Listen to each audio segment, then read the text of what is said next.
thank you very much. All the goals as they go in then around the country, both England and Scotland. Our base is St James's Park with Pat Nevin and Ian Dennis. Thank you, Mark. No Christmas music at Brighton, but I think they've gone through now Christmas volumes 1 and 2 here at St James's Park in the build-up.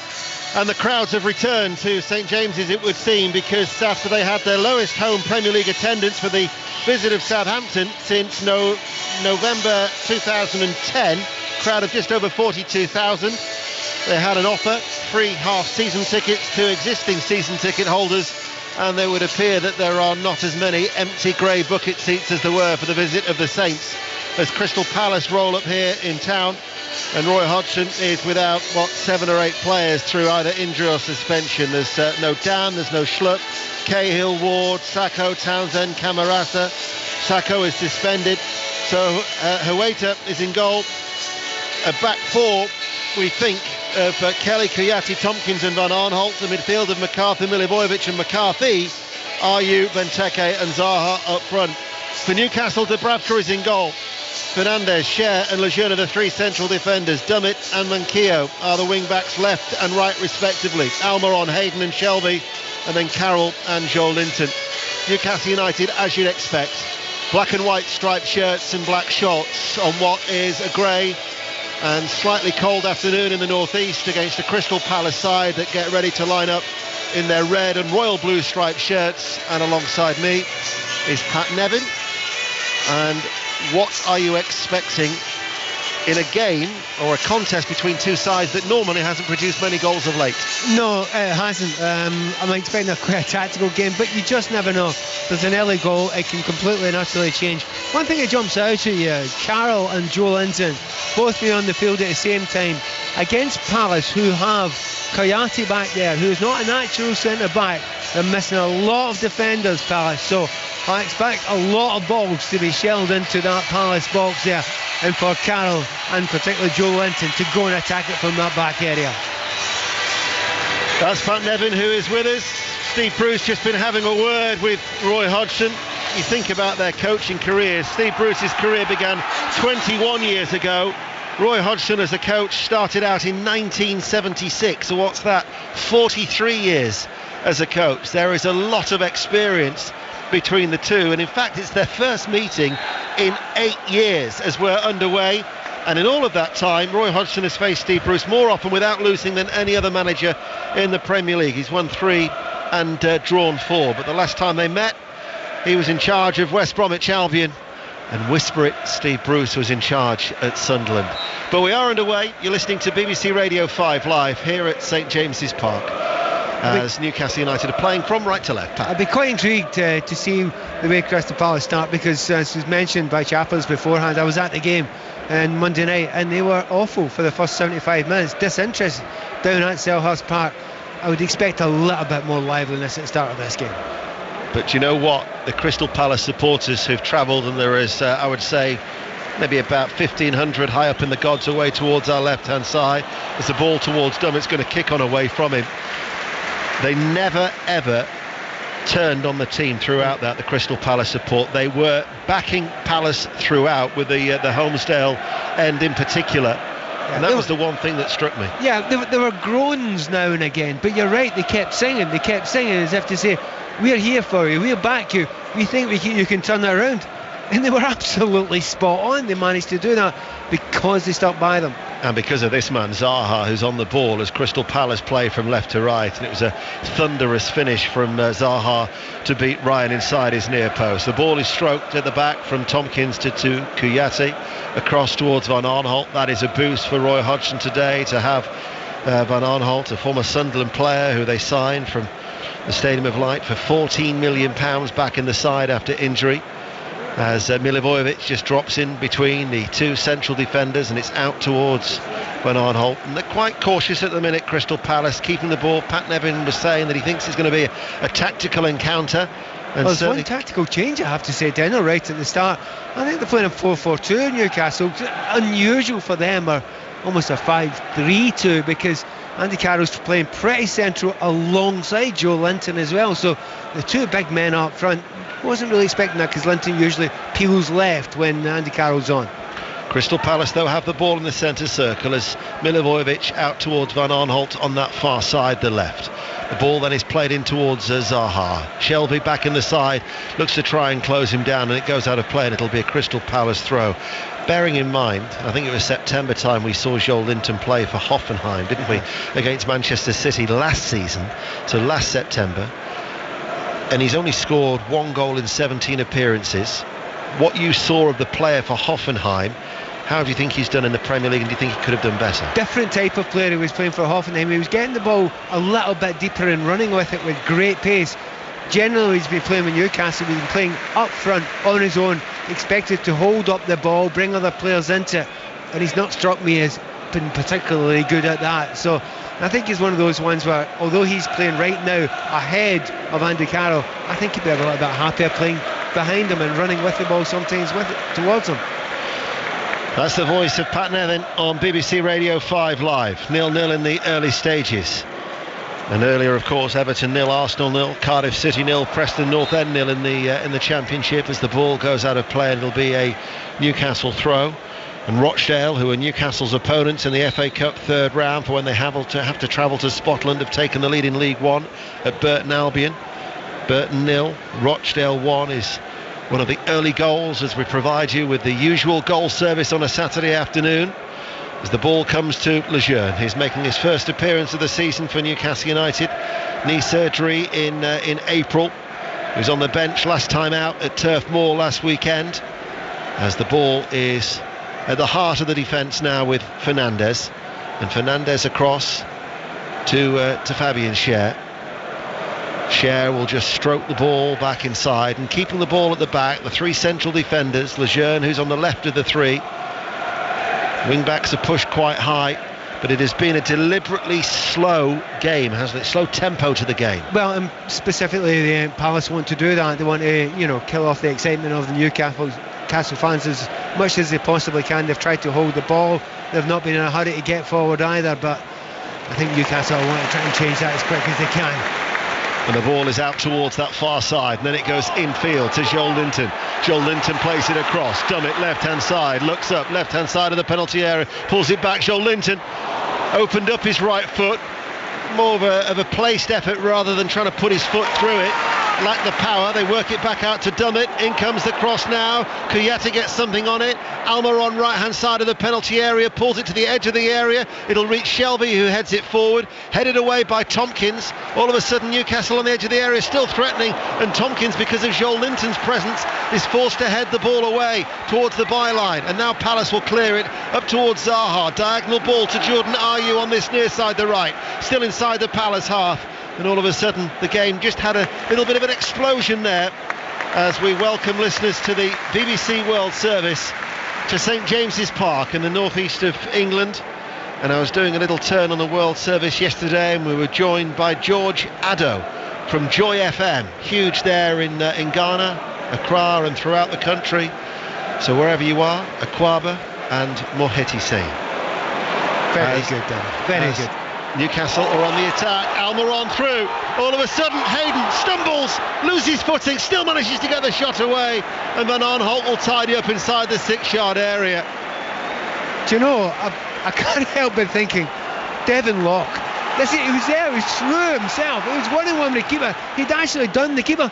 His legs just disappeared from under him for no apparent reason. By the way, really interesting just now.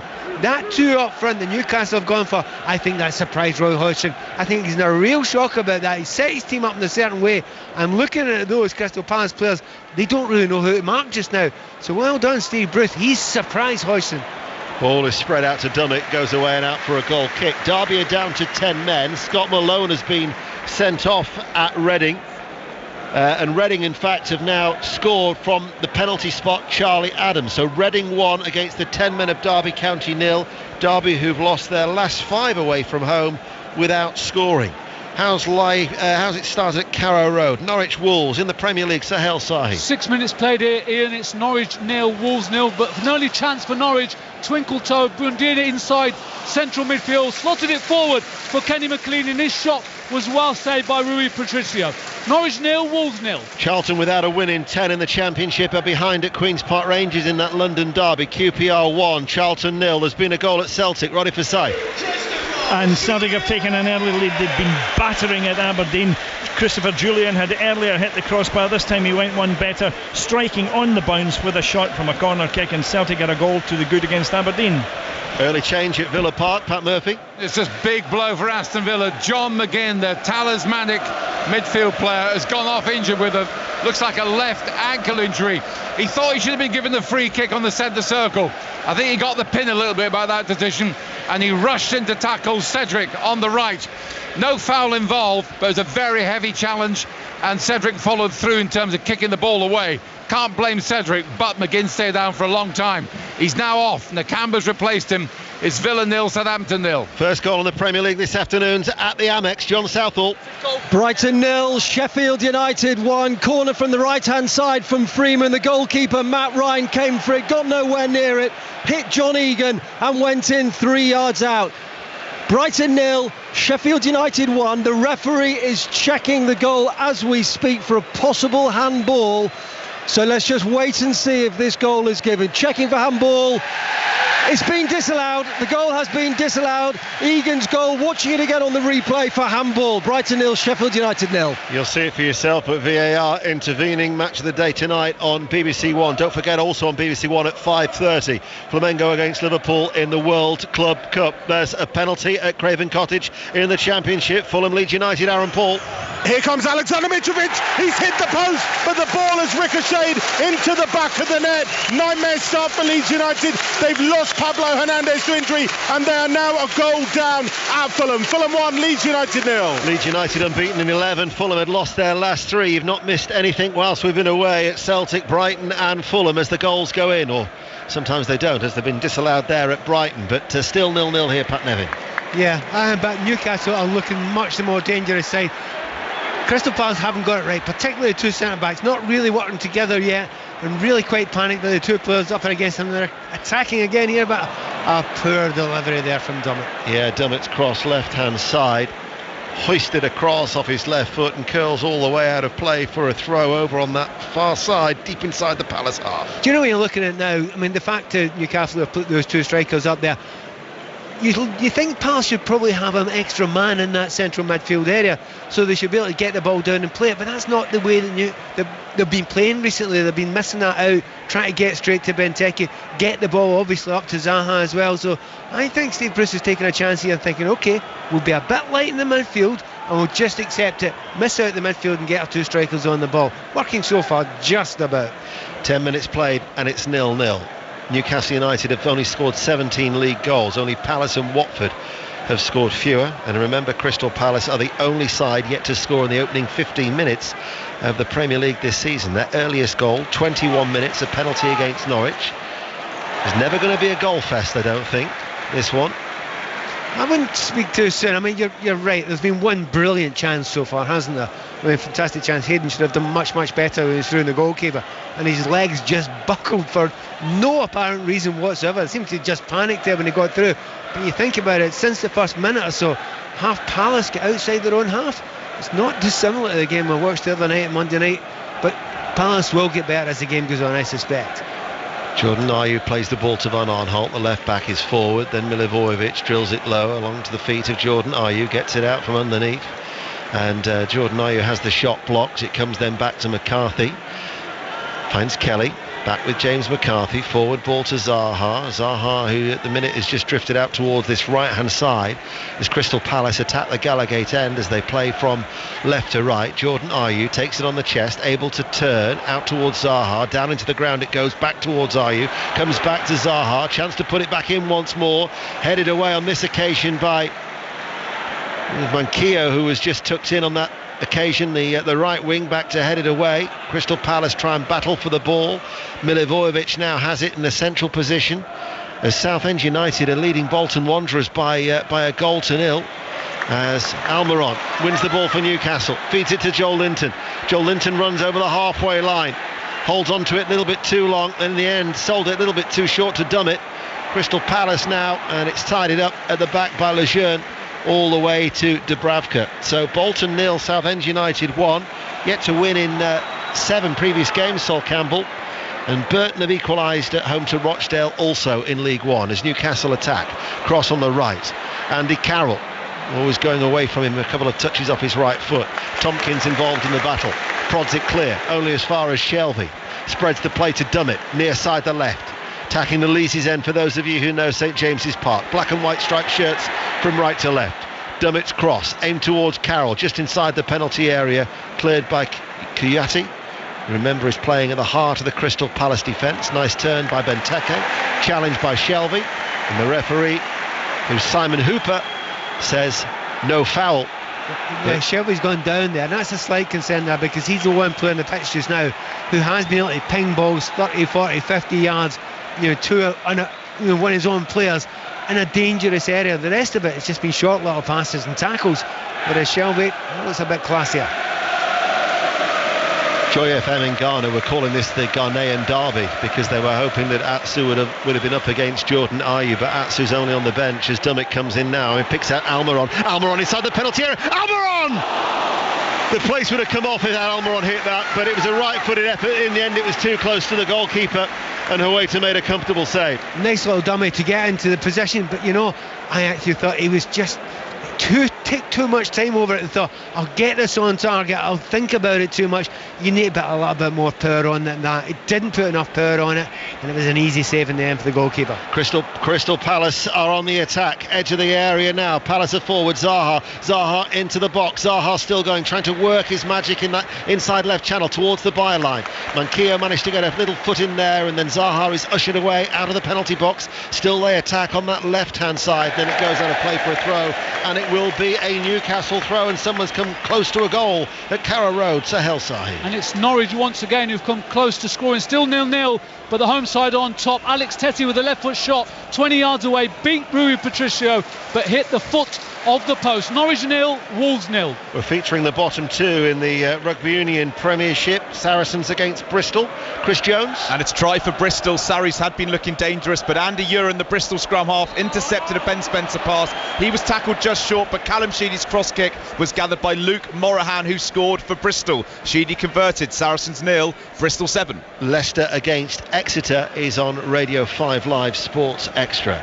Exeter City 0, Walsall 1, a latest score in League 2. Morecambe 0, Newport County 1, also in League 2. Exeter, remember, who are second this morning. They've won their last 3, but falling behind there to Walsall as Swindon have that tiny advantage, and they are at Forest Green as Crystal Palace are attacking with Jordan Ayew. Behind him is Kelly. Kelly works over the cross from the right, headed away by Fernandez. Crystal Palace, though, pick it up with Kuyati inside the centre circle, played forward by Van Arnholt, and then Newcastle win the ball back as we go to Villa Park and Pat Murphy. It's 0-0 against Southampton, and somebody's got to step up to the plate for Villa now that McGinn's gone off with this early ankle injury. It nearly scored a moment ago. Target, a low cross, no takers. El Ghazi follow-up shot was blocked. It's Villa 0, Southampton 0. 0-0 here. Remember, Brighton Sheffield United was 0-0. That goal for Sheffield United ruled out after VAR. What about Bournemouth Burnley? Jonathan Oberent. 0-0 here, 15 minutes played. Nasty head injury though for Simon Francis. A ball there to be won, shoulder high. Francis went for it with his head. Barnes with his studs. You don't need me to tell you what happened, but he's okay, Francis. He's got a bandage made of stern stuff. No chances, 0-0. Big up and under, up towards Joel Linton. Joel Linton in the penalty area. Flag stays down. Joel Linton looks for some support. There isn't any at the minute. He holds onto the ball. Behind him is Almiron. Out of the box they go. Left-hand side. Newcastle are attacking. Still goalless at St James's Park. Almiron dancing around the ball. Now works over the cross. Good ball into the box. Headed away by MacArthur. Zaha should get there. Manquillo will win it back though for Newcastle United. Manquillo over on that right hand side, and he plays it forward towards Andy Carroll. Right touchline, inside to Shelvey. Shelvey comes inside now. Shelvey still running, gets the shot away, blocked. And then offside. Hayden coming back from an offside position as we go to Brighton and John Southall. Brighton 0, Sheffield United 0, but Sheffield United looking the brighter chance for John Lundstrom on the right of the area, shot into the side netting. Brighton 0, Sheffield United 0. Pat Nevin, what have you made of the opening 17 minutes here of Newcastle 0, Crystal Palace 0? I'm quite impressed with Newcastle. I mean, the attitude, well, usually is pretty good anyway. The fight's quite good, but they've changed the system. It looks like they're if they have a problem, the problem is not getting the balls in early enough from wide areas to those two big centre forwards. But they look lively. They've created 2 half chances. Goal at Carrow Road, Sahel Sahi. Well deserved. Norwich 1, Wolves 0 after 17 minutes. Good sweeping move down the left hand side. The cross wasn't cleared by Wolves. It fell to Todd Cantwell, who swept it home from 12 yards away. Norwich City 1, Wolves 0. He caught the eye last week at Leicester City. It was probably one of their best performances of the season, and clearly looking to build on that as well, Norwich City. They've lost 4 of their last 5 at home, but they lead Wolves by 1-0, and still no goals at Villa Park, at Bournemouth, or indeed at Brighton. He catches my eye every single time I watch him play, Campbell. I think he's an absolutely fabulous player. He's got a massive future in the game at the very top level, and international too, I think. So Norwich lead Wolves by 1-0 as Newcastle give the ball away, and Milivojevic will tidy up for Crystal Palace in their red and royal blue striped shirts, playing from left to right. We're going back to Villa Park again. Pat Murphy. It's still 0-0 here against Southampton, but they nearly scored Southampton. Shane Long, who's got a good record against Aston Villa for his various clubs, he headed over the bar from just 6 yards out. On another day he would have scored. It's Villa 0, Southampton 0. 18 minutes played here at St James's Park. Newcastle United in front of the main stand, have a throw level with their own penalty area, and Almiron picks it up now. Oldham Athletic 0, Crawley Town 1 is the latest score from Boundary Park in League 2. Lejeune will clear long to Joel Linton. Carroll is just behind him. Carroll then had his legs chopped away from him. Not his logs, his legs. He'll not be happy with being called his logs. He's a better footballer than that, but you know, just the way they play the ball, the speed of the passing at the moment is so far superior from Newcastle just now. And if you watch Palace, it's as if they're just going to soak up as much pressure as they can. I hope they'll leave it to give us more than 50 minutes like they did the other night. But at the moment, they're quite sluggish with only one out ball, and it's the man, Zaha. It's the only excitement you get when he gets on the ball. Well, Walsall have got a second goal now at St James's Park. Exeter 0, Walsall 2. And Burton have come from behind to lead Rochdale by 2-1 in League One. And another try for Chris Jones at Saracens. It's a Saracens try there now. It had been coming as well. Billy Vanapola came close, then brother Mako burrowed over. Owen Farrell converted. Saracens 7, Bristol 7. Commentary, remember, on Sports Extra of Leicester against Exeter in the rugby. Kouyaté, Van Aanholt, the left back on the halfway line. Crystal Palace playing from left to right. It goes all the way back from the halfway line to Huweta in a pink goalkeeping outfit with luminous yellow boots.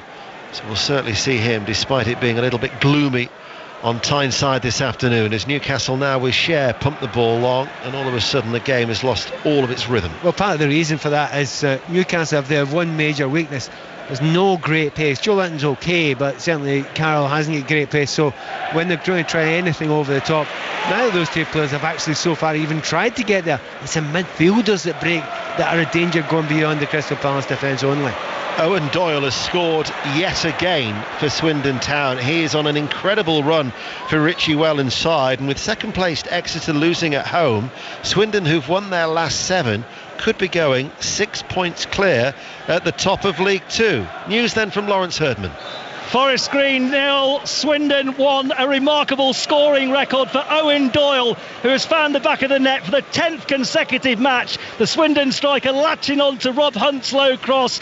Forest Green behind, Swindon 1 up. Goal at Villa Park, Pat Murphy. Gone to Southampton. Danny Ings again. His 5th goal in 6 games, made by the pace of Shane Long.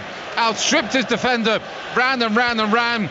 Saved by Heaton, only to Ings. 6 yards out, Villa 0, Southampton 1. Almiron coming forward for Newcastle United. The only consolation I can give Villa supporters at this stage, Southampton have gone 12 games without a clean sheet as the Saints are 1-0 up. Shelby chips the ball into the penalty area, and it's too long, and it loops into the arms of the goalkeeper, Huweta, away towards our left-hand side.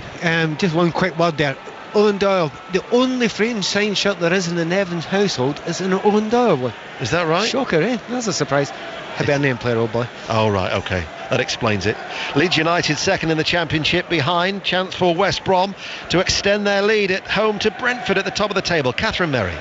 West Brom 0, Brentford 0. A couple of early saves from West Brom goalie Sam Johnson from Wambueno and Ben Rama, but it is the away side that are on top, but not a goal just yet. West Brom 0, Brentford 0. Yeah, Brentford going well. They were fourth this morning in the table as Simon Hooper, the referee, is given a free kick to Newcastle United. Would it be fair to say this is a slow burner? It's a little bit better than that from Newcastle, but for Palace, no surprises. They're missing so many players, real limitations up front as well, so we're not getting a great deal out of them. But I'm not complaining about Newcastle. They're trying it. They went for a different system. They're trying to get the ball forward. They're playing with a little bit of passion. It's not been brilliant so far, but they're certainly edging it, and I wouldn't, if it's not a great game, I wouldn't be aiming much of that at Newcastle and Steve Bruce. Newcastle United are in possession. The familiar voice of Pat Nevin with us on BBC Radio 5 Live. Ball up towards Dummett now. We thought there'd been a goal at the Amex earlier. Sheffield United had it disallowed through VAR. We're going back there now. John Southall. Well, I'm pretty sure this one will stand. Brighton 0, Sheffield United 1. Ollie McBurney back in the side, held off the defender on the edge of the penalty area, into the area and finished into the bottom left-hand corner. Really good finish from him. Brighton 0, Sheffield United 1. Lejeune from long range. That was moving in the air, and as the goalkeeper dropped to his knees away towards our left-hand side, it just nestled in front of his knees for Huerta. A good 30 yards out from Lejeune as it's still 0-0. You look at Roy Hodgson down there and he looks absolutely unperturbed, even though his side are under a fair amount of pressure, but he believes in that centre-back partnership that he's put together today, but he can't keep on doing this surely for the entirety of the game. They're not under severe pressure for the entirety of the time, but they're hardly getting out of their half. So in the Premier League earlier, Everton 0, Arsenal 0 a result. Aston Villa are behind to Southampton by 1-0. Bournemouth and Burnley is goalless. We've just heard Sheffield United take the lead at the Amex against Brighton, and Norwich City lead Wolves by 1-0 as Crystal Palace come forward. And it's Zaha inside the penalty area. Zaha looking for the return ball from Jordan Ayew. Cleared away though by Cher. Out of play it goes for a throw. We've hardly seen anything of Crystal Palace as an attacking entity in this game. I don't think, I know you've had to go to the other games, but I don't think you've mentioned Christian Benteke's name at any point yet, and he's hardly had a kick of the ball or even ahead of the ball, we should expect. However, when Zaha gets on the ball, it's totally different. The whole stadium changes and every player changes. Here he is, Zaha tussling for it. They've doubled up on him. He couldn't force his way in towards the penalty area, and it's going to be brought away by Cher. And in the end, Simon Hooper, the referee, will say that is a free kick to Newcastle United midway through their own half as it remains 0-0. We've got Manchester City, Leicester City, regular updates with our correspondent John Murray.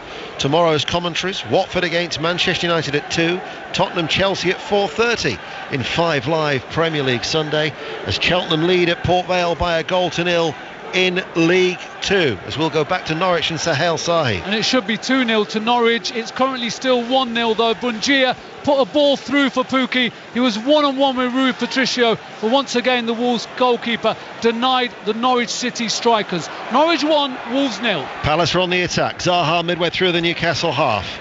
Cher slides into the challenge, holds him up momentarily, then Zaha gives the ball away to Dummett. Short forward ball, Shelvey and Newcastle play the ball back and keep the ball deep inside their own half. Back to Craven Cottage in the Championship, Aaron Paul. Fulham still leads United here through Alexander Mitrovic's penalty and look like a side reborn after last week's dismal showing at Brentford. No concrete chances for either side since the goal. Fulham 1, Leeds 0. Oxford United are leading Wycombe by 1-0. Wycombe, the leaders of League One, they've won 5 of their last 6. You might recall that Oxford United, they defeated MK Dons last weekend, was their first in 19. Thought they were quite impressive in midweek against Manchester City. Carl Robinson's side are leading there. Oxford 1, Wycombe Wanderers 0. And we might bring you news of that goal when we can. But 0-0 here at St James's Park as Kelly sweeps it high downfield for Crystal Palace. Benteke tangling with Lejeune. Kept alive. MacArthur looking to turn, opens it up to Van Arnholt. Van Arnholt now running forward for Crystal Palace into a bit of space, sends over the cross, and their header then from Benteke runs wide off his head and out for a goal kick. And as Colchester United lead Carlisle by 1-0 in League Two, as promised, Hamish Marshall with news of that Oxford goal. Yeah, the league leaders Wickham are behind here, and it's an 11th goal of the season for James Henry. Couple of excellent saves from Ryan Allsop, but third time lucky, Henry popped it in from a tight angle. Oxford 1, Wickham 0. I mentioned Benteke's name there, Pat. Yeah, a really presentable chance there. Interesting, they really struggled recently when Patrick Van Arnold hasn't been playing. When he's on the left-hand side and he links up with Zaha, it can be very, very special indeed. This time we got the ball in a wide area, put in a really dangerous course, and it's exactly what Benteke's waiting for. I was going to say today, every day that he's playing a football game, he should have got more on it than that. Good half chance, didn't take it. Lejeune looking to turn away from Jordan Ayew. The ball is played forward by Dummett to Andy Carroll, back towards Dummett, infield to Joel Linton. First touch went away from him.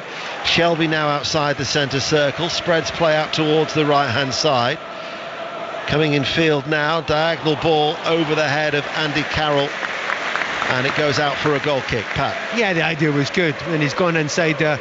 I mean, if you're going to play this system, this style with those sort of players, you need to get the balls in the box. Now that ball was put in there, it just a little bit too much juice on it, goes over the back there, but Andy Carroll and also Joe Linton, they'll turn around to him and say, yeah, well done, keep on doing that, eventually you get the right one in.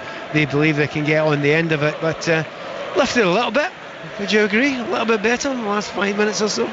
I still think that it smacks of this game finishing 1-0 to... You can just see a smash and grab raid from, say, Crystal Palace. That's the gig for Crystal Palace. That's the way they want to play. That's the way they played for last parts of this season. There's nothing wrong with that. If you have got the injuries they've got, they certainly got a massive amount of injuries just now, and it's working for Roy Hodgson. So yeah, they'll do that, and they're playing away from home as well.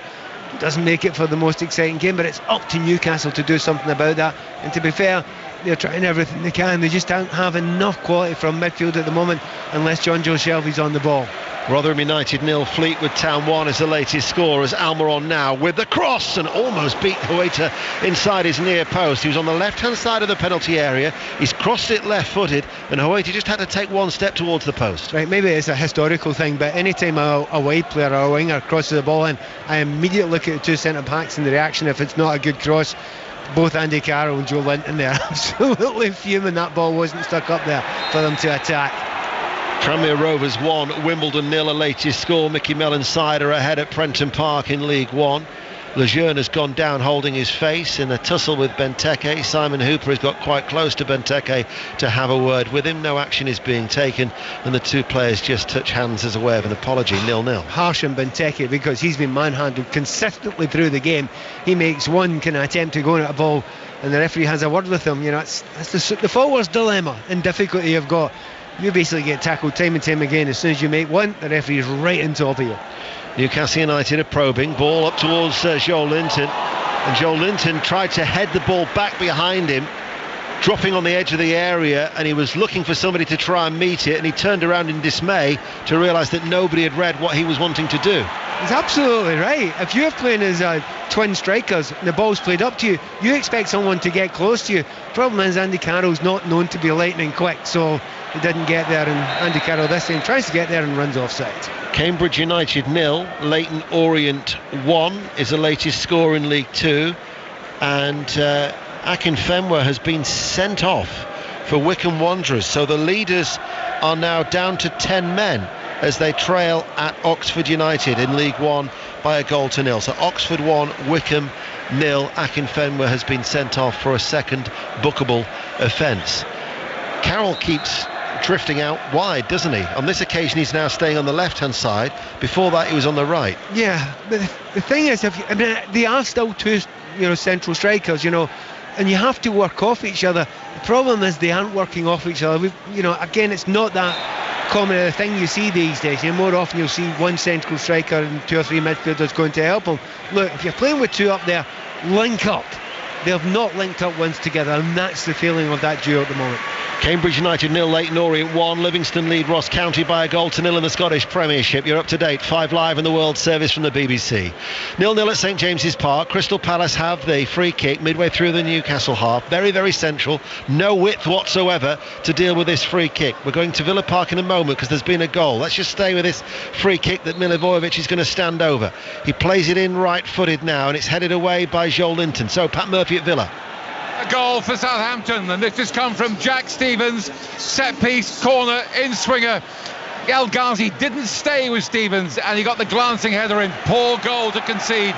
Villa 0, Southampton 2. Walsall have got a third at second placed Exeter City in League 2. They lead now 3-0, and at Broadhall Way, Graham Wesley is in charge for his 4th spell at the club, and it's Stevenage 0, Crewe 1. And Southampton, as Pat's just told us, 2-0 up now at Villa Park. Crystal Palace have a corner kick. They're attacking the Gallowgate end. As we look high up in the main stand, they're playing from left to right. So on this near side, the right, the corner kick is going to be taken, and it's swung in now. Comes out to the edge of the penalty area. A little flick there by Almiron will clear. Retrieved by Zaha. Every outfield player is in the Newcastle half. Kelly in the centre circle strikes it long, aimed towards Tompkins. Tompkins turns, beaten in the challenge, and Tompkins is adjudged to have made the foul there, so that will be a free kick to Newcastle United deep inside their own half. So let's get news of that. Akinfenwa was sending off at the Kassam Stadium. Hamish Marshall. Yeah, Oxford still leading Wycombe by a goal to 0. Wycombe's 10 men because Adebayo Akinfenwa got 2 yellow cards. The first for a foul in the penalty area, the second involving a bit of a melee with most of the players involved. The referee decided he'd infringed, and he's got an early bath. Oxford 1, Wycombe 0. Ball is chipped forward. It goes over the head of Joel Linton. It's easily dealt with by Tompkins. Little touch by Zaha. Takes it over. Share on that far side, and then Zaha is fouled, and it'll be a free kick to Crystal Palace, who are just showing signs of getting into the game now, Pat. Yeah, last couple of minutes have probably been the best little period. They've got a corner kick, a couple of little attacks there, balls into the box, but once again, right now Zaha's getting booed by the Newcastle fans, but he was fouled there, and it was so frustrating for him. He is just consistently fouled. And I know Grealish is the most fouled player in the league at the moment, but he cannot be far behind because they just stop him by fair means of foul. They just get in numbers and stop him. However, he got a free kick, dangerous area. Van Arnholt to take the free kick midway through the Newcastle half on that far side. The Palace left. It's left-footed. Kouyate's header is looping. It's over the top of the crossbar, and it's out of play for a goal kick, and it remains goalless as Exeter City have a goal back in League 2. Exeter City 1, Walsall 3. Crewe, though, have got a second at Broadhall Way. Stevenage 0, Crewe 2. The goals as they go in. 5 Live in the World Service from the BBC. 11 minutes to go to half-time. Elsewhere, Aston Villa 0, Southampton 2, Bournemouth 0, Burnley 0. Sheffield United are leading at Brighton by a goal to 0, and Norwich are 1-0 up against Wolves. Right now, you're beginning to understand, well, more than beginning, we fully understand why the strikers just don't score many goals for Newcastle this season. You've got Gale's a striker, he hasn't scored a goal so far. Joe Linton's got 1 goal so far, and he was not cheap when he came to the club. And Andy Carroll, although he's no spring chicken anymore, he'd have expected to score more than his 0 goals so far as well, and you can understand why they are not getting many opportunities. Nottingham Forest, without a win in 4, have just fallen behind to Huddersfield Town. Huddersfield Town 1, Nottingham Forest 0 is the latest score in the Championship. Huwaita clears long over the head of Benteke. Jordan Ayew runs in behind him, controls that bouncing ball and is able to turn. Ayew links up with Benteke, but Benteke then gives the ball away, and it's cleared away by Federico Fernandez, and this will eventually run out of play because Kelly was saying it's yours. Ayew says no after you, sir, and between them it runs out of play for a throw. And as Coventry City lead Lincoln by a goal to 0 in League 1. News of that goal at Huddersfield from Vicky Sparks. Yes, Christopher Schindler, the captain, firing home for Huddersfield from a corner after Chalabar's initial shot was blocked. Good finish from Schindler. Huddersfield have been second best, but they lead Nottingham Forest, who haven't won in their last 4, by a goal to 0. And Newcastle United now are on the break. After this, we're going straight to Celtic, where there's been a goal. It's Almiron coming forward there for Newcastle, out towards Joel Linton. Joel Linton on the right-hand side. All of a sudden now, Almiron plays it out then towards Dummett on this left-hand side. It's a low ball in, and it's gathered in by Huwaita. And so we will go to Roddy Forsyth at Parkhead. Aberdeen have taken a battering, but they've just equalised with their first attempt on target. Sam Cosgrove, of all people, allowed to be completely unmarked in the Celtic penalty area at a free kick. It was an easy header for him. It's Celtic 1, Aberdeen 1. Cambridge 0, Leyton Orient 2. Josh Wright has got their second goal at the Abbey Stadium as Shelvey's going to go for an ambitious effort, and it drops over the top. Well, great vision by Shelvey. He was inside the centre circle. He spotted a waiter off his line and he hit it. It had the distance, just lacked the accuracy. Yeah, it needed a little bit of colour, a little bit of spinning it. That confuses goalkeepers from those sort of areas, but he is looking the class act in that midfield there by some distance. Every time the ball comes to him, he controls it brilliantly. He sees passes, and that time he's seen the goalkeeper off his line by about 20 yards. Just couldn't quite get it on target. Getting lively at Craven Cottage, Aaron Paul. Nil. Temper's really starting to fray here just a little with Harrison Reid and Johnny Alioski coming together, and just now Luke Ayling and Tom Kearney with a tussle that saw Kearney crash into the makeshift dugouts on the far side a few meters more in, and he could have ended up in the Thames. Fulham 1, Leeds 0. What about the leaders, West Brom? Catherine Merry. West Brom 0, Brentford 0. Norgard hit the post for Brentford going close, but as the rain falls here at West Brom, it's the away side that have been very, very impressive. But West Brom 0, Brentford 0. Newcastle United with Carroll, chest the ball off to Joel Linton. Hayden was making a run ahead of him. Joel Linton waits, turns and tries to play back out to this near side, the left. Dummett. No, left to Almiron. Dummett's just behind him. Almiron level with the penalty area. Now it's with Dummett. Dummett gets away from one challenge and then runs into another, i.e. James McCarthy, and there's a break on for Crystal Palace. Jordan Ayew cuts forward and in front of Dummett, holds on to the ball, gets away from the challenges and the attentions of Shelvey. McCarthy plays a diagonal ball inside. Stepping forward though is Scher, and he's continued that run into the centre circle of the Palace half and almost threaded a ball through to Joel Linton. Stopped by Kouyaté. It's quite infuriating watching. Andy Carroll just now has gone back to the right back area, chasing back. The ball was wide there, and that's the last place he should be. Here is MacArthur. Didn't have the power just to try and play a short forward ball in towards Jordan Ayew. McCarthy now for Crystal Palace. Bolton Wanderers have equalised at home to Southend. 1-1 in League One. Kelly, the right back, to Jordan Ayew, tussling with Dummett. Sorry, with Lejeune. Lejeune uses his strength and plays the ball forward on this near side. Newcastle now with Fernandez at the heart of the Newcastle defence on the edge of their own penalty area to Scher. Do you know one of the problems I've got, Deno, is when they break Newcastle, they just haven't got any real pace. I was talking about the two strikers not showing any massive pace, but you look at that midfield, that's not great for pace either. Benteke able to turn to Zaha, flag stays down. Zaha, good save by Dubravka. Zaha inside right channel of the penalty area, hit it hard, low, right-footed. Dubravka made a good save. By some distance, the best move so far, Palace. That's a couple of chances now. One fallen to Zaha, obviously one fallen to Benteke just before that as well. But that'll be worrying for Newcastle United because they had most of the game. But you said just about 10 minutes ago, they're slowly but surely getting back into this game, Palace. Another goal at Forest Green, Lawrence Herdman. Forest Green 0, Swindon 2. Leaders have doubled their lead, and remarkably Owen Doyle has his second. He scored in his 11th consecutive match, caught Matt Mills flat-footed, powered into the Rovers box and finished with aplomb. Forest Green 0, Swindon 2. 5 minutes to go to half-time. 0-0 at St James's Park. Aston Villa 0, Southampton 2. Bournemouth Burnley goalless. Brighton 0, Sheffield United 1. Norwich 1, Wolves 0. Where shall we go next on 5 Live? And it's to Bournemouth and Jonathan Overend. In the rain, Bournemouth 0, Burnley 0. Burnley in swinging corner, almost went straight in from Westwood, touched over by Ramsdale. Moments before, huge collision between Tarkowski, who won the header, against little Ryan Fraser. An unfair contest. Fraser bloodied nose, head injury, but he's all right to carry on. Amazingly, 0-0.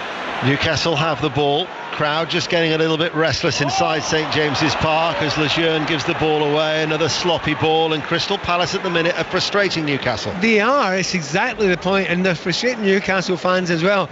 Newcastle getting a lot of the ball in the defensive area. As I said before, if you don't get it to Shelvey, you've got a problem, because the lack of creation from the midfield is very, very noticeable, not only to ourselves but to the Newcastle fans as well. Port Vale have equalised at home to Cheltenham. It's 1-1 as Almiron bursts onto the ball, then lays it to Dummett. Dummett's first time cross from the left hand side. Carroll tries to get on the end of it, and it was looping.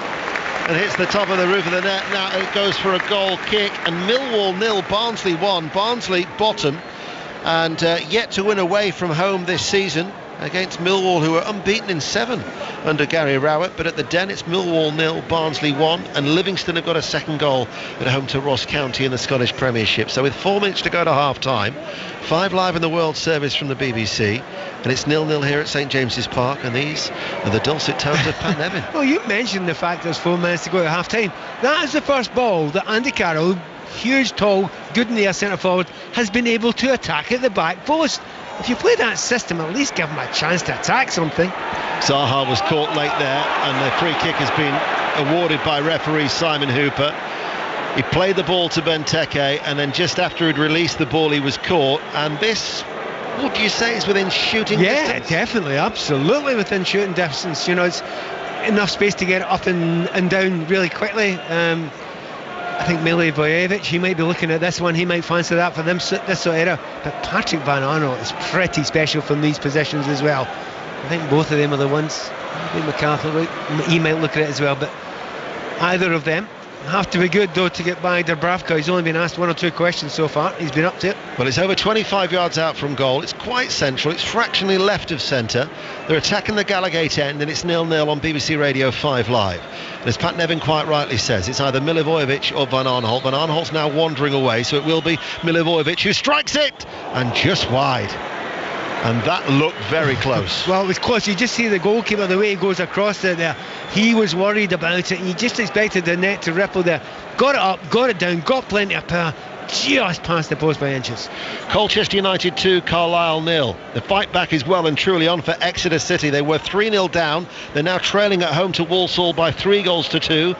And you're up to date as we go back to Villa Park and Pat Murphy. Southampton still lead 2-0, and they're good value for it. They're looking more and more impressive. Stevens have got the second goal in swinging corner for the header. Terrific covering clearance by him at the other end to deny Wesley. But that's all Villa have had to show in the last quarter of an hour. It's Villa 0, Southampton 2. Leicester, Exeter in the Premiership in the Rugby Union is currently on 5 Live Sports Extra. Chris Jones has an eye on Saracens against Bristol. Saracens 7, Bristol 13. 2 penalties from Callum Sheedy has given the Bears a 6-point lead. Saracens been hammering away at the Bristol line, but Bristol's defence has been heroic, and now they've got the penalty. Saracens 7, Bristol 13, edging towards half-time. Still 0-0 here at St James's Park. MacArthur has lumped it long. It's a high ball that will be put out of play for a throw as we nip to Carrow Road. Sahel Sahi. Still 1-0 to Norwich, Ian. It should be 2. I don't like saying that, never been a striker myself, but Timu Pukki missed a glorious opportunity once again. Bunjir slipped him through.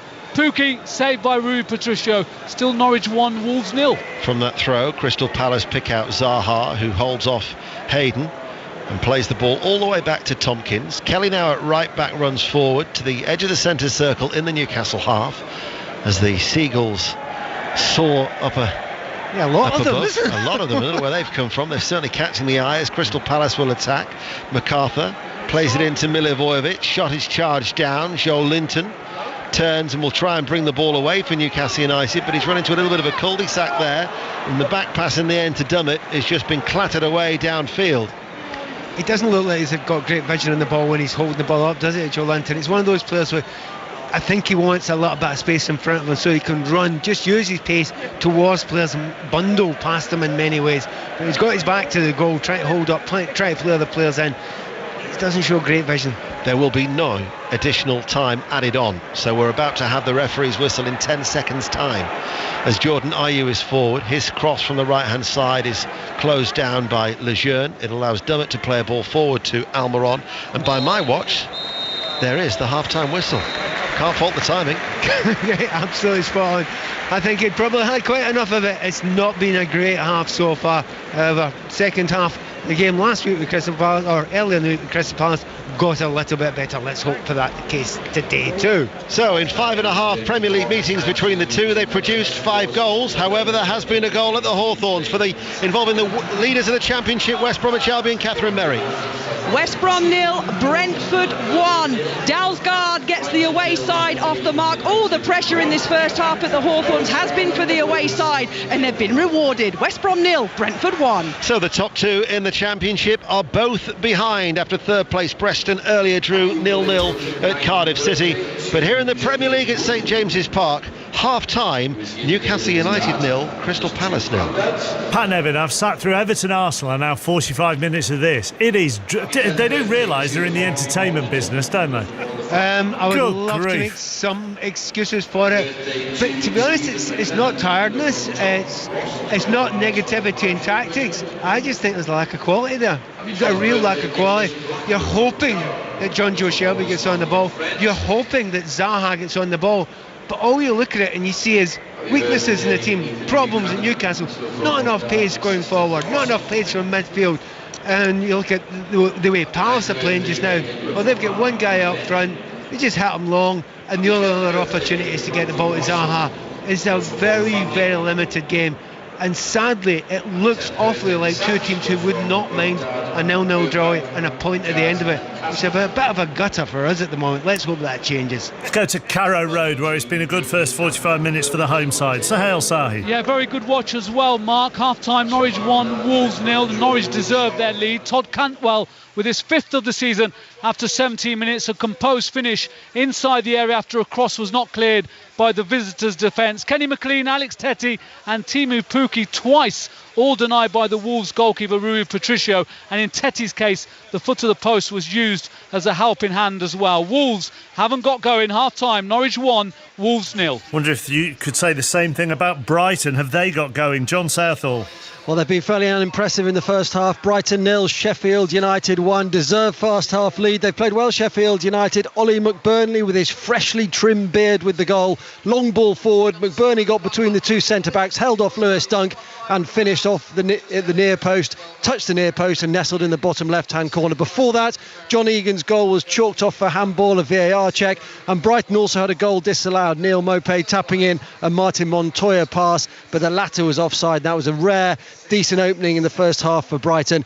And here's a stat for you, chappers. Sheffield United unbeaten in their last 91 league games when winning at half-time, stretching back to January 2014. If they win today, they'll be 5th. Brighton 0, Sheffield United 1. Good stat. Leyton Orient haven't won in their last 10. Closing on a half-time, they are 3-0 up at Cambridge United. Jordan Maguire-Drew has just scored in stoppage time. That's his 6th of the season. And there's been another goal at the Hawthorns. Which way? Catherine Merry. West Brom 1, Brentford 1. A towering header from a corner put Brentford 1-0 up, courtesy of Dalsgaard, but Darnell Furlong has popped one in. The home crowd goes mad just before half-time. West Brom 1, Brentford 1. Just go to Celtic next. Roddy Forsyth. Celtic 1, Aberdeen 1. Aberdeen took a pasting for 20 minutes, but all Celtic could get on target was a Julian shot on the bounce. And then Sam Cosgrove for Aberdeen, the top scorer, 20 goals this season, with Aberdeen's first effort on target from him. Again, Cross made it 1 each. That's how it stands at half-time.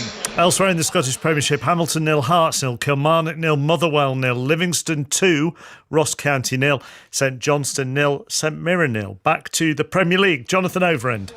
Well, I'm going to take your word for it, chappers, on your assessment of Newcastle Palace, but having watched this 45 here, that's probably scintillating football, because this has been awful. In the rain, we haven't had a shot on target, the ball in the air all the time, so many fouls as well. Martin Atkinson getting more and more frustrated with the man in the middle.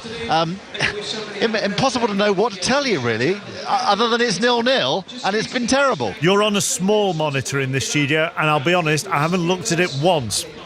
Don't worry, you're not missing out. Let's go to Villa Park next. I have been watching this. Good first 45 minutes so far for Southampton. Pat Murphy. Indeed, the lead 2-0, and they're well worth that lead.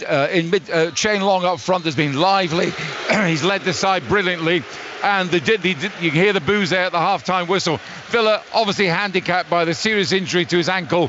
For John McGinn off after 5 minutes. How they've missed his dynamism. Long responsible for Ings' goal, the tap in early on. And then Stevens escaped his marker, header in swinging corner, 2-0. Stevens, a great covering header to deny Wesley, but they really haven't shown too much, Villa. This is a big second half for them coming up in their season. Villa 0, Southampton 2. And a very unimpressed Dean Smith walks down the touchline, scratching his head, and down the mouth of the tunnel. Wolves, Hull have scored on the stroke of half-time. Tom Eaves has got that in the Championship. They lead Birmingham by a goal to nil. Let's stay in the Championship. Half-time whistle has gone at the Hawthorns. Catherine. West Brom 1, Brentford 1. It was pressure all the way from the away side for most of the first half. Dalsgaard then had a towering header from a corner to put the away side up, and then just before half-time, Furlong did exactly the same, got a header in off a corner. West Brom 1, Brentford 1. And how are Leeds doing? They are at Fulham. Aaron Paul. Not great. Fulham 1, Leeds no. Alexander Mitrovic, his 17th goal of the season, has sent Fulham into the lead at the Brecon Moss. Chances have been at a premium. Passion hasn't, with the referee giving out cards as if it's Christmas. Fulham have looked a different beast from the side that was well beaten at Brentford last week. Leeds have offered very little in the way of retaliation. Fulham 1, Leeds 0. Elsewhere in the Championship then, Christopher Schindler's got the goal for Huddersfield and they lead Nottingham Forest by a goal to nil. As I mentioned, Tom Eaves got the goal for Hull and they lead Birmingham by a goal to nil. They've won just one of their last 8 of Birmingham in the Championship. It's goalless between Luton and Swansea. Connor Chaplin has got his 8th of the season, and Barnsley, who are yet to win away this season, lead at the Den against Millwall. It's Millwall 0, Barnsley 1. QPR's goal came from Jeff Cameron and they lead Charlton by a goal to nil. They haven't won in their last 10, haven't Charlton? It's Reading 1, Derby 0. Malone sent off for Derby very early on, and from that resulting penalty, Charlie Adam scored it. So it's Reading 1, Derby 0, and as you've heard, West Brom 1, Brentford 1. Let's go into League One. In the early game, it finished Gillingham 3, MK Dons 1. Now 1-6 on the spin at home of Steve Evans' side. Elsewhere, goalless between Blackpool and Shrewsbury. Bolton have come from a goal down to lead Southend 2-1 at half-time. If Bolton win that, they will be within 2 points of Southend, having clawed back that 12-point deduction. Goalless between Bristol Rovers and Peterborough. That's 4th against 3rd. Burton fell behind at home to Rochdale, but they lead by 2-1 at half-time. Lucas Aiken, 6th of the season, the goal that put them ahead. Coventry 1, Lincoln 0. Goalless between Doncaster and Accrington. James Henry's 11th of the season means Oxford lead Wickham by a goal to nil. And also Adebayo Akinfenwa has been sent off for the leaders at the Kassam Stadium. It's Portsmouth 0, Ipswich 0, Rotherham 0, Fleetwood 1. Ched Evans with his 6th of the season. And Tranmere lead AFC Wimbledon by a goal to nil. They've lost 3 of their last 4 of Tranmere, but they lead at half-time.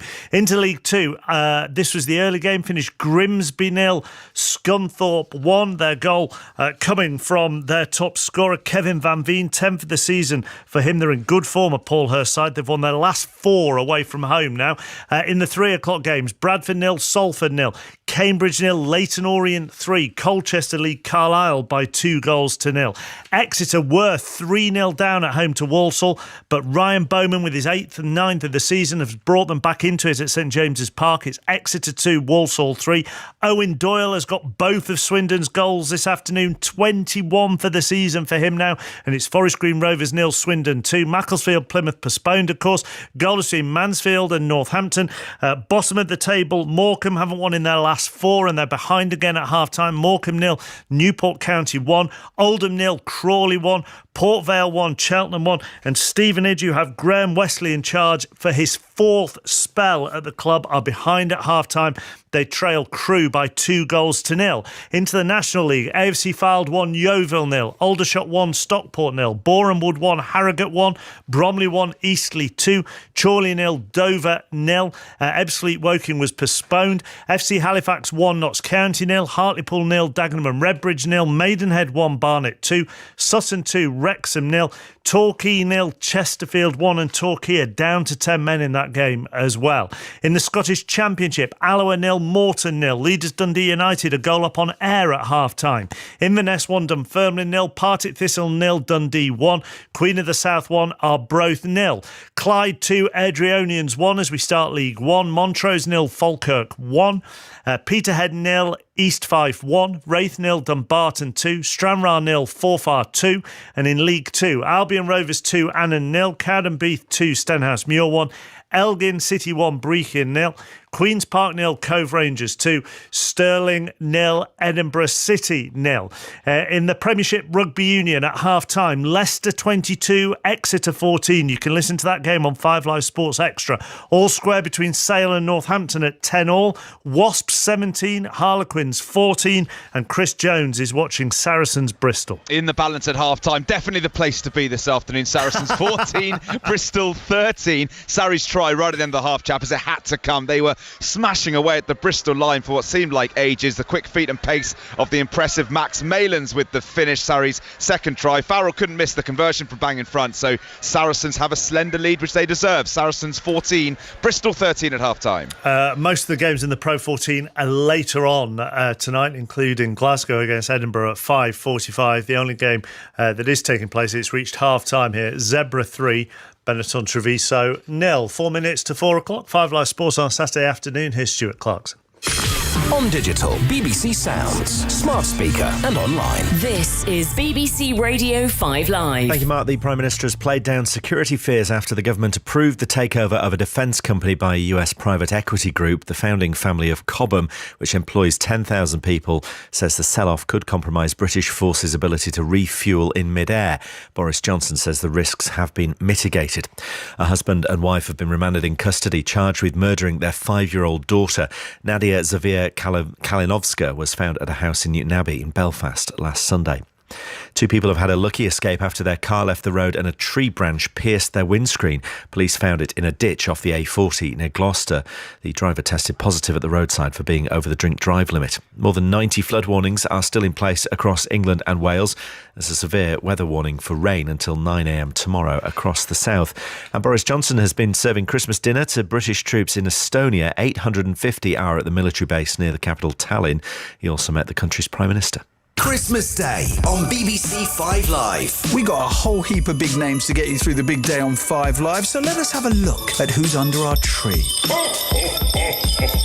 We've got Colin Murray, Ellis James and John Robbins, Laura Whitmore with some special guests, Peter Crouch, me with Liam Gallagher, Chrissy Hind and Sir Billy Connolly, Scott Mills and Chris Stark, Greg James, Jimmy Anderson and Felix White from Tailenders, Mark Kermode, Simon Mayer and of course, the Queen. Whew. Christmas Day with all the big names. On BBC 5 Live and the BBC Sounds app. And just in case you didn't catch all of that, visit the 5 Live website for full listings. This is 5 Live Sport with Mark Chapman. Second half of Newcastle Crystal Palace on the way, or well, though whether that's a good thing after the first 45 minutes, we'll have to wait and see. Let's go to Ascot and round up the day's racing with Cornelius Lycett.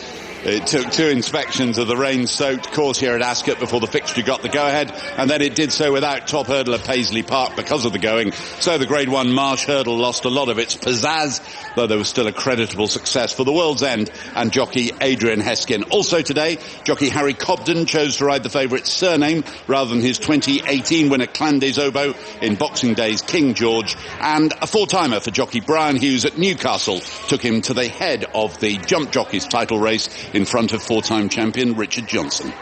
Let's just go back into the Championship. I mentioned that Huddersfield lead Nottingham Forest by a goal to nil at half-time, thanks to Christopher Schindler's goal. Vicky Sparks is there for us. All got a bit lively at half-time, didn't it? Yeah, it did, chappers. There was pushing and shoving in the tunnel as the sides walked off. Both managers were having a very long, heated discussion. Tempers certainly bubbling over, because what a huge result could be in the offing for both sides. Forest playoff challenge continuing to falter, struggling Huddersfield ahead. As you say, Christopher Schindler, the captain, on 32 minutes, expertly keeping his volley down whilst falling inside the box. They had been second best, but they found a way to get ahead. Amiobi inches away from equalising for Forest, fizzing a shot just past the post. It has been a scrappy affair, but watch out for fireworks in the second half. Huddersfield lead 1-0 at the break. OK, teams are out for the second half at most of our games, including at St James's Park. Goalless at half-time between Newcastle and Crystal Palace. There were some shots on my monitor just before the teams came out of the fans getting ready, Ian Dennis, and there was more than one that was having a little yawn. It's not surprising. No, it's most definitely not. That wasn't either me or Pat, was it? No, it wasn't. No, it wasn't. Get it. Go on, Pat. No, actually, my sound was off. I didn't hear a word you were saying. All right. Well, that's the most positive thing you've experienced in the first 45 minutes, Pat. No, it's just when Deno's speaking, I try and... Steady. You're going to be on my side, not going up against me. Yeah. Anyway, neither side has made a change, but if you've just joined us, I think it's fair to say you've already got the impression that things can only get better here at St James's Park. And equally, you won't be surprised to know that it's still Newcastle 0, Crystal Palace 0. So neither side has made a change. So for Palace, they have a waiter in goal, a back four of Kelly, Tompkins, Kouyaté and Van Aanholt. Midfield of McCarthy, MacArthur, Milivojevic with Zaha, Benteke and Jordan Ayew. We are back underway. Crystal Palace in their red and royal blue striped shirts and royal blue shorts. And therefore they're defending the Gallowgate end, and that's where Newcastle are attacking as a cross is put in from that far side, the left, by Dummett, who's the left wing back. Manquillo is the right wing back. The three central defenders in front of Dubravka, the goalkeeper. A Fernandez, Cher and Lejeune making his first appearance of the season. Then a midfield three of Almiron, Hayden and Shelby, with Carroll and Joel Linton, the two up front. Newcastle United black and white striped shirts, black shorts, and in this second half are playing from left to right. You know, the ball was played forward there from the kick-off.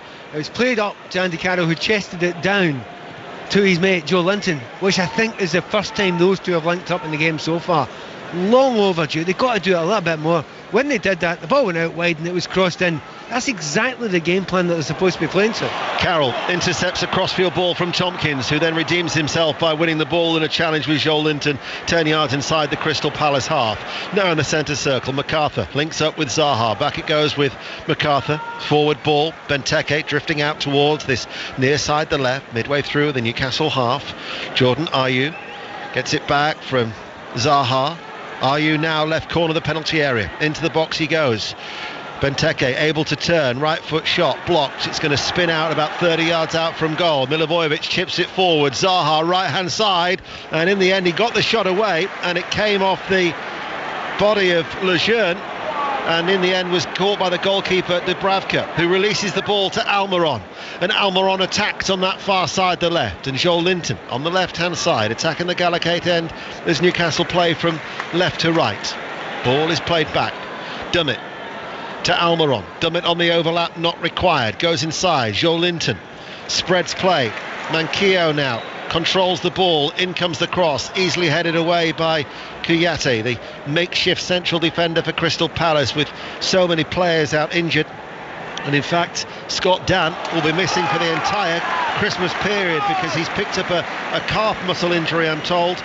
So Dann will not be playing in the games against West Ham United on Boxing Day and Southampton away on the 28th as Newcastle win a corner kick, Pat Nevin. Yeah, they have, but you're talking about the centre-backs and defenders that are missing for Palace, but they've not been put under anywhere near enough pressure yet, and that's up to Newcastle to do something about it. Interesting thing happened there with Roy Hodgson just a moment ago. I'll tell you about it after the corner kick. So Fernandez is in the penalty area, very, very crowded. Carroll, Joel Linton as well. In it comes now, and it goes over everybody's head and drops and curls out of play for a goal kick. Well, the classic mistake by the centre forward there. Andy Carroll expected the centre half to win it, so he ducked and he didn't win it. It just went straight through them all. The thing was about Roy Hodgson there, good break there by Crystal Palace there, a cross in there. Then there was a chance to Praska, plays out wide, and then Newcastle going to try and break quickly. I looked down to Roy Hodgson. He only had one thing in his mind: I'm not bothered. I'm so comfortable with my group here, and so little worry about the speed of the attack and the breaking attack of Newcastle there. He really believes in this team just now that they can defend. We shall see if it's held out. Doesn't have many options on the bench though, Roy Hodgson. He's got three teenagers who are all untried: Sam Woods, Brandon Pierrick, as well as James Daly. As Newcastle come forward, Joel Linton to Almiron. Almiron on the edge of the area. Dummett on the overlap, drills it in low, goes behind for a corner kick. Better from Newcastle, goalless. Yeah, that's twice they've got down the left hand side. Sometimes when teams come out for the second half, they get that left for 5 or 10 minutes, but let's just hope that doesn't die away again like it did in the first half. There was a decent first 5 or 10 minutes in the first half, but it did die away. Let's hope both teams can keep up. Well, a much bigger crowd than was here for the last home game against Southampton. That season ticket offer has certainly put bums on seats, and those that are sitting have just found their voices. But the corner is taken short. Back it goes to Shelby. Plays it into the penalty area. Interception though from Benteke in his own penalty area. Just running away from Almiron, who now tries to get back at him with the aid of Hayden. Forward ball is then cut out, sliding by Dummett, and out of play it goes for a Crystal Palace throw on that right hand side, and it's still 0-0. Brighton 0, Sheffield United 1 was the latest. The last time we heard from John Southall. That is still the scoreline. Brighton were very poor in the first half, and the manager has acted. He's made a double change. Murray's come on, Connolly's come on for Gross and Trossard. So Murray and Connolly up top with Maupay just behind. But it should be 2-0. A Webster error at the back. McGoldrick pounced. He went round the goalkeeper and shot into the side netting in front of those Sheffield United fans who are desperate for him to score. Brighton 0, Sheffield United 1. Elsewhere, Aston Villa 0, Southampton 2, Bournemouth 0, Burnley 0, Norwich City still lead Wolves by a goal to 0. Manchester City, Leicester City will have regular updates when that's underway at 5:30 as Livingston lead Ross County by 3 goals to 0.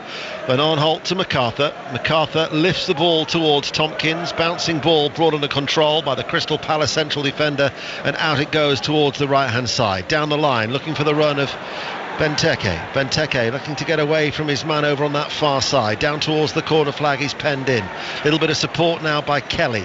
Kelly joining the attack, plays it short to Jordan Ayew 25 yards out from goal. Milivojevic goes further inside towards Van Aanholt. Van Aanholt picks out MacArthur, and the goalkeeper comes off his line and gets something on it as he tries to chip it goalwards, and it's diverted behind for a corner kick.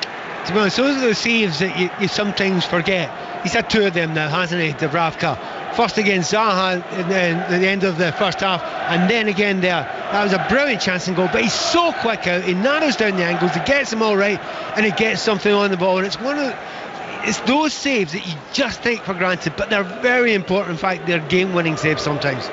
It'll be 2 years ago in January when he arrived, and he's certainly been a good signing for Newcastle United, the Slovakian goalkeeper. But Crystal Palace have a corner kick on that far side, the right. Very, very crowded 6-yard area as the ball is swung in towards the near post, aimed towards MacArthur. Hasn't been dealt with as yet. Van Aanholt will have a second chance to try and turn and cross that ball from the Palace right as they play from right to left, but they've got a throw. Pat Nevin must drive the centre-backs coming up there. Matt Kayati's come all the way up, Tompkins has come all the way up, Benteke's desperate to attack it. I think that's the third corner. Every one of them has failed to get by the first man at the front post. That would drive you absolutely mad as a defender or attacker trying to get something on it. Crystal Palace have a throw. The ball comes back on that side, the right. Cross headed away by Fernandez, helped out then by Andy Carroll. Only as far as Van Aanholt lets the ball settle to Zaha. Nice little flick inside. That was a nice little bit of interchange there. A couple of flicks from Benteke and Ayew. In the end, on the half volley, it was Van Aanholt who had the shot blocked, picked up by Zaha, tries to thread it through, comes back towards MacArthur. Newcastle supporters now are growing a little bit more restless because Palace now starting to dictate. Was Zaha fouled off the ball there by Manquillo? And the referee Simon Hooper says no, and the boos and jeers are directed at Wilfred Zaha. You know, he's looking for a free kick there, Zaha. I think he just slipped. I don't think it was a free kick. I don't think it was anything deliberate about him. I don't think he was diving there either. So he's getting booed, but that goes back to the historically that Zaha in the past has been known to dive now and again. I don't think he's as bad as it now. Nowhere near as he once was younger in his career. Zaha, I seem to remember last April when these two sides met, won the penalty that Milivojevic converted 9 minutes from time as Crystal Palace won by a goal to 0, and that was their first win at St James's Park since 1998. They have failed to score in 6 of their last 9 visits as Oldham have equalised at home to Crawley Town in League 2, and you're up to date. 5 Live in the World Service from the BBC. 8.5 minutes into the second half, and Newcastle United with Almiron brings it out down from the ground quite well off the air on that left hand side. Then it's back with Dummett. Dummett plays the ball back, and then all of a sudden the cross, a diagonal ball. Joel Linton trying to get on the end of it, and Kouyaté was back there, and it's been cleared away by Crystal Palace up towards Benteke. Benteke tussling. There was an outstretched arm there that has caught the Newcastle defender, and that's Cher who's gone down with a blow in the face. It was accidental, but there was an outstretched left arm. Yeah, and his arms were quite high as well. He's had a warning for the referee already in the game, Benteke, for his arms being a little bit high. I think earlier it was a bit harsher on him. That time, I think his arms were just a little bit too high, but I'm like you, it's a free kick, it's nothing more than that. So Shelvey to take the free kick inside the Crystal Palace half, about 10 yards further forward from the centre circle, and he's swung it out into the far side, headed on by Joel Linton. Carroll's there, Hueta came and didn't collect it. A couple of Crystal Palace defenders have gone down, as well as a blundering Andy Carroll tried to get on the end of it, and it's been put to safety, and it remains 0-0. But there's been another goal at Villa Park. Pat Murphy. A third to Southampton and a second to Danny Ings, and more shambolic defending from Aston Villa. How they didn't clear that ball is beyond me. Ings said thank you very much, turned swiftly, left foot over Heaton. Villa 0, Southampton 3. That would mean that they've lost 7 of their 9 in the Premier League, and would mean that, 4 points out of a possible 27, which isn't a great return for Aston Villa going into the festive period, as we go to Brighton and John Southall.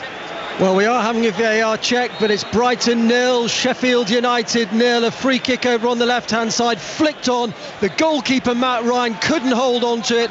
It spilled out to O'Connell. O'Connell got a touch on it, rebound off the keeper, back onto O'Connell and into the back of the net. But we are checking the goal at the moment for a possible offside. As it stands, it's Brighton 0, Sheffield United 1, and we're checking. OK, so that would be a second goal for Sheffield United. Just a moment there, just before we went away there. Coyote, I think it was, it went down. That is the last thing in the world that Palace need now. Even the stand-in centre-backs aren't able to finish games, but he's got up now.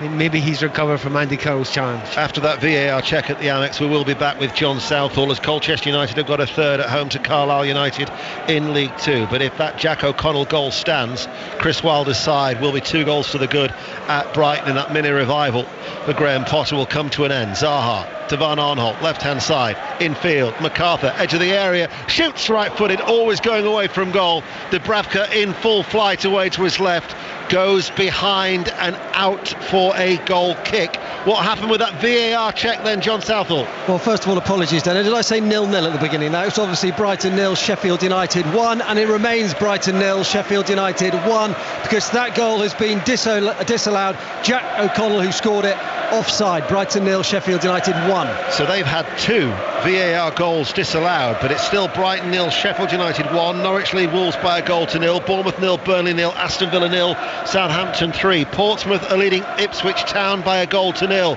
Paul Lambert's side without a win in 7.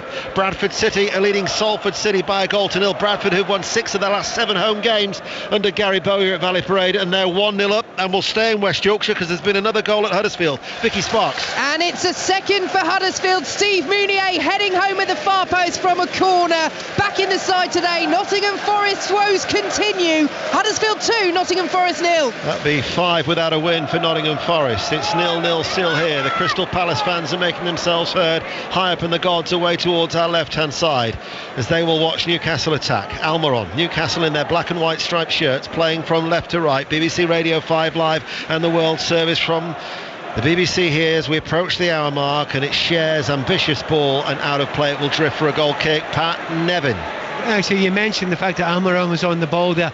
Do you know what? He's not created anything at all today. However, he has been incredibly lively, possibly much livelier than I've seen him for quite a number of months. So he's not done anything yet. He's not created, he's not scored. However, he's looking livelier. You never know, he might be on the brink of something. What's the latest in the rugby? Saracens, Bristol, Chris Jones. Saracens have scored 2 tries in this second half to almost put this one to bed. First a classy score from Nick Tompkins, then another impressive young English Surrey's player, Ben Earl, has just cut through to score as well. Surrey's have the bonus point try. They lead by 26 points to 13 over Bristol with the kick to come. Leicester Exeter is on Sports Extra. Charlton Athletic have equalised at QPR. QPR 1, Charlton 1. Lyle Taylor has scored for Lee Bowyer's side, who 10 without a win in the championship. Do you see any sign of the deadlock being broken, Pat? No, very quickly said. No, it's always possible, and again, we don't want it to sound as if you're saying the same thing time and again, but if Zaha gets on the ball, if you get a decent cross in for Andy Carroll or to go and attack, but there are so few players that look capable of creating in this game so far, and that's the disappointment of it. And watching Joe Linton specifically just now, I mean, it's 3 or 4 games I've been to see him now, and you do say what Chappers was saying before the game, you know, they need a bit of time to bed in, but it doesn't look right yet, does it? It doesn't look like a top Premier League striker out there just now, and he will score some goals, but nowhere near for the amount of money that he's been bought. You know, he seems very overpriced at the moment. Well, last season he scored 11 for Hoffenheim, but his return so far is just that solitary goal at Tottenham, and this is his 18th appearance. It's still 0-0 as the throw for Newcastle on the right hand side, picked up by McCarthy, plays it down the left hand side towards Benteke, hardly in rich goal scoring form himself, but he uses his strength to shrug off Fernandes, and Benteke into the penalty area, holds the ball up, he pulls it back, Zaha outside the penalty area, works it out to Kelly, right corner of the penalty area, Kelly with a cross aimed towards Benteke, repelled by the Newcastle defence. Hayden lifts it up towards Carroll, holds it up and then rolls it out towards Manquillo on this near side. Manquillo's forward ball, Joe Linton will come across, but as will Kouyaté, and Kouyaté tidies up for Crystal Palace as Shrewsbury, who have only lost 1 of their last 9, are leading at Blackpool. Blackpool 0, Shrewsbury 1 is the latest score in League One. They've been on a decent run of form, Simon Grayson's side, up until that scoreline came in from Bloomfield Road. An hour gone, 0-0. Just notice there, just for a moment, Kouyaté once again tidied up. Now, he had a little injury a few moments ago. However, he actually hasn't put a foot wrong there since he's gone to centre back. So Kouyaté at the moment, we talk about all the negativity, the defenders are doing okay.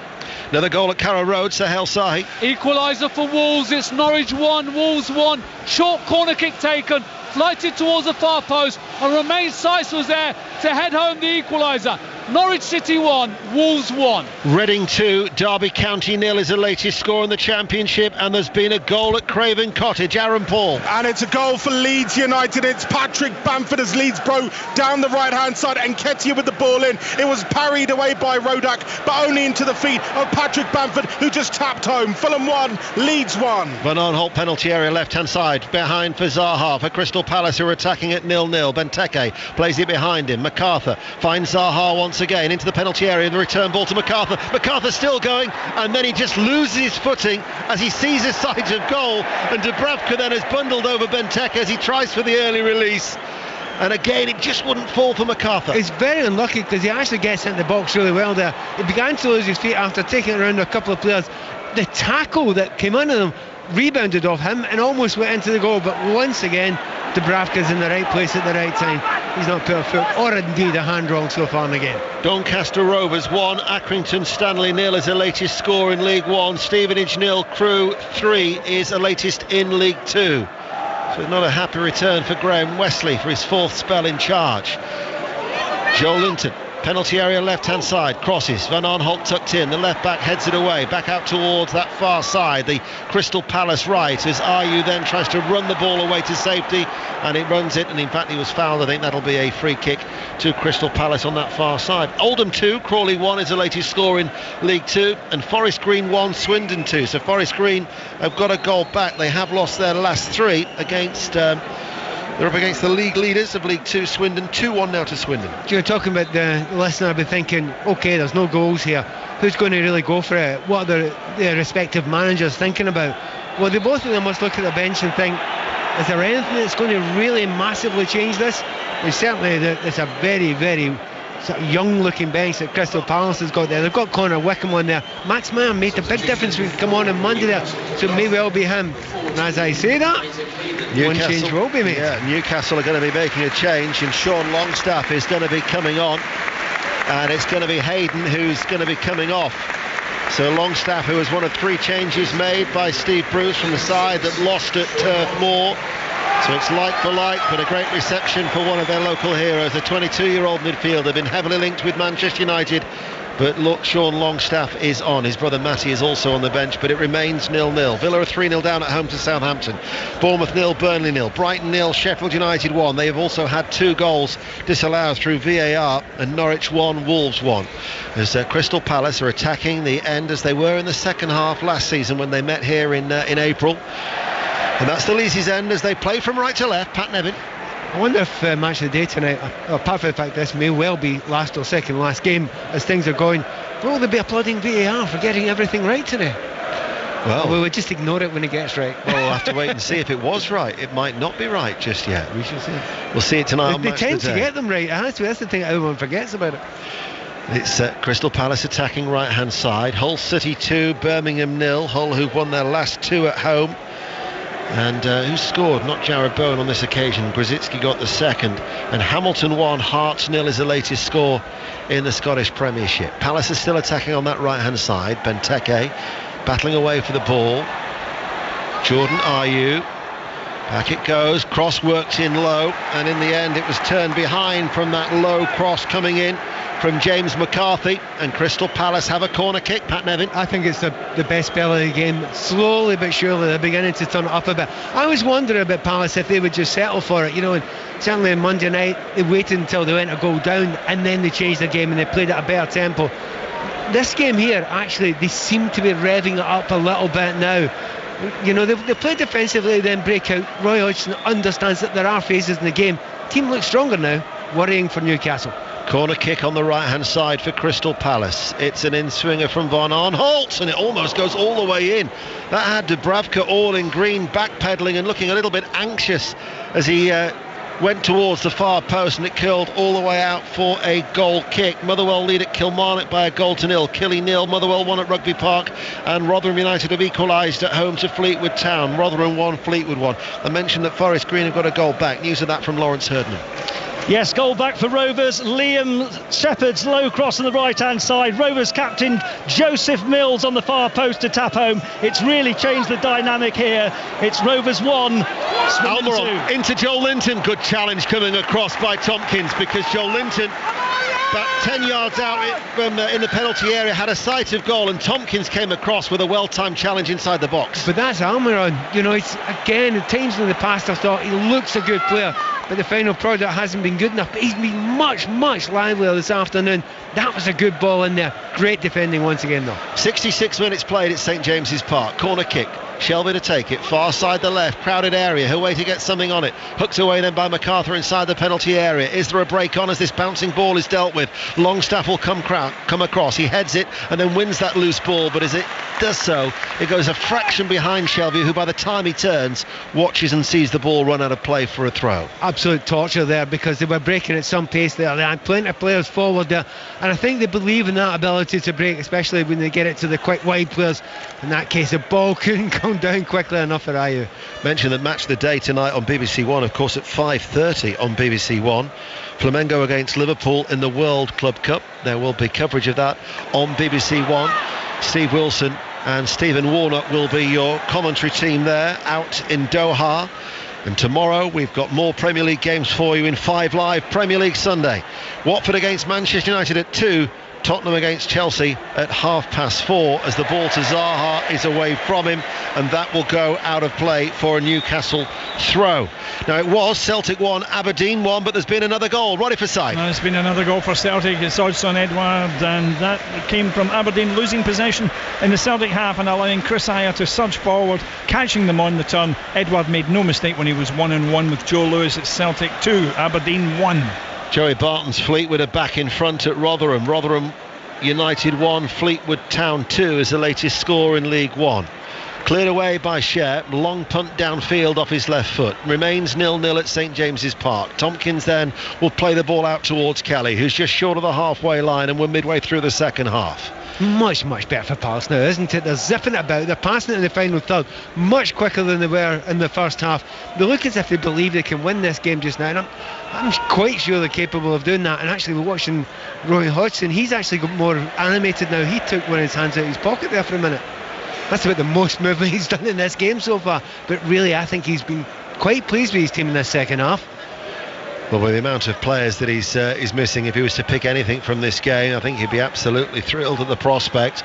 Exeter City were 3-0 down at home to Walsall, but the second place side in League Two have got it back. Exeter 3, Walsall 3 is a latest score, and we'll get the latest from Craven Cottage in the Championship with Aaron Paul. Where this game is well and truly alive. It's Fulham 1, Leeds 1. Fulham with a wonderful opportunity just now. Ivan Cavallera bringing the ball into the centre of the goal, 30 yards out, lashed it towards the top left-hand corner, postage stamp, but found the palm of Kiko Casilla, who parried it over. Fulham so close to retaking the lead, 1-1.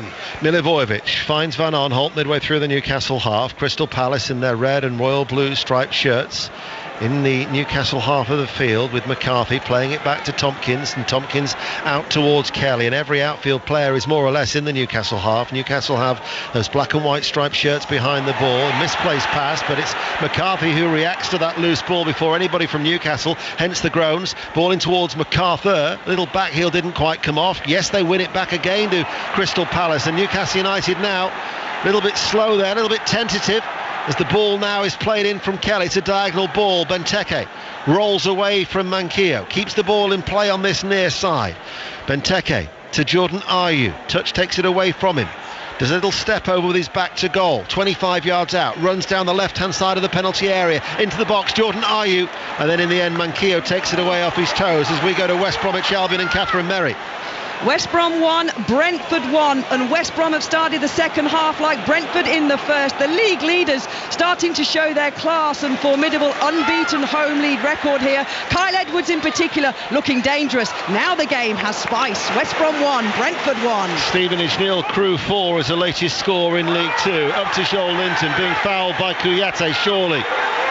Referee Simon Hooper says no. He was all over him like a rash. Yeah, but the referee's saying that Joe Linton had his arms against Kouyaté and holding him back. I think that's nonsense. That is a free kick. I'm with you. Zaha attacking for Crystal Palace at the other end. Zaha will win a corner kick as Dummett stayed tight in front of him, and it comes off the legs of Dummett. Do you know what? We've got a game of football beginning to break out now. We're going to allow 5 or 10 minutes. Certainly Palace, they've taken over control of this game. They are the better side at the moment, and all the questions that have to be answered just now, it's Steve Bruce. He has to think about it just now. His team aren't getting up the park. They've run out of legs now. We've seen very little of Andy Carroll getting on the ball. He must be looking at his best.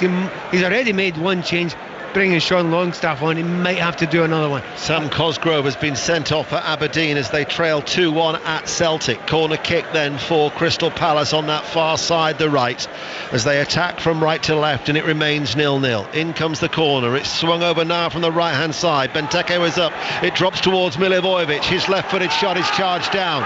The loose ball picked up by Kelly. They're getting very, very anxious inside St James's as Crystal Palace with Van Aanholt, right corner of the area, rolls it in towards Ayew, tries to take it away on the outside of Fernandez, and it will be a goal kick. So it's still 0-0. Aston Villa 0, Southampton 3. Brighton 0, Sheffield United 1. Norwich 1, Wolves 1. Latest from Bournemouth, Jonathan Overend.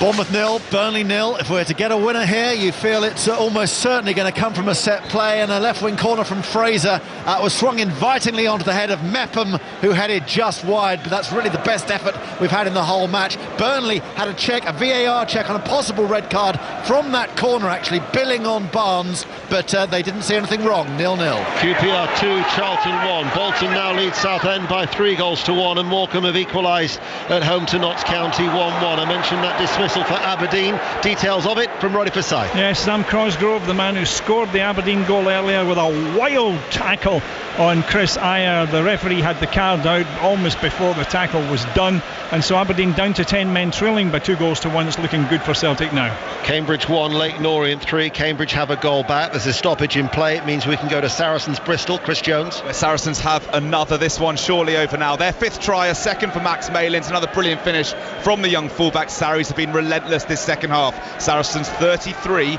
Bristol 13. Leicester Exeter on Sports Extra. Hamilton now lead Hearts by 2-0 in the Scottish Premiership. 5 live here at St James's Park. 17 minutes remaining. Crystal Palace are on the attack. Ball played in towards Benteke. Benteke in the penalty area. Good save by Dubravka. Comes back towards Benteke. Crosses towards the near post. Turned behind by the defender for a corner. Once again, Dubravka, mentioned before the game, I think he's the player that's probably the least talked about in this Newcastle team, but arguably the most important player in the team. The saves he's made, the goal saves he's made, that were absolute stick-ons that other goalkeepers may have let go. His timing's good, his position is good, his bravery is good, and he gets his angles right every single time. Makes hard saves look easy. Livingston 4, Ross County 0. I think that's the third decent save that he's made. He's certainly been much more work than Hueta at the other end in terms of proper saves, as it's going to be a corner kick to Crystal Palace. It's still 0-0. It's another corner on the right hand side. It's another in-swinger. It's headed up rather than away by Andy Carroll, but he will attack that second ball, and Almiron picks it up now, and the counter is on for Newcastle United. Almiron still going, and then the challenge coming across by McCarthy, and the referee gives the free kick. Well, it's a brilliant. I don't know if he has given a free kick. Is he given a throw-in or a free kick? But talking about Almiron, his pace is absolutely the only one from midfield that's going to scare anyone for pace. Gets forward there, and it is the throw-in he's given. It is the throw-in. Thought for Simon Hooper for a minute had given the free kick. It was a good challenge by McCarthy on that far side. It's still 0-0. Newcastle with the cross, headed away by Tompkins on the edge of his 6-yard area, and then McCarthy backing into Shelby, and it runs out of play for a throw over on that far side. By the way, Van Dijk starts for Liverpool in that World Club Cup, which you'll be able to watch on on BBC One at 5:30. Coverage of that from Doha, and Van Dijk starts as the ball goes out of play, and means we can get the team news from the Etihad. John Murray. Well, the champions start Riyad Mahrez against his former club. Bernardo Silva too is in the side as City make 2 changes from their last Premier League starting lineup. Rodri and Foden are on the bench, as is Sergio Aguero on his comeback from injury. And Leicester also make 2 changes from last weekend. Barnes and Perez are in for Iheanacho and Pratt. Regular updates from John into Sports Report and 606 as well, with Alistair Bruce Ball and Chris Sutton. 08085 909 and 693. Stevenage 0, Crewe 5 is the latest score from League 2.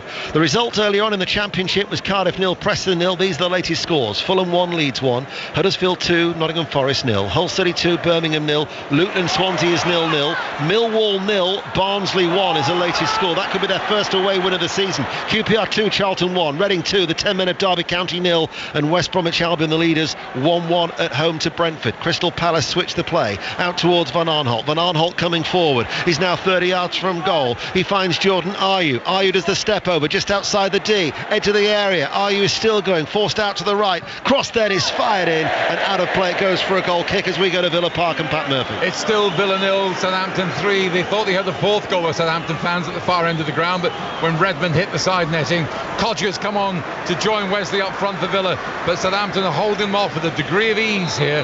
Villa 0, Southampton 3. Fulham have just taken the lead. Fulham lead Leeds United by 2-1. Aaron Paul.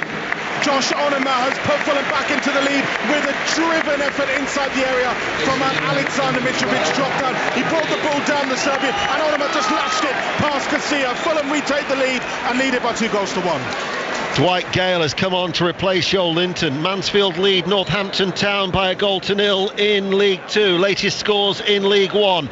Well, in fact, the result from the early kick-off, Gillingham beat MK Dons 3-1. Latest scores, Blackpool 0, Shrewsbury 1. Bolton 3, Southend 1. Sol Campbell still without a win. Bristol Rovers and Peterborough's 0-0. Burton lead Rochdale 2-1. They've come from behind. Coventry 1, Lincoln 0. Doncaster 1, Accrington 0. Oxford 1, the leaders Wickham 0. Portsmouth lead Ipswich Town by 1-0. Rotherham 1, Fleetwood 2, and Tranmere still lead Wimbledon by 1-0. We'll go to Carrow Road. Norwich Wolves, Sahel Sahi. Still 1-1, Ian, with 15 minutes to play. Wolves equalise after the hour mark. Romain Saiss with his 2nd of the season, and if either side are going to score in this final 15 minutes, it looks like it'll be the visitors. Norwich 1, Wolves 1. The result in League 2 earlier was Grimsby 0, Scunthorpe 1. Latest scores at Valley Parade. Bradford City still leads Salford City by 1-0. Cambridge 1, Leyton Orient 3. Colchester lead Carlisle 3-0. Exeter, who were 3-0 down, drawing now 3-3 at home to Walsall. Forest Green 1, the leaders Swindon 2. Mansfield 1, Northampton 0. Morecambe 1, Newport 1. Oldham 2, Crawley 1.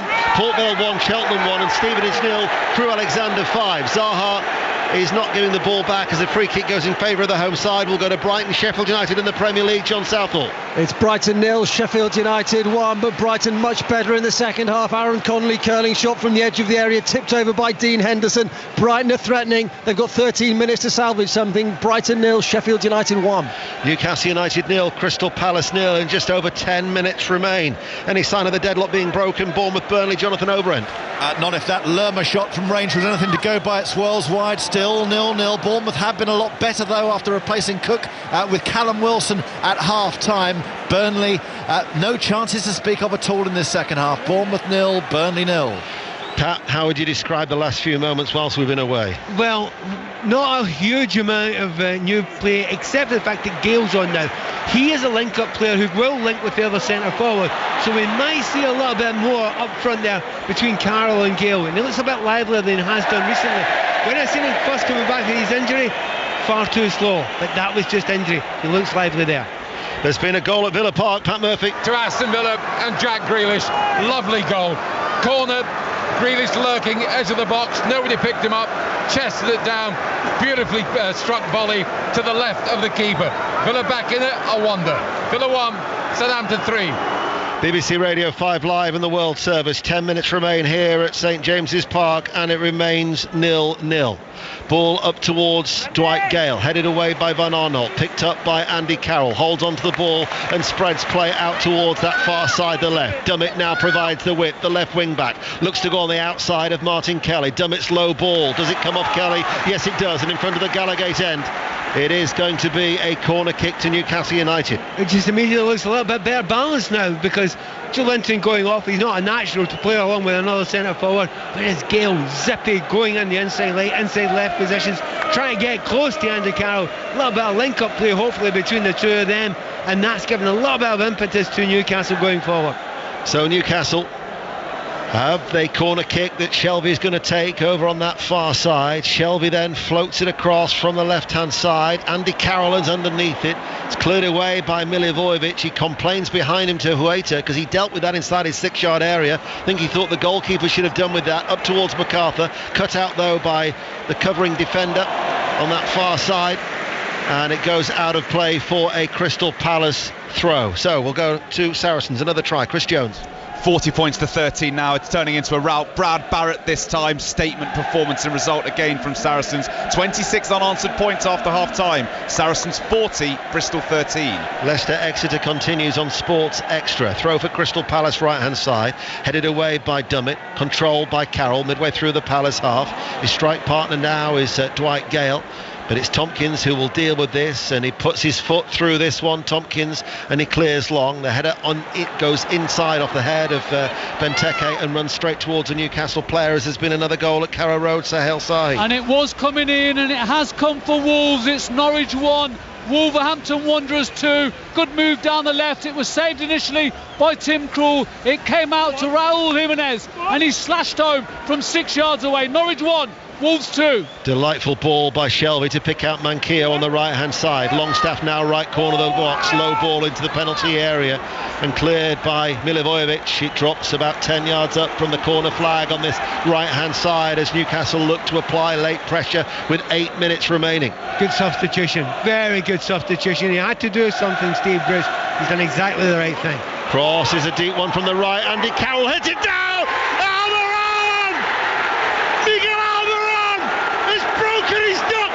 He scored his first goal for the club. He takes off his shirt. Delirium inside St James's Park. The little Paraguayan, at the 27th time of asking, has broken the deadlock, and Newcastle lead Crystal Palace by a goal to nil.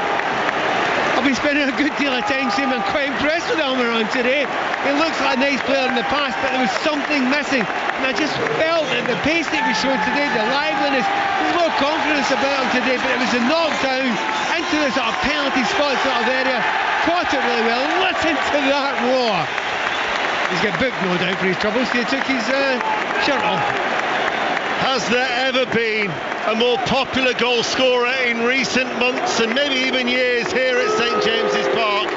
The yellow card will follow from referee Simon Hooper because he took off his shirt. That's why he just had the boos. He won't care a jot. He turns around. His arms are held aloft. The The Newcastle supporters are up and dancing in their seats because Almiron, who was once their record signing when he arrived last January for £21 million, he's had his opportunities, he hasn't taken them, but he took that one on the knockdown header from Andy Carroll, and Newcastle lead by a goal to nil. Bradford City 1, Salford City 1, an equaliser at Valley Parade. Nottingham Forest have a goal back at Huddersfield. Huddersfield 2, Nottingham Forest 1, and Hearts also have reduced the arrears. Hamilton 2, Hearts 1. In fact, news of that Forest goal from Vicky Sparks. A thumping near post header from Joe Worrell sets up a grandstand finish. Huddersfield 2, Nottingham Forest 1. Well, I remember when Almiron signed here at Newcastle, and there's nothing to him. I met him in a hotel in the centre when I was up here in the northeast. He's a slight of a man, but they love him in this part of the world. He's a lovely footballer. He's a very nice footballer. But the thing is, that final thing there, the creation or the scoring just wasn't there, and it didn't look as if it was there. But there had been signs today. He was sharper, he was quicker. I just wonder if there was one or two injuries he was carrying. He's had a little bit of time off his back. I tell you what, he's looked as sharp as I've seen him since he's come to the club. The noise will tell you everything inside St James's Park.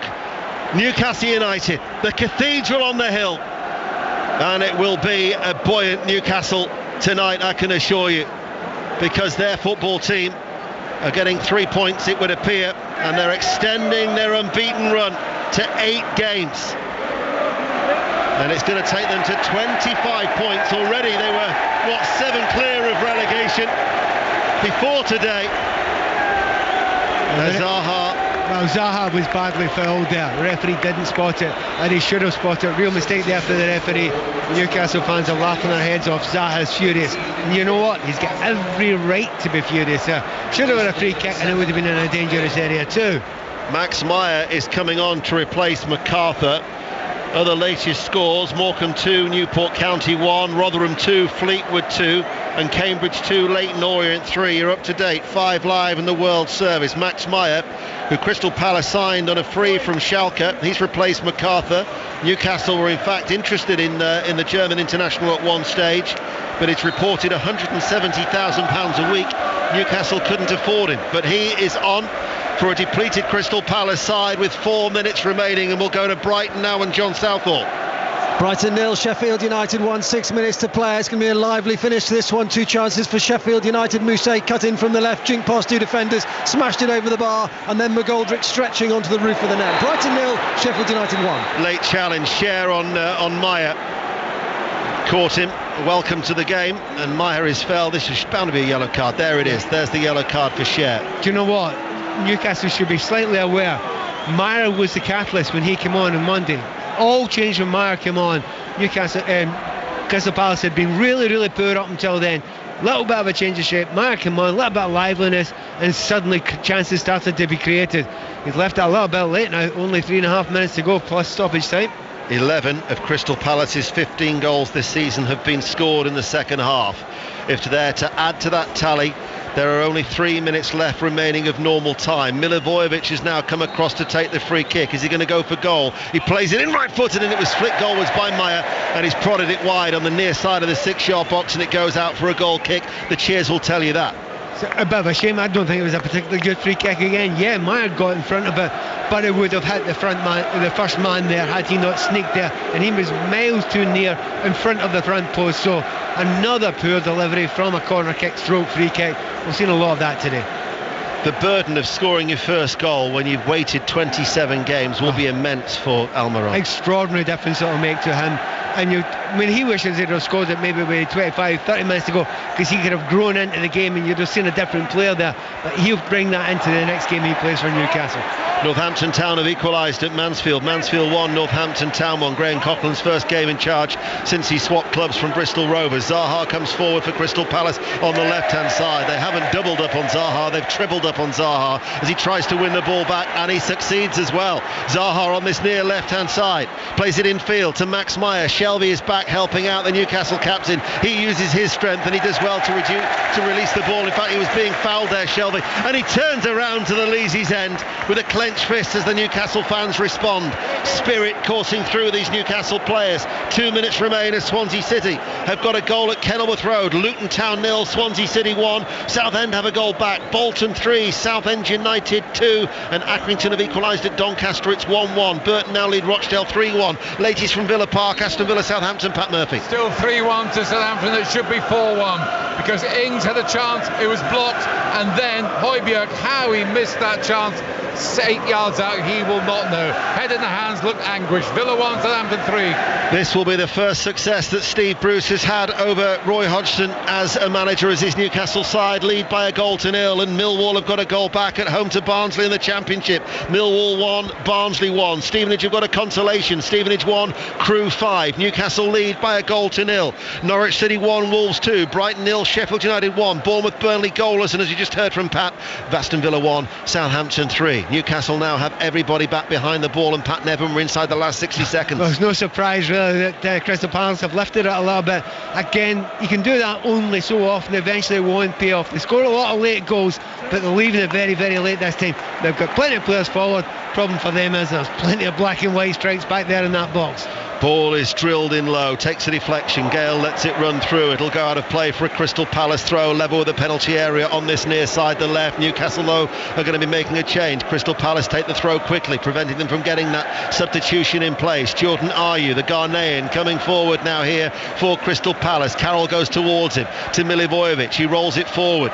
Jordan Ayew looking to Max Meyer. Blocked, though, and Newcastle now with a goal scorer, Almiron, feeds the ball back. It'll be drilled down, away downfield by Dummett. Reading 3, the 10 men of Derby County 0. Tompkins comes forward now. We're into the 3 minutes of added on time. 5 Live in the World Service as Manquillo puts pressure on Zaha and wins the ball just short of the halfway line, to the delight of the Newcastle supporters who want to see them protect their slender lead. And Manquillo again gets tight behind Zaha, not giving him any room. The quick throw though from Crystal Palace as McCarthy spreads the ball across to Milivojevic, and Newcastle shuffle across and block the ball again, this time with Andy Carroll, and Milivojevic goes all the way back to Tompkins, and Andy Carroll will chase it, and Tompkins has to go all the way back towards Huerta. Yeah, but they're still trying to get the ball. They've still got the ball. They've still got possession, but they need to at some point get the ball in the box. They also need to make sure they've got players attacking the ball there. Ayew's gone to centre forward alongside Benteke, but they've just got a massive black and white shirts. They're going to fight to these 3 points. Massive 3 points for them, and that free kick will help them a lot. Since the end of September, Newcastle are looking to take 17 points out of a possible 27. They'll be moving into the top half of the table. I mean, it is extraordinary when you think about it. I mean, they haven't played particularly well today. You've got to say well done Steve Bruce again. He made a change at an important time. Palace are beginning to take complete control of the game. He made the change, and that change led to Andy Carroll nod down and a goal by Almiron. Well, Bournemouth-Burnley was the only goal, or the only game in the Premier League without a goal. That's changed. Who's got it? Jonathan Overend. Out of nowhere, Burnley take the lead with 2 minutes to go. The substitutes combining. Aaron Lennon, his curling cross. Jay Rodriguez up to score off a dubious part of his body, perhaps the shoulder. Maybe he just got the head connected. Martin Atkinson has his finger to his ear, as is regular behaviour these days. So I'll get back to you. But at the moment, it is 1-0 Burnley. So that is subject to VAR, that of course checks every goal. But Burnley, who've had a bit of an Indian sign over Bournemouth. Burnley have won 4 of their 6 previous Premier League encounters, as Newcastle United, leading by a goal to nil, want to make a change. Yedlin is going to be coming on, and Dummett is the player who is going to be coming off. Makes great sense, just to slow down the game a little bit. They've got it up the far end of the pitch where they want it. Newcastle fans are taking every opportunity. They have huge applause to every single player. They're just giving that last little bit of legs that those players need on that pitch just now. But they are fighting for everything just now, and it looks like they'll just about make it. And at the moment, it's probably about 20 minutes since there's been a half a chance made by Palace. They need to do something in these last few seconds. Newcastle leading Crystal Palace by a goal to nil. It will be the end of an unbeaten run of 4 for Crystal Palace, as we'll tidy up that goal at Bournemouth. Did it stand after the VAR check? Jonathan Overend. Goal stands. Bournemouth 0, Burnley 1. Jay Rodriguez with it. 5 minutes of stoppage time. I said it was off a dubious part of his body. They were checking for handball. Might have hit the shoulder, but actually it was more like his neck it came off. Doesn't matter. Bournemouth 0, Burnley 1. Ball is played up towards Benteke. Challenged by Cher. Drops to Saha. Manquillo again with another tight challenge, and Manquillo's continued his forward run, and Steve Bruce with his index finger of his right hand outstretched just says take it into the corner, son. And Manquillo will run downfield, and Crystal Palace have the throw. But by my watch, 3.5 minutes of the minimum 3 have already been played. Now, of course, he's going to add on a little bit extra, is Simon Hooper, because of the substitution that Newcastle have just used. But Newcastle now have the ball deep inside the Crystal Palace half. And it's the Newcastle voices that you can hear, because Newcastle United are threatening to get another 3 points. Well, they're taking an eternity over every one of these throw-ins. The referee doesn't seem moved at all. He says, no, I'm going to give you extra time there. But on the furthest part of the pitch as far as Crystal Palace are concerned, the cheers will tell you that Newcastle have seen it out. They've beaten Crystal Palace by 1-0, and there will not be a more popular goal scorer than Miguel Almiron. His first for the club at the 27th time of asking. He's the match winner. Pat Nevin. this game will not live long in the memory unless your name is Miguel Almiron, and he will remember this all his life. He played very, very well today. I wouldn't say he was man of the match, but he wasn't far off it. But he took that one chance he had, smashed it into the net, up the other end. A lot has to be said about Dubravka. Number of very, very good saves and good defending from those three centre-backs from Newcastle as well. It wasn't a cracker. We weren't expecting a cracker. If it was ever going to be a win, it was going to be a 1-0. Newcastle have sneaked it, and they don't care how they did it. And they're unbeaten now at 8 games at home. Full-time, Newcastle United 1, Crystal Palace 0. But the warmth and the delight that you can hear coming through the radio, Pat, is not for the 3 points. It's not for the 1-0 win. It's for the goal scorer. Yeah, and on top of that, I mean, they like him anyway. Because he's a really lovely player to watch, they've warmed him. They like good footballers here, as most fans do like good footballers, have got good skill. But he's never stopped working. He's never started hiding at any point. And it's hard to do that. He's walking off in front of us just now. His fist, he's got a big, big hug from Steve Bruce as well there. What a brilliant moment. Honestly, you can just about feel his smile from here, and we're about 50 yards away from him. No, it is an absolutely brilliant moment. And just for his sake, I really hope that opens a door that he can go forward. I wouldn't be surprised, because as I say, he looked sharper, he looked quicker, probably his best display in the Newcastle shirt. Even though he didn't create much, he scored the goal, he worked hard, and he looked healthy.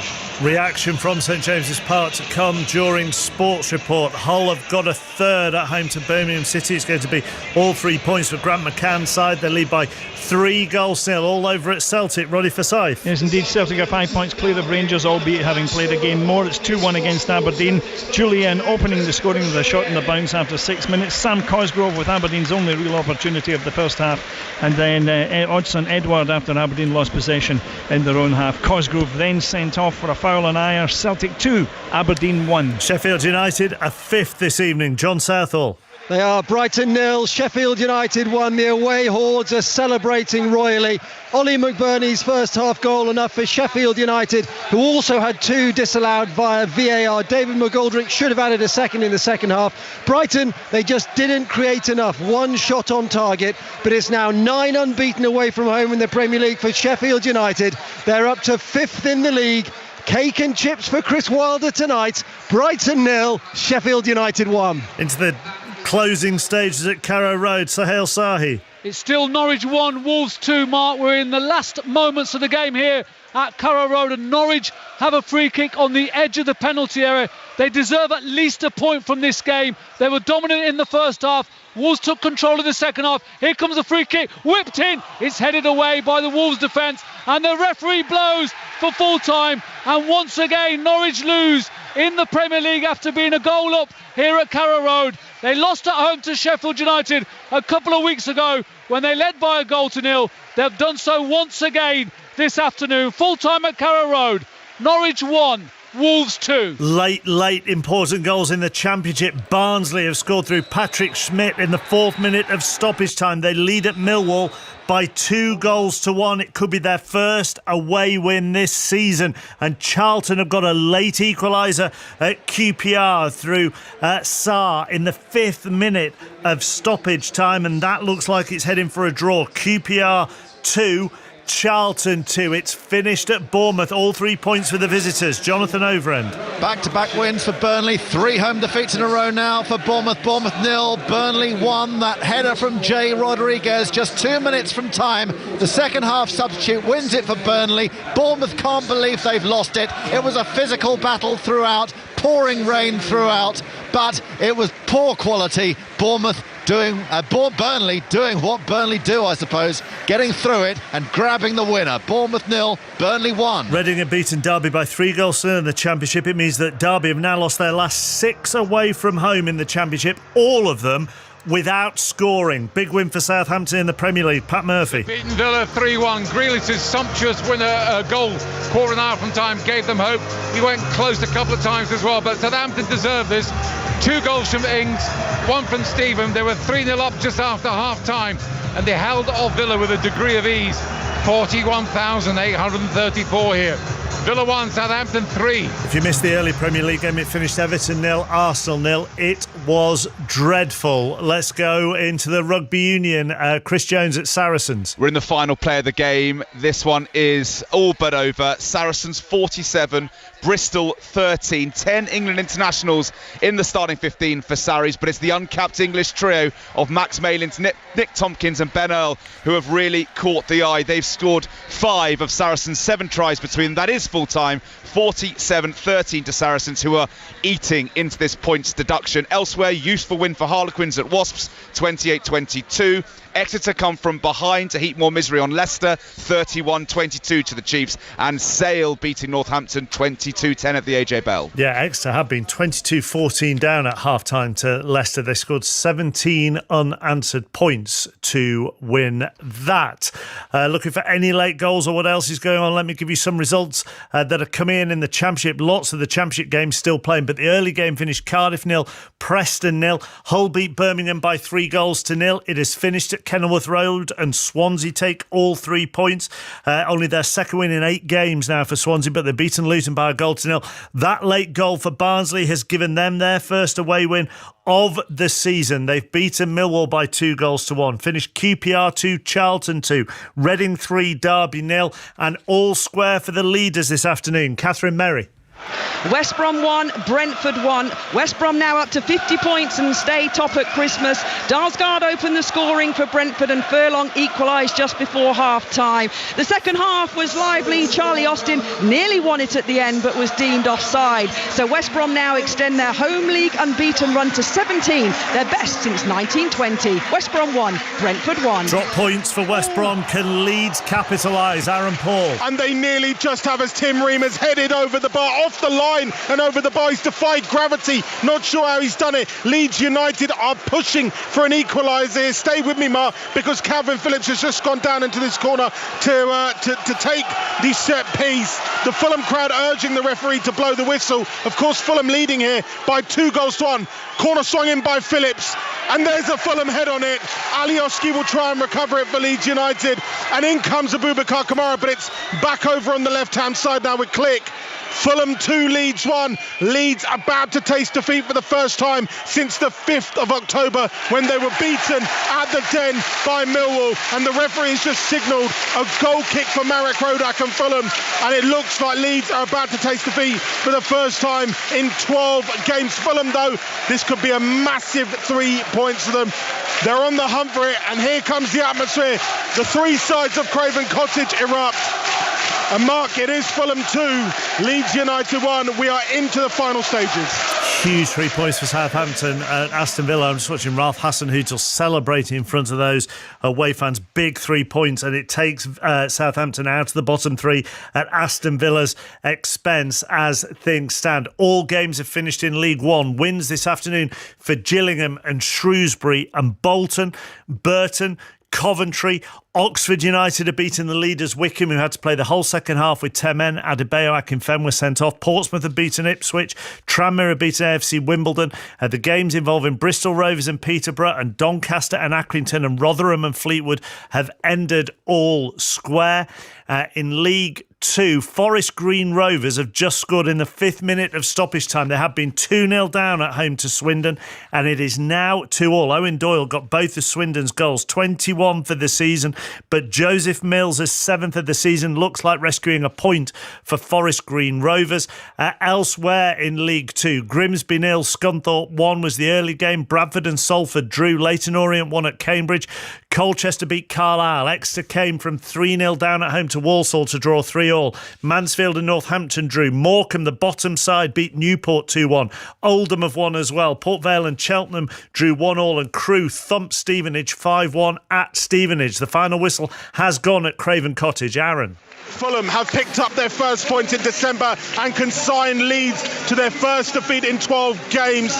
Alexander Mitrovic opened the scoring from the spot early on. It was a questionable penalty kick. Patrick Bamford capitalised on a loose ball to equalise the Leeds in the second half as they really pushed. But Josh Onuma found the winner for Fulham with 20 minutes to go as he lashed the ball past Kiko, because he won't score one better than that, the former Spurs man. Plenty of fire in this one, with the referee maybe losing control of things towards the end. But Fulham held on for a massive 3 points, which sees them back into third. It is finished here down by the river. Fulham 2, Leeds United 1. Watford, Manchester United, Tottenham, Chelsea, both in full on 5 Live. Tomorrow, 6:06. The lines are open. Alistair Bruce Ball and Chris Sutton, 08085 909 693. Thereafter, Sports Report, which is next. Christmas on BBC One. But I say, what's occurring? Superstar, Gavilar. In less than 24 hours, I will be cooking Christmas dinner for over 13 people. Yes, I know. I'll have a Christmas down, Barry. Stacey, would you kindly inform everyone that dinner will be ever so slightly delayed? Oh, Gavin and Stacey, back it is. Mick, open that bottle of wine. Christmas Day at 8:30 on BBC One and iPlayer. Tidy. Afternoon, I'm Mark Chapman. This is BBC Radio 5 Live at 5 o'clock, and this is Sports Report.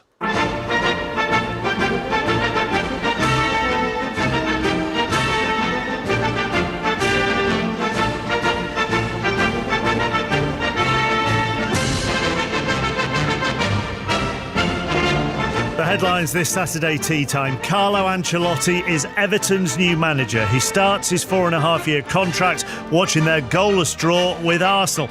It wasn't the most eventful day in the Premier League, but then this happened.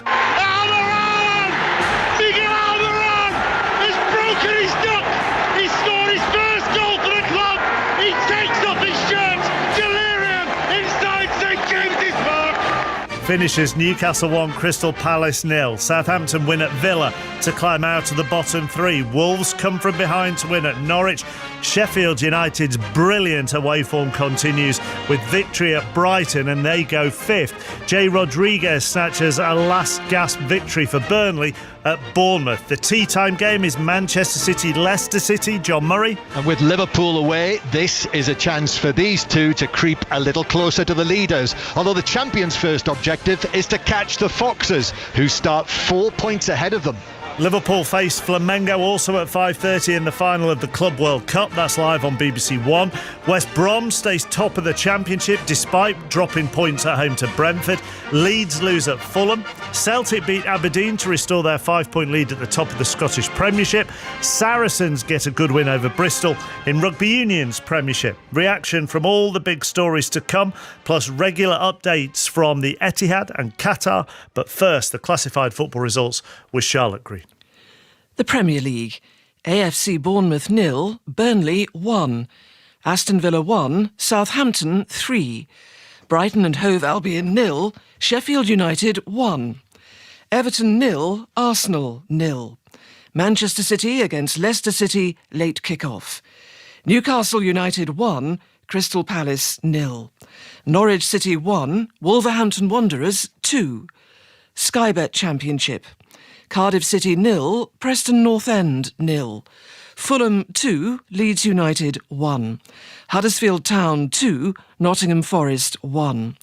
Hull City 3, Birmingham City 0. Luton Town 0, Swansea City 1.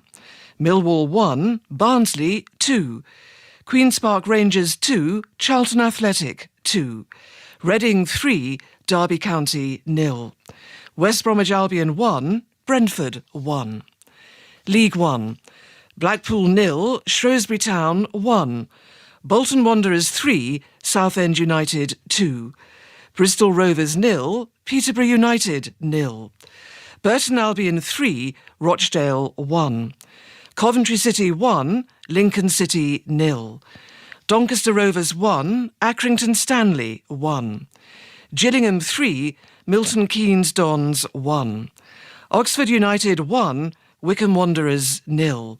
Portsmouth 1, Ipswich Town 0. Rotherham United 2, Fleetwood Town 2.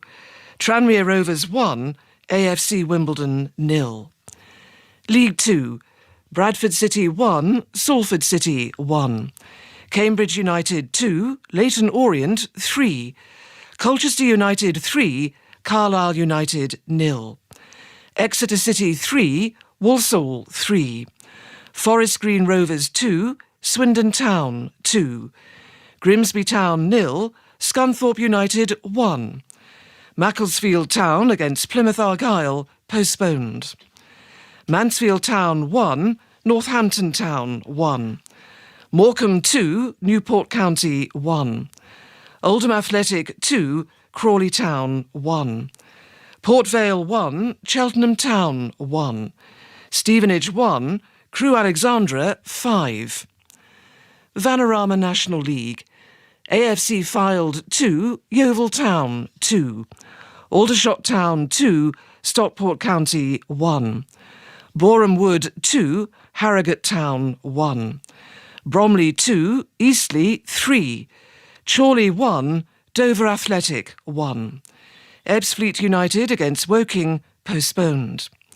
FC Halifax Town 2, Notts County 4.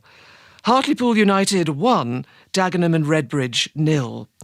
Maidenhead United 1, Barnet 4. Solihull Moors against Barrow postponed. Sutton United 3, Wrexham 1. Torquay United 0, Chesterfield 3. Ladbroke Scottish Premiership. Celtic 2, Aberdeen 1. Hamilton Academical 2, Heart of Midlothian 1. Kilmarnock 0, Motherwell 1. Livingston 4, Ross County 0. St Johnstone 0, St Mirren 0. Scottish Championship. Alloa Athletic 0, Greenock Morton 2. Dundee United 4, Ayr United 0. Inverness Caledonian Thistle 2, Dunfermline Athletic 0. Partick Thistle 0, Dundee 1. Queen of the South 2, Arbroath 0. Scottish League 1. Clyde 3, Airdrieonians 1. Montrose 2, Falkirk 3. Peterhead 1, East Fife 2. Wraith Rovers 0, Dumbarton 2. Stranraer 2, Forfar Athletic 4. Scottish League 2. Albion Rovers 4, Annan Athletic 2. Cowdenbeath 3, Stenhousemuir 1. Elgin City 3, Brechin City 1. Queen's Park 1, Cove Rangers 3. Stirling Albion 0, Edinburgh City 1. JD Cymru Premier. Airbus UK Broughton 1, Kevin Druids 1.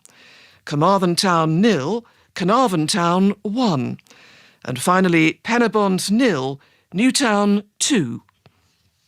Thank you very much, Charlotte. You're listening to Sports Report on 5 Live. It's 8 minutes past 5. We'll react to the day's football shortly and also talk about the appointment of Carlo Ancelotti as the new Everton boss. But unfortunately, we have to start Sports Report with some sad news that has just been announced in the last 10 minutes or so, and that is the death of Martin Peters. Newcastle United and Rochdale try again this evening after a 1-1 draw 10 days ago, and that Newcastle team that Ando just ran through in number order a few moments ago is Darlow in goal. Now we were led to believe that it would be a back four. That was our understanding earlier. When you look at the team written down, Ando, Hayden, Lascelles, Lejeune, Kraft, Ritchie, those players there, and you could even include Atsu, I suppose, could form a back five with 3 central defenders, because there's 2 recognised centre halves, Lascelles and Lejeune. Kraft and Hayden both played there in the first match against Rochdale. Atsu was wing back. Ritchie played wing back when he came on. Atsu went further forward. So really we're not going to know for certain until the team lines up. They could change within the game as well. But anyway, Darlow in goal, Hayden, Lascelles, Lejeune, Kraft, Ritchie, Atsu. Then the Longstaff brothers definitely in central midfield, and Almiron and Joe Linton in the Newcastle United attack. The bench is Elliott, Clark, Carroll, Shelvey. Good to see him back after going off injured on New Year's Day. Willems, Fernandez and Tom Allen from the development squad. Steve Bruce has talked about treating the FA Cup with the respect it deserves, and how he knows from his time at Hull, when they got to the final and lost to Arsenal in 2014, the benefits that a cup run can bring to a Premier League club, as long as you're safe in the Premier League. And he wants to replicate that here. He wants to do that again with Newcastle United. And while there are many supporters who lay the blame at Steve Bruce's door for the injuries that Newcastle have got, all the muscle injuries, and are questioning maybe training methods, his management of the squad, or not using the squad in a more effective way over Christmas. The one thing he did at Rochdale was pick the strongest side available to him. Lejeune was rested, but he said that would happen before the game. Ritchie was just coming back from injury. And again tonight, all right, you would probably have Carroll and Shelvey arguably in the strongest Newcastle 11, but aside from that, it's 11 senior players out there. There's only one untested youngster on the bench. I haven't got a problem with it. I don't see how people could have a problem with it. Experienced keeper, you know, Ritchie, Lascelles, Hayden, all experienced. It's an experienced side. You know, there's no young boys in there. It's not as if you're throwing people in who haven't played Premier League football and don't know what it's all about. You know, I know this is the cup competition, but that is an experienced side. You look at the Rochdale side, and you would say that Newcastle United side, there should be more than enough in there to get the job done. Rochdale, managed by Brian Barry Murphy, 41 years of age. Has been at the club for nearly 10 years now. Firstly as a player, retired a couple of years ago and became initially caretaker manager but permanent boss in April. They are 18th in League One, 6th from bottom, 6 points above the relegation zone. They beat Bolton, who are bottom of League One, 2-0 at home on Saturday. And he's made a couple of changes as well from the team that played in the original match at Spotland. It's the same goalkeeper, Robert Sanchez, who's on loan from Brighton. Then at the back, we think it's going to be 4-3-3 from Rochdale. Luke Matheson comes in. He came on early in the first match and made a difference, certainly, and also laid on the goal. He actually scored against Bolton at the weekend, Matheson. He's at right back. The same centre halves, Owen O'Connell and MJ Williams.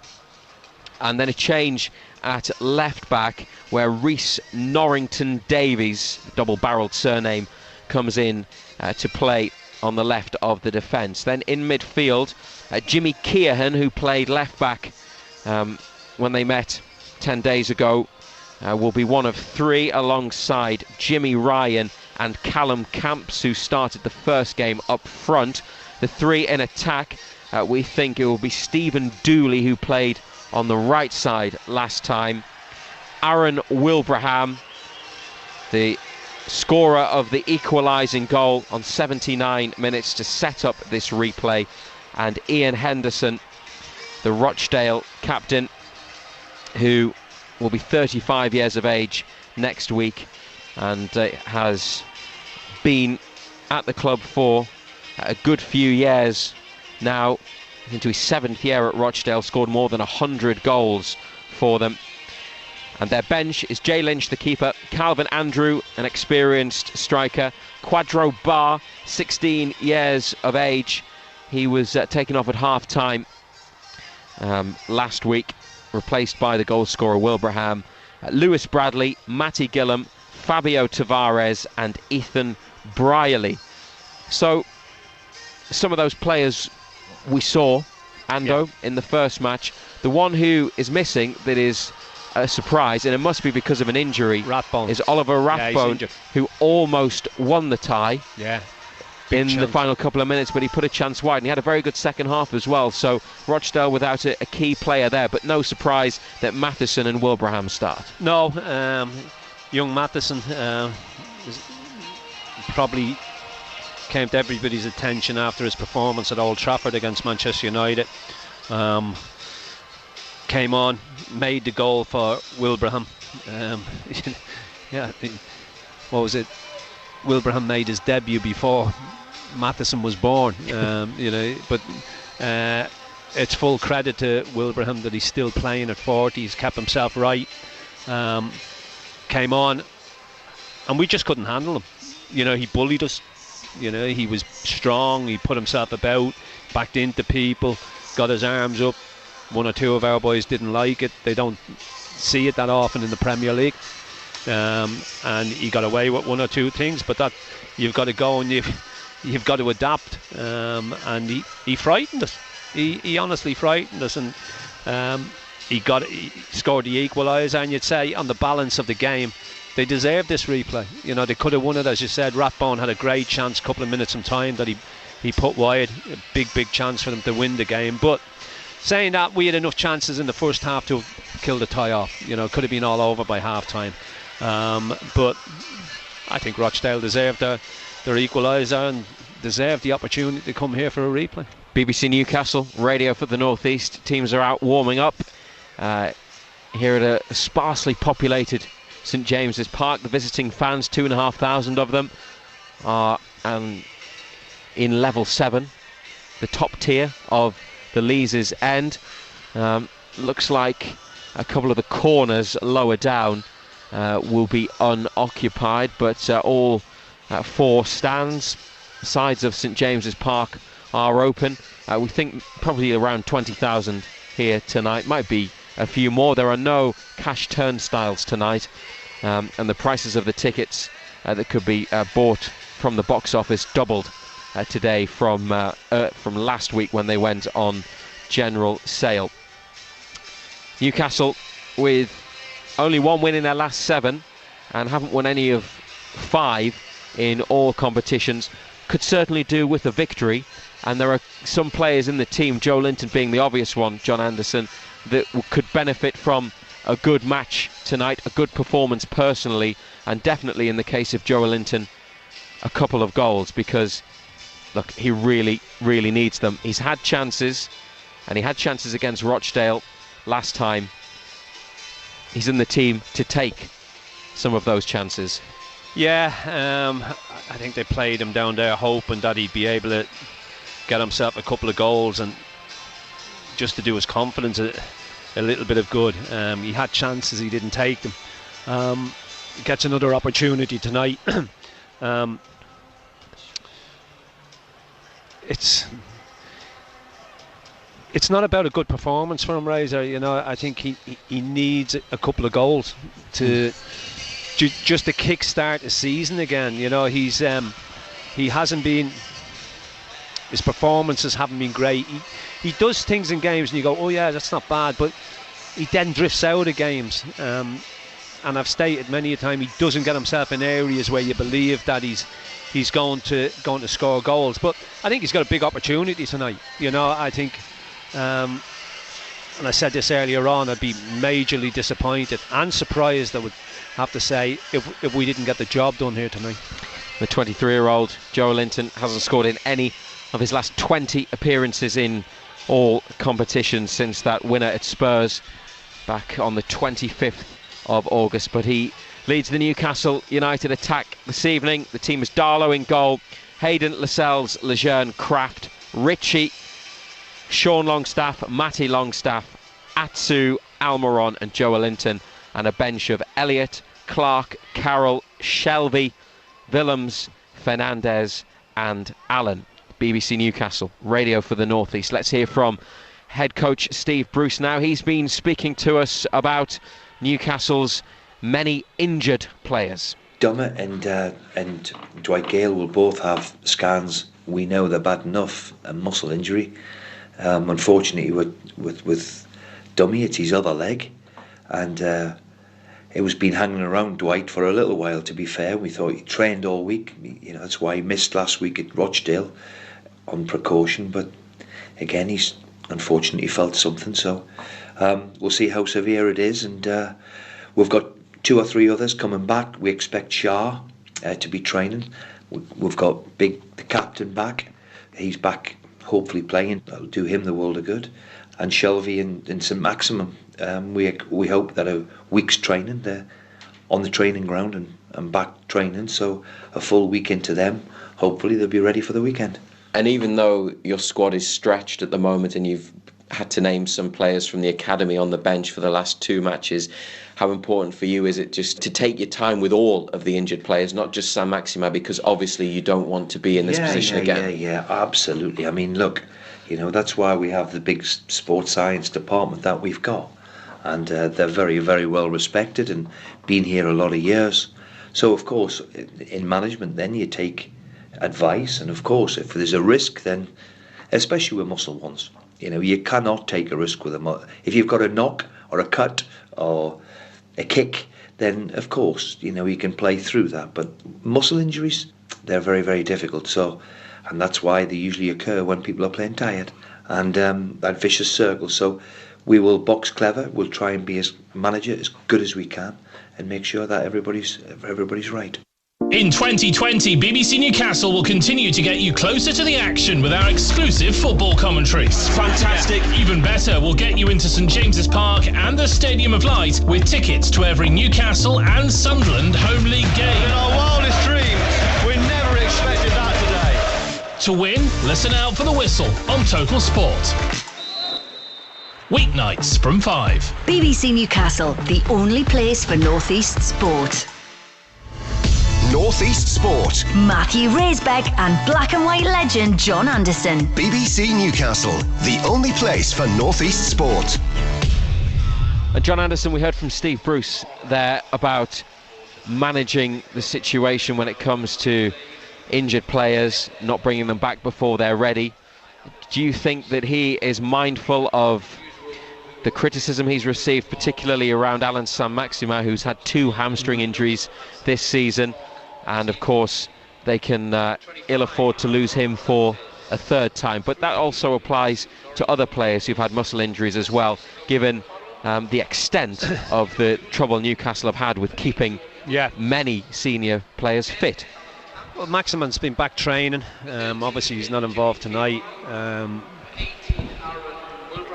Will he come back against Chelsea? That remains to be seen. Obviously he'll train tomorrow, Thursday, Friday. How long do you give him before you say, yeah, he's ready? Or do you leave him for Everton next Tuesday?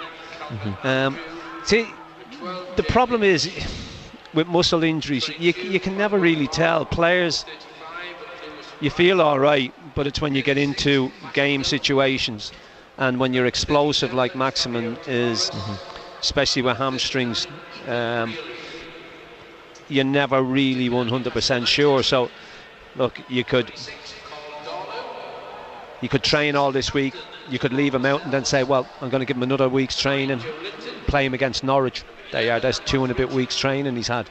Everything's been all right, gets into a game situation, and then it goes again, and then if it goes again, the manager will be accused then of rushing him back, even though he's been training for 2 and a bit weeks. So the manager can't win either way. Obviously he's had problems before, and as I say, he's one of those players that he's an explosive type player, and he's obviously got hamstring problems. You know, it's there. So, but how long do you give him? How long do you give him before you bring him back? Yeah, Saint-Maximin not involved tonight. Neither's Fabian Schär. Javier Manquillo still a little way away from returning, and also there's one or two others who are unavailable: Key, Muto and Yedlin as well. So Steve Bruce without a number of players who would be pushing to start, or at least for a place on the bench. But the team tonight: Darlow in goal. He's played in the League Cup this season here against Leicester, and in the League Cup away at Forest last season, but that's his only action in competitive games since February 2018. Hayden, Lascelles, Lejeune, Kraft, Ritchie, the Longstaff brothers, Atsu, Almiron and Joelinton. How much, Ando, have they missed Jamal Lascelles? I think they've coped all right. The problem they had was all of a sudden all the other centre-backs started picking up injuries, and that was the problem that we've got. We've had this conversation about who are the best three centre-backs. A lot of people seeing it as Fernandes, Schär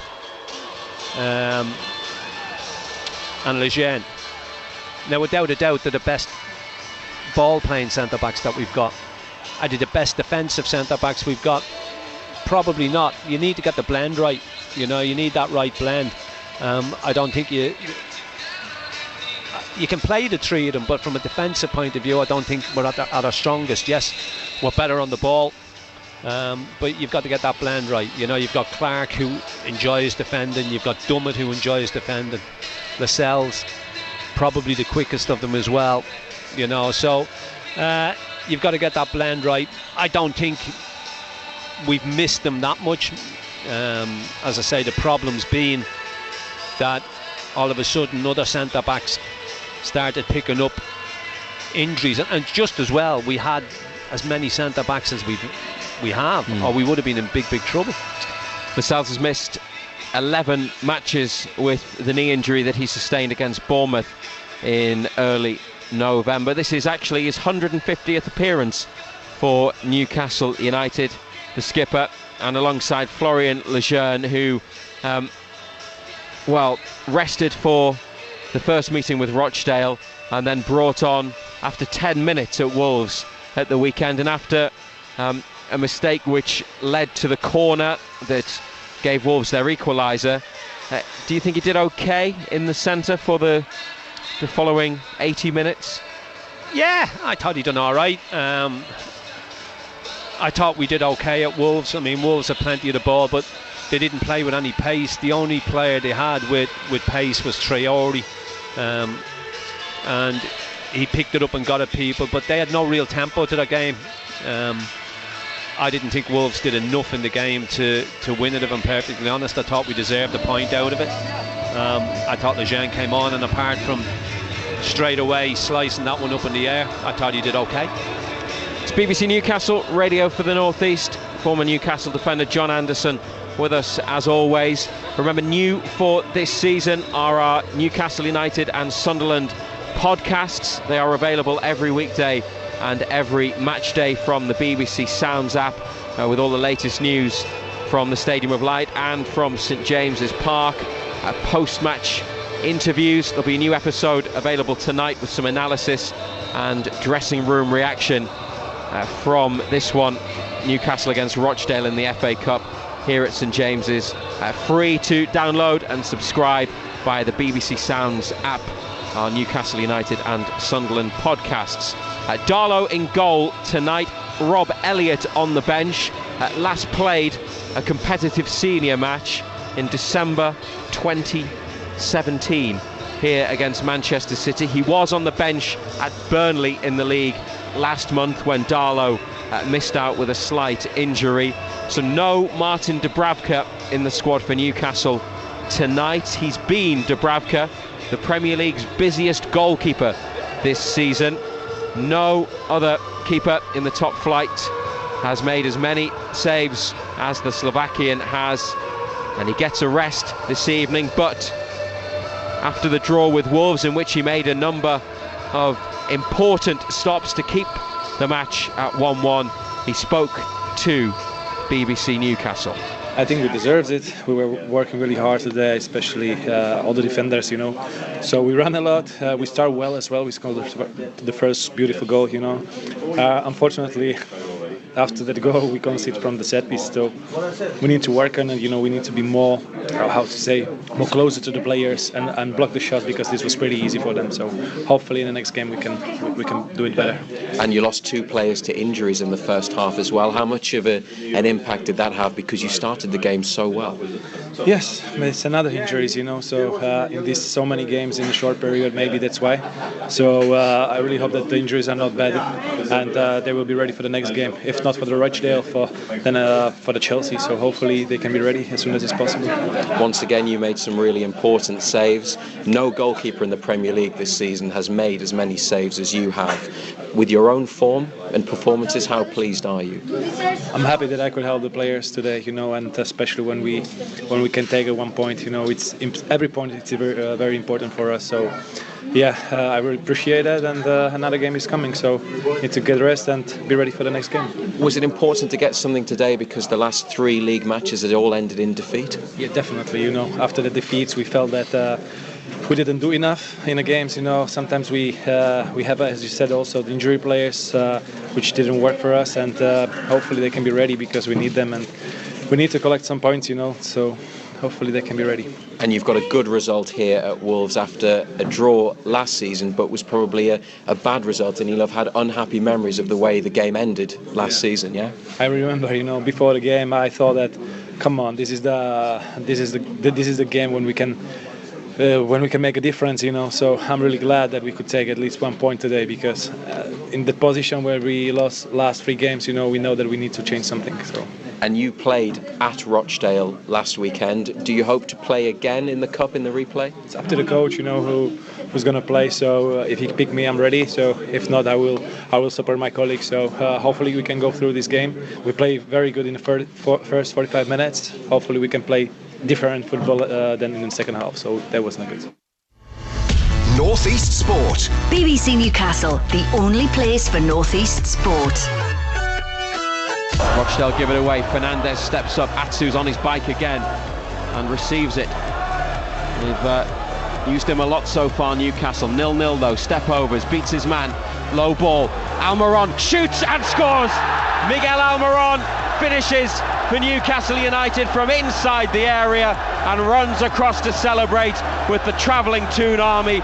More good work from Atsu down the left. He picked out the Paraguayan, had a touch, hit it with his left, flew past the keeper. Rochdale 0, Newcastle United 1. Well, it's been coming, to be fair.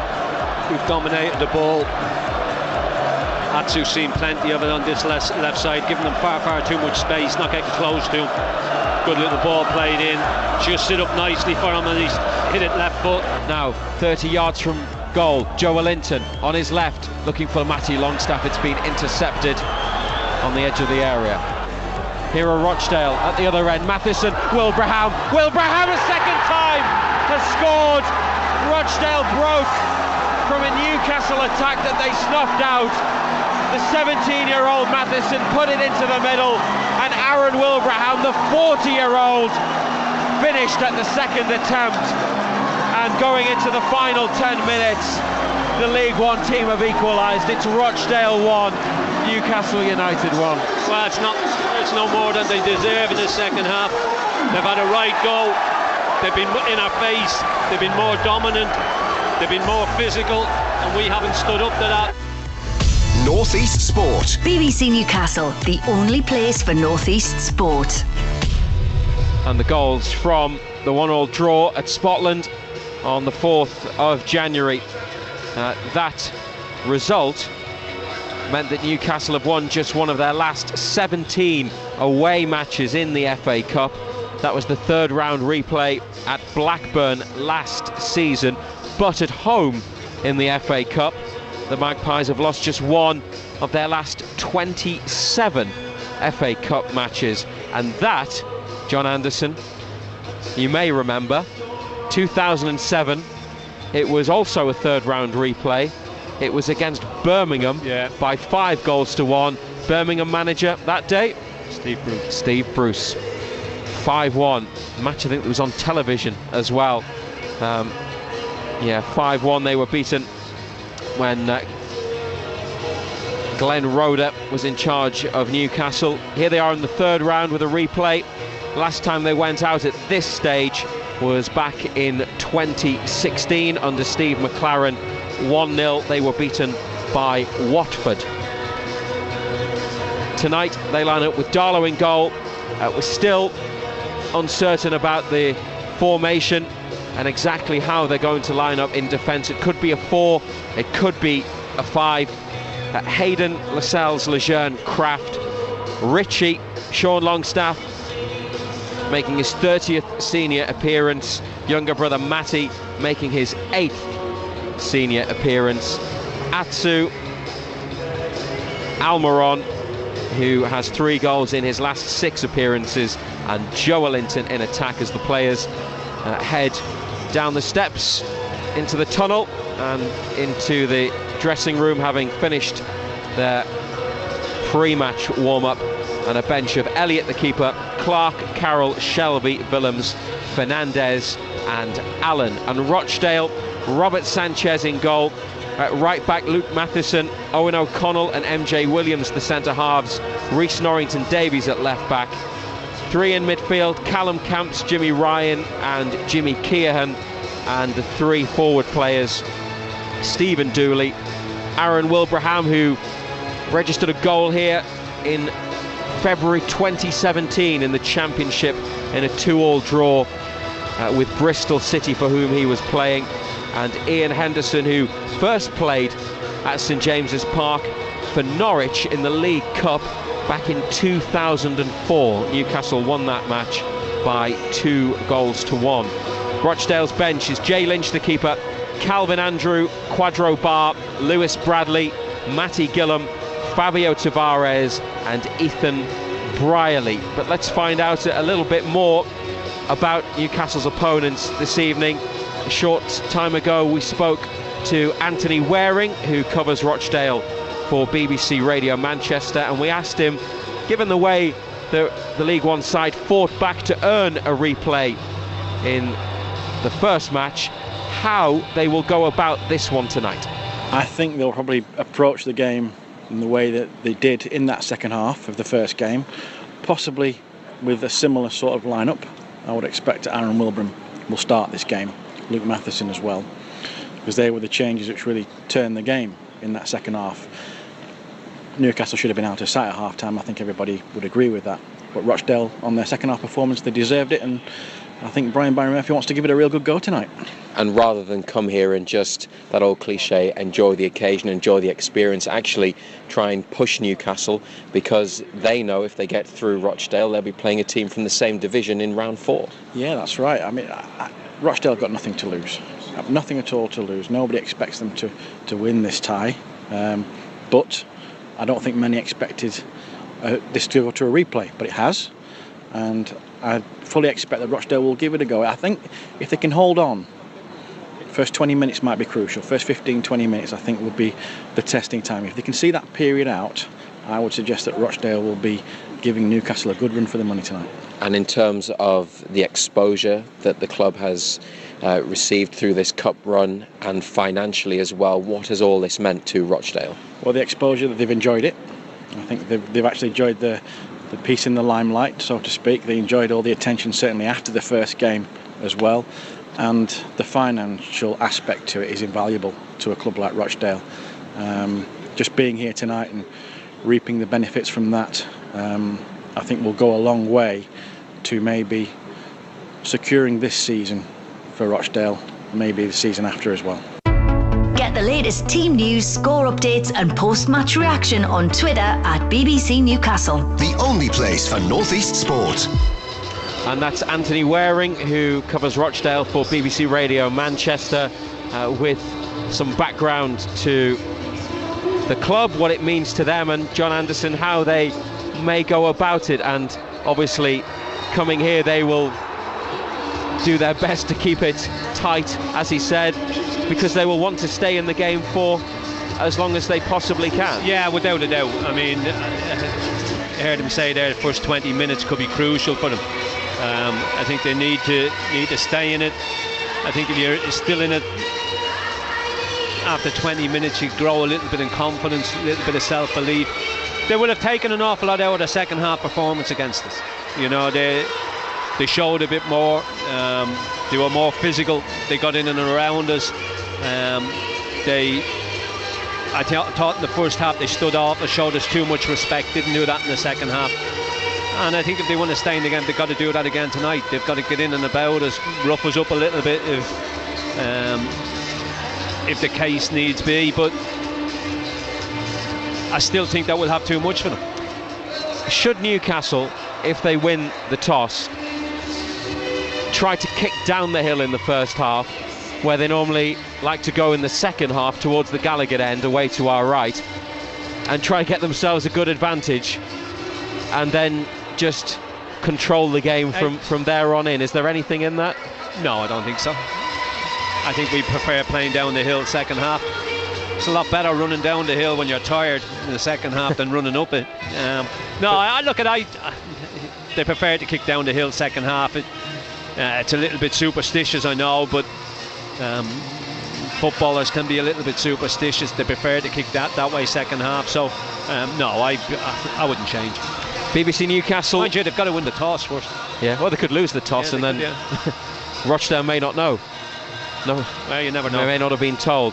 BBC Newcastle radio for the North East. Less than 10 minutes until kick-off here at St James's Park, which is, well, considering it looked, you can call it empty 10-15 minutes ago, has really started to fill up, and we may well get that crowd of around 20,000 that we are expecting tonight.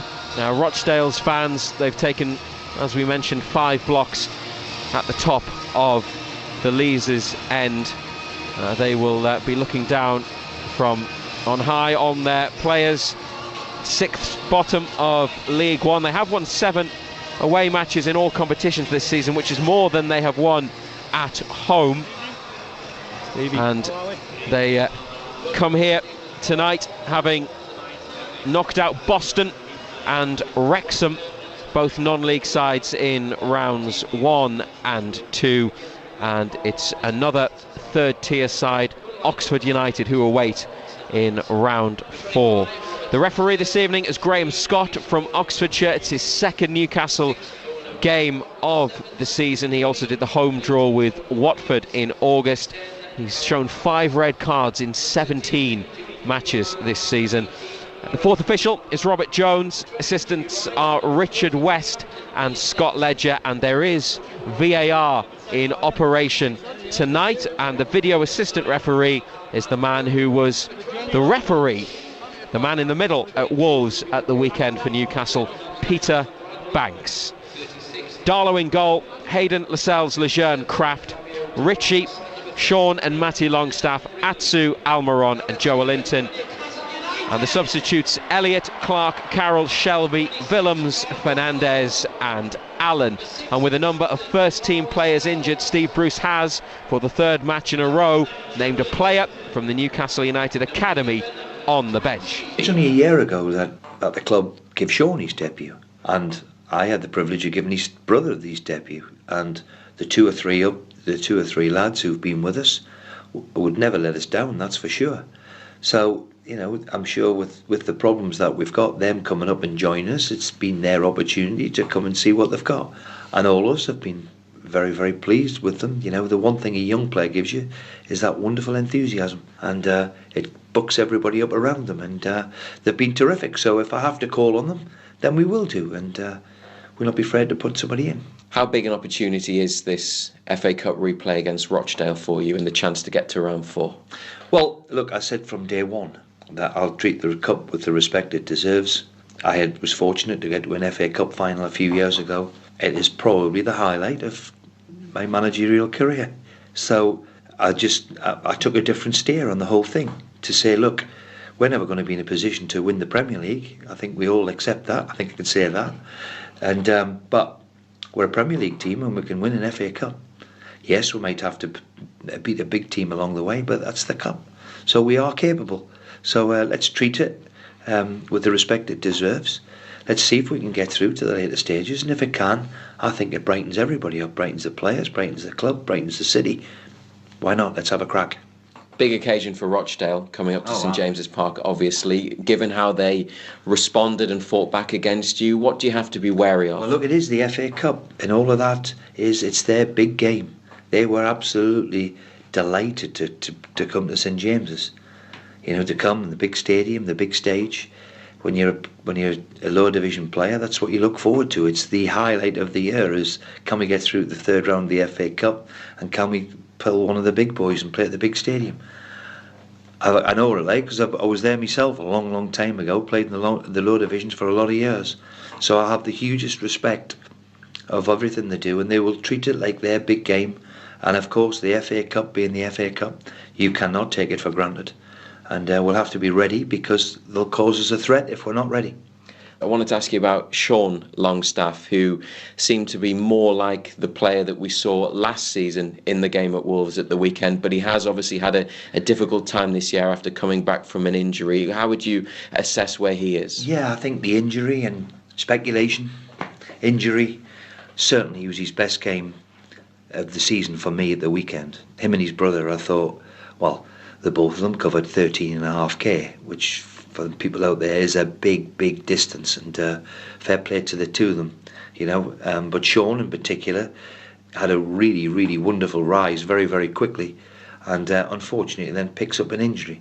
And for me, maybe he's just getting over the injury, but certainly I seen at the weekend that certainly was his best performance for us for a long time. And finally, what, if anything, has changed on the transfer front since last week? Well, not a lot really. I'm going to meet up with the owner in the next couple of days. He was very supportive in the summer. But I will say one thing that, like I've said from day one since I walked through the door too, I will not just bring in people for the sake of it. So if there is somebody that we can get and that improves us, then I'll ask the owner the question. And as I said, he was very supportive in the summer, and I expect him to be again in the January if we can do something. We were out for tea last night with my in-laws. Mid-mornings with Lisa Shaw. And my mother-in-law leans forward and says, "You don't make bread, do you, Lisa?" And I was like, wow. And it was like, what do you say to that? No, but I have been known to pick up a floury bap or two at the local supermarket. How do you respond to that? You know when a comment says both nothing and everything? Mid-mornings with Lisa Shaw. Weekdays from 10. BBC Newcastle. Made in the Northeast. Live from St James's Park. BBC Newcastle, the only place for Northeast sport.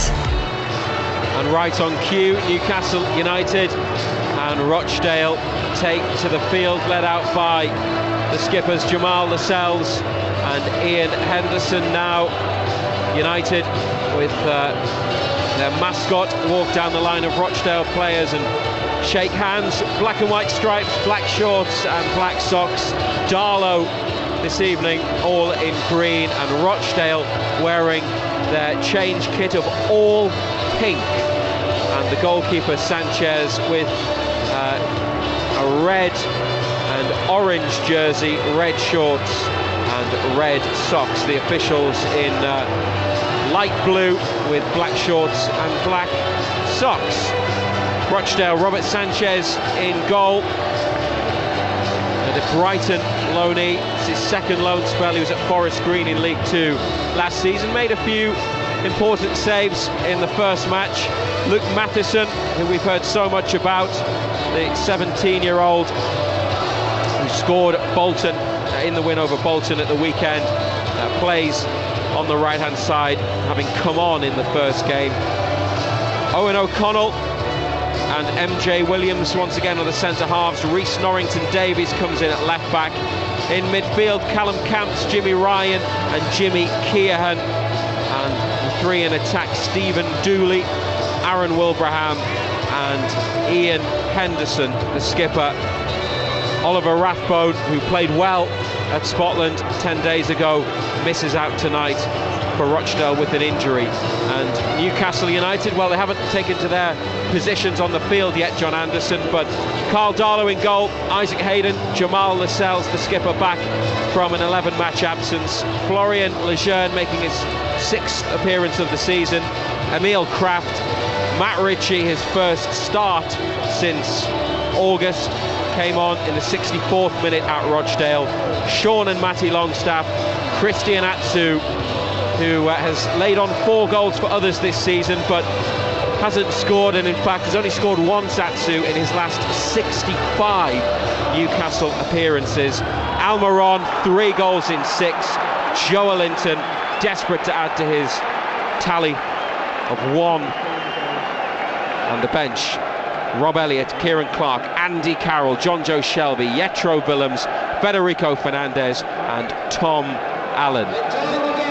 Few early goals, Ando would settle everyone down and probably be a good thing for Newcastle United, and a victory tonight would be morale boosting, given that it has been, well, they've gone 5 without one. Yeah, and they're going with 3 centre-backs as well. Hayden, Lascelles, Lejeune. So the straight back 4 out the window. And Kraft is on the right, Ritchie is on the left, and Joelinton has kicked us off here at St James's Park. BBC Newcastle Radio for the North East, and we're on NUFC TV, as well as the BBC Football website. And United are going from right to left as we look up the hill towards the Leazes end. Sean Longstaff on the ball, plays it behind Isaac Hayden from central midfield, and it's gone out for a Rochdale throw in the middle of Newcastle's half, far left hand side. Sloppy.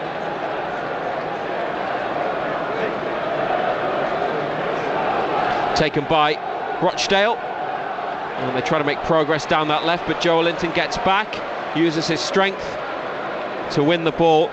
Hayden has it to the right of the Newcastle box, through a gap to Sean Longstaff, who now brings it away.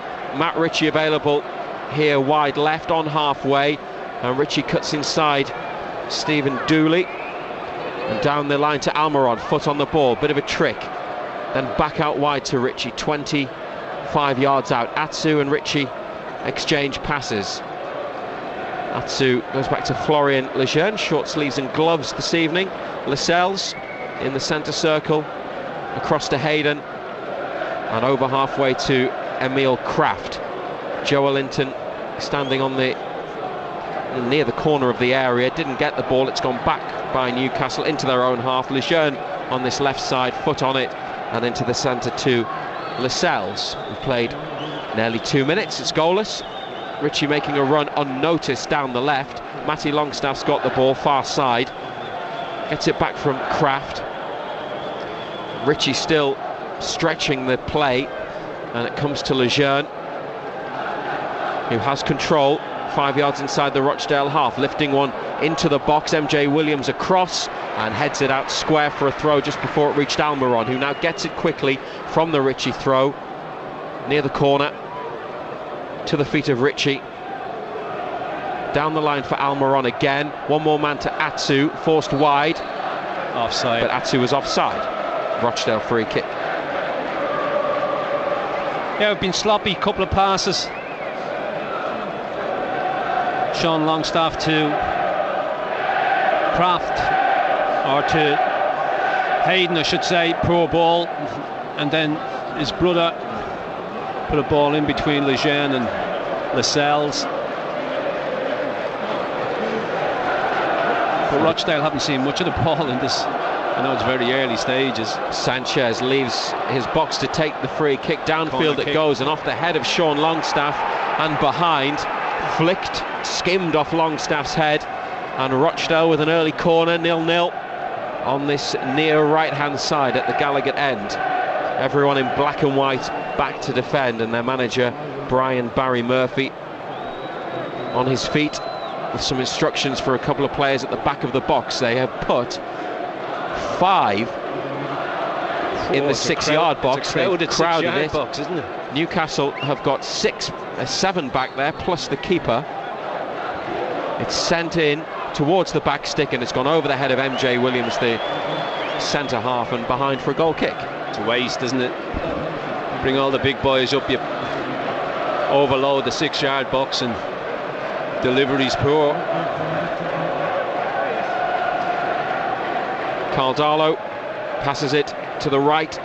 Isaac Hayden brings it forwards to the edge of the defensive third, and Lascelles now in front of the D to Lejeune. Ritchie went away, now he comes back. It's gone over to the right side. Steve Bruce watching on, hands in pockets. Lascelles with it in the middle of Newcastle's half. Joelinton drops off, doesn't get it. Now Newcastle go along, trying to release Almiron through the middle, and it's come all the way through to the keeper. Ritchie, so his arms in the air, signalling that he should have received the ball instead on the diagonal.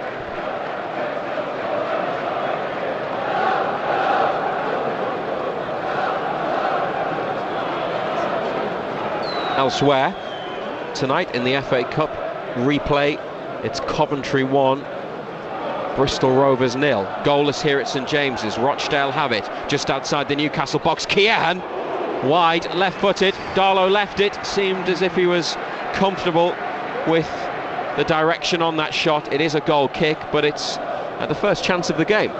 It's a good hit, Henderson. Good way wide though. 5 minutes on the clock. Matty Longstaff to Florian Lejeune. Short to Ritchie, near halfway, in front of the Newcastle bench. Back to Matty Longstaff. May have been fouled.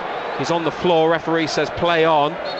Now he's stopped the game because Longstaff is still down. It's giving him time to get to his feet.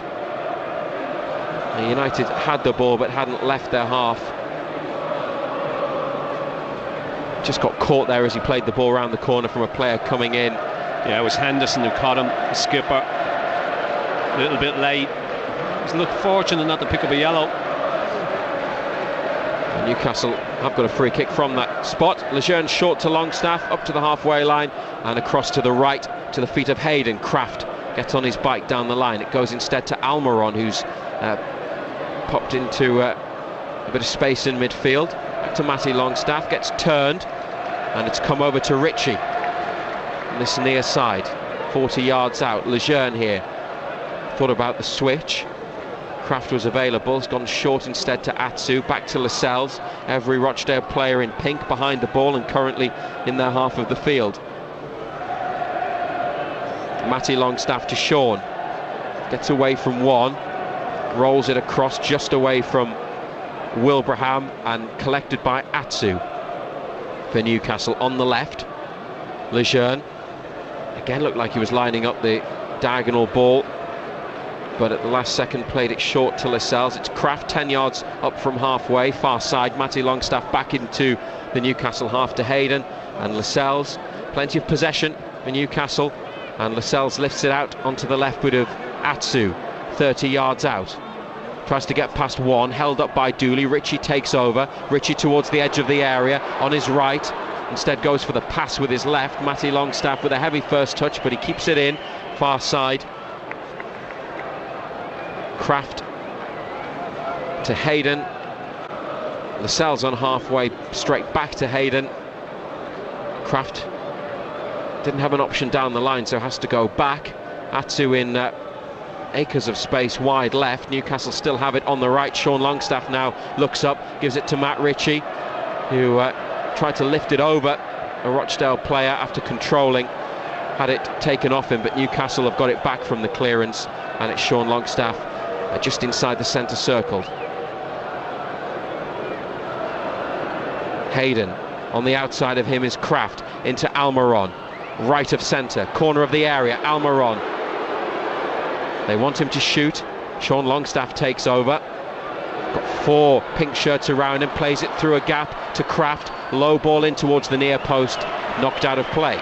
Needed to be played first time. It's a great little ball played through the channel by Sean Longstaff. Kraft's coming onto it. Doesn't need to have a touch, just hang it up, just stick it in there. Has a touch and then the cross is poor. BBC Newcastle radio for the North East. Goalless at St James's. Matty Longstaff gets it to feet from the throw. Kraft and Longstaff exchange passes on that far side. It's gone back down the line to Hayden. And Matty Longstaff again into brother Sean. It turns a couple of times, and a sliding challenge from Rochdale sees them win the ball back, and they come away with it. Left side, Jimmy Keohan playing in midfield. Back to Norrington Davies at left back. Almiron across there. It's lifted away, but no one in pink anywhere near it, and Isaac Hayden brings it down on his thigh. Plays it short to Lascelles and forwards to Sean Longstaff. Atsu making a run through the centre. They look for Christian Atsu on his chest, edge of the box. Back to goal to Almiron. Wide, left-footed. First time effort from Miguel Almiron, but Sanchez not required to make a save. It's still 0-0. Good run, Atsu. Good take. Good layoff. He's just coming onto it. Tries to place it, doesn't he? Good way wide. The keeper knows it's going wide, just watches it. The air of expectation every time Almiron is on the ball around the box. Cries of shoot a few minutes ago, and there he took the effort on but missed the target. Florian Lejeune's gone down after getting one in the face from Aaron Wilbraham, who appeals to the assistant referee. 6 of 1, half a dozen. He's pulling his short all over the place, Lejeune. Lejeune has refused Wilbraham's very kind gesture of a lift back to his feet. It's now been spoken to by Graham Scott, the referee. In the 11th minute, a Newcastle free kick. Lejeune is okay. There's no blood. And still Wilbraham is spoken to by Graham Scott, but the whistle blows now and Newcastle play the free kick short. Lejeune across to Hayden. That's what Wilbraham does. Yeah. Hits his body in the way, upsets defenders. Yeah, you wouldn't like to play against him every week. He's a big boy. Backs into you. 6'3". Almiron on the right. Matty Longstaff leaves it for Sean, and it's clipped over to this near side to the thigh of Matt Ritchie. Gets it out of his feet. Thought about the cross. Atsu has it now instead. Corner of the box to Almiron, forced away from goal. Sean Longstaff lets it run across his body. Couldn't get the shot off. Every Rochdale player pretty much in their defensive third now. Hayden swings one in from the right. It's not the worst. No one attacking it, and it goes behind for a goal kick. No, it's not the worst.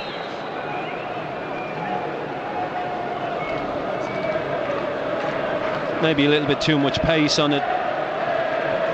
Ball bounced in the 6-yard box. Yeah.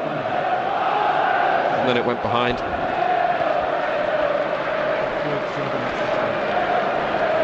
And Sanchez. We need to get the ball forward quicker. We're having plenty of the ball, but we're not getting the ball forward enough, quick enough. Sideways, backwards. Need to get it forward quicker. Sanchez went short to the left from the goal kick, and it's gone out for a Rochdale throw after Newcastle closed down and deflected out a pass down the line. Throw lob down the line, headed into midfield. The visitors have got it, and here it comes to this right side to Luke Matheson, but the youngster can't keep it in, can't control his feet, and it's a Newcastle throw. He was always, I think, odds against to get there. And United once again with it at the back, but having lots of the ball is not something that this side is used to, really, John Anderson, because if you look at the stats for all the Premier League matches, or nearly all of them, they've had less possession than their opponents. But obviously the onus is on them this evening against Rochdale of League One. It's goalless after 13 minutes, so they've got it 5 yards up from halfway. Hayden to Sean Longstaff, right side. Kraft, Matty Longstaff goes down the line. Almiron's come into the centre. Matty Longstaff gets it from Kraft, gives it back to him, tries to deliver a ball into the middle, and it's gone behind for a corner kick on the far side. Wasn't sure if it was corner or throw. It is a corner. Corner kick, yeah. And Miguel Almiron, no, it's Matt Ritchie rather, to take it. Back to Sean Longstaff, corner of the box. Rochdale weren't quite ready. Ritchie gets it back again, headed out, away from just in front of the keeper, straight back to Ritchie.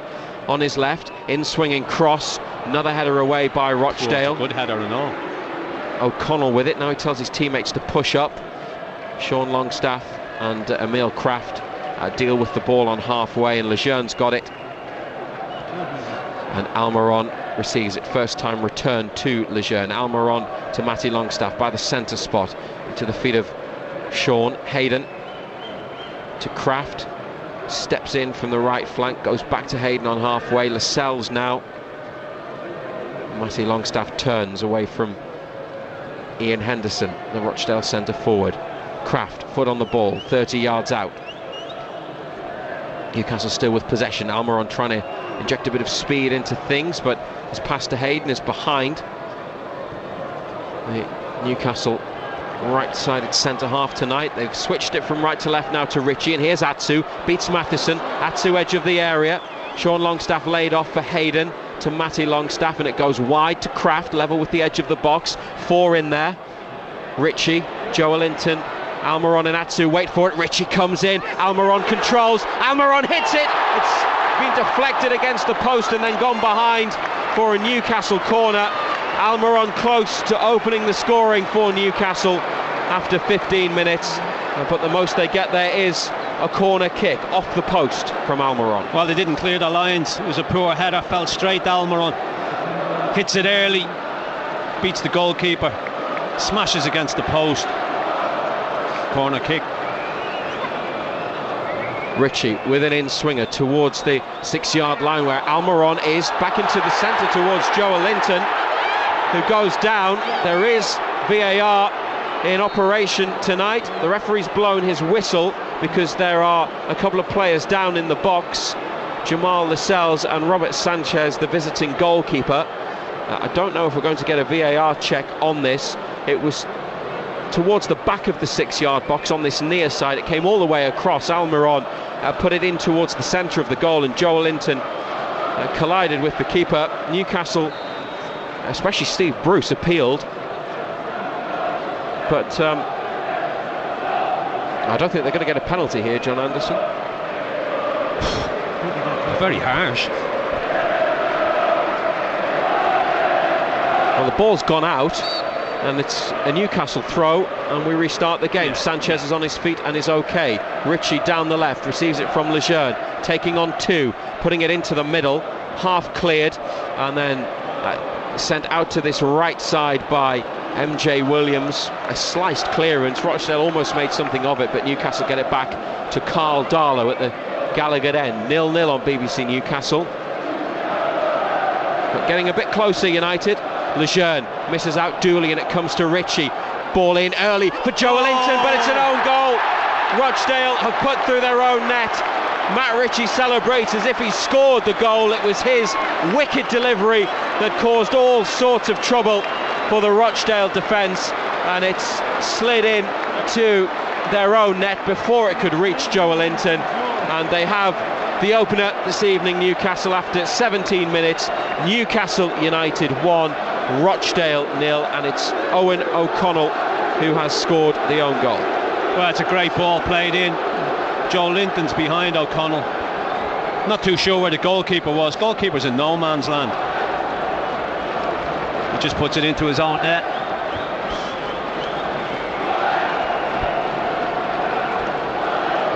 Well, would it have been a tap in for Joelinton had it got there? I'm not too sure it was a tap in. Would have been bearing down on goal. Would have been interesting, but it doesn't matter now. Newcastle are 1-0 up. And Rochdale from the kick-off go forwards and headed out by Newcastle. They have a throw about 20 yards from goal, far left side. Norrington Davies. Now the cross comes in, goes behind, and a goal kick.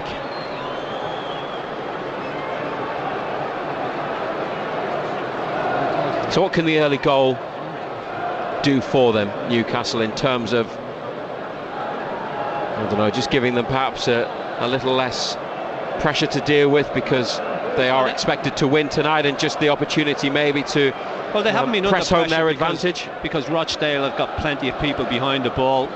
They're just knocking it long, it's coming straight back to us. We need to get the ball quicker, forward a lot quicker than we have done. It's all right playing it, but we need to be better on the ball. Ritchie looking for Joe Linton. He won it in the air, chested it down, was then outnumbered. Tried to slide it to Almiron. It's been cleared but out of play, which is why there was a big cheer. And Sean Longstaff with possession. 1-0 to Newcastle. Atsu to Almiron, left of centre, out wide to Ritchie, who now comes infield. Atsu closed down, almost loses it to Henderson, who got close to him.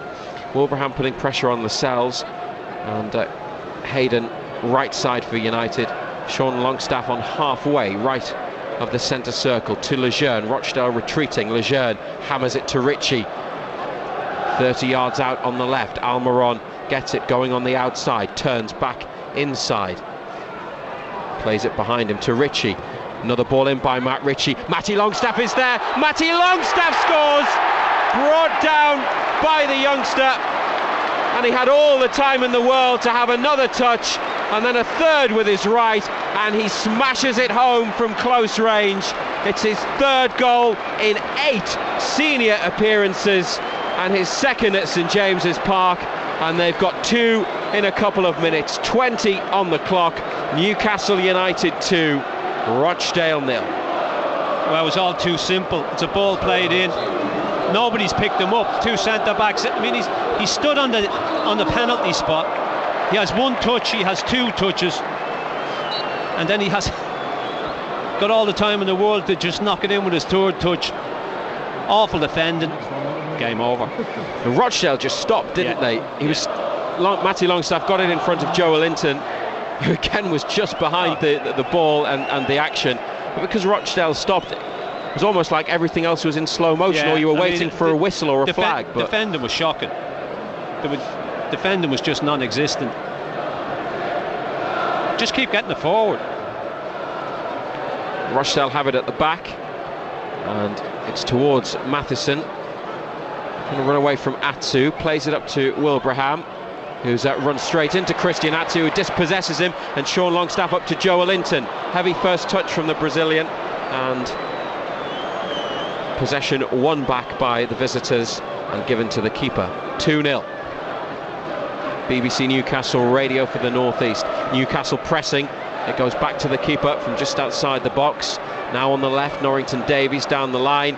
One back by United. Kraft with the block, and Matty Longstaff in towards Joe Linton. Half a clearance, but danger not over. And then they put it out on the far side. It's actually rolled down the line and stayed in play.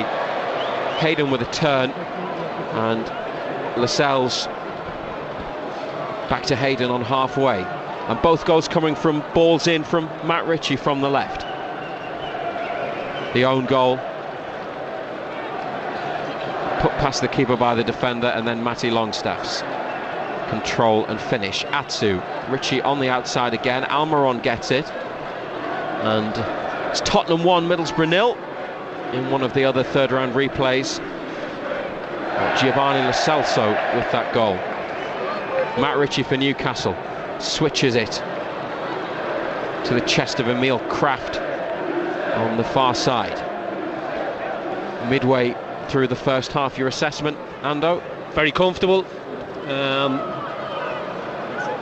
Just need to keep getting the ball forward.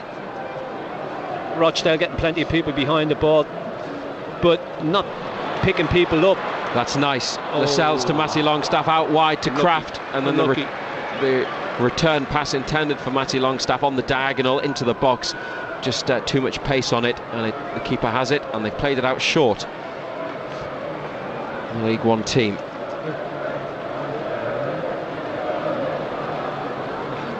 Back it goes to Callum Camps, and across the halfway line out to the right to Luke Matheson and Jay Williams, the right-sided centre half. Camps has got it in the centre of the Rochdale half, runs into space, rolls it to his left, to the feet of O'Connell. Norrington Davies here, back to camp. So Rochdale having a bit of possession, but 2-0 down here in the first half. Back to Carl Darlow by Newcastle, closed down by Henderson. He releases it in time to get it to Hayden on the far side. Hayden's got it once again. Lascelles still in the Newcastle area.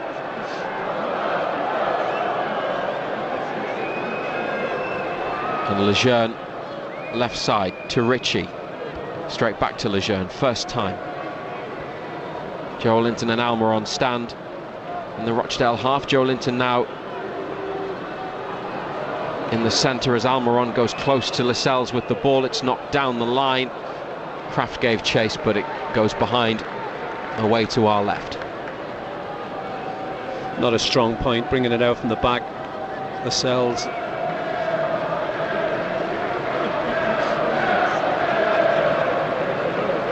Played out short again, and then headed straight to Christian Atsu, centre of Rochdale's half, to Ritchie. Almiron lets it run through his legs for Matty Longstaff, turns, feeds Kraft wide right, high ball from Kraft. Joe Linton trying to keep it in, can't. That's poor. That's well worked. Kraft coming on to, he's just going to hang it up. It's a poor ball played in. Rochdale making a lot of their own problems, giving it away in bad areas. 2-0 to Newcastle. Very comfortable. 25 minutes have been played. And they've gone out to the right, but that's gone out. Surely Newcastle have won it anyway. Ritchie with a cross, blocked by two defenders at the edge of the area. Looked like it had run out from Matheson's touch after the short ball out from the back. They've still got it, Rochdale. Back to the keeper, given away. Almiron must be 3. Still Almiron, it is 3. And it is 4 in 7 appearances for Miguel Almiron, who celebrates with the fans behind the goal, but more poor defending by the visitors. Just passed straight to Almiron in the box. He took his time and then waited for the right moment to stick it into the back of the net from close range. And after 26 minutes, Miguel Almiron makes it Newcastle United 3, Rochdale 0. Oh, talk about shooting yourself in the foot. Dear, oh dear. It's all right playing from the back if you've got the players to do it, but what the goalkeeper's thinking of, just rolls it straight to Almiron and goes, go on then, there you are, stick in the back of the net. It's exactly what he did. It's awful. This could be anything. Yeah, and they've hit the post as well already. Oh, it could be anything.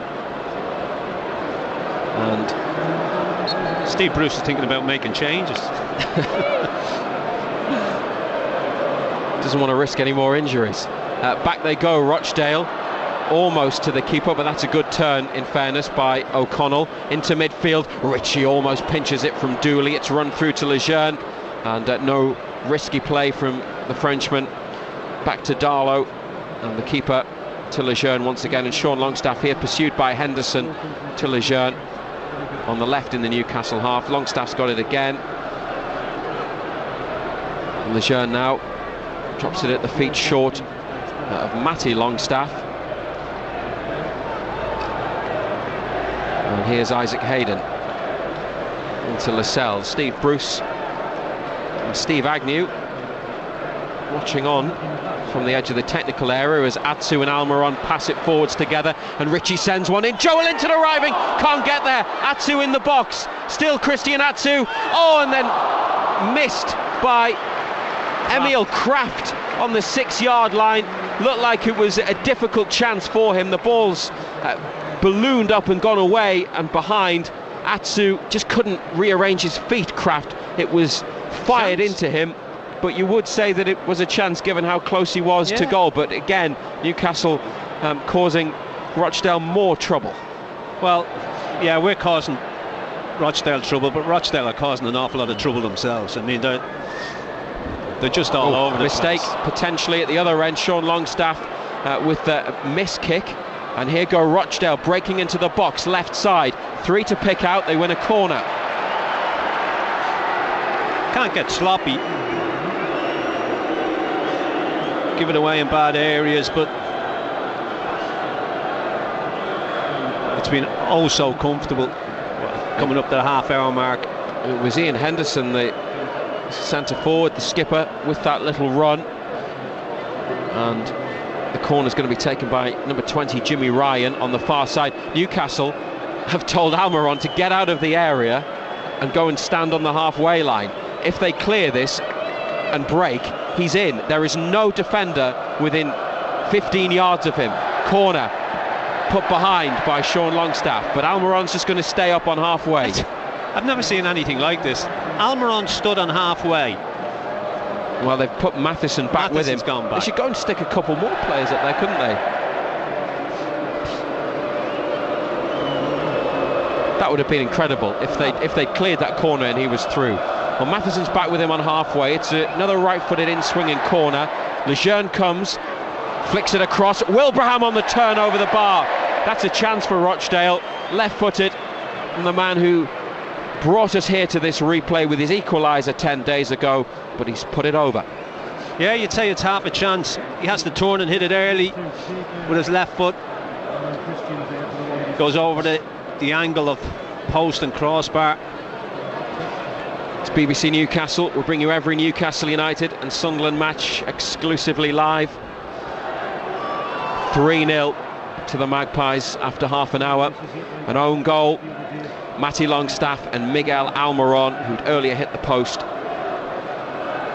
And they have had other chances. Ritchie's making a run into space on the left. Sean Longstaff to find him with a good diagonal ball. Ritchie brings it down and releases Almiron. Joe Wellington in the centre, headed behind for a corner by Callum Camps, getting back to help out his defenders. Corner on the left. Well, the first game we spoke about the amount of room that Yedlin and Atsu got on the wings.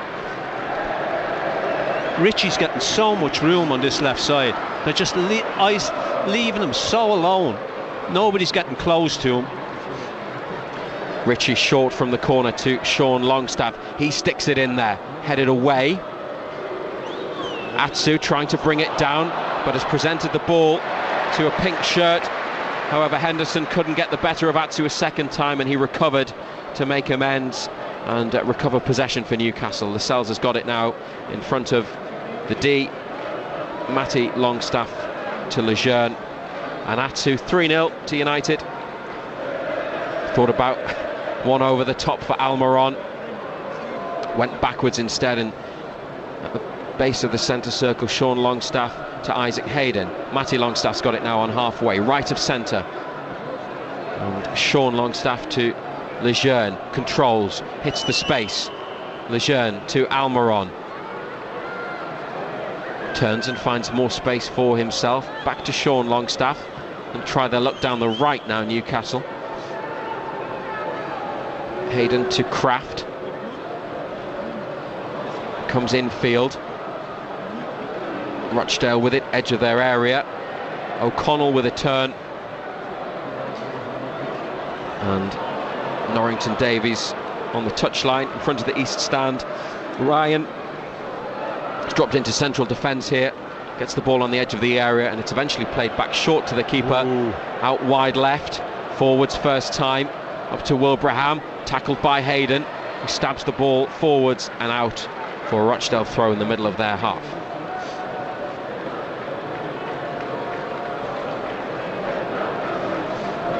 Yeah, 32 minutes, very comfortable.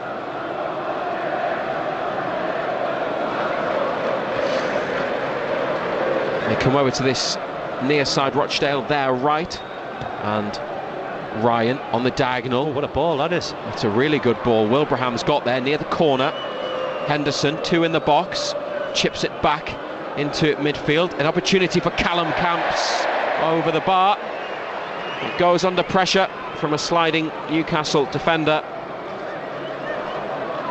but that was quite a well-worked, well-crafted attack by the League One team. Great ball over the top, great diagonal ball. Camp just rushed the shot, didn't he? Always leaning back.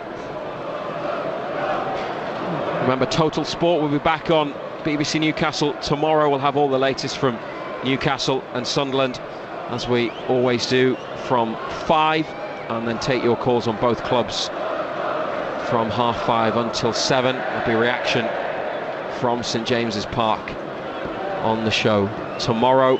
3-0 up Newcastle. Ritchie back to Lejeune. Sean Longstaff to Lascelles. And Kraft gets it from Hayden on halfway. And goes back to Hayden.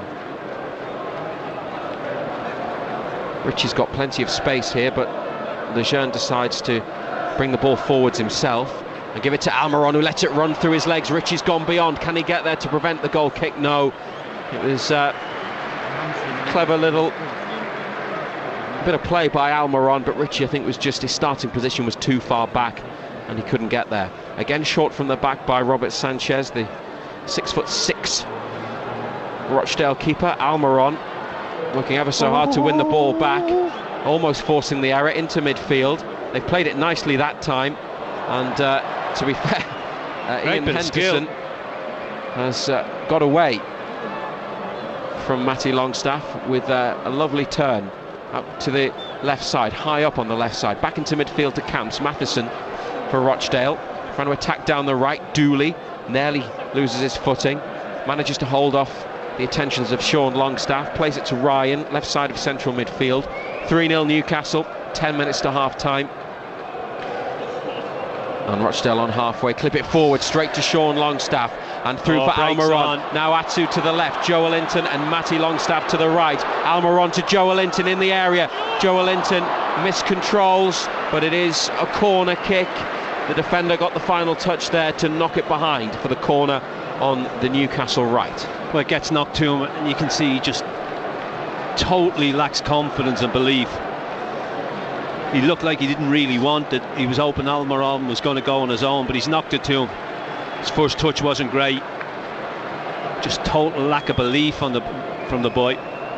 Here 3-0 Newcastle. Spurs are now 2-0 up on Middlesbrough in their cup replay. Ritchie with the in-swinging corner, headed down into the ground by Wilbraham. Comes to Atsu just outside the box, hooks it over his shoulder back to halfway, where Emil Kraft picks it up.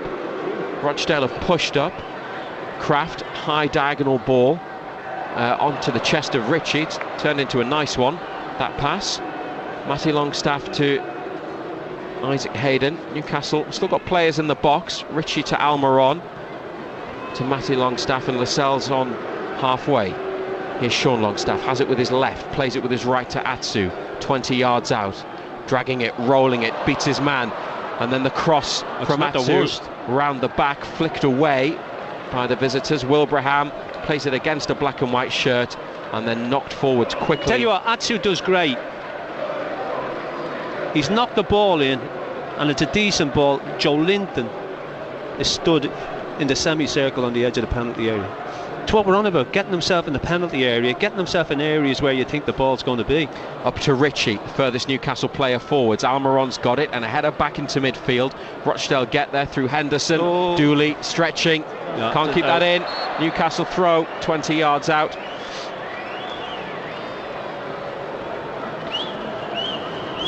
On this near left-hand side, Lejeune, those gloved hands, takes it to Ritchie, stabs it with his studs, back to the Frenchman, and into Joelinton.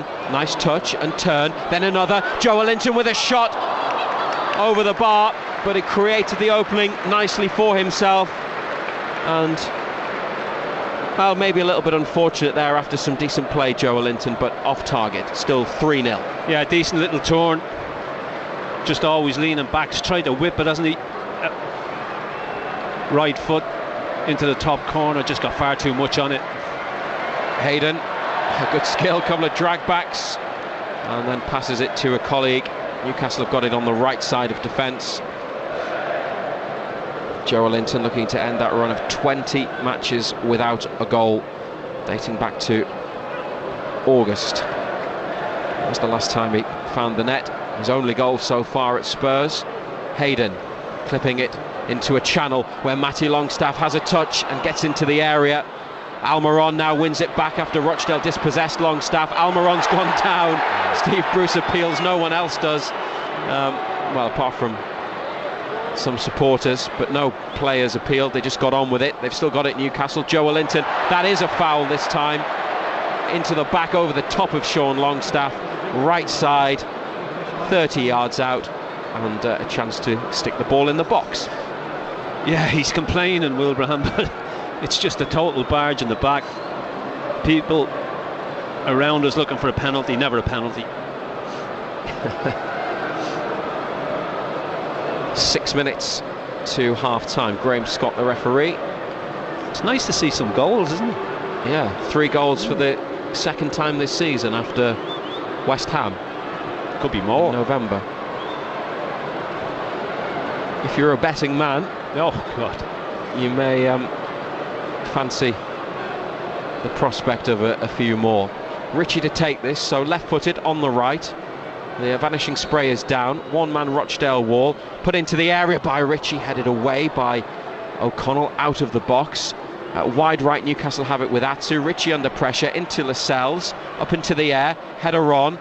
Rochdale can't get it clear. Lascelles has got it again. Matty Longstaff down the line for Hayden. 2 in the box. Joelinton at the back post brings it down for Almiron.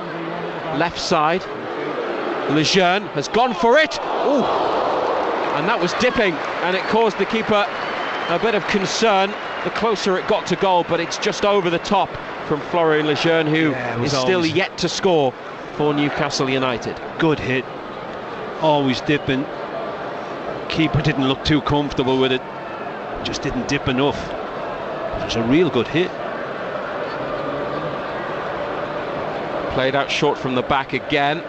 Lejeune heads it forwards, or Matty Longstaff in space, edge of the area. He's got a defender back with him.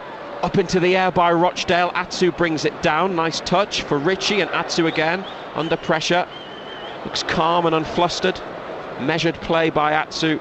Sean Longstaff to Lascelles in the centre circle, and Lejeune. BBC Newcastle 3-0 to United.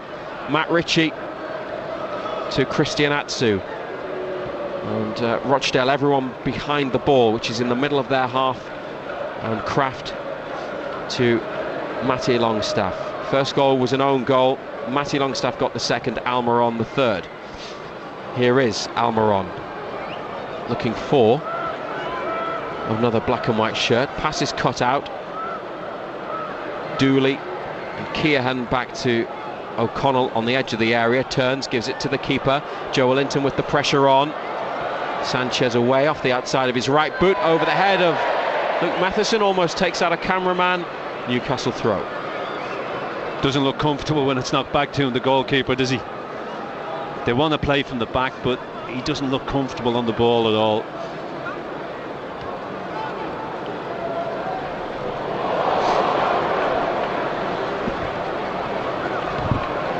Here are Rochdale.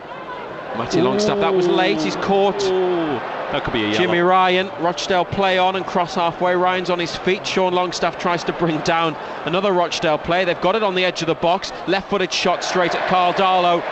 Called into action, needing to use his hands for the first time this evening. The Newcastle United owner Mike Ashley is here at St James's Park for the first time this season. Watching on from the director's box. 3-0 up, 43rd minute, and in another FA Cup third round replay, it's Blackpool 0, Reading 1. Can they get another? Can he get a fourth before half time? Ritchie, almost a short pass. Atsu got there just in the nick of time before Henderson. On halfway, left side, Sean Longstaff.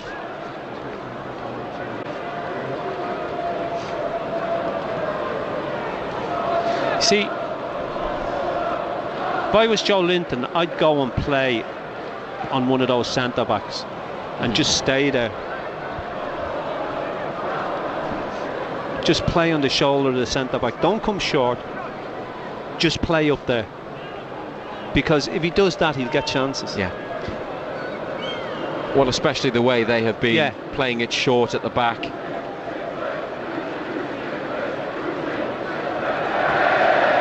Steve Bruce requested to wave by the Gallagher end. He obliges. Rochdale downfield. on the right. Nice football, but intercepted by Lejeune, although Matheson's got round the other side. Darlow comes and slides and claims the ball. It's his 61st appearance for Newcastle this evening, Carl Darlow. Joined the club initially in 2014, went back to Forest on loan for the year.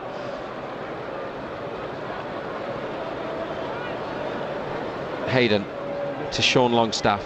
Ritchie in loads of space. They shuffle across Rochdale. Atsu's got it, left side. Moving diagonally. Joelinton again short. Now he's up on the last defender. MJ Williams in the box. Almiron for Newcastle. A little touch to lay it off to Hayden on the far side. Final minute of the first half. 3-0 to United. Back to Sean Longstaff, to Almiron. Matty Longstaff. Joelinton's come out of the area, almost right wing. Rochdale defensive line is about 5 yards up from the edge of their box. Newcastle have it near halfway. Hayden to Matty Longstaff. Clark, Shelvey and Carroll have been warming up. They come back to the bench.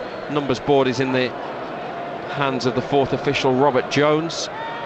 10 seconds before it's due to be presented to us. Can't be much time added on. I bet. They're 3-0 up. You were right, it's a minute. Did you see him key it in? No, there's been no Matty Longstaff into the box to Ritchie. He's controlled it, but Rochdale have defended it.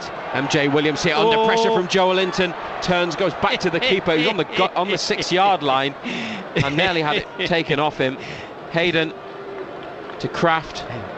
Plays it against there's confidence. Davies and out. Whoa. He was MJ Williams was at Liverpool. Left a couple of years ago. Made one League Cup appearance. Obviously brought up to play the right way. Ritchie into Joelinton. Players around him, flicks it through his legs but loses it, and Camps gets around Sean Longstaff and tries to chip Carl Darlow from halfway, who catches it. A very comfortable save in the end, but well, why not? It wasn't bad from the Rochdale midfield man. Here in Newcastle, we'll get the whistle any moment. Get a free kick actually for a foul on Almiron. I'd get him off. He's on his feet. Well, they have on the bench Clark, Carroll and Shelvey, who we mentioned a few moments ago. Willems, Fernandez and Tom Allen from the under-23s, who's had a very good season. Yet to make a senior appearance in a competitive match. But there is the half-time whistle from Graham Scott, the referee. 3-0 up on Rochdale, Newcastle United, and John Anderson, barring something dramatic, they are heading to the fourth round of the FA Cup, but still 45 minutes to go. Yeah, it's very, very comfortable. Towards the latter stages of that the first half became like a training game, just keeping the ball. Rochdale, second and third goal created all their own problems. You know, trying to play from the back, not good enough to do that. Give it away, ball ends up in the back of the net. Very, very comfortable. He said you would get Almiron off, obviously, to protect him, because they can ill afford more injuries to key players, but he's enjoying himself, Almiron. Yeah, well, he will be, because he's scoring goals and he's running around and he's busy. He always seems to enjoy himself, but there's no need to risk him. You know, you're 3-0 up, you're not going to lose this game. There's more goals to be had in it. Just save the boy for the weekend. You know, I mean, he could put the young boy on. He could give young Allen a run out, because there's no way in the world Rochdale are getting back into this. Matt Ritchie with crosses for the first two goals, the own goal and then the Matty Longstaff effort. Good to have him back starting a game. And you said Rochdale caused their own problems, but obviously Ritchie with the ball in for the first and the second goal. Yeah, I mean, it's what he does. He gets it, he sticks it in there. I mean, first goal, no communication between centre-back and goalkeeper. Second goal, two centre-backs Matty Longstaff stood on the penalty on the penalty spot. He has one touch, he has a second touch, and then it's almost apologetic when he puts the ball in the back of the net. He can't believe that there's nobody near him. Third goal's just a complete shambles. The goalkeeper trying to play, and he just rolls it straight. Almiron and goes, there you are, put that in the back of the net. So, but look, it's comfortable, very, very comfortable. More goals to be had. We'll bring you the second half live here on BBC Newcastle Radio for the North East at half time in this FA Cup third round replay. It's Newcastle United 3, Rochdale 0. Alfie and Anna at breakfast, waking up the northeast like this. 13 minutes into the show and Anna Foss has already lost her rags. I'm getting riled by him today. It is very annoying. I've been banging doors all morning. And I haven't. There's a door. You can hear it a bit. Jilly, nope. Is this a slam or just a close? That is quite annoying. Tell you what, you'd hate my walk-in safe. It's got a real echoey, metallic clang. Alfie and Anna at breakfast, waking up the northeast. BBC Newcastle, made in the northeast. Dominic James back in the BBC Newcastle studio. Newcastle United 3, Rochdale 0 in the FA Cup third round replay at St James's Park. Owen O'Connell with an own goal for the visitors, and then Matty Longstaff and Miguel Almiron with the goals for Newcastle, sending them in 3-0 at half time. Let's have a look round the other FA Cup replays this evening then, shall we? And at Bloomfield Road, Blackpool, of course, managed by former Sunderland manager Simon Grayson. They are 1-0 down to Championship side Reading.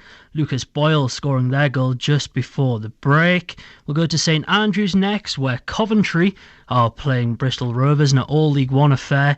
They are 1-0 up Coventry over Bristol. Of course, if that stands, it means that Coventry will be playing their landlords, Birmingham, in the fourth round. That'll be a very interesting tie there. Of course, Coventry playing their home games at St Andrews with all the troubles they've had securing their stadium this year. In the other game, of course, there's only four other games happening in the FA Cup third round this evening, and that's at New Meadow, where Shrewsbury are up against Championship Bristol City, and it is goalless at the break there. The only other game that was meant to be happening at 7:45 was Tranmere versus Watford, but that has been postponed due to a waterlogged pitch. And the late kick-off this evening was Tottenham versus Middlesbrough.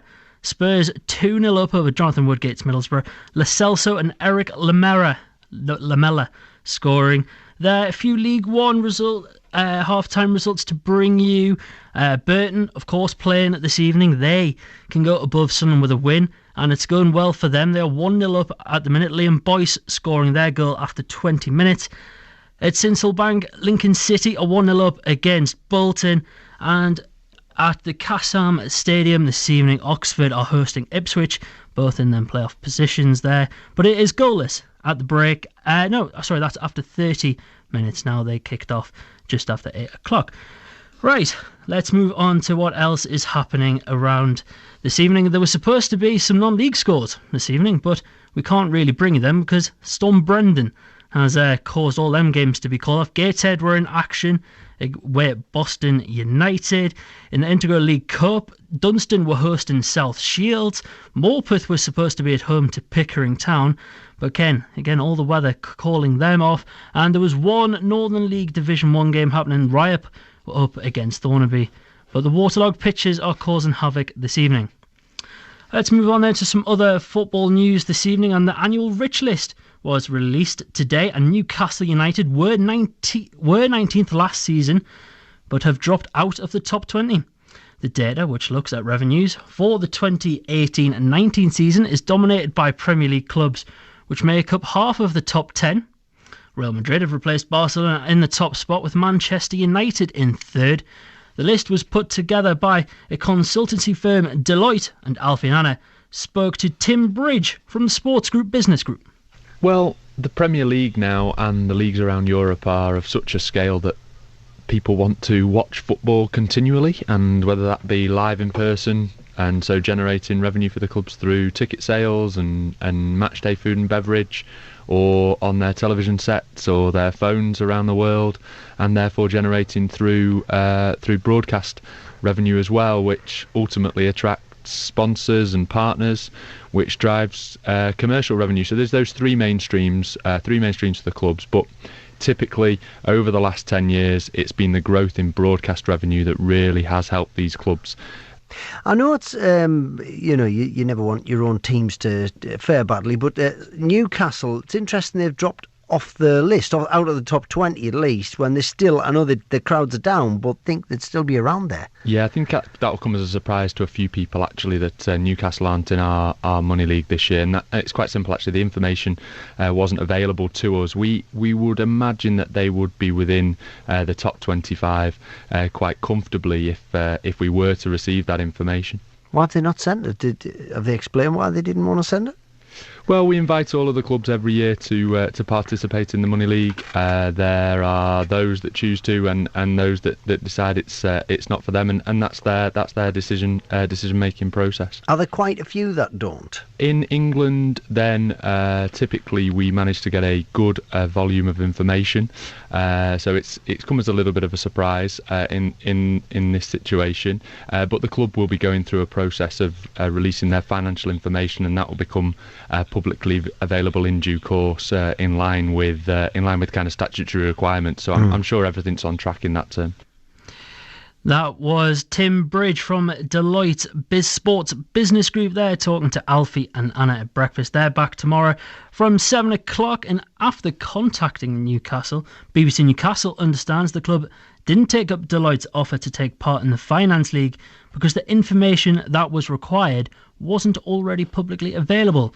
But both Deloitte and the club are in agreement that Newcastle United would be comfortably within the top 30 richest clubs in the world, possibly in the top 25. Moving on to some cricket news now, and Durham's Mark Wood can provide the X factor England need to beat South Africa in the third test in Port Elizabeth, says assistant coach Paul Collingwood. James Anderson has been ruled out with a broken rib, while Jofra Archer missed the second test with an elbow injury and is unlikely to return. That, of course, leaves the sizable hole in England's attack, with the series poised at 1-1. And Collingwood has been speaking to the BBC's Adam Mountford. Yeah, of course, all the bowlers have got something to prove. Obviously Jimmy Anderson going home, he's going to be a huge miss. And, these guys have got opportunities to put the hand up and proven in training that they're the guys to come into this test match instead of Jimmy. So it's exciting. We've got the likes of Jofra and Mark Wood, Chris Wokes and Overton. So, these guys have got an opportunity to put their hands up.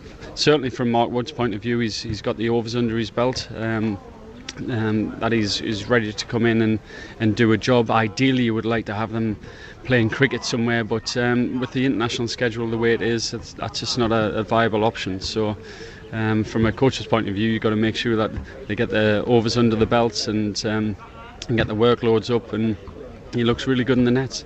You know Mark Wood well. He'll be desperate to have a longer international career because he, of course, has had this frustration with injury, and the phrase is he's always chomping at the bit to play. Yeah, he's a great lad to have around the dressing room. He's a great lad to have out in the middle because he gives you something different. And you need these types of bowlers, especially on surfaces here at Port Elizabeth, where you might need that kind of X factor. You might need that 90-mile-an-hour plus bowler that can get the batsman jumping around. And he's certainly that kind of guy who can do that. Along with Jofra, if he is 100% fit and raring to go, then he's a similar kind of a bowler for us. So it's going to be an interesting battle. So how big a blow would it be if neither Wood or Archer are available to play because they offer that X factor with pace? Well, yeah, Chris Wokes isn't exactly a bad person to come in.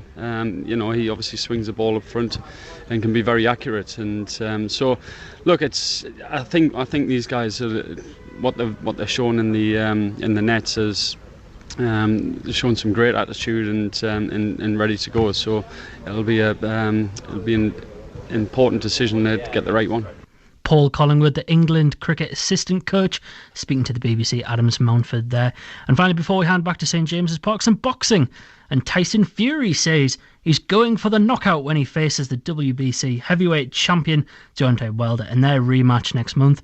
Their 2018 bout in Los Angeles ended in a controversial draw, but the pair will meet in Las Vegas on the 22nd of February, with Fury keen to prove people's predictions wrong. I can't remember a bigger heavyweight fight in a long time. Maybe Lennox Lewis versus Mike Tyson was the last big fight like this. That was the last US-UK showdown. For the first time in my boxing career, I don't need to sell this fight. People know what they're going to get. It says exactly what it says on the tin. You're going to get a good fight. I think the consensus is either he knocks me out or I win on points. That's what's been going around. And usually when people have that opinion, it usually goes the opposite way around. So yeah, expect Wilder to come out boxing and moving, looking for a points victory, and expect me to come out bombing, looking for a knockout. It's usually what happens. I didn't come here again to get a bad decision. I know I'm not going to get a decision in the United States. It's clear. After last time, it's very clear. So that's why I hired Sugar Hill. That's all I'm looking for. One big right hand, nailed Deontay Wilder, good night. There's the game plan. And if I wasn't looking for a knockout, I'd have kept hold of Ben Davis, would have sharpened up on what we were doing, herky-jerky, slipping and sliding. I ain't looking for that. I want to meet him head on. El Mono, in the centre of the ring. Let's make it a Tommy Earns, Marvin Hagler type fight. Best man stands, the loser goes back to the gym, back to the drawing board. I'll meet you, Deontay, in the middle of the ring. Just watch out for the right hands, because you're going to sleep in 2 rounds. 2 rounds, he's going down. I had a dream. I keep having the same dream about round two. I'm playing poker all the time. I keep getting dealt number two. It's definitely a thing. He's getting knocked out in 2 rounds. Tyson Fury speaking ahead of his fight with Deontay Wilder next month. It's time for us to head back to St James's Park now, where Matthew Racebeck and John Alison will bring you second half current of Newcastle United versus Rochdale. Half-time highlights. BBC Newcastle, the only place for North East sport. Lejeune misses out Dooley and it comes to Ritchie. Ball in early for Joelinton, but it's an own goal. Rochdale have put through their own net. Matt Ritchie celebrates as if he scored the goal. It was his wicked delivery that caused all sorts of trouble for the Rochdale defence. Plays it behind him to Ritchie. Another ball in by Matt Ritchie. Matty Longstaff is there. Matty Longstaff scores! Brought down by the youngster. And he had all the time in the world to have another touch and then a third with his right, and he smashes it home from close range. They've still got it, Rochdale. Back to the keeper, given away. Almiron must be 3. Still Almiron, it is 3. And it is 4 in 7 appearances for Miguel Almiron. Live from St James's Park. BBC Newcastle, the only place for North East sport. And Newcastle United 3, Rochdale 0 at half-time. The Magpies are back out for the second half, and it's the same 11 players. Carl Darlow in goal, Isaac Hayden, Jamal Lascelles and Florian Lejeune, the 3 central defenders.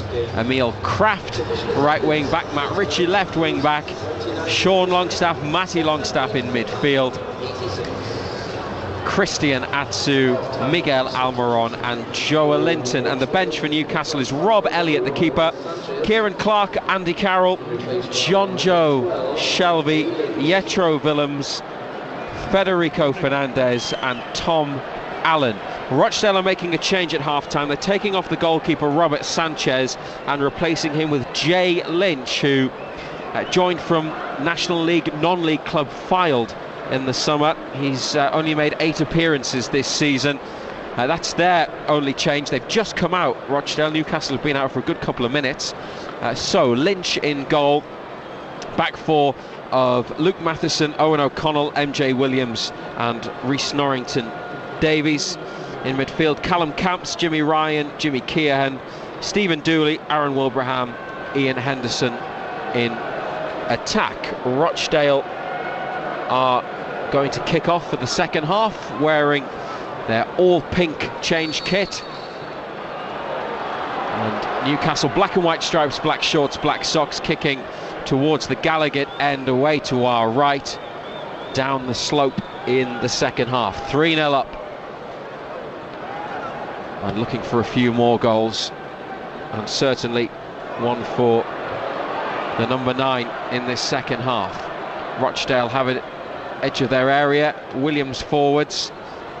Lejeune wins it back for Newcastle. And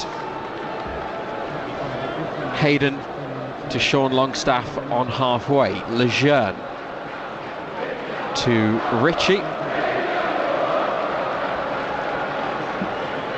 Wide left, 35 yards out. Almiron in space here. Ball into the middle. Joelinton controls, back to goal. Crowded out. Sean Longstaff's got it now. Gets away from one. Hits it with his left, but it's blocked by a couple of defenders. Ritchie from deep sends it in. It's going to beat Joelinton, and Jay Lynch gets his first touch, the substitute goalkeeper since coming on, catching the ball. Yeah, easy take from ball hung up back post. Oh dear, they've given it away again. Ritchie looked for Sean Longstaff quickly. Matheson away after Rochdale presented the ball to Newcastle from the back. Lejeune to Lascelles on the left. Lejeune to Atsu in a pocket of space in the middle of Newcastle's half. Hayden to the feet of Kraft, poked away from him by Jimmy Keohan. Back to Hayden, who plays it to Darlow, sweeps the ball across to the far side to Lejeune, who gets it back from Longstaff, and now Lejeune goes for the big switch onto the chest of Emil Kraft. Good touch to take him in, away from a player in pink. And now Hayden thinking about a cross. Ritchie wants it far side, 2 arms in the air in the box. Doesn't get it. Kraft to Hayden. Tried to flick it down the line first time to Matty Longstaff, but it's gone out. Rochdale throw in the left full-back position.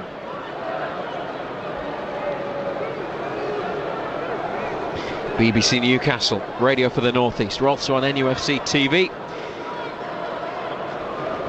Keohan, ball across his 18-yard box, brought forwards by MJ Williams. Henderson through the middle. Suspicions of offside as that ball went forwards, but Lascelles dealt with it anyway. Comfortable header to bring the ball down. Sean Longstaff gives it to Emil Kraft and gets it back again from the Swede.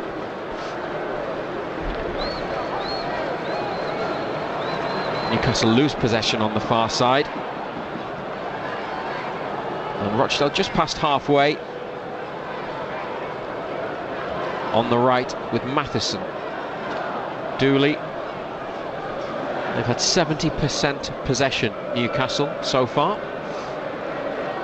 Leading 3-0. Skill from Dooley. Went through the legs of one of Newcastle's players on that far side. Matheson going on a run and winning a throw high up on the Rochdale right. We're into the 4th minute of the second half. It's come off Atsu for the throw into the box, bounces once. Hayden with half a header clear. Jimmy Ryan hits one. Good effort. Good hit. Just over and wouldn't come down in time. Darlow went for it. He knew that was close, but it remains 3-0 to Newcastle. Yeah, it was a good hit by Ryan. Good technique. Fortunately, didn't dip enough for him.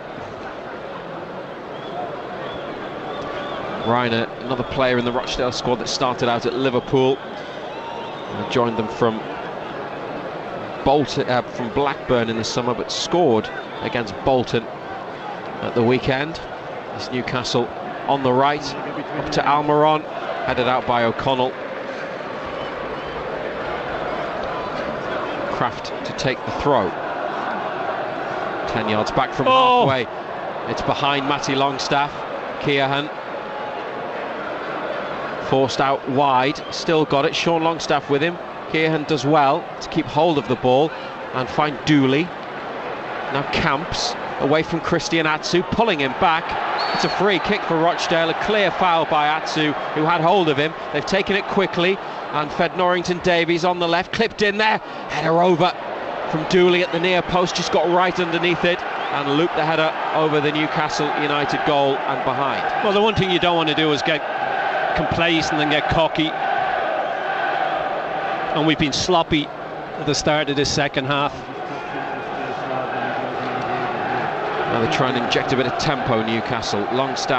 Sean Longstaff to Ritchie, it goes back to Lejeune. Lascelles, they're 3-0 up. The own goal, Matty Longstaff and Almiron. Wilbraham, it's a trip on Hayden near the side of the pitch. And Tom Allen, one of the Newcastle subs, retrieves the ball for Hayden. Back it goes to Darlow. And short again, closed down by Keohan. Give it away again, look, Camps forwards, first time, too strong for Henderson, goal kick. Sloppy, complacent.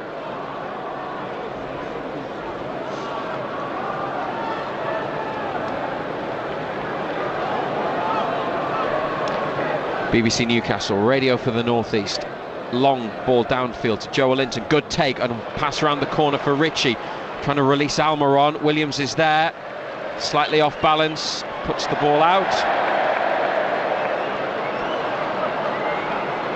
Newcastle throw, left side, 15 yards from goal. Ritchie takes it quickly to Atsu, back down the line. Sean Longstaff receives it from Lejeune, getting closer to halfway Newcastle, but now they come forwards with Sean Longstaff. Floated out to Kraft, bounces once and up onto his chest. Matty Longstaff goes down the line, Kraft comes inside. Sean Longstaff went to return it, but Rochdale have pinched it and they go over halfway. Ryan out to the left, Lascelles off after it, but Henderson gets there first for the visitors, keeps it in, drags it back and passes it to Camps in midfield. Camps goes for goal from distance and Darlow makes a diving save down to his right.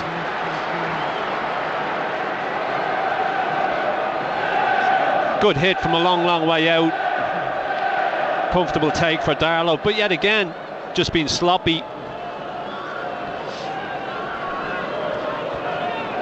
Kraft over halfway, Steve Bruce waves him forwards and he attacks the space. Joelinton wide right, no one in the box for Newcastle. 3-0 up after 53 minutes. Almiron, Atsu, he's had that run across his body and it's gone straight to Dooley.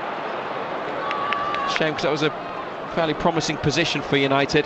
Back it goes to Lynch and a long ball downfield. Wilbraham's after it, Lejeune and Lascelles are there, and between them they head it back and Darlow keeps it in the box. He can pick it up now if he wants to,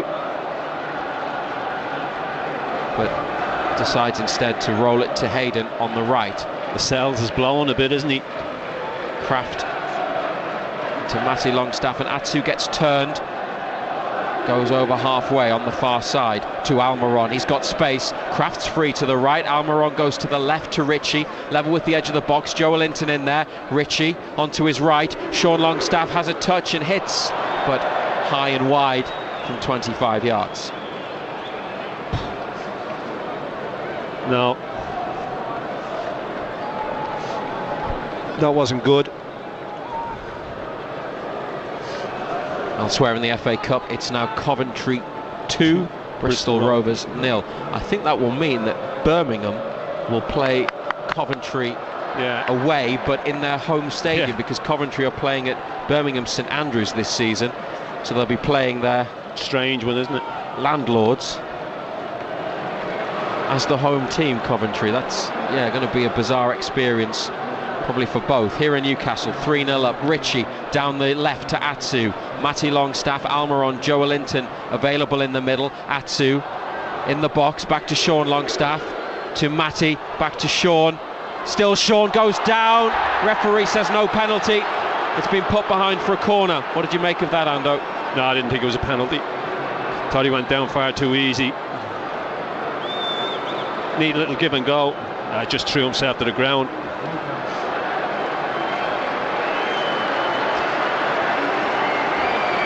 Corner kick on the left. Ritchie has gone across, and there's going to be a debut here for Tom Allen. From the Newcastle United Academy. He's been on the bench for the last 3 matches, including this one. The corner's been taken though. Atsu into the box, bit of skill. Hayden saved by the legs of the keeper. Right-footed shot from the left side of the area, denied by Lynch, and Almiron makes the challenge. Ball goes behind, and Steve Bruce is bringing on Tom Allen for Lascelles. Jamal Lascelles, and you identified that Lascelles he was blown, shattered earlier. So the skipper is off. Matt Ritchie gets the captain's armband, and Steve Bruce, the Geordie manager, giving a North East boy his Newcastle United debut. Allen is on, top scorer for the under-23s with 11 goals this season. Back four, Kraft, Hayden and Ritchie is a back four. Allen here into the action, has a couple of touches on the right, knocks it down the line. Norrington Davies has got it. Joe Linton gets involved, tries to win it back. Scooped back into their own half by Rochdale. On the left, Owen O'Connell, the centre half. Kraft gets up, heads it away. Matty Longstaff rises, Norrington Davies on. Sean Longstaff brings it down, looking for Lejeune. Dooley, wide left. Wilbraham down the line and out off Allen.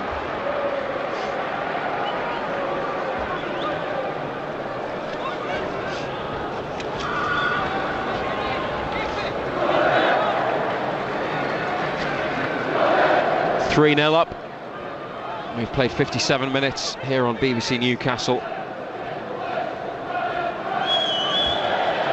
And Allen with a block challenge. Signed his first professional deal last summer.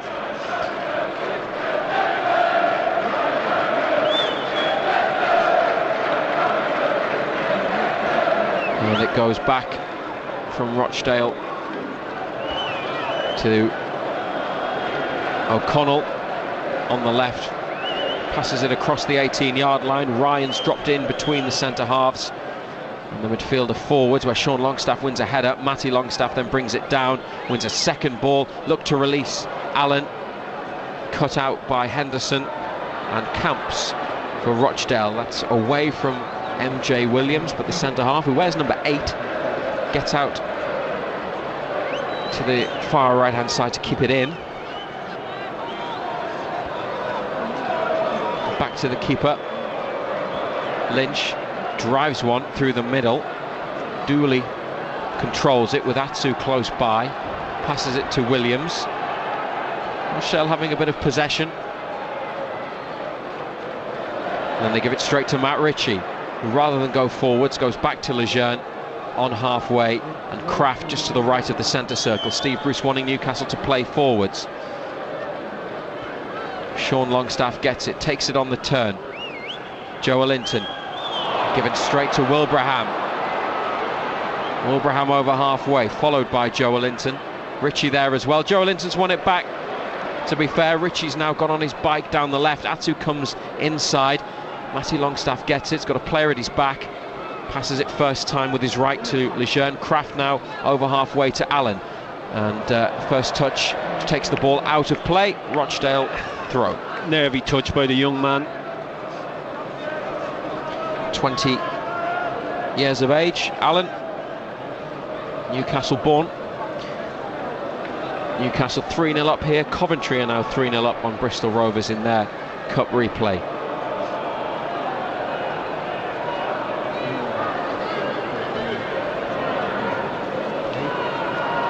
There's not a great deal happening at the moment. No. John Anderson.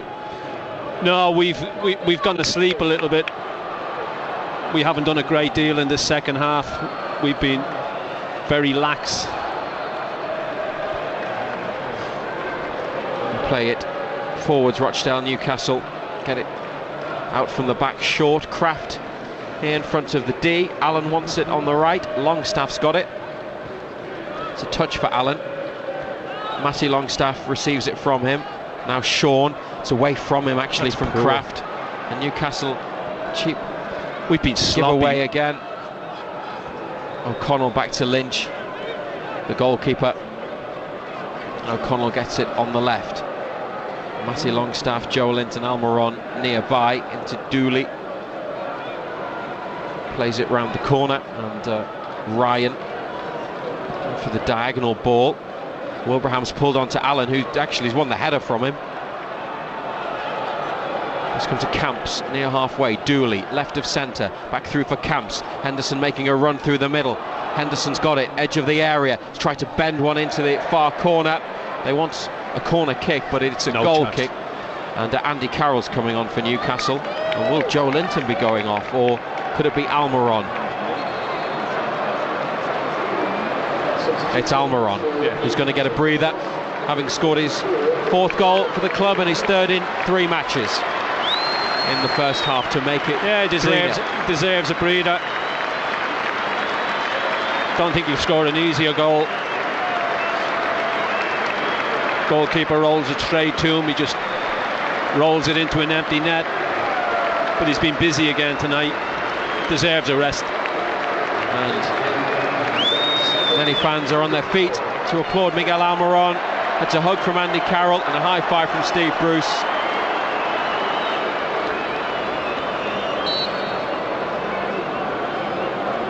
And they've got 2 up there, Carroll and Joe Linton, Newcastle. 62 minutes on the clock. Darlow goes long. Carroll waits for the ball to come, and he's taken it on his chest immediately.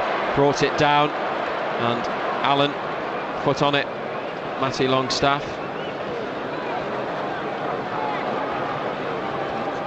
Tom Allen back towards Emil Kraft. 4 players from the Newcastle United Academy out on the pitch.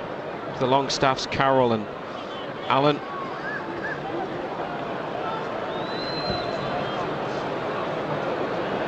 Joe Linton flicking it on. It's come to Matheson on the Rochdale right. Williams back to the keeper. Lynch takes a touch, clips it forwards. Wilbraham's pulled onto Emil Kraft, who heads it down. Sean Longstaff away. Andy Carroll makes the block and gives it to Matty Longstaff, right side of central midfield, into Christian Atsu. Referee gets out the way. Atsu rolls it across to the left boot of Matt Ritchie on that far side. Isaac Hayden from centre half's made an overlapping run and gets it. Atsu running square across the box. Hayden swinging it in towards Carroll. It bounces once and up into the hands of the keeper. Too close to goalkeeper. Almost a mistake by Norrington Davies. Matty Longstaff at his back. Lynch taking a touch and it's rolled along the goal line, and he's cleared it at the second attempt. Wilbraham wins the header down. Sean Longstaff gets there and was caught late by Dooley. Newcastle free kick near the centre circle. 3-0 up. BBC Newcastle, radio for the North East. Be reaction available in our Newcastle United podcasts. You can subscribe via the BBC Sounds app. New episode will be available later. They're available every weekday and every match day, and we do them for Sunderland as well. Matty Longstaff from Kraft, who goes beyond. Sean Longstaff across towards Ritchie, cut out and headed forwards by Dooley, straight to Hayden. Sean Longstaff's got it again. Looking to his left, finds Atsu, closed down, plays it quickly on the turn to Hayden, who's again made that overlapping run. Ritchie in with the outside of his left boot, but it went to the back post. Players ran to the front post, and it's a goal kick. Yeah, all of a sudden Hayden's playing as a left winger, making his way back now. But it's been flat second half, hasn't it? Game was as good as over at half time.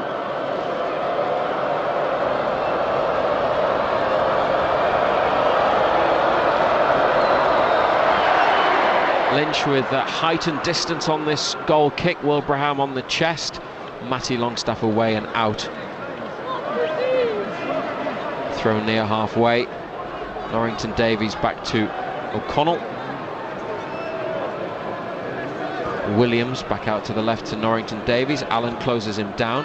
That's towards Henderson. Heavy first touch. United have got it back. Sean Longstaff to Andy Carroll.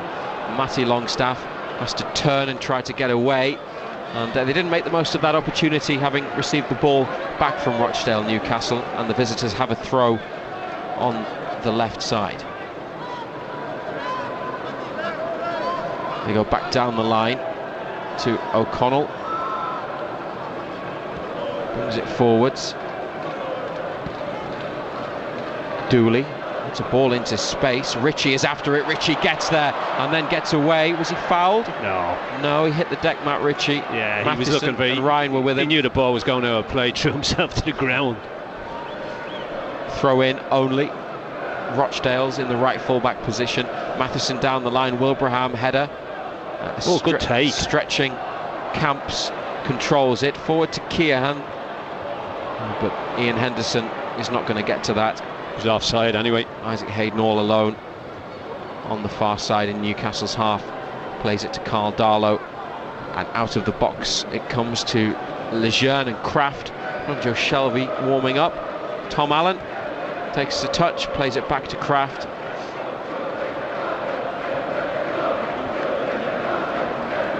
Hayden for Atsu. He's got space on the left. Into the... Rochdale going to make another substitution as well. Another young player. It's going to be Fabio Tavares will come on.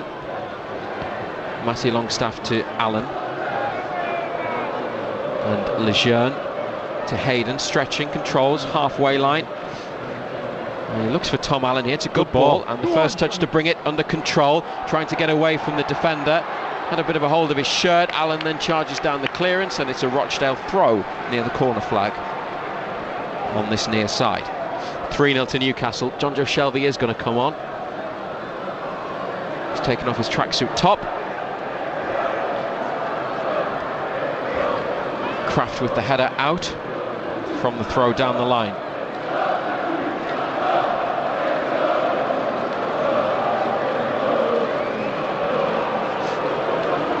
They've got out of a tight spot, Rochdale, and played it to the right side. Matheson down the line for Dooley. Up to the final third. The League One team. Good ball in, but Carl Darlow equal to it. Comes off his line, makes the claim. We're looking for Wilbraham at the back post as Shelby waits to come on. Atsu for Newcastle. Joelinton outside him, wide left. Carroll, arm in the air, in the box. Joelinton back to Sean Longstaff. Allen is free to the right. It goes to Matty Longstaff. Now Tom Allen puts it in there. It's a high ball that goes behind. Carroll can't reach it. He's looked nervy, the young boy, hasn't he? His touch has been a little bit off, and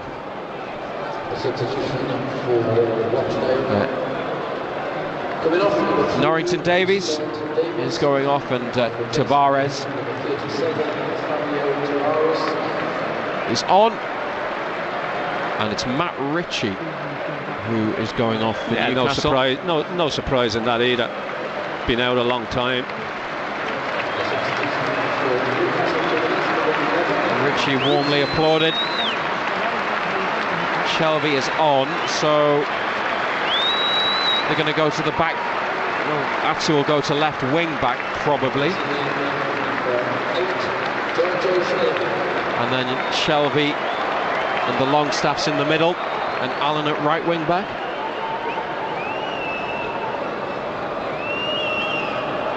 Yeah, it looks like it. Looks that's the way they've gone. Reverted back to a 3 again. Played out short to the left from the back.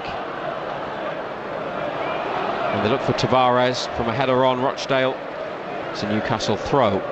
BBC Newcastle, radio for the North East. John Anderson, the former Newcastle and Ireland defender, with us as always. And we'll read some messages out after the game. Tweet at BBC Newcastle, or you can text 81333. Put BBC at the start of the message. Shelby, first touch to control on halfway and play it back to Hayden. Forwards it goes to Atsu.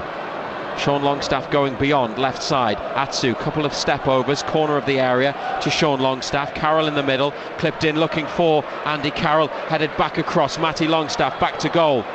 Tom Allen outside the area on the right, through for Carroll. Good ball, back to Shelby, wide from the edge of the area. Good move. Well played, young Tom Allen. couple of neat little touches. Carroll rolled it back into the path of Shelby. Just pulled it a bit. Sent forwards from inside the penalty area by a Rochdale defender, and Stephen Dooley was fouled from behind by Isaac Hayden. Newcastle have made their 3 changes. They're 3-0 up, 20 minutes to go.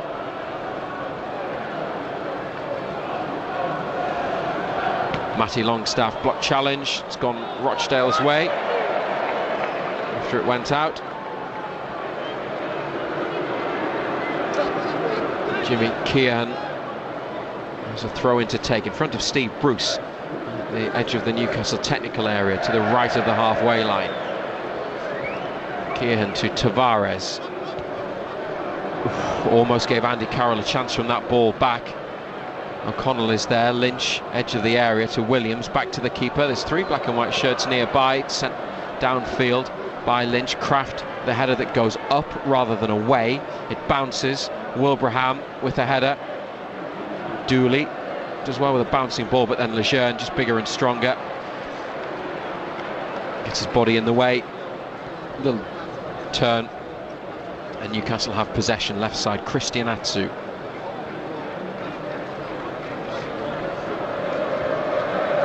Here's Matty Longstaff outside of Tavares to Tom Allen, now heads forwards on a run. Allen, decent pace, still going down the right. That's what his game is about, attacking play.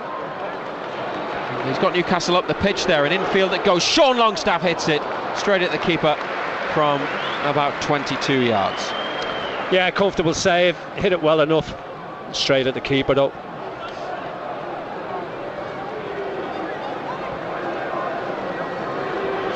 Dooley, Shelby at his back, plays it to his left to Callum Camps.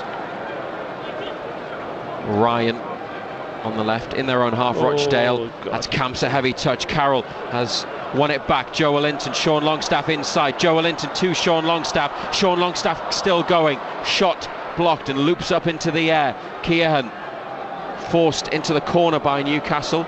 Turns, really good turn away from Sean Longstaff, and he's passed it to a teammate as well. Played. And they got out of bother tidily there, Rochdale. Yeah, they did. 73 minutes, BBC Newcastle, radio for the Northeast. Newcastle have had a couple of shots in the last 5 minutes or so, but haven't really threatened to add to their 3-0 lead since half-time. Goals in the first half, an own goal, Matty Longstaff and Miguel Almiron with them.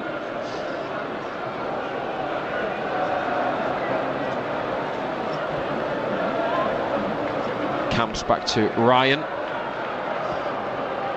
Clipped over to the left. Keohan bounces up onto his chest. And now with his left, looking to slip one through to Henderson, but Kraft was there, and now Christian Atsu released by a really good ball forwards. Joe Linton to the right. Atsu overran it, did he, rather than get fouled? He overran it.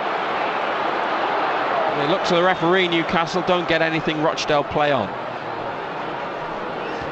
Nothing in that.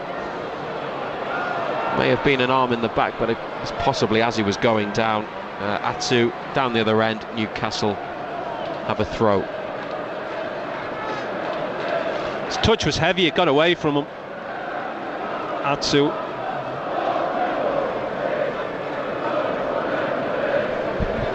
Kraft with the throw down the right. Sean Longstaff to John Joe Shelby. Stooping header back to Kraft and lifted away towards Joe Linton. Camps is there. Tavares stretches out his right leg and controls the ball. Back to Jimmy Ryan.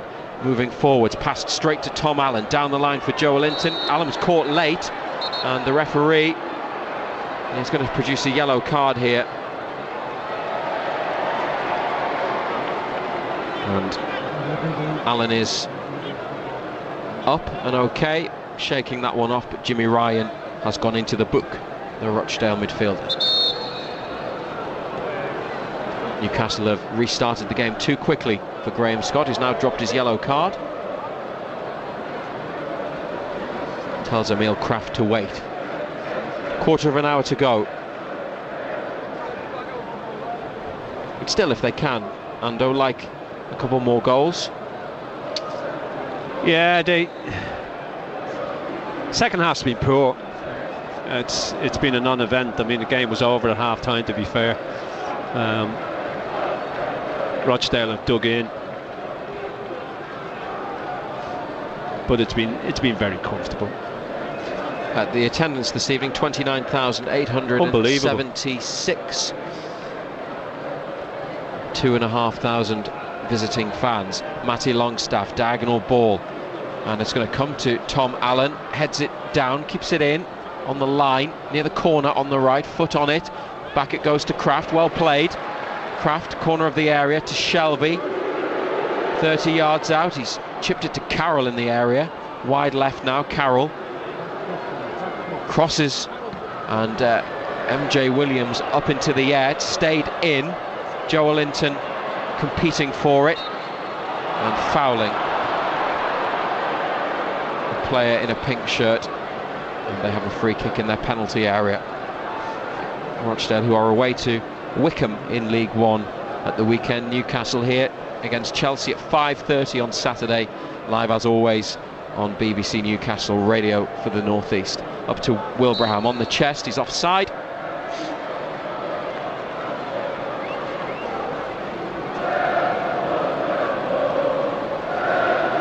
Lejeune just back from the halfway line to Shelby. Matty Longstaff takes it on the turn. Wide left it goes to Atsu, who turned 28 on Friday. Kraft. Allen. Kraft wanted to go on. Allen's taken it on himself and put a decent ball into the box. Williams half ahead of clear. Shelby flicks it back to Hayden near halfway. Decent ball by the young man. Got half a yard and just whipped it in there. Shelby with the outside of his right boot crossing towards Carroll from deep. He's thrown himself at it. It's with Matheson in the box, then back to the keeper from the edge of the area. Hayden controls, brings down the high ball, and Shelby on halfway. Allen wide right, it's gone forwards through the centre to Sean Longstaff and over to Atsu. Taking on Dooley. Atsu steps inside of him. Couple of step overs from Atsu, can't go any further, has to go back. Sean Longstaff again clipping it to the right to Tom Allen. Kraft has made that run forwards again,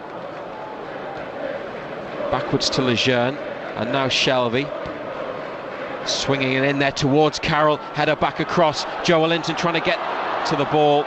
It's eventually in the hands of the keeper. Wilbraham back to goal. Joelinton's won it in the centre of the Rochdale half. Atsu from Shelby's pass. Atsu just outside the box, has gone for it, but it's over the top. Yeah, open up for him on his left foot. Decide to take a shot on, always rising over the top. Rochdale it's Callum Camps who's going off, and Calvin Andrew, who wears number 9, coming on. He's 33 years of age, Andrew. Rochdale are his 12th professional club. Is he a centre back? He's a forward. Is he? Yeah. Well, it looks like he's going to maybe play a bit deeper. No, he's just going to have a word with Dooley and then pushed up Andrew. And now he gets onto the ball, looks to release Fabio Tavares. Isaac Hayden cuts it out. Andrew played against Newcastle for Grimsby in the League Cup back in 2005. Also played against them for Crystal Palace. Jimmy Ryan. Rochdale with a throw wide left. Played against Matty Longstaff and behind for a corner in front of those travelling supporters. 3-0 to the Magpies, 10 minutes to go. Yeah, they haven't had a great deal to shout about, have they? On a cold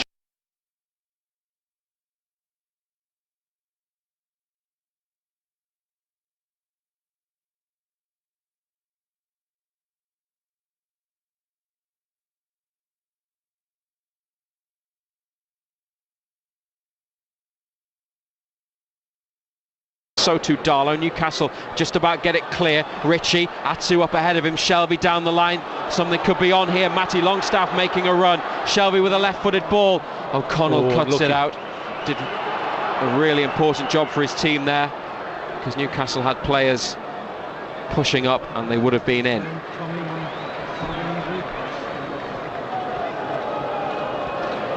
Ian Henderson in his own half. Looks like he may have dropped into midfield with Tavares and playing Wilbraham. centre half. And Andrew playing up front. 81 minutes on the clock on BBC Newcastle. Ryan out to Henderson on his chest on the left here. Down the line to O'Connell. Diagonal ball. Atsu gets up, heads it away. Sean Longstaff to Matty. And Carroll, foot on it, through for Allen. Right side, Joelinton in the middle. Allen plays it across. Joelinton has scored! After 20 matches without one, Joelinton finally has another goal for Newcastle United, and he runs straight over to Steve Bruce and hugs the Newcastle United boss. All the coaching staff gets involved. Allen, the debutant, with the ball across, having been released by Carroll, and finished at the Gallagher end by Joelinton. His first at St James's Park. 82 minutes gone. Newcastle United 4, Rochdale 0, and it's Joelinton. Well, it's a great ball by the young man Allen. He's just got there and he's just whipped it into an area and he's just got across the defender. Good run. That's where you want to see him. Got to get into those areas an awful lot more. He doesn't get into those areas enough. Decent enough finish. Well, I think, as well as Newcastle winning, what many supporters here tonight wanted to see was a goal from Joelinton, and he's got one. It's a well-worked goal as well. Allen with the great cross ball in that perfect spot, straight line across, about 7 yards from goal, and first time under the keeper, and now back to the keeper by Rochdale under pressure, slammed clear by Lynch. Allen trying to get away. He's played it against a pink-shirted player and then pulled one back and gets a yellow card for his trouble. So he's on his debut, he's set up a goal and being yellow carded.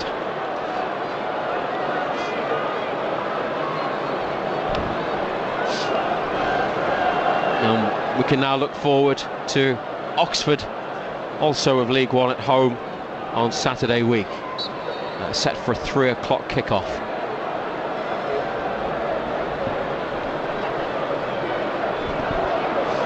Rochdale with this free kick from the pull back by Allen. Left side of central midfield in the Newcastle half, floated into the box towards Calvin Andrew, heads it down into the ground from about 15 yards and up into the hands of Carl Darlow, who'll want that clean sheet.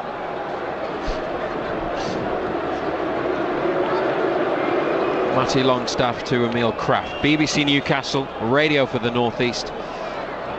4-0. Here's Shelby over the top. Atsu could be in. Back-pedalling MJ Williams heads it away. Luke Matheson hasn't been able to attack in the same way he did in the first match, but here go Rochdale. Tavares in the box, far side, trying to get the ball across. Lejeune stands firm and able to divert it behind for a corner. Just saying, Matheson hasn't been able to bomb on in the way that he did. No, he hasn't done a great deal tonight. He hasn't seen a great deal of the ball.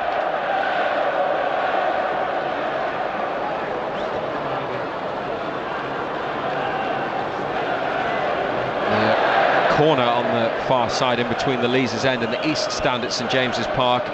Very few supporters in it. Stephen Dooley's going to take the kick in front of mostly empty seats. Back it goes to Tavares. High one swung to the far post. Lejeune flicks it. Wilbraham's got it. Couldn't shoot. Williams does. Hits the post and goes in. And Carl Darlow won't get his clean sheet. Rochdale have pulled one back Wilbraham could have pulled the trigger, waited, saw that Williams was better placed, and the centre half has arrowed a shot off Darlow's right-hand post, off the base of the post, and a cross goal and in. And after 86 minutes, it's Newcastle United 4, Rochdale 1. Decent enough finish. Wilbraham's does well, rolls it into the path of the big centre back. Good touch by him, good finish.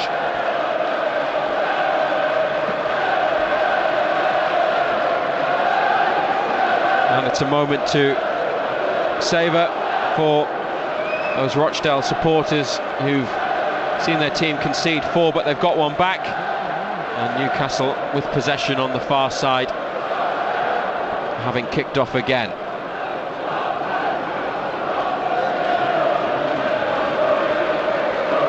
Matty Longstaff back to Florian Lejeune. Shelby on the left side, plays it over the head of Wilbraham. It bounces a couple of times. Kraft's got it. Matty Longstaff first time to Tom Allen. Down the line to Emil Kraft. We're going to win 5-4, they sing. Shelby to Hayden. Back to Shelby, still in the Newcastle half on the left. Sean Longstaff gets it. Shelby's again looked for Kraft here. Got it on his chest. Allen receives it, first time in towards Matty Longstaff, picked up by Ryan. Tries to come forwards. Wilbraham towards Dooley. The combination of Lejeune and Sean Longstaff do the defending for Newcastle, and Shelby with it now. Gives it and gets it back. Allen over halfway. Back to the feet of Shelby. Matty Longstaff and Shelby exchange passes, clipped up to Carroll. He's got space here between the midfield and the defence of Rochdale. And plays it back towards Hayden, almost on halfway. 4-1 Newcastle, 88 minutes.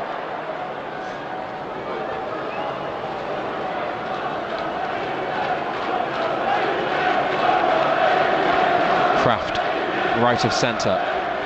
On the outside of him is Allen. Sean Longstaff gets it in the middle from Allen, gives it back to him. Good play. Allen overruns it with his next touch, but unfortunate. Now Newcastle try to win it back on this near side. Rochdale forwards. Lejeune watching where Calvin Andrew is, wins an important header. And here's Shelby. BBC Newcastle, radio for the North East. Shelby up to Carroll, just holding off a player at his back, and gives it to Lejeune. Hayden over halfway to Atsu. Good bit of skill by Atsu to get away left side. Carroll in the middle. It's in front of Joe Linton and behind Carroll. Joe Linton's won it back. Here's Andy Carroll. Oh, he's hit the angle and it's stabbed away.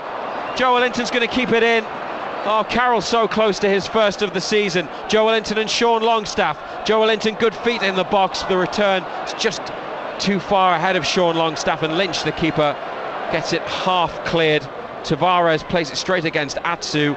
Shelby wins it back for Atsu, and Newcastle looking for a fifth. Sean Longstaff can't get it to another player in black and white, and Lynch has it in two hands. We're into the final minute of the 90. It's 4-1, but very nearly 5, John Anderson. Yeah, once again, Rochdale causing their own problems. Williams trying to be clever. A little drag back inside his own penalty area. They're releasing Tavares here, and he's got in on the left. Fabio Tavares puts it wide. Would have been a chance. There was a player, Wilbraham, free in the centre, but he couldn't pick him out. And I'm not sure if he's gone for goal or he's just miscued across. Not too sure what he's trying to do, the young boy. Numbers board will be shown by fourth official Robert Jones in a moment. 4-1 to Newcastle. Here's Shelby. Sean Longstaff and Tom Allen are available on the right. Sean Longstaff leaves it for Tom Allen, and he can't keep it in. 2 minutes have been added. 2 minutes stoppage time to be added. We'll read some messages out before 10. Text BBC and then a comment to 81333, or tweet at BBC Newcastle. It's up to Wilbraham, can't control. Throw on halfway for United on the right. Kraft to Shelvey. Back to Lejeune. And here's Hayden. Fair few supporters now heading home.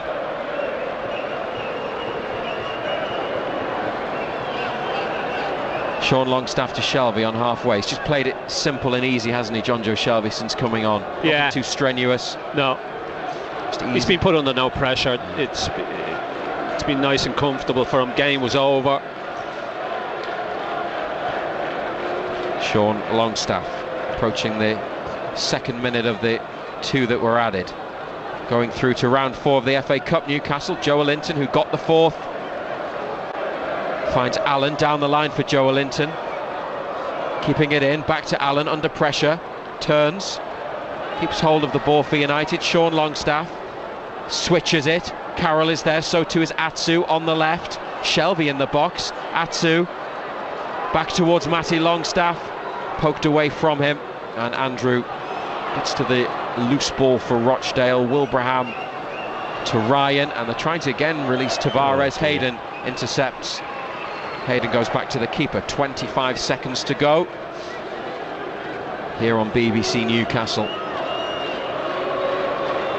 Sean Longstaff and Isaac Hayden and Florian Lejeune.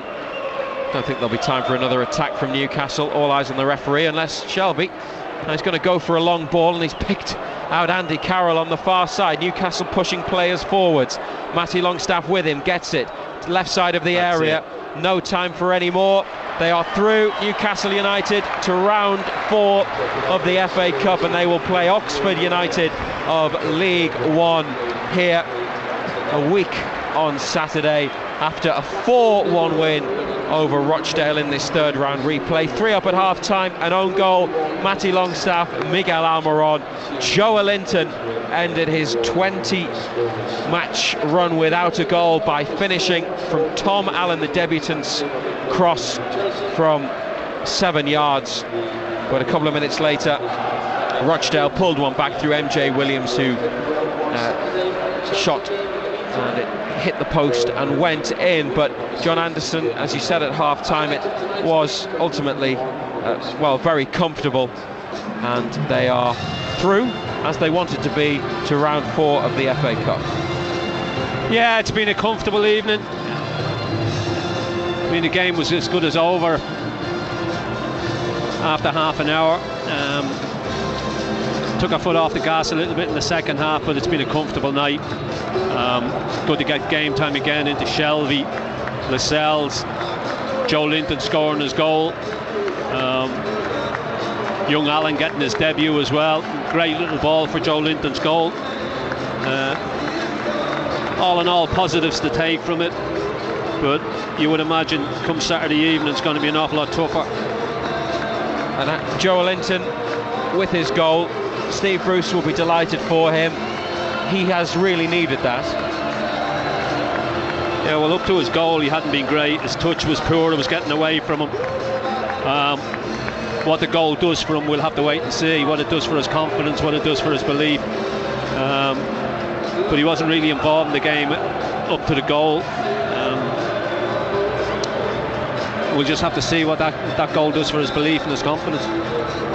And we said before the match that having won only one of their last 7 and none of their last 5, a win would be morale boosting, and to get 4 goals as well is no bad thing. So all in all, it has been a pretty good night, and it doesn't appear like they've picked up any more injuries either, Ando. So Steve Bruce will be satisfied with the evening's work, won't he? Yeah, look, it was all about getting through, and as I say, they did it inside half an hour. Rochdale, they contributed to their own downfall, there's no doubt about that, with the OG. Second and third goals were very, very preventable as well. But, you know, they want to play from the back. But you got to have the players to play for the back. If you give it away in bad areas inside your own penalty area against Premier League sides, you're going to get penalised, and that's exactly what happened. But I think they've enjoyed their evening. but it was very, very comfortable. Text 81333, start the message with BBC to have a comment read out before 10. Tweet at BBC Newcastle, and remember, post-match reaction available later in our Newcastle United podcast, free to download and subscribe to via the BBC Sounds app. New episodes available every weekday and every match day. Newcastle United through to round 4 of the FA Cup. An own goal, Matty Longstaff, Miguel Almiron and Joelinton the scorers. Final score tonight at St James's: Newcastle United 4, Rochdale 1. It's the most royal decade in pop music. 80s. There were kings. There were queens. There was a princess. And a prince. Be king for just one day. Fantastic 80s. With me, Simon Logan, Saturday from 12. BBC Newcastle, made in the Northeast. Dominic James back in the BBC Newcastle studio. Thanks to Matthew Racebeck and John Anderson. They were on commentary duty this evening at St James's Park. Razor is off to speak to Steve Bruce. So Newcastle United 4, Rochdale 1. Owen O'Connell with an own goal. Matty Longstaff, Miguel Almiron scoring for the Magpies before half-time. Joelinton finally scoring his goal towards the end of the game. And MJ Williams scoring for Rochdale is a bit of a consolation for them. Ando is going to stay with us for a little bit longer. In Ando, it was a job well done this evening. Yeah, I mean, it was comfortable. It was as good as over after 20 minutes, Dom, to be quite honest. They came and tried to play from the back, caused all their own problems. Second half was a little bit of a non-event. The highlight of it was, I suppose, Joelinton scoring his goal. You just wonder what that'll do for him.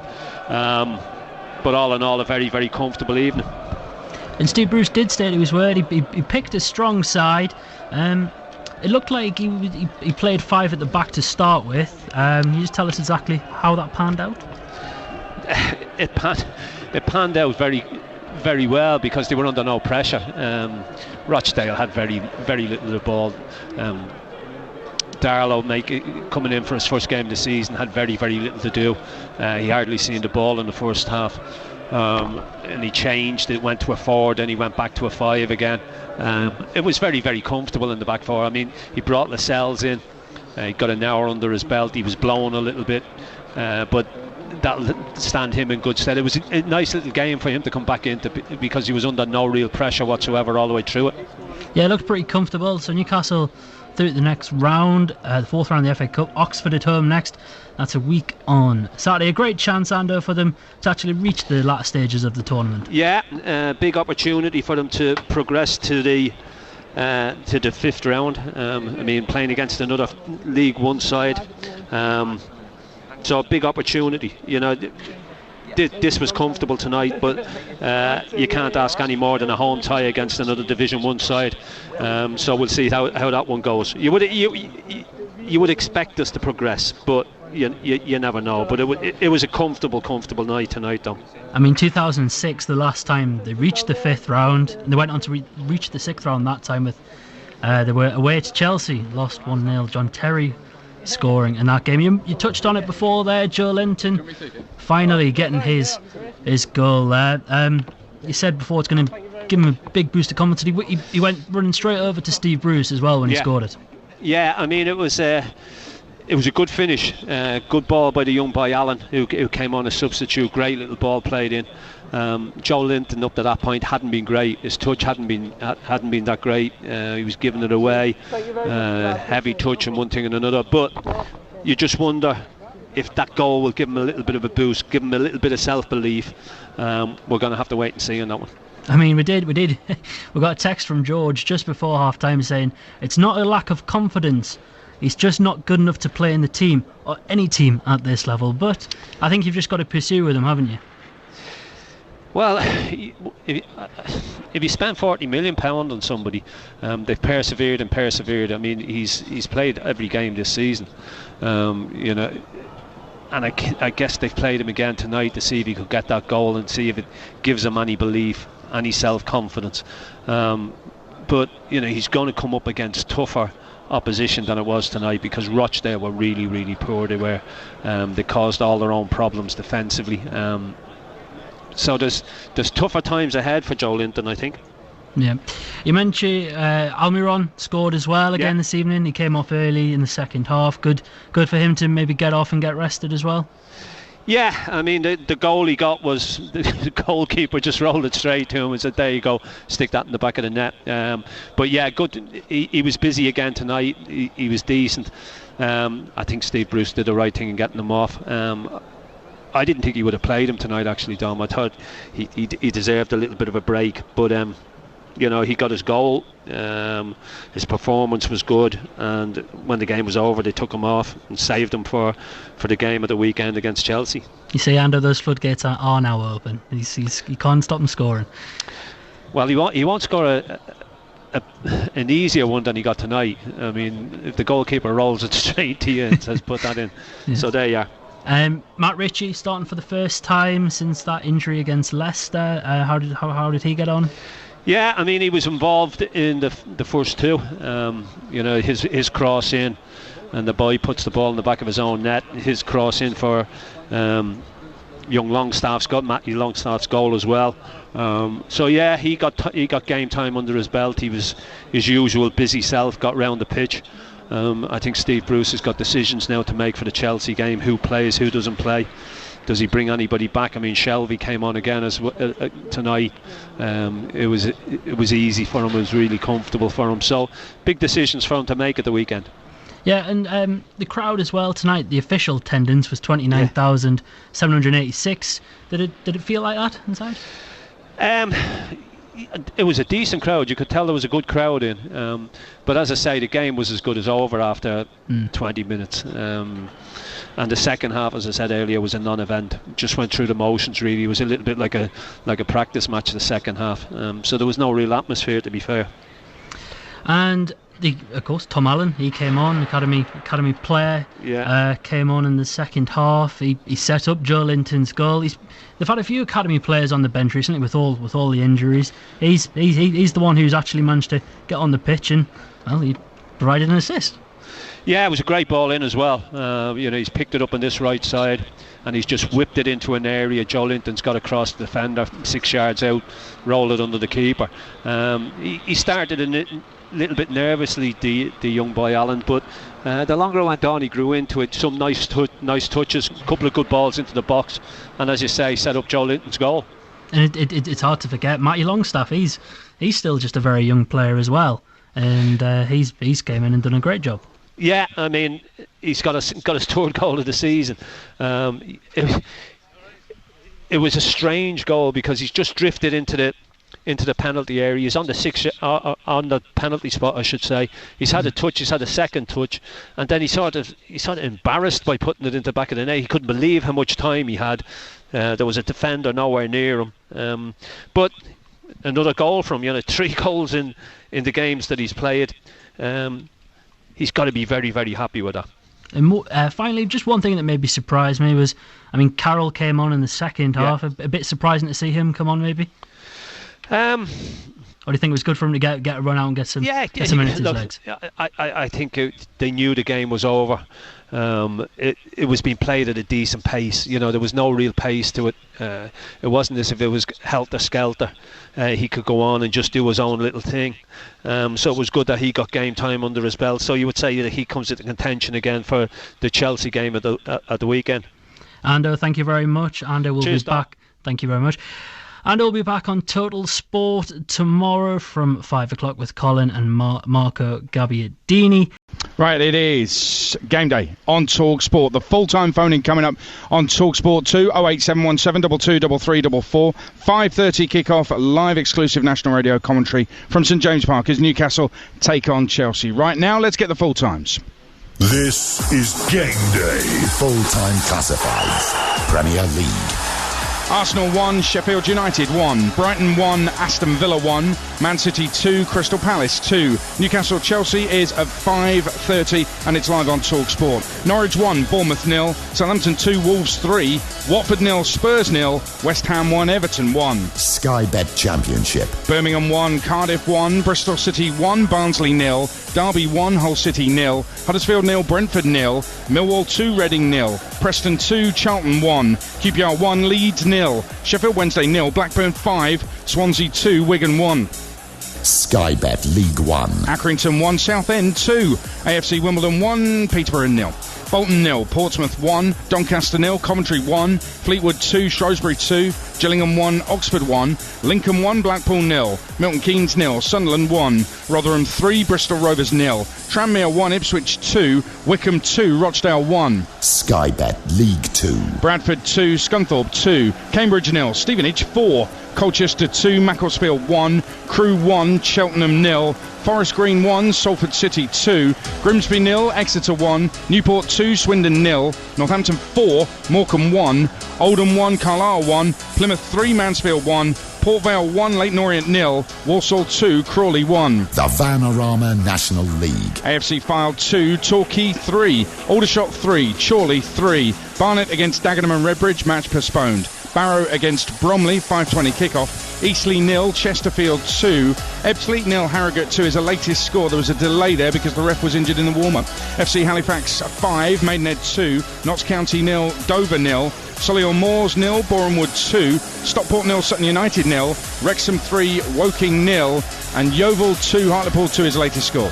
Scottish Cup. Fourth round, Aberdeen 1, Dumbarton 0, Alloa 2, Inverness Cally Thistle 3, Arbroath 0, Falkirk 0, Ayr United 1, Ross County 0, Bonnyrigg Rose 0, Clyde 1, Dundee against Motherwell is at 7:30, East Kilbride 1, BSC Glasgow 3, Hamilton 5, Edinburgh City 0, Hearts 5, Airdrie 0, Kilmarnock 6, Queen's Park 0, Livingston 3, Raith Rovers 1, Partick Celtic at 5:30, St Johnstone 3, Morton 0 is the latest, St Mirren 3, Broxburn Athletic 0. Scottish League 2. Annan Athletic 2, Stirling 3, Cove Rangers 3, Cowdenbeath 1, Elgin 2, Stenhousemuir 3. Game day live on TalkSport with the Now TV Sky Sports Day Pass. Watch Newcastle versus Chelsea today for a one-off payment of just $9.99. Search Now TV 18+. Stream via internet. Terms apply. This is the sound of a market with fixed prices and no haggling. Just like a traditional bookie, all setting the same odds. Now, the Betfair Exchange is different because you're betting against fellow bettors. So if you're unhappy with the odds on offer, just set your own and see who takes you on. Why not give it a go? The Betfair Exchange.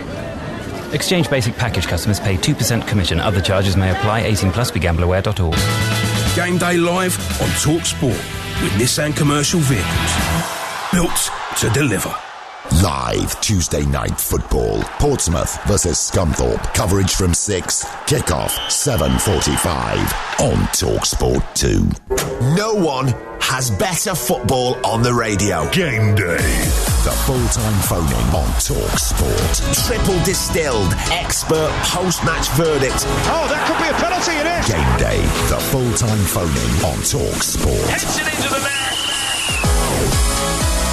Another busy day of Premier League football, and we want to take your calls on the full-time phone-in, which is starting here on TalkSport and TalkSport 2 and going over to TalkSport 2 through till 7, while on TalkSport we'll bring you commentary of Newcastle Chelsea at 5:30. But the headline so far: Man City held at home by Palace, Spurs terrible at Watford, lucky to get a 0-0, Arsenal held at home by Sheffield United, Wolves come from 2 down to win at Southampton, and Jack Grealish grabs a point for Villa at Brighton. And I've been here at West Ham United today. It finished 1-1 and it really wasn't very good at all, and a few little doubts raised about Jordan Pickford as well, as far as being England's number 1 is concerned.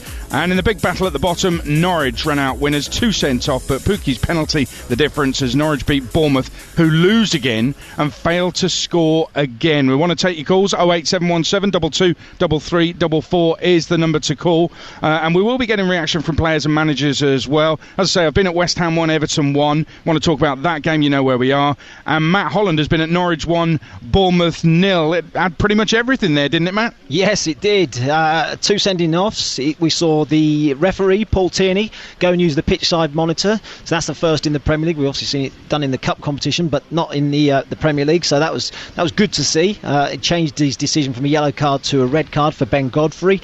It wasn't a great game. Two teams at the bottom of the table, 19th and 20th, desperate for 3 points, and it did look like that for long periods of the game. But Norwich, I think, largely in control, certainly while they were a man advantage. And they had a few chances to extend their lead, but throughout the course of this season, they haven't been able to do that, and they gave Bournemouth a chance, and they had a few chances late on. Wilson, Gosling, Ake all went close, but they couldn't quite find that equaliser. Well, if you've been to any of these games, give us a shout. 08717 223344, and of course plenty from the EFL as well, notably Leeds losing again. Bamford misses a penalty, but there were two handballs in the build-up to the Queen's Park Rangers goal. Naki Wells playing basketball before slotting home. Extraordinary that the officials missed that. It's inconceivable, really. And Blackburn 5-0 winners at Sheffield Wednesday. What on earth has gone on at Hillsborough this afternoon? We'd love to hear from you. 08717 223344. And as I say, we will be getting reaction from players and from managers as well. A word on Bournemouth, Matt, because it has all gone horribly wrong. We spoke before the game about what's going wrong and how defensively they'll always give you a chance, but they're not doing anything at the other end, and that is a recipe for relegation. Yeah, it's a major problem for them at the moment. I mean, anything and everything that can go wrong is going wrong for Eddie Howe. Injuries that he's had has been a big problem. I think Josh King missing is a big issue for them. Mistakes last week, we saw that against Watford, trying to play out from the back, got caught out. Red card today. Steve Cook, a moment of madness, and so early in the game you think just let it go in, but instinct took over. He decided to try and handle the ball. He got sent off. So everything and anything is going wrong at the moment for Eddie Howe. He's got to find a way of arresting the slide and finding a way of trying to get goals back into the team. Callum Wilson, he's gone such a long time now without a goal in the Premier League. He miskicked a really good chance from about 6 yards today as well. Looks really short on confidence. The whole team looks short on confidence, and Eddie Howe looks a bit flat as well, so it's worrying times for those at Bournemouth. Let's hear from you. 08717 223344. Man City held at home by Palace. They thought they had it. 1 City. John was at the game. How you doing, John? Hiya, Adrian. Not so good, mate, to be fair. I bet. I think they lacked a bit of moral fibre in the centre of the park for a couple of their goals. Their last goal, they wanted it more. They challenged the ball, they won the ball squirted out. Backing off, Zaha stepping over. Cut the cross out. Well, do you think though, because Pep Guardiola has waved the white flag in the title race, which probably we're all thinking it's over anyway, but he has come out and said, yeah, we're not even thinking about that, we're thinking about top 4. Has that transmitted through to the players who might have lost that little bit of fight that you're talking about? Hey, if you look at us, we can out-football any side on the planet, Liverpool included. Yeah. What I was saying to the lads at the side of me today is when Liverpool get the break, we got in some situations in that first half, very dangerous situations I might add, and we were don't like saying this, but David Silva was guilty of choosing the wrong option. He shot when he should have passed the ball. He passed the ball when he should have shot in a congested penalty area. You're sitting there, equaliser, hit the thing. Anything can happen. Can ricochet off a defender. So we were guilty of trying to walk the ball in the back of the net. Can I ask you about his team selection? Because Riyad Mahrez has been in such good form of late, and yet he left him on the bench. Why? Ridiculous situation. They came. I tell you, had a good game today, and possibly my man of the match was their striker, Ayew. He worked his socks off. He was defending at the right full back, and then he was starting the attacks and getting on the end of things. He had a great game. His willingness to work and run, and their defenders were defending his all their life, depended on it. They were throwing their bodies into situations, blocking the ball. I thought ultimately the referee had a poor game today. Not VAR, I'm not interested in that. However, he spoke to their keeper on 5-6 different occasions about time wasting. Now, how many times do you have to speak to the same the keeper about the same thing. Refs don't do anything about it, do they? It is one of my big bugbears as well. Having said that, you can't blame Palace for a bit of time wasting. Well, I would say as well, I think it's a great point. John, thanks for the call. Great point you raised, Matt, about the team selection. Mahrez, and he didn't even come on till the 73rd minute. I'd also say there's another question mark over David Silva, and nobody wants to, speak negatively about a legend, but, he started the game today. He's gone off after an hour. Phil Foden hasn't even got on the pitch. When is Foden's time gonna come? Love to hear from more City fans and from Palace fans as well, who got that draw today. They're 2-2 when they were 2-1 down with seconds left and managed to rescue a point. 08717 223344 is the number to call. Time now for Just Eat's Game Day Takeaway, a snack size preview of Newcastle Chelsea with the analyst. Game Day Takeaway on Talk Sport, delivered by Just Eat. Score yourself a stunning takeaway delivered straight to your door. Order on the app today. Did somebody say Just Eat?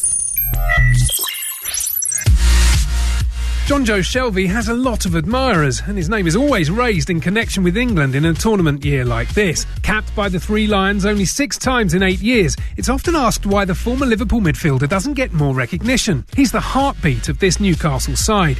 Despite not featuring for a third of the season, only 4 other players have been on the ball more than him. He's also created 1 in 7 of all Newcastle's chances deriving from a teammate's pass.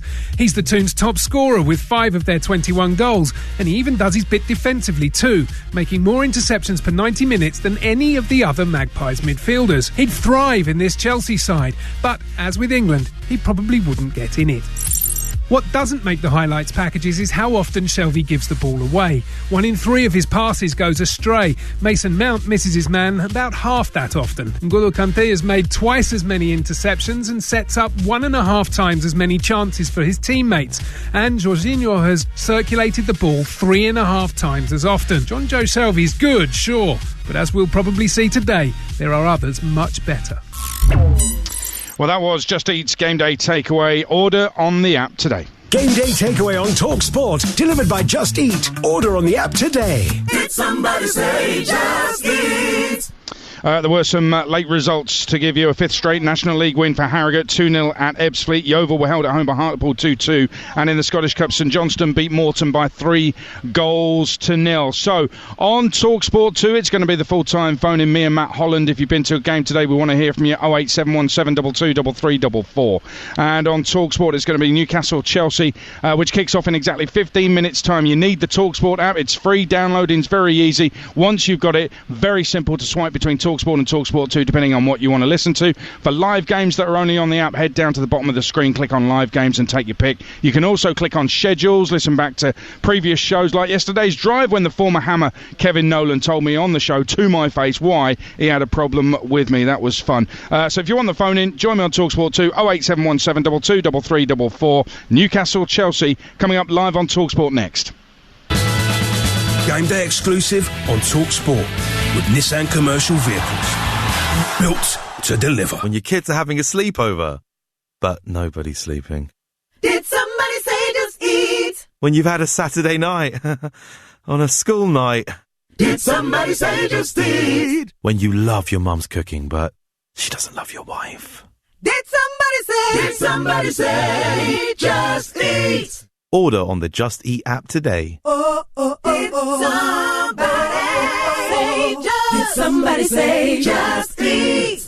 This is the sound of a market with fixed prices and no haggling. Just like a traditional bookie, all setting the same odds. Now, the Betfair Exchange is different because you're betting against fellow bettors. So if you're unhappy with the odds on offer, just set your own and see who takes you on. Why not give it a go? The Betfair Exchange. Exchange Basic Package customers pay 2% commission. Other charges may apply. 18+. BeGambleAware.org. We've got it at Selco. Selco, it's where the trade goes. At Selco Builders Warehouse, we've got real deals on a wide range of trade-quality building products. In January, Boulder Oak 12mm V-Groove laminate flooring is only $6.99 per square metre ex-VAT. Now that's a real deal. Find even more real deals at Selco Builders Warehouse. For more information, see selcobw.com. We've got it at Selco. Selco, it's where the trade goes. As all the big games kick off across the nation, head to thesun.co.uk/football for all the fallout following another massive weekend of football in the Premier League and beyond. The hottest news, essential views, live blogs and the biggest opinions in the game from the biggest names in the game, including Alan Shearer, Danny Higginbottom and Alex Scott. And with a reporter at every game across the country, thesun.co.uk/football has all the football news you need. The Sun. We live it. Finding your perfect new home can be tough. So if you keep missing out, It's time to search at On the Market. there are thousands of new properties to buy or rent every month at onthemarket.com. 24 hours or more before they're on Rightmove or Zoopla. On the Market. See them first. Set up a property alert today. Search onthemarket.com to find your perfect home. If you're in the market, search onthemarket.com. See onthemarket.com/new and exclusive. Agents specify exclusivity. Morning. Sorry, Stevie's a bit poorly, so we won't be coming to nursery today. OK, thanks for letting us know. So I brought Max instead. I packed his favourite toy. He normally naps twice a day and loves playing outside. Like getting your money's worth? Enjoy the delicious cheeseburger. Just 99p from the McDonald's Saver menu. From 11 a.m, price and participation may vary. This really is a fantastic team display here. Absolutely. Strong, reliable, versatile. Every single one of them's put a shift in today. They never disappoint. With a standout range of vehicles, Nissan has the van for your business, from the all-new NV250 to the NV300 and NV400. With a 5-year warranty, now is the time to add reliability and versatility to your team. Nissan Commercial Vehicles. Built to deliver. 5 years or 100,000 miles, whichever comes sooner. For full terms and conditions, speak to your local Nissan Business Centre. Game day live on TalkSport with the Now TV Sky Sports Day Pass. Watch Newcastle versus Chelsea today for a one-off payment of just $9.99. Search Now TV 18+. Stream via internet. Terms apply. Game day is Saturday football. It is game on! Game day exclusive on TalkSport. Official broadcast partner of the Premier League. Hello and welcome. This is Game Day exclusive and I'm Laura Woods. It's time now for our third live commentary of the day as Chelsea travel to St James's Park. The good news for the Blues is they're pretty decent on the road. The bad news for Newcastle is that they've lost the last 2 games at home in the league and have been down to the bare bones with injuries, but they may be boosted by 1 or 2 returns today. It does make for an interesting tie in the tea time kickoff on Tyneside. It's Newcastle versus Chelsea and it's live now just for you lot on TalkSport. Tom Allen down the right-hand side of the ball. Good ball in! Joe Linton makes it 4! Finally, he breaks his goal drought. The kid wants to do well. Of course, he would like to have done better than what he has done. But with a striker, you just hope. You could see within 5 minutes of what a difference it made to him. We need to find that killer instinct in front of goal, because in terms of play, we're controlling big parts of games, but we're allowing teams to stay in them. A little bit of space has been found by Mason Mount on the right-hand side. Jorginho going forward early, and Tammy Abraham is in here, and Tammy Abraham has scored for Chelsea. No one does football like we do football. Well, Newcastle have needed goals this season. Miguel Almiron got his first in December, and now he's got 3 in his last 3. Joe Linton fancied a little bit too, scoring his first goal in 20 games in the FA Cup against Rochdale, and they need to do it all again today against a Chelsea side who travel with confidence. So let's see how they're lining up. Get the team news now with Nigel Adley. Yes, good evening, Laura. 4 changes for Newcastle from their previous league game, that 1-1 draw against Wolves, and their team is gradually beginning to get more of a familiar look once again. Kraft, Lascelles, Shelvey and Sam Maximan return. The players to make way are Dummett, the Longstaff brothers and Gale. So their team is Dubravka in goal. Kraft and Willems are the wing-backs. Lascelles, Fernandez and Clark, 3 central defenders. Shelvey and Hayden in central midfield with Almiron and Sam Maximan in the wide areas, and Joe Linton down the centre. More simple for Chelsea, only 1 change from their win against Burnley last week. Ross Barkley drops to the bench and N'Golo Conte returns. It's Kepa in goal, James, Rudiger, Christensen and Azpilicueta the back 4, Jorginho and Conte in midfield, Willian, Mount and Hudson-Odoi behind Abraham. Nigel, thank you very much. Alongside him today, and I imagine just to the left of him, sitting in St James's Park at the moment, is of course Mickey Graves. Managed to get in there undercover, I imagine. Mickey, how you doing? I got 3 hours early, Laura. I was here, yeah. It was great. Under a blanket. Under a blanket. Or in your backpack, I imagine, Nigel. Oh, thanks very much. Just tell us what it's like at the moment. I imagine it's all filling up. What's the atmosphere like? Yeah, I mean, it's still a little bit quiet, Laura, if I'm brutally honest with you. I think the supporters are still coming into this ground, but full of optimism. They've got a very good a good rapport with the Newcastle supporters at the moment. I think that their form's dipped a little bit under Steve Bruce, but they've actually started singing his name here. I think, head to head against Chelsea, they've actually done okay apart from the last 3 matches. But Newcastle, when they play against Chelsea normally here, they've turned out some very good results, and I suppose they'll probably be expecting that this evening. They've had their injuries, haven't they? But Alan Saint-Maximin back in the fold today. What does he give them? Well, he gives them somebody who runs at fullbacks. He's a threat. He's got that pace. I think Steve was obviously itching to try and get him back into the starting 11 as quick as he possibly could. And I think when you look at their 2 wide men, Almiron and Saint-Maximin, if they can provide service for Joe Linton, he might actually start scoring a few more goals, instead of scoring in the FA Cup. But that's what they've got to do. I think they've got to try and start to play to his strengths. Joe Linton, I'm talking about, Laura. But he's got to hold the ball up better. I think the Newcastle supporters are getting a little bit frustrated with him. And it's up to the 2 wide guys, and even John Joe Shelby coming back in to provide that service for him. And if he can do that this evening, they've got half a chance of getting a result against Chelsea. Could be interesting, couldn't it? Mickey, we're going to come and check in with you in just a moment. We're going to get the latest now from the Betfair Exchange, the official betting partner of TalkSport's Premier League coverage. Game day on TalkSport with the Betfair Exchange. A different way to bet where you can set your own odds, sports trade or even lay a bet. Betfair. More ways to bet, more ways to win. 18 plus. BeGambleAware.org. Ryan McHugh, welcome to the show. Thank you very much for joining us. First of all, I'm going to get the odds for the match in general, please. Yeah, hi Laura. As expected, Chelsea are a short price against Newcastle and United this evening. They're 1.61 on the Betfair Exchange, which is around 8 to 13. Newcastle are available at 6.0 and it's 4.5 to draw. Just a touch on the first goal scorer betting. Tammy Abraham is obviously in really good form of late. He's 4.6 and leads that market to be first goal scorer. There's nearly 2 million matched on the match odds on the game itself. Wow, okay, so our charity bets, this is for the Bobby Moore Fund, raising funds for life-saving bowel cancer research. We wanted something with a little bit of value here, so we wanted to go out on a limb a little bit here. We went for over 3.5 goals and a Chelsea win. What does that give us?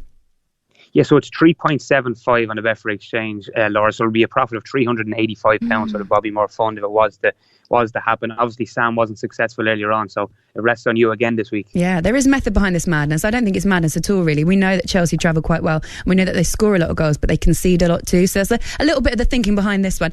Ryan, thank you very much. We're going to check in with you at half-time and see how we're doing. We can cash out at any time as well, can't we?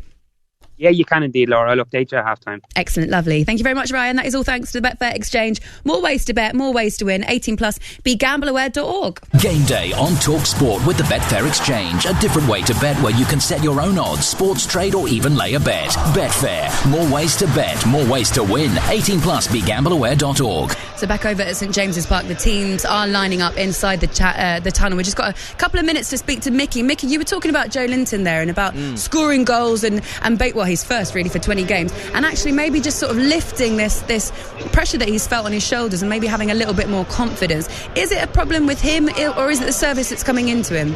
Well, I certainly think he needs more service, Laura, but I think when you've got a lack of confidence like he's had, you stop getting into those danger areas, which is the 18-yard box. So you think you've got half a chance of scoring a goal, but then you kind of self-doubt yourself and you pull back a little bit and you think, well, even if I get in the 18-yard box, I'm not going to get the service, so why should I make that run? Hopefully he's not thinking that way. But another thing that is maybe a little bit of a weight on his shoulders is that number on his back. Number 9, you think about the legends that have been at this football club. I mean, well, not so long ago, Alan Shearer. And everybody's always talked about, who's going to replace somebody like Alan Shearer. Well, there's certainly a few centre-forwards have actually tried, but they've never ever reached the heights. I mean, probably nobody's ever going to get to that height. But he's got to try and forget about that and just play the football that actually brought him to Newcastle in the first place. Yeah, they're just walking out on the pitch, they're lining up. Joe Linton's got a little a kid in his arms. It looks like one of his kids, and he's just waving up to his family in the crowd. It's a nice thing. You do hope the best for him because you don't want to see a striker or a new signing into Premier League struggle. So hopefully this will be the first of many goals for Joe Linton. But looking at Chelsea just quickly, Kante's back in the fold. That's the only change that they're making today. What does he bring their team? Well, energy. And I think you look at Mason Mount in that midfield area. Jorginho's probably the one who's going to sit in front of the back four, but Mason Mount making those runs into the box. We know he's a goal scorer and he's certainly a threat whenever he picks that ball up. And Kante, although he's still a certain threat when he does get into the final third of the opposition's half, we know he does the hard work as well. He'll help out at the back because he's just got so much energy. And I think if Newcastle don't match their energy levels this afternoon or this evening, they'll be in trouble. And I think Steve Bruce will obviously have sent that message across to his players. They're playing in front of their home supporters. They've got to get involved this evening. in my eyes, Laura, because I think if they don't, I think it's going to be a difficult one for them. Yeah, I think you're right. All right, Mickey, thank you very much. Chelsea looking to extend that gap between them and Manchester United, who play Liverpool tomorrow. Can Newcastle hold out the force of a Chelsea side that seem more comfortable away from the bridge this season? Let's see how they get on today at St James's Park. It's the 5:30 kickoff here on TalkSport. It's Newcastle versus Chelsea, and your commentary team is Mickey Gray and Nigel Adley. Thank you, Laura. And Newcastle will believe they've had to deal with plenty of adversity this season, but they're still much better off than they were this time last year, while Chelsea are 5 points worse off. But optimism abounds around Frank Lampard. Perception can be a funny thing at times in the Premier League. Newcastle will be grateful that Alain Saint-Maximin is back to play his first game since December the 8th, and John Joe Shelvey also returns in the Premier League along with Jamal Lascelles. And there are 4 changes in total from that team, which did well to draw 1-1 at Wolves last week. The players who drop out are Dummett, the Longstaff brothers and the injured Gale. Kraft, Lascelles, Shelvey and Saint-Maximin return to the side. Their team is Dubravka in goal, Kraft and Willems the 2 wing-backs, Lascelles, Fernandez and Clark the central defenders. Hayden moving back into central midfield from wing-back alongside Shelvey, with Almiron and Saint-Maximin supporting Joe Linton. Chelsea have begun to find more of a settled blend as they secure their place around the top 4. 1 change for them, Barkley on the bench, Conte returns in midfield, Kepa in goal, James, Rudiger, Christensen and Azpilicueta, Jorginho and Conte, Willian, Mount and Hudson-Odoi behind Abraham. And Tammy Abraham has 8 goals away from home in the Premier League this season, and he will get the game off and underway here at a bitterly cold St James's Park on a freezing night on Tyneside. Chelsea in all blue, looking to cement their place in the Champions League spots, and Newcastle in their black and white stripes, just looking to lever themselves further away from the bottom 3 once again. And we are off and underway here on TalkSport, the 3rd commentary of the game here on game day. Already we brought you a goalless draw between Watford and Spurs, and Sheffield United coming back to nick a very useful point on the road once again, 1-1 against Arsenal. Chelsea here attacking the Gallagher end away to our right hand side in the first half. Here is Christensen back towards Rudiger, and Chelsea have looked a good deal more secure since his return from injury. Now Willian down the left hand side, back towards Rudiger again, and Newcastle yet to have a kick in this game with 45 seconds play, but they may do now as Clark comes towards this near side and he's fouled by Conte, and it will be Newcastle free kick by the corner flag down there near side the left. A confident start certainly from Chelsea, getting on the ball as quick as they possibly can, trying to get every player out on that field, a touch of the ball, an early touch just to get a feel. Well, they've certainly sensed the atmosphere as soon as that whistle was blown. Newcastle all sitting back, which I think we're probably going to have to get used to in this game, and making it very difficult for Chelsea to try and break them through, because we know that Newcastle don't have a lot of possession in the games. I think they've actually got the lowest in the Premier League this season. It's around about 34%, so they have to try and get that ball up to Joe Linton, but when they do, it's got to stick if they've got any possibility of getting something out of the game this evening. Well, Steve Bruce said in his programme notes he believes that Newcastle will have to run 100 miles to get something from this game. When was the last time you ran 100 miles in a game? In a season? Well, never, and I don't think any player ever will, Nigel.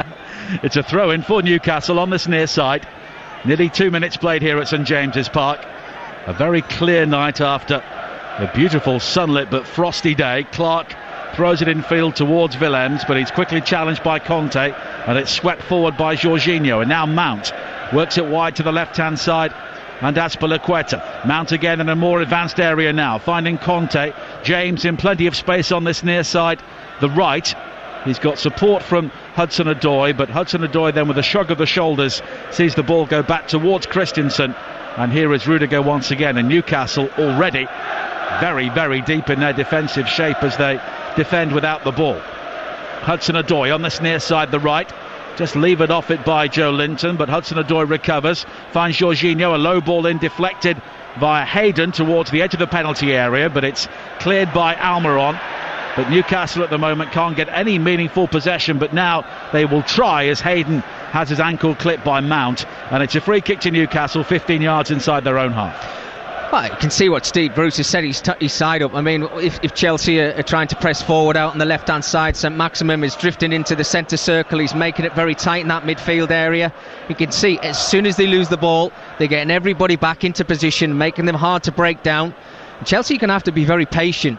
As I said before, they're going to have a lot of possession in this game. Two full-backs, Azpilicueta and Reece James, who's actually now on the ball, have got to try and break them down whenever they get the opportunity. And Chelsea have been so good away from home. 7 away victories already this season, but they've done that as a counter-attacking side, but there may be very little room in behind for Newcastle today. Yeah, I don't think it's going to be counter-attacking football this evening, Nigel. You can obviously sense that the way that Newcastle have set up. I mean, there's no space in behind them. It's a solid back five. It looks they're supposed to be playing wing backs, but pretty much it's a flat back five right now. I mean, the more the game goes on, it'll open up a little bit. There will be gaps, but it's about that quality that Chelsea have got, and can they break down this solid set up from Newcastle? Another free kick given for Newcastle, a foul on Hayden. Newcastle currently 13th in the table, 5 points clear of the bottom three.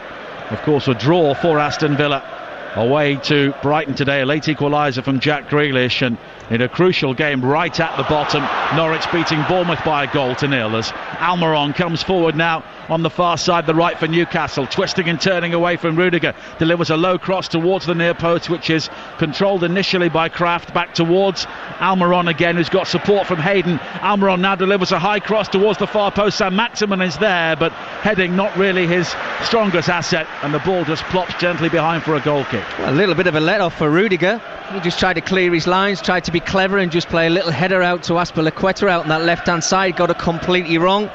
Almiron on his toes, he was lively, he won the battle. Great little bit of skill out on that right-hand side. Tried to chop it back onto his left foot. Didn't quite get his cross right. That's what I was talking about to Laura just before the build-up, about having that service into somebody like Joe Linton. It's got to be better than that. Now James coming forward for Chelsea. We played 5 minutes here at St James's Park on Talk Sports Game Day, and it's 0-0 as a free kick's been given for a challenge on this near side, midway inside the Newcastle half, and Chelsea will have the opportunity to get the ball forward quickly. That's Azpilicueta wide towards Willian. There's a slip by Kraft, and Willian almost bursts into the penalty area, but the challenge comes in from Fernandes, and it spins behind for the game's first corner to Chelsea. Good crisp play from Chelsea, and I think they have to do that with their passing. They've got to do it lively, they've got to do it sharp. We know that Willian out on that left hand side's got the quality. 1v1 situations, he's a threat. And the corner is worked short towards Hudson-Odoi. Now back towards Willian outside the penalty area. Just for a moment he was on his right foot. Here is Hudson-Odoi now with a surge into the box, but he's challenged by Almiron, and it was good defensive play there from the winger, lunging in to concede another corner. Something that we don't really speak about with Almiron, but I have to say I've been to St James's Park on 3 or 4 occasions this season, and he actually does work hard for the team. He's very slight in his stature, but he helps out his wing backs and his full backs, whatever system Newcastle play. He's never hidden, even when the goals haven't been coming for him. Now Mount swings in the corner, good delivery. Rudiger was challenging for it, headed away by Fernandes. Now controlled on this near side by Jorginho. Abraham now down the right hand side. His cross is deflected off Clark, headed away by Lascelles, and Newcastle now will try and clear, but Conte heads it forward towards Abraham, who comes into the game from an offside position, and it will be a free kick for Newcastle on the edge of their own box. Yeah, well, it was a little look at goal for Chelsea. Rudiger finding himself in the 6-yard box, and it was Joe Linton, I think, the ball just ricocheting off his shoulder, and they eventually cleared their lines. But that's just Chelsea now putting a little bit of pressure on, a couple of corners back to back, getting the ball into the area, trying to break down Newcastle, this solid setup that they've got. And I think the longer the game goes on, Nigel, if it does stay 0-0, you just sense how frustrated Chelsea are going to get. 7 minutes played, goalless here at St James's Park on Talk Sport already today. Goalless in the lunchtime kick-off we brought you on Game Day between Watford and Spurs. Arsenal drawing 1-1 with Sheffield United. That's the same scoreline between Brighton and Villa, and West Ham and Everton. Norwich beating Bournemouth by 1-0. Both teams finishing that game with 10 men as James comes forward now for Chelsea down the right, infield towards Jorginho, and here is Azpilicueta once again, wide towards Willian down the left hand side. Mount on the overlap, but Willian plays it back towards Azpilicueta. Right foot shot from him is blocked by the knees of Kieran Clark inside the area. Ricochets almost up towards the halfway line, where Rudiger will rise above Joe Linton and head the ball out on the far side. Elsewhere today, Wolves came from 2 down at half time to win 3-2 at Southampton, and Crystal Palace equalising in the final moments. A Fernandinho own goal to earn a point at Manchester City after 2 late goals from Sergio Aguero looked to have won the game for the champions. It finished 2-2 there. Some strange results. Yeah, absolutely. Like there always seems to be in the Premier League. Manchester City dropping points. Crystal Palace seem to have the number at the moment, don't they, at the Etihad? And in the Championship, 2 of your former sides. Oh, I know. Wednesday 0, Blackburn 5. Incredible. And you can have your say on the full-time phone-in over on TalkSport 2 at the moment with Adrian Durham. And there's a problem here for Jetro Willems, and Newcastle's injury curse may have struck again here. Willems is thumping the turf and he looks to be in agony. Challenged James on this near side. I'm not too sure there was any contact between the 2 players, but Willems really in trouble. It was pretty much, Nigel, a 50-50, and I think he's blocked his foot into the ground and he's just twisted his knee, Willems, and he stayed down the ground. He looked straight at the technical area and he's waving his arms around, and I don't know if that's, I hope it hasn't, but it looks like it might have just actually popped out a little bit, his knee. But it was knee on knee. It was Hudson-Odoi actually who made the challenge, and we just saw the contact. There was... Yeah. I mean, it was minimal. There was, yeah, of course. I mean, there was no malice in it whatsoever. But as soon as he went to ground, Willems, he just looked straight at the technical area of Newcastle, and he waved his arms around as if to say, "Right, that's it. My game's up. I'm finished." But he's down. The medical staff are on the pitch now, trying to have a look just to see what the problem is. But hopefully, it's just a clash of knees, and he can actually run it off. But he's still on the ground. What now? 30 seconds to a minute afterwards. It doesn't look good for Steve Bruce and his team. Well, Matt Ritchie is warming up, and of course he was the left wing back against Rochdale in the FA Cup on Tuesday and did pretty well. Well, yeah, I mean, Matt's obviously itching to try and get himself back into the starting 11 after he's had a terrible injury himself. I was actually covering that game when he got injured. But, what does he bring if he does come onto the field? He's got the energy levels. We know he's got the quality with that left foot, but he will be playing in that left wing back position, which we know he can do. Probably not his favourite position, but it might be a position he actually has to get used to over the coming weeks. Well, I think they're calling for the stretcher on this near side. Willems is now on his haunches, but no further than that. Well, I'm just looking, Nigel, I'm just looking at Steve, and it actually looks like he's going to make the change. He's just looked up to the sky to think, not another one. But I think the amount of time that Willems has actually spent on the ground, the stretcher's just coming right in front of us now, so he is going to go on the stretcher. I think the change is going to happen. Yeah, Richie's coming on. Well, it's a shame, isn't it? For Willems, he wanted obviously to play in this game. I'm sure he wants to play in every single game, but it was a bit of a freak injury. I said before, it was just coming together with the knees, and it happens. There's nothing you can do about it. He's just landed awkwardly as well. Straight away, I think we sensed it as soon as he looked at the technical area and started to wave his arms around. He thought that was his number up. Well, Matt Ritchie will make his first appearance in the Premier League since the 25th of August. He's had knee trouble himself, came back in the FA Cup games against Rochdale, and he'll be coming on here to face Chelsea because Willems very carefully has been lifted onto the stretcher by the corner flag on this near side at the Gallagher end of St James's Park, and the sympathetic applause from the Newcastle supporters. And that's a real blow for them because Willems does give them that natural balance on this near side. He does, and I think defensively, which is obviously going to be they're going to be doing a lot of that this evening, he's probably better at that than Matt Ritchie. I think that it will help Ritchie that he's got 3 centre-halves alongside him with the system that they're playing. But it just depends. I think the more the game goes on, Matt Ritchie will try and get into the opposition's half a little bit more, but it's pleasing to see him come on the field, but you do feel for Willems. Well, Willems has hands on head as he is carried down the tunnel just in front of us here, and we're back underway at St James's Park on TalkSport. 12 minutes played, 0-0 here, but the flow of the game rather disrupted by that injury for Jetro Willems, the Dutch international. Now Christensen for Chelsea in the centre circle, wide towards Azpilicueta, and it's hooked in field on the far side by Kraft, and now Hayden goes back towards Kraft again, down the line right hand side looking for Almiron, but it's beyond him. Joe Linton will challenge, and he's done well to block the ball forward from Azpilicueta. It spins high into the air and out of play on the far side for a throw-in. Don't forget your verdict with Laura Woods coming up at the end of this game. 08717 2233 44 is the number. A high ball played forward for Chelsea again, aim for Abraham, cleared as far as Conte on the edge of the area. Now Mount wide towards the left hand side, and Willian won't keep that ball in play. No, but I think that tactic from Chelsea certainly will work. Tammy Abraham's playing alongside those three centre halves. He's just got to try and drift into the space in between them. Nice little floater ball up to him. And you're always going to get those midfield runners of Mount and Kante looking for those second balls, and they will pick up a lot this evening. It's what they do with it when they pick it up. Now Chelsea have won the ball back deep inside the Newcastle area. Mount with the shot across the face of goal. It may have been a cross in the end. Hudson-Odoi will try and keep the ball in play. He backheels the ball infield into the body of Ritchie, and it just bobbles away for a throw-in to Chelsea by the corner flag on this near side. Well, they're getting closer, Chelsea. You can sense they're on the front foot. They're closing down. Again, it was Newcastle from their throw-in, giving the ball away. And again, you see that run from Mason Mount. I thought he had the opportunity to actually shoot with his right foot and maybe curl it into the far corner. He took a touch, tried to get it onto his left foot, and then the angle was gone. Then there was nobody waiting in the 6-yard box. 14 minutes played, 0-0 on Talk Sports Game Day. Rudiger striding forward now in the central area, 25 yards from goal, wide to James on the right hand side, who cuts back in field to find Rudiger once again. No pressure on the ball for Newcastle at all, close to their own goal.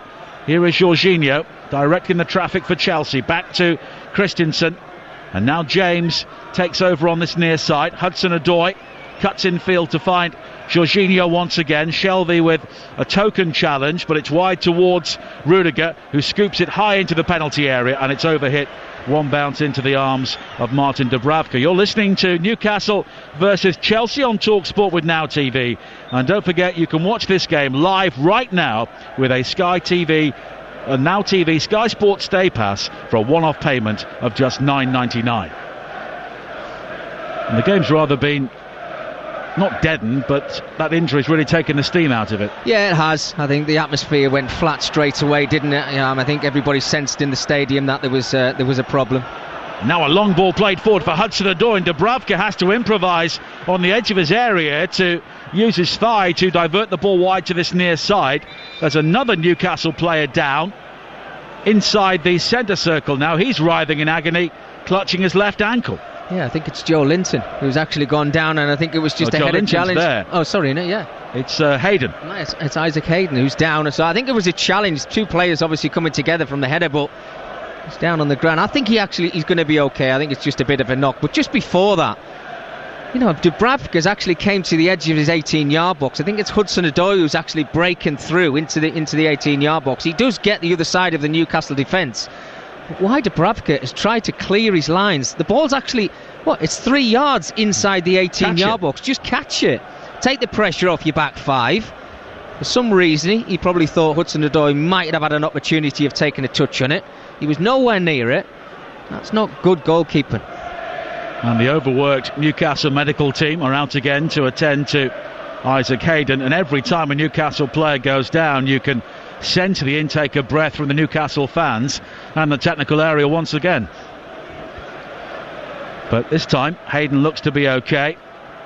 We mentioned the big win for Blackburn in the Championship earlier on today. Leeds lost again, controversially 1-0 at Queen's Park Rangers. Calvin Phillips was also sent off, but Brentford unable to fully capitalise. They drew 0-0 at Huddersfield. And the top of the table, West Brom 53 points, Leeds 52, Fulham, who won last night on TalkSport 2, 48, and Brentford 47. And the next instalment of the drama at the top of the Championship, live on TalkSport 2 on Monday night, it's West Brom against Stoke.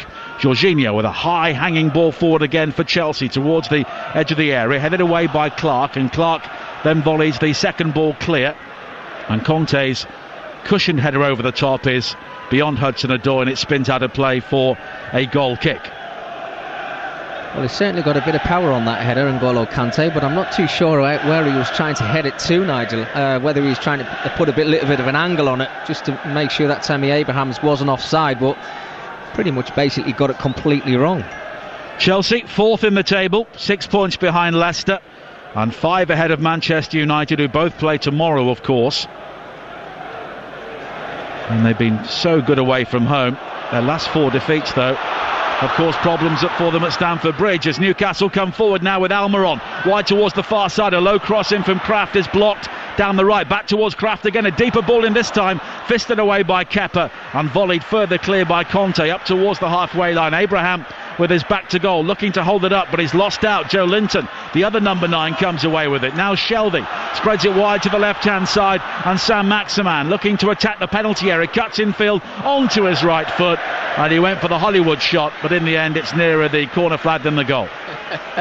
Well, it was a good move initially from Newcastle. I think, they're playing patient football, we know that. A couple of occasions they've actually broke, and it's all come down to the work ethic of Almiron out on that right hand side, who's nicked the ball on a couple of occasions, but twice they've tried to put the ball in the box, and both times the ball has gone along the ground. John Joe Shelvey picks up the scraps, plays it out to the left hand side, and St Maximin, I know he's got himself back into the start 11, but I think Steve Bruce would have expected more there. Great skill, chopped it onto his right foot, which he wanted to do, but it was more of a rush shot. No patience in it whatsoever. Didn't threaten the goal at all, and like you said before, it went sky high into the stands. But again, Joe Linton will be standing there in the centre thinking, give it to me. It, absolutely. And look, if you're a centre forward, and he's 6'4" at least, he's a big, strong, physical guy. If you're making those runs into the area, Nigel, you're the lone centre forward, you expect that service from the 2 wide players, but I think that's where there's a little bit of selfishness from St Maximin, who is a good player, and Almiron, that they actually want to score goals after they've made those wonderful runs that they make. Newcastle want to throw in on this near side. Of course, there's a midweek round of Premier League games coming up. We'll be around the grounds on kick-off on Talk Sport on Tuesday and Wednesday evening. Liverpool are in action on Thursday night. We'll have news of that game and commentary from the one outstanding FA Cup third-round replay at Prenton Park. Tranmere against Watford, the winners, of course, at home to Manchester United next Sunday. Joe Linton working hard on this near side. Invites the challenge from Jorginho and wins Newcastle a free kick. 10 yards inside the Chelsea half on this near side. 20 minutes played. Game day on Talk Sport, and it's goalless here at a rather quiet St James's Park. Yeah, Joe Linton, obviously got that goal in midweek, and you just hope that's the kickstart of his Newcastle career, because he's got to find some confidence from somewhere, and it'll be playing against the top centre-halves that he'll get that lift from. Ritchie with the free kick, swung into the area, flicked on by Lascelles. Almiron will sprint and do well to keep the ball in play on the far side. Has support from Fernandez, but it's quickly broken up by Chelsea, but it's given away to Shelvey, midway inside the Chelsea half. Slid down the line, right-hand side. Almiron is there to pick up the pieces. It's spread wide by Hayden towards Kraft. A high ball into the penalty area. Almiron's header off the crossbar. Kepa maybe got a hand to that, but Almiron with a terrific header, and he was so unlucky. Oh, absolutely brilliant, and that's what Newcastle have to do. Get the ball into very good areas, out in those wide positions, great ball into the area. I think it's actually Joe Linton, Nigel. Yeah. Just wonderful header. And he's done everything right. He's kept it down as much as he possibly could. He is off his feet. He's headed it towards goal. He's got a little bit of an angle on it. I think he's given Kepa absolutely no chance. If it's underneath that crossbar, that's 1-0 to Newcastle. Great opportunity. But it's currently Newcastle 0, Chelsea 0. For the latest odds, head to the Betfair Exchange, the official betting partner of Talk Sports Premier League coverage. You can back Newcastle to win at 8.2, Chelsea to win at 1.54. You can back the draw at 4.3, and that's all thanks to the Betfair Exchange. More ways to bet, more ways to win. 18 plus. BeGambleAware.org. 22 minutes played here. Newcastle with the best moment so far. And maybe Kepa got a fingertip to that, I'm not too sure, but it was a centre-forward's header from Joe Linton, something that we've not seen too much from him, but again, he would say, I've not had too many crosses like that. Well, absolutely, but if he keeps getting service like that, then you make the runs. When you get in between 2 centre-halves and you see that ball coming into the area, he's got to show bravery like he just did. Hudson-Odoi coming forward now for Chelsea, infield from the right-hand side. Square towards Mount. Mount has got support from the captain, Azpilicueta, who digs out the cross, cleared away at the near post by Fernandes, but Jorginho quickly recovers it for Chelsea. The ball forward from Azpilicueta is cut out though, and Newcastle will try and play their way out of trouble. Passes a shuttle between Kraft and Shelvey, and now Almiron engages a couple of Chelsea players and goes beyond them. Shelvey spreads it wide to this near side from right to left and finds Sam Maximan. Ritchie holding in the width to provide the support down the left, but here is Hayden now wide to the right hand side, and it's Fernandes charging forward again, the spare man at the back, wide towards Kraft. Another low cross delivered, this time it's blocked by the backside of Willian. Back towards Fernandes again, who strides away from Mount, also breaks away from the challenge of Willian. A low cross in from Kraft is cleared away by Rudiger at the near post. Chelsea clear, and now Chelsea can break with Willian down the centre. Abraham looking to check his run and throw a couple of shapes to evade Kieran Clark, but he can't do so, and Clark will clear. Well, super move again from Newcastle down that right hand side, being patient in their football, trying to work the angles, and they certainly did that. They got themselves into a good position again. Just before that, you could see the Chelsea players were waving their arms around because Mason Mount was on the ground, and they actually wanted Newcastle to kick the ball out. Almiron said no. He kept on playing. He worked it up that right hand side, and they did exactly the right thing. Mason Mount got himself up, tried to get back into his own half, actually made a challenge when he got back onto his feet. So, you know, is he feigning injury or is he not? And it might have been to Newcastle's deficit if he did have put the ball out. 24 minutes played, 0-0 here at St James's Park on TalkSport. Willian squared towards Jorginho once again, and now Christensen quickly switches it wide to the right, and James, a good cross to the far post, which is beyond everybody apart from Willian, who now gathers, tries to burst into the area, but he's held up by Kraft, and Almiron will use his pace and power to go beyond Azpilicueta, runs it out of play and eventually wins a throw-in. Well, I like that test out on that right-hand side for Almiron against Azpilicueta, who's been one of the best defenders in the Premier League for many, many years.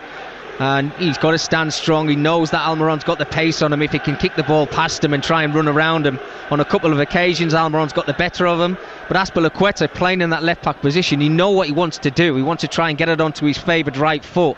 So he's trying to chop it inside. And if he gets that wrong, it gives Newcastle the opportunity to break on Chelsea. Both Bruce and Lampard out at the edge of their technical areas. Frank Lampard, as a player, faced teams managed by Steve Bruce 17 times and never lost, scoring or winning 13 games and drawing 4 of them. And he particularly enjoyed his games against Sunderland when he scored 4 goals in 5 games against them when Steve Bruce was the manager.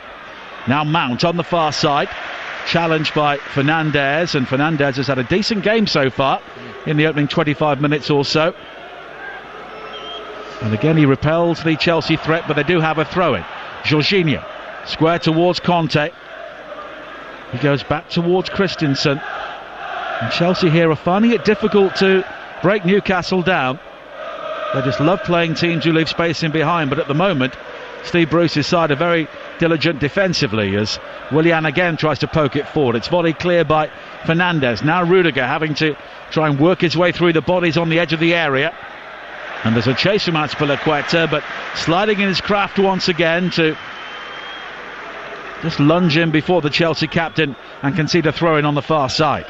Well, they might not run 100 miles today, Nigel, but let me tell you, they're giving everything that they've got, these Newcastle players. You can see that Steve Bruce has obviously worked on the system and the way that Chelsea play, and just say, listen lads, let's see what quality they've got. If they haven't got the quality to break us down and we get one opportunity in the game, we'll take it.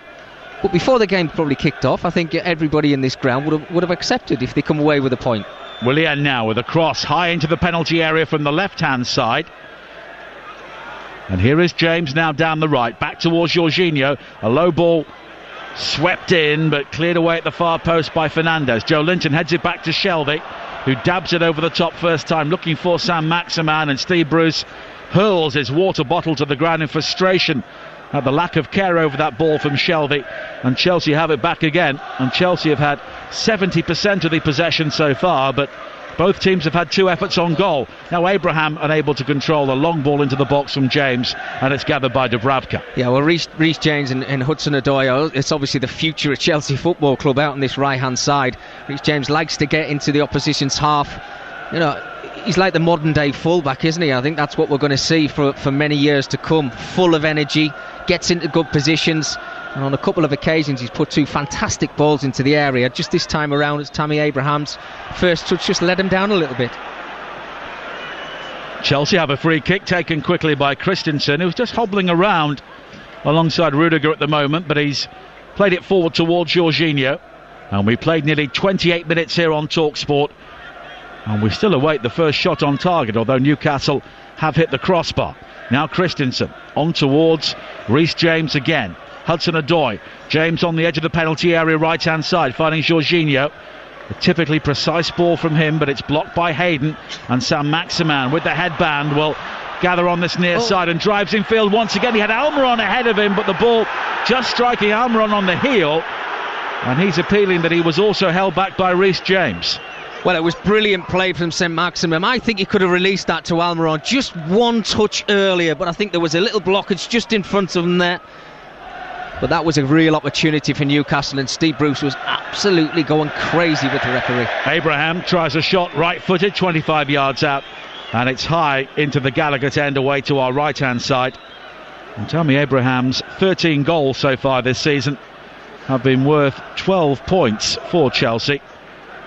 And he scored 8 times away from home, and those are big goals if you're chasing the top 4. Well, absolutely, Nigel. I mean, the massive goals. And I was, talking of Tammy Abrahams, I think he's got to have a real impact like he did in the first half of the season, because we actually could be looking at our centre forward for the Euros with the problems that Harry Kane's got. And there are a few contenders around at the moment, and you would imagine that Abraham is at the head of the queue. Callum Wilson out of form for Bournemouth. Of course, there's been much talk about Danny Ings, who's been in great form for Southampton, and of course Jamie Vardy, which is an interesting question following his retirement, as James challenges Saint-Maximin on this near side, and it's a throw into Newcastle, taken short to Almiron, back towards Saint-Maximin again. Outrageous footwork from him, but it doesn't actually take him beyond a Chelsea player. Back towards Matt Ritchie, who came on in the early stages for the injured Pietro Willems. Now Fernandes, wide to Kraft again on the far side. And Newcastle do look a bit more familiar and a bit more secure with a number of their defensive players back, and also Saint-Maximin down the left hand side. Now Joe Linton gathers on the far side, chests the ball down, and then concedes a free kick for the challenge on Mount. That's where the Newcastle supporters get frustrated with Joe Linton, because he can hold the ball up. His first touch is actually very good, but it's what he does after that.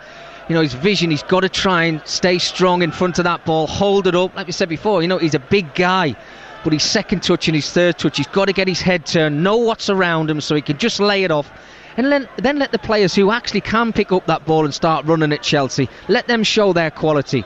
Do your little part, then make your second run and try and get into that 18-yard box if they get further up the field. Saint-Maximin, what was it, a minute before, that trick that he did there, Nigel, I think me and you would need a hip replacement if we tried that, wouldn't we? But where did it take him? No, absolutely nowhere. We got a big cheer from Newcastle supporters. I think they're just pleased to see him out there. Yeah. And look, Newcastle, every club loves crowd pleasers, and he will try and do something different for you. No, absolutely. And they've had them at Newcastle over the years. I mean, the one that obviously springs to mind is David Ginola, and maybe Tino Asprilla from many years back as well. That's the type that they've had, that get people off their seats, that bring people into this stadium. But it's what's at the end of it, that quality, the end product, the ball, that final ball into the box, or scoring a wonderful goal. That's why these Geordie supporters like coming to the stadium every week, to see people like that. 31 minutes played, 0-0. You're listening to Chelsea versus Newcastle on TalkSport with Nissan Commercial Vehicles, built to deliver. And Chelsea continuing to dominate possession, but Martin Dubravka has not had a huge amount to do, with his hands at least. Here is Willian now down the left-hand side. Slides it into the area, looking for Azpilicueta, but again Newcastle have a black and white shirt in the way.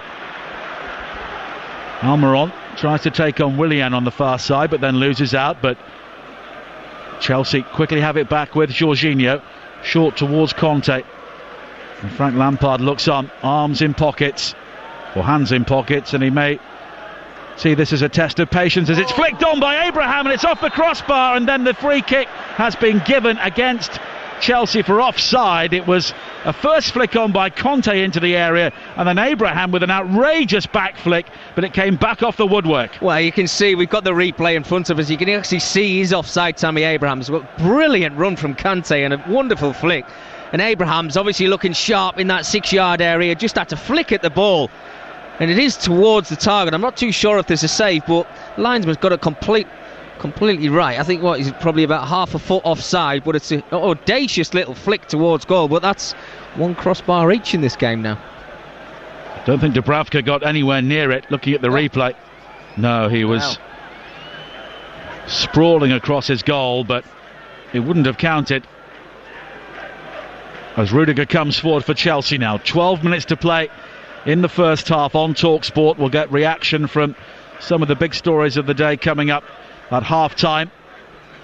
And Adrian Durham takes your calls over on TalkSport 2 at the moment. Conte with a fantastic burst into the penalty area, and Dubravka blocks his shot at the near post.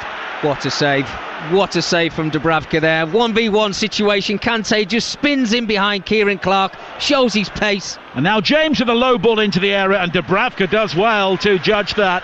He had Tammy Abraham making a run across his body, but he had eyes on the ball and gathers well 3 yards out. Well, Steve Bruce was talking about Dubravka a couple of weeks ago and saying how important he is to the team. He's just having a little limp around now, so he must have had contact with that second save that he made. But what was that? 2 saves within the space of 30 seconds. The first one from Kante, he's just had to spread himself, and he gets down low, and I think he saves it with his feet. But what a ball into the area. Second occasion there for Chelsea. But that's Chelsea just going through the gears, getting themselves into better areas, a little bit more pace to their play, and that's what they've got to do. They've got to try and up the tempo, because if they don't, Newcastle will just settle in, they'll get that flat back 5, and they'll be so hard to break down.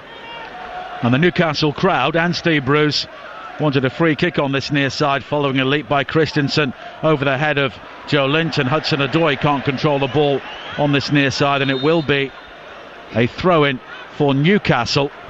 And Chris Kavanagh, the referee, is just heading over to this near side. He's having a word with Steve Agnew, Steve Bruce's right-hand man. They're all called Steve on Steve Bruce's coaching team. He had words with Anthony Taylor, and Anthony Taylor, the fourth official, has passed that on to Chris Kavanagh.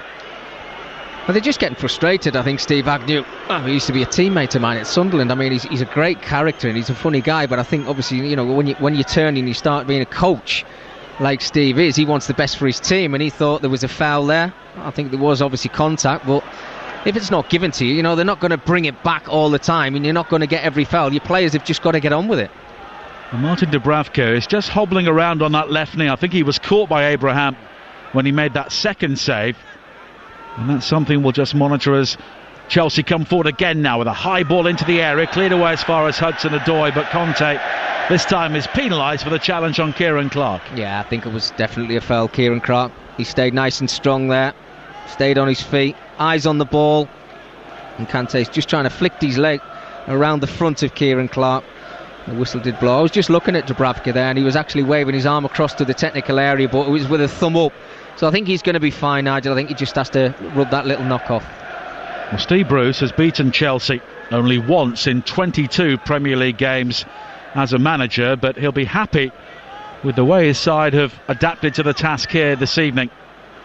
Chelsea have dominated the ball, but they're not really hurting Newcastle in the key areas with 9 minutes to play in the first half. Clark throws it down the line for Newcastle. It's controlled by Saint-Maximin, but Chelsea will clear again, but Newcastle have won another throw-in.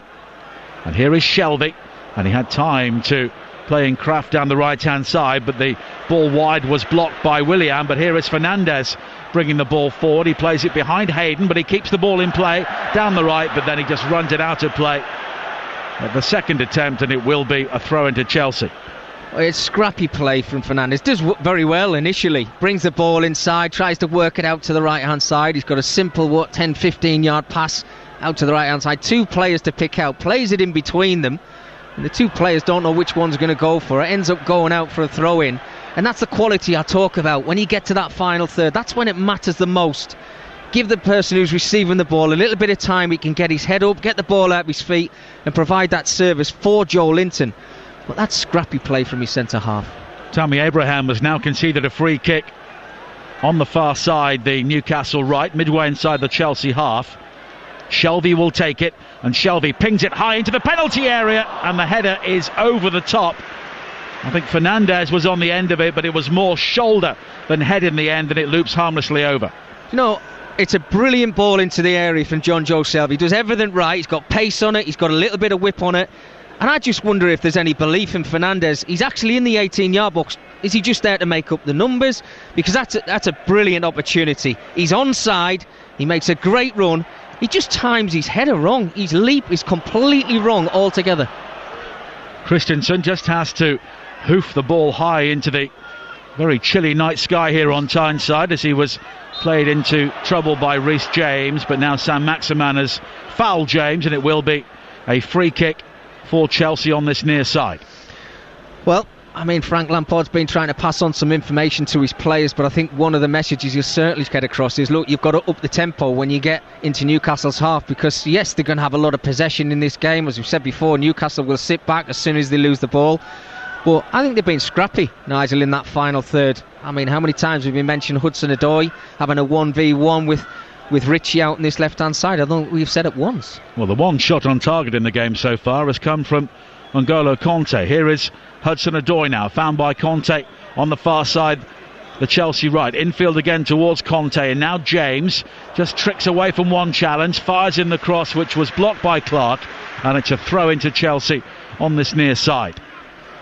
And we have 6 minutes to play in the first half here.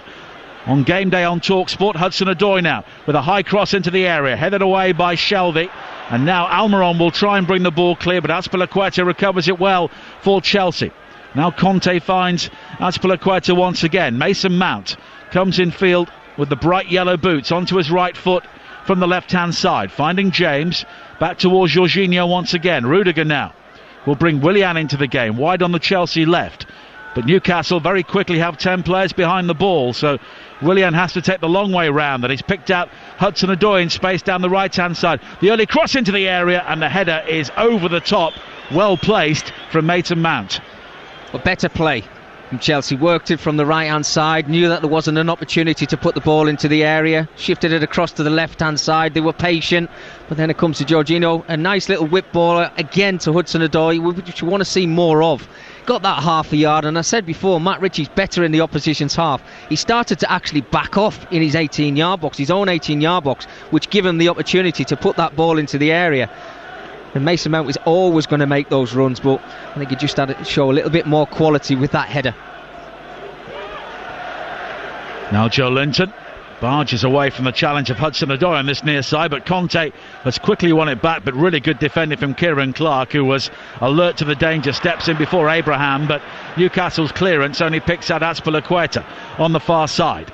Now Willian looking to attack the penalty area. He's infield beyond Kraft, who slips. Now Jorginho scoops it back towards Willian, but headed away not once but twice by Fernandez, and then Almiron just puts it to safety on the far side. And it's Fernandez charging forward in the right wing position, and he's still going 15 yards inside the Chelsea half before he eventually runs out of room. I think they've been watching Sheffield United. The centre halves are now bombing into the final third. He got a round of applause there, Fernandez, from the Newcastle supporters. Showed that energy levels that I think they want to see. But again, it's Newcastle. They're sitting back, they're winning the ball, and they've just got so far to travel with only having one centre forward playing up front with that ball. It's very difficult to get the bodies that you need in the opposition's half to make something happen. Now James on this near side, the Chelsea right. We have 3.5 minutes to play in the first half on TalkSport. And we still await the first goal here at St James's Park. Conte inside the area, twisting and turning towards the byline, then has to check back, and he's got support from Jorginho. He was caught by Almiron, and it's a free kick here for Chelsea, a couple of yards outside the penalty area, just right of centre. Yeah, definite foul. Jorginho just got his body in the way of Almiron. Just tried to stretch out a left foot, just tried to nick it and make his team get on the counter-attack. He's waving his arms around, but I think he knew exactly that was going to be given as a free kick. And this is a dangerous area, 22, 23 yards out, with the quality that Chelsea have got over this set piece. Jorginho, Willian. Mount is also expressing an interest. A committee of 4 over the free kick for Chelsea. And they all walk away, apart from James and Mount. Willian just saunters up towards the wall and then heads back again, and there was a hush around the Newcastle supporters here at St James's Park with 2.5 minutes to play in the first half. Mason Mount sizing up this free kick, which is in an ideal position for him. Chris Kavanagh just forcing back the Newcastle wall the 10 yards, and it's Mount who will curl it right-footed, and it took a deflection and it spins wide with the near post for a corner. Well, he never really got the height on that one, Mason. I was really surprised because that's the position that I think Willian likes to take his free kicks from. That bit more experience. I thought he actually might have taken the first one, but there was no heights on it. Yes, he got the pace, but he was trying to whip it around the side of the wall. I think when you've got Joe Linton, I think it was on the left-hand side using his strength. You said he's a big guy. He just got enough on that one to clear it away. Hudson-Odoi with the corner, an outswinger towards the near post, headed away by Shelvey, and further clear by Matt Ritchie. And then Conte will gather just inside the Chelsea half with 90 seconds to play in the first half here on TalkSport's Game Day. And Frank Lampard just rocks back in frustration as Chelsea go all the way back towards Kepa once again. Both these sides will be in FA Cup action following the Premier League next weekend. Chelsea are at Hull in one of our commentary games on TalkSport, and Newcastle, decent looking tie here at home to Oxford. They'll bring a few fans.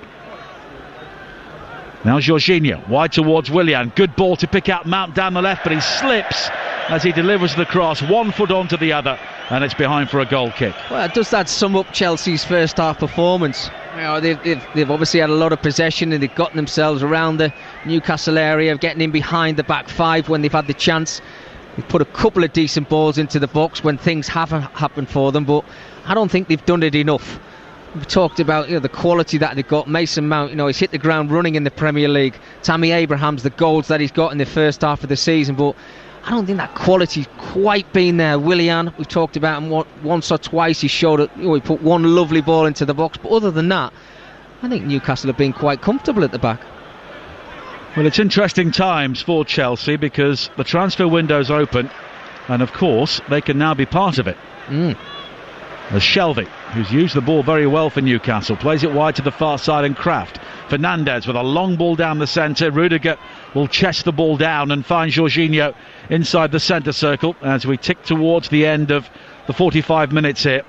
And on the whole, it's been a fairly passive first half here, and there will be 5 additional minutes following the lengthy injury delay for Jetro Willems early on, and he had a horrible knee injury when he was flying, literally and figuratively, for PSV Eindhoven a few years ago, and his career maybe never quite recovered, and we hope what he suffered today is not as serious.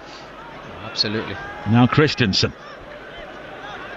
wide to this near side again, and James can drive forward towards the edge of the area. Abraham made the dart, but then has to check back as Hudson-Odoi is brought into the play down the right hand side.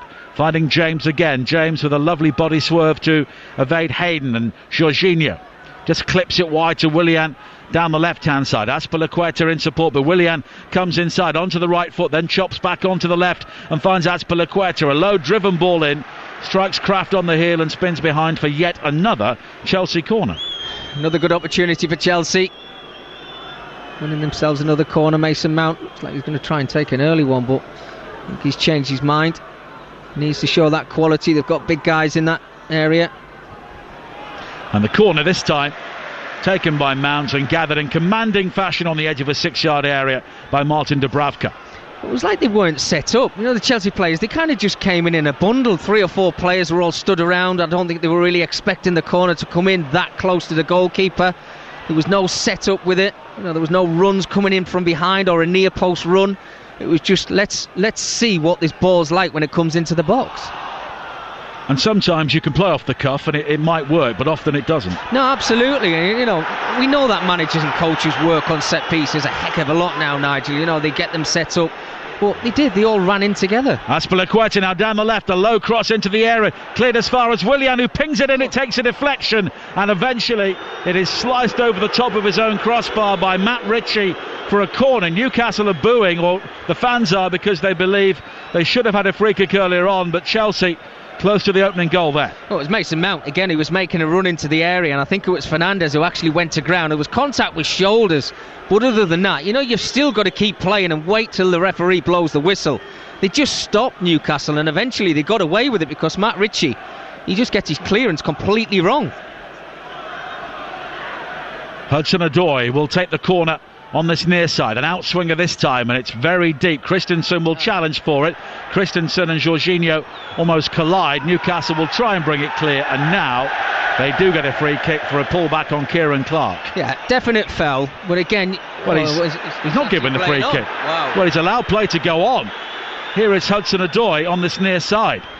Now Willian with a high cross to the far post, aim for Abraham, and it's headed away. Well, for all the world, it looks as though a free kick was given. It looked like the Newcastle players had actually stopped. I mean, we thought there was a whistle from the referee, Chris Kavanagh. No, they do get a free kick now because Almiron has been flattened on the halfway line. And the free kick is taken quickly for Joe Linton, but too quick as far as the referee is concerned. Joe Linton sticks it in the goal. That's a collector's item, but it'll be brought back. Well, I have to say, initially I thought it was a foul, and I thought the Newcastle players just stopped. But Chelsea picked up the ball, they kept playing, they worked it out to the right-hand side. Steve Bruce was actually waving his arms around, asking the question now to the linesman, was it a foul? I thought he actually blew the whistle. But they stopped to give Chelsea the opportunity, and eventually Newcastle break. John Joe Shelby, I think it was, who went to ground. The referee then does blow his whistle. Newcastle break, counter-attacking football. You just mentioned Joe Linton putting the ball in the back of the net. You can't get it right at the moment. Fernandez with the free kick, headed away by Reece James on the edge of the area. Shelvey just miscontrols, and that interests Abraham, and now Conte has won it back from Shelvey, and Abraham is away on this near side, but he just slips at the vital moment, regains his footing, but lunging in with a comprehensive challenge, Kieran Clark, to take Abraham and the ball, and it's a throw-in on this near side for Chelsea. Well, John Joe Shelby just getting caught on the ball there, and N'Golo Kante picking it off him. And Tammy Abrahams, I mean, he was looking at the ball, and I think he just looked down at the ground and fell over. Now James back towards Jorginho on this near side, wide towards Willian. First time ball in field for Mount, back towards Willian again. Lovely one-touch play on the edge of the penalty area, and the shot eventually fired in by Willian, and it's deflected behind for a corner. Well, those little give and goes. Willian on the edge of the box, his close control is absolutely fantastic. He's got half a yard to get his strike away. Brilliant defending from Lascelles. Mount with another corner into the 6-yard area. Hayden rising to head away unchallenged, and that is half-time. Well, the overall quality has been fairly indifferent. Chelsea have dominated the ball. Both sides have hit the crossbar, but Newcastle will be happy that so far they have contained and they've not conceded. It's Newcastle 0, Chelsea 0. Nigel Adley, thank you very much. Mickey Gray, don't go anywhere because I want your thoughts just before we break for half-time. It's an interesting first half, really. Like Nigel was saying there, Newcastle defending really well, Chelsea getting a little bit frustrated. Can you see a breakthrough in the second half? Because we expected there'll be loads of goals, and at the moment there's none. I think Newcastle were always going to set up this way, Laura, and make it difficult for Chelsea to break them down. We knew that they were going to have a lot of possession. It's when they get in that final third, that's when you ask the questions about Chelsea. Have they got that quality to get an early goal? And if they had have done, then Newcastle might have actually had to change their system, but because Chelsea have not scored, they've just kept their position of, it's pretty much a flat back five. The midfield in front of them, and then we asked the question for that service into Joe Linton. It was a brilliant ball into the box. I think it was Fernandez who whipped one in from the right hand side, but Joe Linton lacking in a little bit of confidence. He'd done everything right actually. His leap was good, his header was good. I think Kepa just got a little touch on it, which banged it against the crossbar. But that's what they've got to do more when they get the chance with counter-attacking football, is make something happen for themselves. And if they can, if Newcastle can get themselves in front, I think they'd be so hard to break down this evening. Mickey, few boos there. I imagine they weren't for you. They weren't for the players either, were they? But they're for the officials. Yeah, I think so. I mean, there was a couple of occasions where Newcastle players have went to ground. We actually thought there was a free kick in the centre circle, but the referee just played on. We must have heard something different. Chelsea then broke on them down the right-hand side, and 30 seconds after that, John Joe Shelby goes to ground. They try and play a quick free kick to Joe Linton out on the right-hand side. He puts the ball in the back of the net. And I think that's why they're booing the referee and the officials. But, you know, apart from that, it's been free-flowing, but it hasn't been pretty. There hasn't been too many opportunities apart from the two that we've seen that have hit the crossbar, one from Chelsea and one from Newcastle. But we've got to see more in the second half, hopefully. Now, Mickey, can I just take this moment? I always like to wax lyrical about Reece James, and I think today is a good example of that at the moment. He's so creative, isn't he? His crossing is phenomenal. Yes, I always said in the commentary in that first 45 minutes, you know, this right-hand side for Chelsea is probably the future, with Hudson-Odoi and Reece James on the right-hand side. I mean, there's Trent Alexander-Arnold. I think he's set the bar, hasn't he, with the quality that he's got in that final third. But Reece James, if he keeps continuing on the path that he's on right now, he has got the quality. When he gets, he's put two lovely balls into the area, and he's got the pace. I think his defensive work, he can certainly work on that as the seasons go by. There's no doubt he's still a young man, but you're right, the future's bright for him. All right, Mickey, go get yourself some hot chocolate, keep warm. We'll come and check back in with you in the second half. We're going to head over now to the Betfair Exchange, the official betting partner of TalkSport's Premier League coverage. Game day on TalkSport with the Betfair Exchange, a different way to bet where you can set your own odds, sports trade or even lay a bet. Betfair, more ways to bet, more ways to win. 18 plus, begambleaware.org. And we welcome back Ryan McHugh. Let's go straight to the charity bet, Ryan, because it's not looking too good so far, is it? No, I think you need the floodgates to open more in the second half. It's out to a big price now, all right. So I think less said about that, the better at the moment. All right, brilliant. I think it's going to be an explosive second half. I'm just billing it as that. So fingers crossed. What about the way the match odds have changed? Have they changed in anybody's favour? Newcastle getting a little bit more heavy favourites now, or not? Well, they weren't heavy favourites to begin with, but are they getting back into it? Yeah, well, they're available at 8.2 on the Betfair Exchange, Laura. Chelsea are still odds on in the market. They're 1.74, which is just around 8 to 11, and it's 3.25 to draw. If you do think Chelsea will turn on all this possession into goals, over 1.5 and the Betfair Exchange is available at 2.04. So for your charity bet and for the overs in the game, I hope there's a few goals. Yeah, so do I. We're going to stick with it, obviously, because I think we have to. So fingers crossed, like you say, there's going to be some goals in the second half. Ryan, thank you very much. We'll speak to you soon.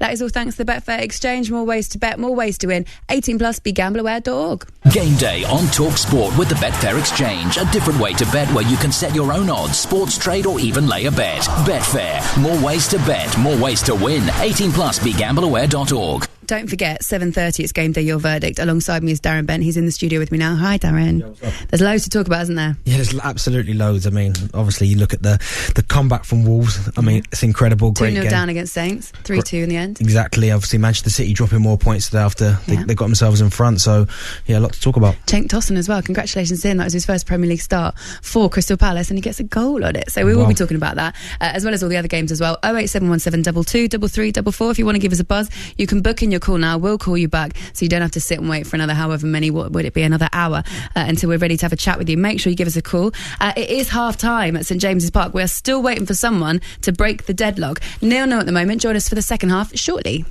Game day exclusive on TalkSport with a Now TV Sky Sports Day Pass. Watch Burnley versus Leicester and Liverpool versus Manchester United tomorrow for a one-off payment of just $9.99. Search Now TV, 18 plus. Stream via internet. Terms apply. Final question for you. How's the new signing getting on? Well, they carry the whole team, if I'm honest with you.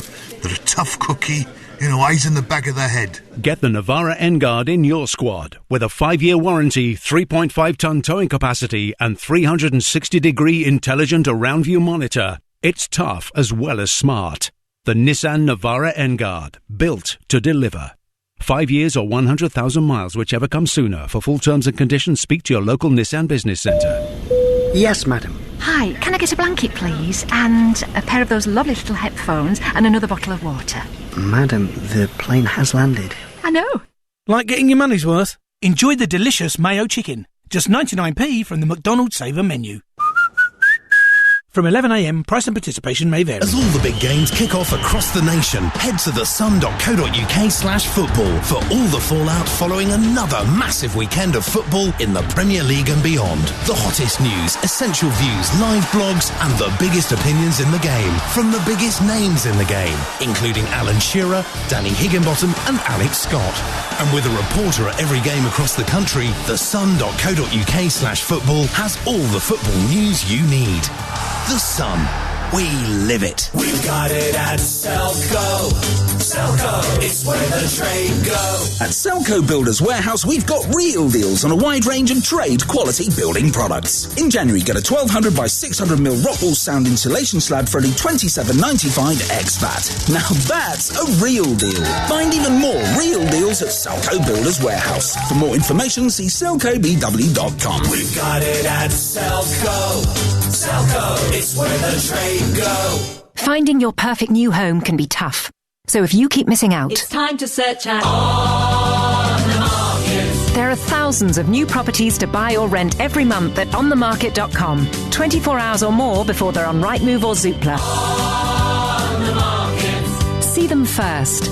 Set up a property alert today. Search onthemarket.com to find your perfect home. If you're in the market, search onthemarket.com. See onthemarket.com/new and exclusive. Agents specify exclusivity. What is back and lay betting? Backing is a traditional bet, like betting that the action hero will save the day. But on the Betfair exchange, you can lay a bet, which is betting on the same thing not happening and taking money from those who think it won't. Why not give it a try? The Betfair Exchange. T's and C's apply. Exchange basic package customers pay 2% commission. Other charges may apply. 18 plus. BeGambleAware.org. When your kids are having a sleepover, but nobody's sleeping. Did somebody say just eat? When you've had a Saturday night on a school night. Did somebody say just eat? When you love your mum's cooking, but she doesn't love your wife. Did somebody say just eat? Order on the Just Eat app today. Did somebody say just eat? Game day exclusive on Talk Sport with Nissan Commercial Vehicles. Built to deliver. Talk Sport. Celebrating 20 glorious years of football. Ball in from Beckham! Phone-ins. When England got knocked out at World Cup, you were crying. And foul-ups. From Kent, let's go down to Plymouth and Louise. Hi, Louise. Morning. Troy Lewis. 20 years of Talk Sport. Oh, sorry. Excuse me. On DAB, medium wave, and on the Talk Sport app.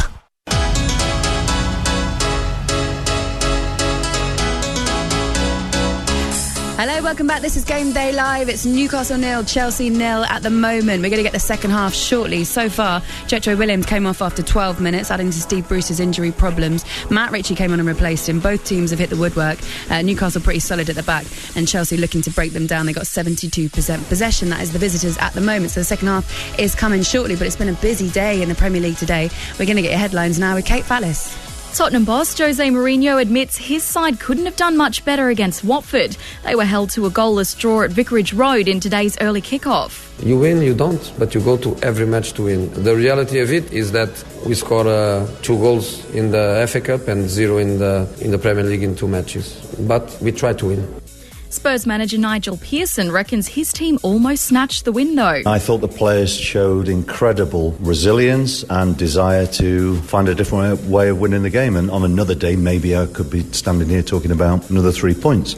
Bournemouth's Premier League struggles have continued with a 1-0 defeat at bottom side Norwich. This will be their 4th successive league defeat, but ends a 9-match winless run for the Canaries.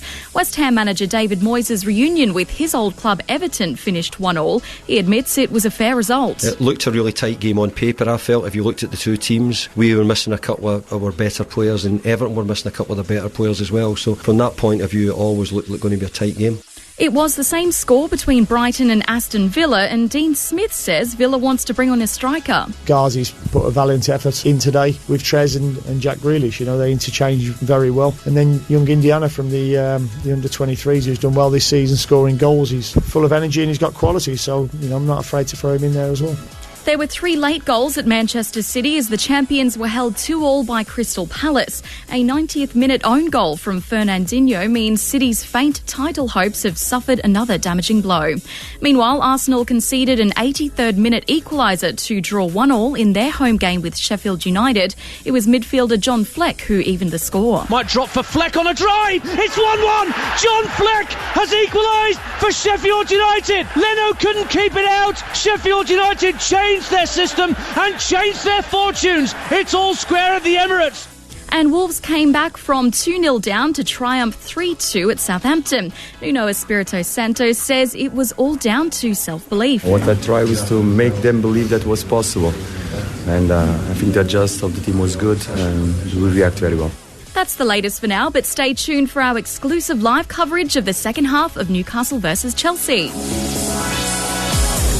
Kate, thank you very much. Alongside me we have Darren Ben. Just a few minutes to speak to you about the results today, and then we'll get into it a little bit later at 7:30 on Game Day Your Verdict. And a reminder of that number, 08717 223344. The phone lines are already pinging, and it's because over on TalkSport 2 I think Durham's got the phone lines at the moment, so if you want to have a chat with him now you can, or if you want a little bit more easy listening you can sit here with me and Darren for a few minutes. Darren, we just heard Nuno there talking about self-belief. Whatever he said at half-time, it worked and then some, because they came back from 2-0 down. That was what they went into half-time with. They came out, scored 3 goals in the second half. I love Nuno Espirito Santo anyway, and just team performances like this just make me love him even more. Yeah, they're playing really well, but what I like about him is the pace on the counter-attack. The last goal is brilliant. I mean, Traore, he is an absolute juggernaut at the minute. Just a unit, isn't he? Absolute weapon, do you know what I mean? All you've got to do is pull it in behind, give it to his feet, and what I like about Nuno, and especially his relationship with Traore, is that obviously Traore had been elsewhere, and no one could seem to find to get the best out of him. And he coached him. He's got him playing really, really well. Has found that position for him, and as I said, he looks like one of the best players in the league at the minute. Yeah, Wolves, the only thing that I think they need to worry about at the moment, and it's not a little thing, it's a big thing, is that they feel stretched, don't they? Yeah. They need more players, they've got injuries, and you worry about them. Yeah. They've been playing so many games as well. Anyway, we can take your calls on that one. Wolves fans, if you want to just call up and wax lyrical about them, or Saints fans. I mean, to be fair to Saints, they've been doing so well lately. I was looking at their league position earlier on. If they'd have won that game, they'd have gone 9th or something ridiculous. I'm still massively in the fan group of Ralph Hasenhuttl. I still think he's in the right track.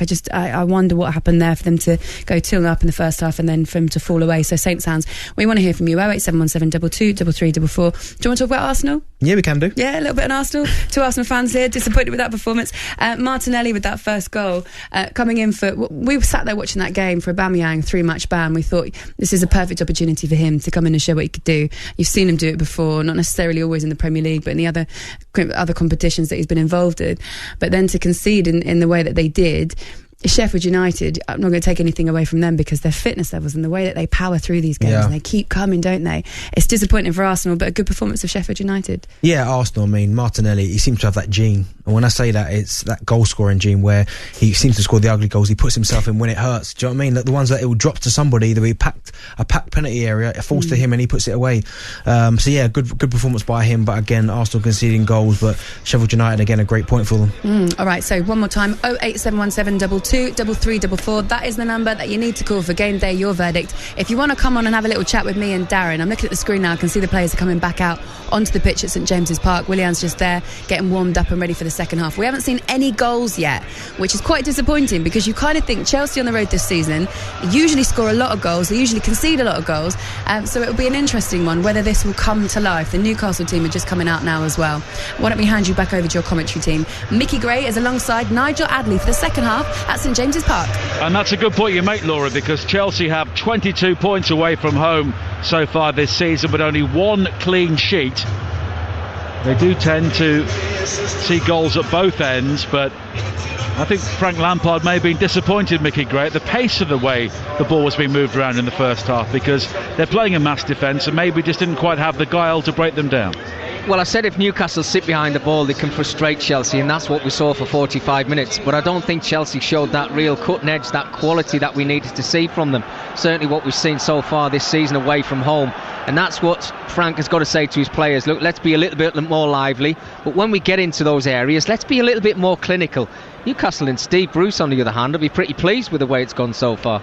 52,217 the crowd inside St James's Park. We are underway once again in the second half with Newcastle in their black and white stripes attacking the Gallagher away to our right hand side.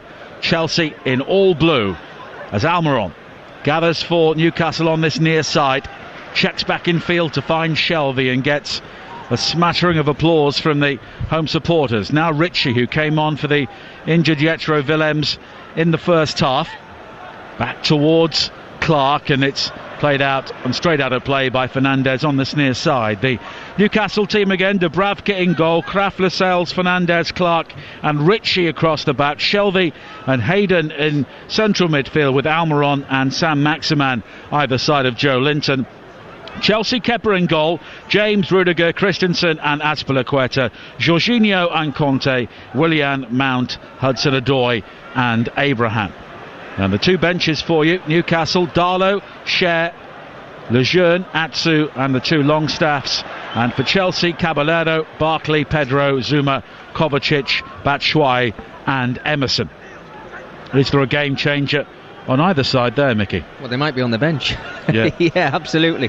I mean, Pedro, he certainly came out for a warm-up at half-time, and he looked as if he was actually going to be coming on the field. He was, he's doing all his little shuttle runs. He looked sharp and bright, as if he wanted to get onto the field as quick as he possibly could. But I think we're probably looking at the first 10 or 15 minutes of this second period. Frank will be looking at his bench and thinking, well, look, we can't break them down. I've got to try and make some changes if that's going to happen. Newcastle, on the other hand, I mean, where do you look? Is it Atsu, one of the Longstaff brothers? I'm not too sure. I think Steve's probably quite content the way that the game's gone. There was one incident, when Joe Linton hit the crossbar in the first 45 minutes. Why don't they do that more? You can see he's got the quality, he wants to score goals, but he's just not getting enough service. Willian runs square with the penalty area, right-footed shot is deflected towards this near side. Almiron almost spins into the ground, then loses his footing and is eventually fouled by Azpilicueta, and that will be a free kick to Newcastle on this near side. Yeah, definite foul. Almiron just fallen to the ground initially, but I think the body contact from Azpilicueta, as soon as he goes to ground around near his 18-yard box, Almiron, the referee was always going to give a foul. Talk about changing personnel. I wonder if Frank's actually wondering whether he should actually give Hudson-Odoi an opportunity out on this left-hand side. I don't think it suits him playing that right side. He's right-footed, obviously. We know he's got the ability, as has Willian. I think the two wide players of Newcastle have certainly got the better of them so far. Just change it up a little bit and see where it get with it. We might get a touch here as the clearance from Reece James heads towards the press box. Declan, our technical wizard, was frightened there as the ball came towards his highly prized equipment, and in the end somebody just to our right hand side with a very good long throw puts it back on the playing surface. The best pass we've seen all day. Yeah, found a black and white shirt. Yeah. Here it's Fernandez on this near side, but it's given away by Newcastle. Abraham now coming in field from the left, but he's overrun the ball, but Mount does well to make something of it, slides it into the box looking for Hudson-Odoi, but it's cut out by Ritchie. And here is Shelvey, the Newcastle crowd urging him to look forward and get the ball forward. Now Krafth on this near side, down the line for Joe Linton, challenged by Azpilicueta. Azpilicueta is convinced he should have a throw in, so much so he shapes to throw it down the line, but the decision goes Newcastle's way.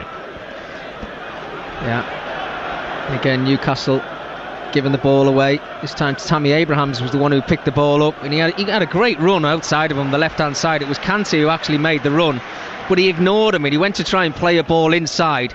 It was going to nobody, and it was Mason Mount who actually was on the front foot who picked the ball up and again give the ball away. They've been so scrappy, Chelsea, this evening. 49 minutes played on TalkSports Game Day, 0-0 as Chelsea have given the ball away to Shelvey, and now Clark takes over wide to Ritchie, who will try and get forward down the left hand side.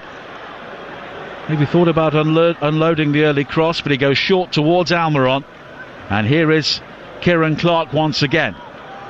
And we've spoken about Newcastle being very compact and hard to beat, and Newcastle have found it very difficult to break Chelsea down, and now it's been given away by Hayden, and here is Abraham coming forward wide towards Mount, deep into the penalty area, further wide to Willian down the left hand side. He has to check back and find Azpilicueta, transferred quickly wide towards Willian down the left. He will look to tease Krafth and burst into the penalty area, but his dink ball in field only finds Hayden, and Newcastle will clear, but Sam Maximan just puts it straight out of play.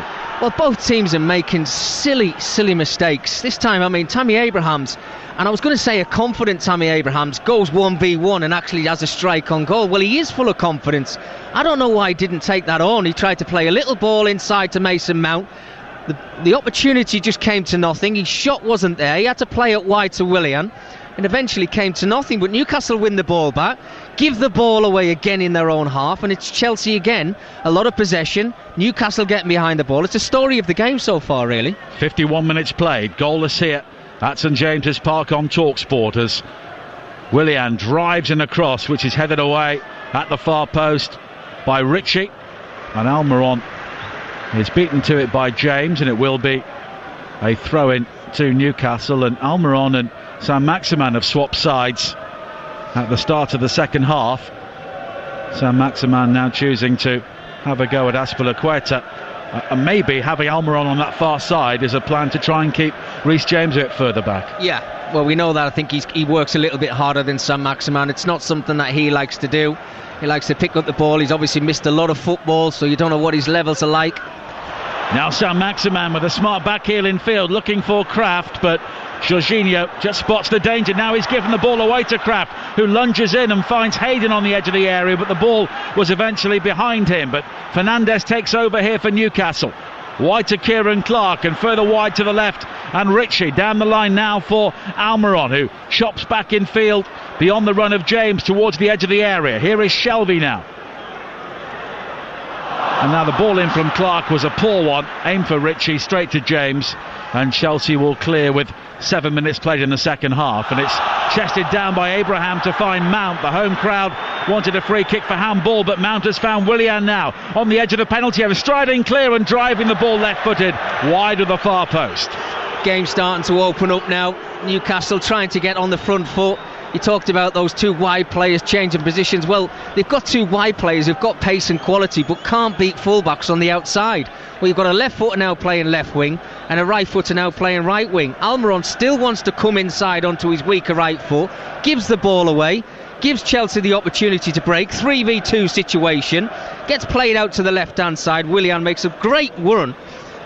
Well, he just chops it onto his weaker foot, left foot. I know he's got the quality with that left foot, but does that sum him up? He kind of scuffs it, doesn't hit the target. I mean, the quality from Chelsea's been so poor this evening.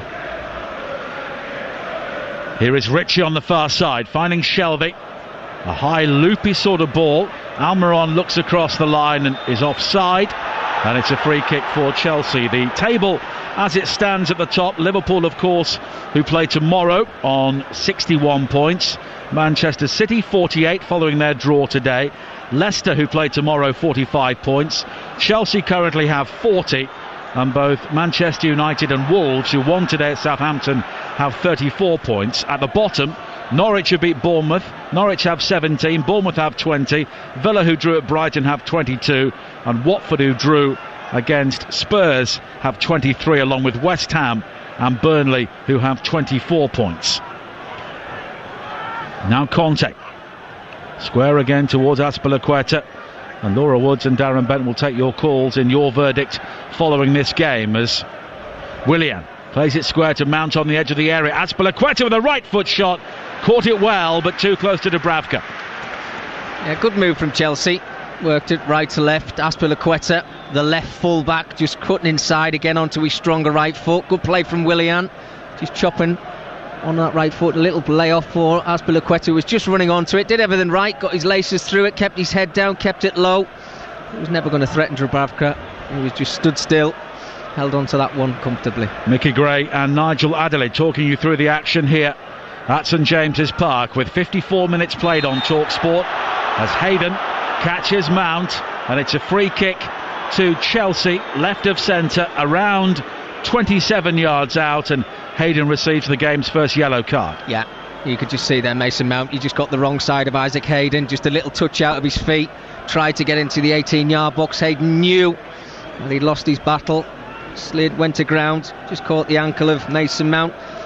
Well, as I said before, I think the game is actually starting to open up a little bit now. You've actually got Newcastle players closing down in Chelsea's final third, and Chelsea themselves are just waiting for that counter-attacking football, trying to use the pace that they've got. They've got another opportunity now, a little bit further out from the one that they had in the first half, free kick wise. Reece James looks like he's stood over this one, which again, it surprises me that Willian has not stood over any of the free kicks that Chelsea have had around the area. It'll be Mount or James, and it's played short to James, who then stubs his toe and finds Jorginho, slid wide to the far side and Christensen, and it's straight out of play. And if that was a planned move, the plan did not come off. This is not Chelsea. I mean, I know they're playing away from home, and we talked about how many points, Nigel, they've picked up away from home, but that is such a scrappy free kick. They've got the quality players who we know from 25 yards out can certainly threaten that Newcastle goal. We keep talking about Willian out on this left-hand side with his right foot. They've had 2 occasions, and you talked at half-time. He's actually holding on to his side on occasions. I don't know if he's just carrying a little niggle why he's not taking the free kicks. Almiron now looking to burst forward for Newcastle down their right, but Rudiger will hook the ball away for Frank Lampard's team. Here is Shelby, and it remains very scrappy. 11 minutes into the second half here on TalkSport, and you're listening to Chelsea at Newcastle on TalkSport with Now TV. Don't forget you can watch Burnley versus Leicester and Liverpool against Manchester United live tomorrow with a Now TV Sky Sports Day Pass for a one-off payment of just $9.99. Joe Linton, who's been very quiet since half-time, beats Jorginho in the air, but it breaks kindly for Chelsea. Here is Azpilicueta, wide towards Willian again down the left-hand side, and Willian has support from Azpilicueta. They almost collide with each other. Azpilicueta slides it back to Mount, 25 yards from goal. Square now to N'Golo Kanté, who can strike it right-footed, but again it's a trundler into the arms of Dubravka. I think you'd have serious doubts about the goalkeeper Dubravka if he didn't get his hands on that one. N'Golo Kanté, again, just trying to get it out of his feet. And again, it's just a scrappy strike at goal. I mean, Azpilicueta's playing on this left-hand side as a fullback, and he's making overlapping runs past Willian. He doesn't want that. He wants that gap in behind so he can have a 1v1 with Kraft out on this right-hand side and just show him his quality, because we know he can go right-hand side, he can go do a step over and go onto his left foot. He's got the quality to do it, but Azpilicueta seems to be taking his space away from him. Well, Chelsea had to work very long and very hard to beat Newcastle back in October when Marcos Alonso scored the only goal 17 minutes before the end. But Newcastle have only won one of the last 9 meetings, and a late own goal from DeAndre Yedlin did win the game here for Chelsea last season as Mount plays it wide to the far side, and Conte. Jorginho picks out James, and here is Hudson-Odoi, and Chelsea have done much of their best work in front of the Newcastle backline. Hudson-Odoi's cross though deflects across to this near side, and Willian, it's played back to Azpilicueta on the right foot. The shot though was scuffed and deflected away off Shelby as far as Jorginho onto the right foot, turns back onto the left, and Clark will clear. Joe Linton looks to hold the ball up, and eventually he's got support from Clark, and Clark has done really well to drag the ball back and then find Joe Linton, who was off and running down the left hand side here for Newcastle. He's got support from Almiron, but Joe Linton, I think, didn't really know what he was doing there, but he's found Shelby with a low shot which just dips and rises in front of Kepa, who makes a comfortable save. Well, it was never a position for Joe Linton to pick up the ball and run 40 yards with it. He's not that type of player. He had 3 Chelsea players around him. He was looking for the support. St. Maximum, I think, he's run out of petrol, hasn't he? He's finding it really difficult. I'm just watching him now to get back into position to help out defensively. You just need that support. Here is Hudson-Odoi now, hits the byline right hand side. The cross is volleyed towards goal by Tammy Abraham, but he was always off balance, so as a consequence the effort was some way off target. Well, I think we've seen 2 shots on target in the game, and they've both come from Chelsea, but they haven't really been quality strikes. They're too far out, and Dubravka's just got down on his knees. They've been simple saves. Tammy Abraham has had a couple of little snips. He's hit the crossbar when he was offside. He's just made a little run to the 6-yard area there, dart and run. Well, he's just getting there too early. It's as if he's waiting for the cross, and the cross is not coming, and when he wanted to come, and again the quality just wasn't there. Didn't even threaten the goal. And Joe Linton was the meat in the Chelsea sandwich there, so he gets a free kick as he's challenged by Christensen 15 yards inside the Chelsea half. An hour played on game day on TalkSport at St James's Park. Newcastle 0, Chelsea 0, and a point would push Chelsea 6 clear of Manchester United before they play Liverpool tomorrow. Wolves, of course, also on 34 points following their win today. The free kick high into the area, and it was Lascelles who leapt for it, but he got no real power on it and it's cleared away on this near side by Azpilicueta, but it's quickly recovered by Shelvey. Back to Kraft, and here is Ritchie on the far side. He comes in field onto the right foot, a high diagonal ball seeking out Almiron, but it's headed away by Azpilicueta, but Shelvey will quickly regather for Newcastle. Fernandez, a low ball whipped towards the edge of the area, a missed kick from Conte, but James will now strike clear for Chelsea up towards the halfway line. Wide towards Hudson-Odoi, who can break in field, and Hudson-Odoi is still going before an excellent challenge by Kieran Clark coming in from behind, but he timed it perfectly. Almiron is shoved over by Azpilicueta, and that will be a free kick for Newcastle, but no yellow card for the Chelsea captain. Well, I cannot believe that Azpilicueta has not been given a yellow card. I mean, the referee, Chris Cavan, is not even actually looking at Azpilicueta now. He's got a big grin on his face because he probably thought he was actually going to be going in the book. Almiron's got the better of him. He's just flicked it round the side of him. He's tried to run round the side of his shoulder. Azpilicueta's just shoved him to the ground. But Chris Cavan, the referee, just basically blown his whistle to give the free kick and never went anywhere near putting his hand in his pocket to give him a yellow card. Fernandez with the free kick, high towards the far side. And Joe Linton does well to gather the back heel from Sam Maximan. Joe Linton on the stretch, can't get there before Conte, and it's cleared away up towards the halfway line. It's controlled by Abraham, who spreads it wide to Willian on this near side. He comes in field again, but Kraft will try and make the challenge. It's Almiron who steps in to win it back, and now Kraft will benefit from a missed kick from Jorginho. Plays it over the top, looking for Joe Linton, but good defending there from Christensen just to intervene and chest the ball down, and Chelsea bring the ball clear. How good was that for Almiron? Absolutely brilliant, helping out your wide full back, your wing back in Kraft, winning the ball back. Played a little simple ball inside, and then Kraft was just trying to play a lovely little ball over the top. Well, he needed a left foot.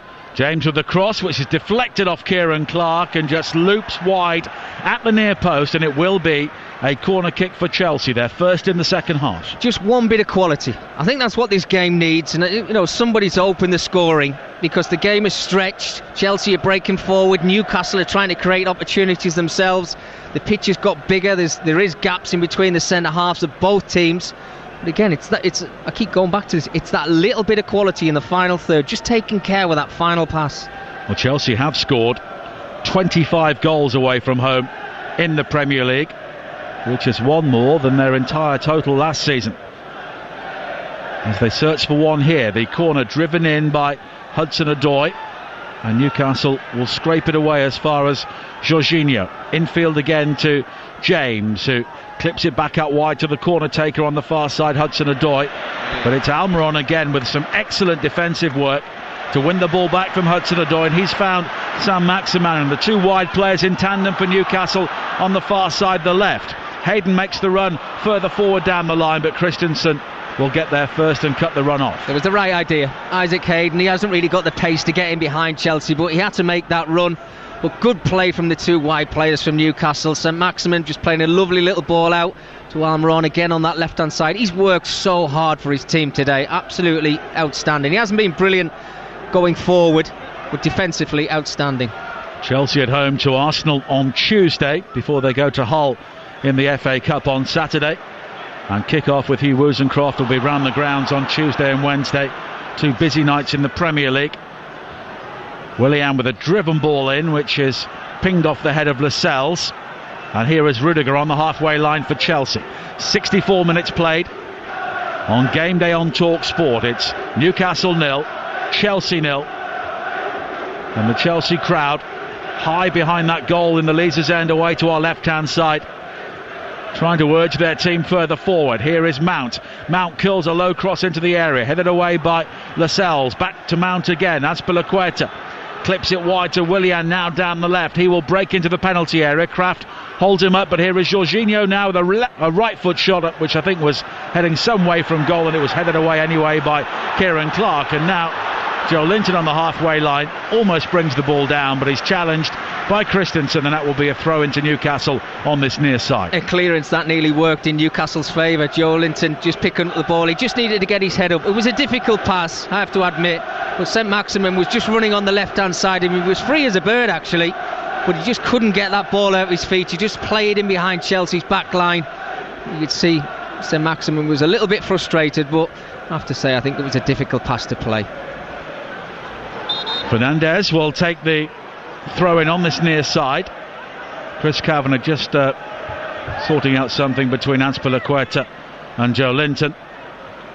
And Azpilicueta gets in before Joe Linton just to head the ball away, so Newcastle are making gradual progress due to a series of throw-ins on this near side there right. Fernandez will take it once again. In for Almiron, who hooks it into the penalty area. Joe Linton will challenge for it. Conte's back header only finds Hayden, back towards Fernandez. And here is Shelby now, but Abraham is quickly all over him, but Newcastle have the bodies around the ball to work it wide to Fernandez down the right, slid down the line looking for Kraft or Hayden, but cut out by Azpilicueta. And it's been that sort of game where the defenders have generally been on top. Azpilicueta heads the throw-in from Fernandez in field, and now Jorginho finding Conte. Scooped over the top for Hudson-Odoi, and Kieran Clark coming through the back of Hudson-Odoi concedes the free kick. It's Newcastle 0, Chelsea 0. For the latest odds, head to the Betfair Exchange, the official betting partner of Talk Sports Premier League coverage.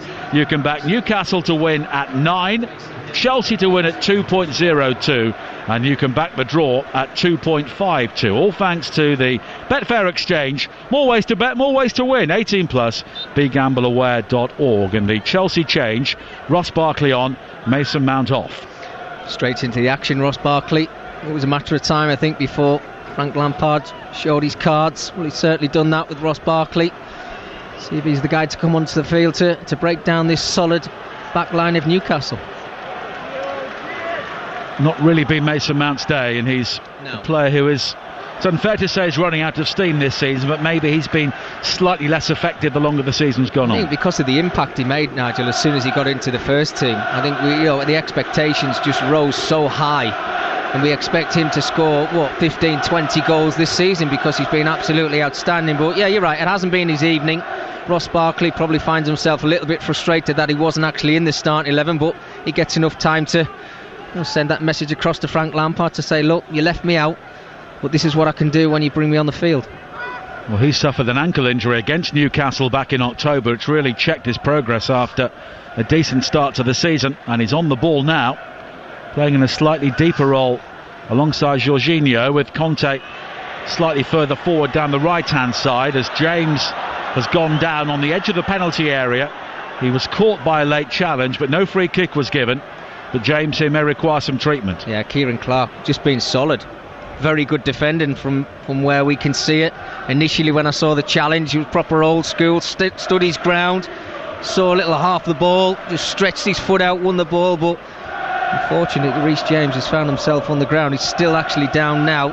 He does win the ball, to be fair to him, Kieran Clark. I don't know if it's a follow through. I think he might stand on top of Reece James's foot and a little bit of his ankle. And again, he's waving across to the technical area, so he might have a problem here, but nothing wrong with the challenge at all. And Reece James receiving treatment at the moment. Game day, your verdict coming up with Laura Woods and Darren Bent at the end of this game. 08717 223344 is the number. Earlier on today we brought you Watford 0, Spurs 0, and over on TalkSport 2 and TalkSport, Arsenal 1, Sheffield United 1. Elsewhere, Brighton 1, Aston Villa 1 was the full time at the Amex. Jack Grealish with a late equaliser. An injury time own goal from Fernandinho earned Crystal Palace a point at Manchester City after Sergio Aguero had earlier scored his 250th goal for the Sky Blues. Crucial win for Norwich, 1-0. A Timo Pukki penalty against Bournemouth, who are now deep in trouble. Wolves came from 2 down to win 3-2 at Southampton, and it was 1-1 between West Ham and Everton. And it's Emil Kraft who is coming off, and Sean Longstaff, the player who was coming on. I wonder if this is a change in system, as Sean Longstaff just drifts into that right wing back position, but I don't know how many times he's actually played that position. We know he plays that midfield role. Well, Fernandez could come to the right, couldn't he? Or Hayden. It looks could. like Isaac Hayden isn't actually come out onto this right hand side. So yes, it's the same system, but basically a bit more leg in that midfield area. Sean Longstaff A lot of talk about him when he first broke into the Newcastle team. I think we were talking about Manchester United at the beginning of the season. He's kind of slipped away from a little bit. Well, if anything, his brother has made more of an impact this season. Yeah, well, he got the goal. Well, 2 goals against Manchester United, didn't he? And scored against Rochdale on Tuesday night here as well in the FA Cup. In the Championship today, Leeds lost again 1-0 at Queen's Park Rangers. Calvin Phillips was also sent off. Brentford drew 0-0 at Huddersfield. So West Brom 53, Leeds 52, Fulham 48 and Brentford 47 is the top 4. West Brom against Stoke is live on TalkSport 2 on Monday night, and that is a big game at both ends of the table. Jorginho with a high ball forward for Chelsea, nodded down to Conte by Hudson-Odoi, and the cross from James was hit first time very, very high and very deep, and Azpilicueta unable to keep it in play on this near side, and we have 19 minutes to play, 0-0. Well, I'm going to give Reece James a little bit of benefit. He's still actually limping after that challenge, but it was well worked from Chelsea again out to that right hand side, and instead of taking a touch, which I think Reece James actually needed to do, he tried to play it in first time on the volley, which is very difficult to do. Now Barkley back towards Jorginho. Barkley again, and the give and goes from Chelsea almost come off. Here was Abraham inside the area. It spun to him. He was forced wide by Dubravka, and he puts the ball wide of the near post. Well, they got a little bit fortunate there, Newcastle, because they just started to stand still. I think it was Ross Barkley who actually played the ball into the 18-yard box, not thinking that Tammy Abrahams was going to get on the end of it. 2 centre-halves, Fernandes and Lascelles, basically left it to each other. Abrahams runs in behind them, just gets it away from Dubravka, but he can't quite wrap his left foot around it to head it towards goal yet again. But this is Newcastle. They've got to keep staying on their toes if they're going to get something out of this game. They defended so solid so far in the game. It will be an absolute crime to give something away as silly as that. Well, they've already beaten Spurs and Manchester United this season and drawn here dramatically with Manchester City. And Steve Bruce, of course, was known as a manager who rarely took anything from the Big Six, but this could be 8 points already this season. And they've not really been embarrassed by any of the big clubs so far in the campaign. No, I think Steve Bruce deserves a lot of credit since he's walked through the door. It was a job that people, yes, of course they wanted to take it, but I think the problem was who was going to replace Rafa Benitez, because he was absolutely loved and adored at this club. But he's walked in, he's put his own stamp on the team, he's been able to bring in up certain individual players, he's give younger players the opportunity in the first team, and it's pretty much worked for them when you think about how many points they've got so far this season.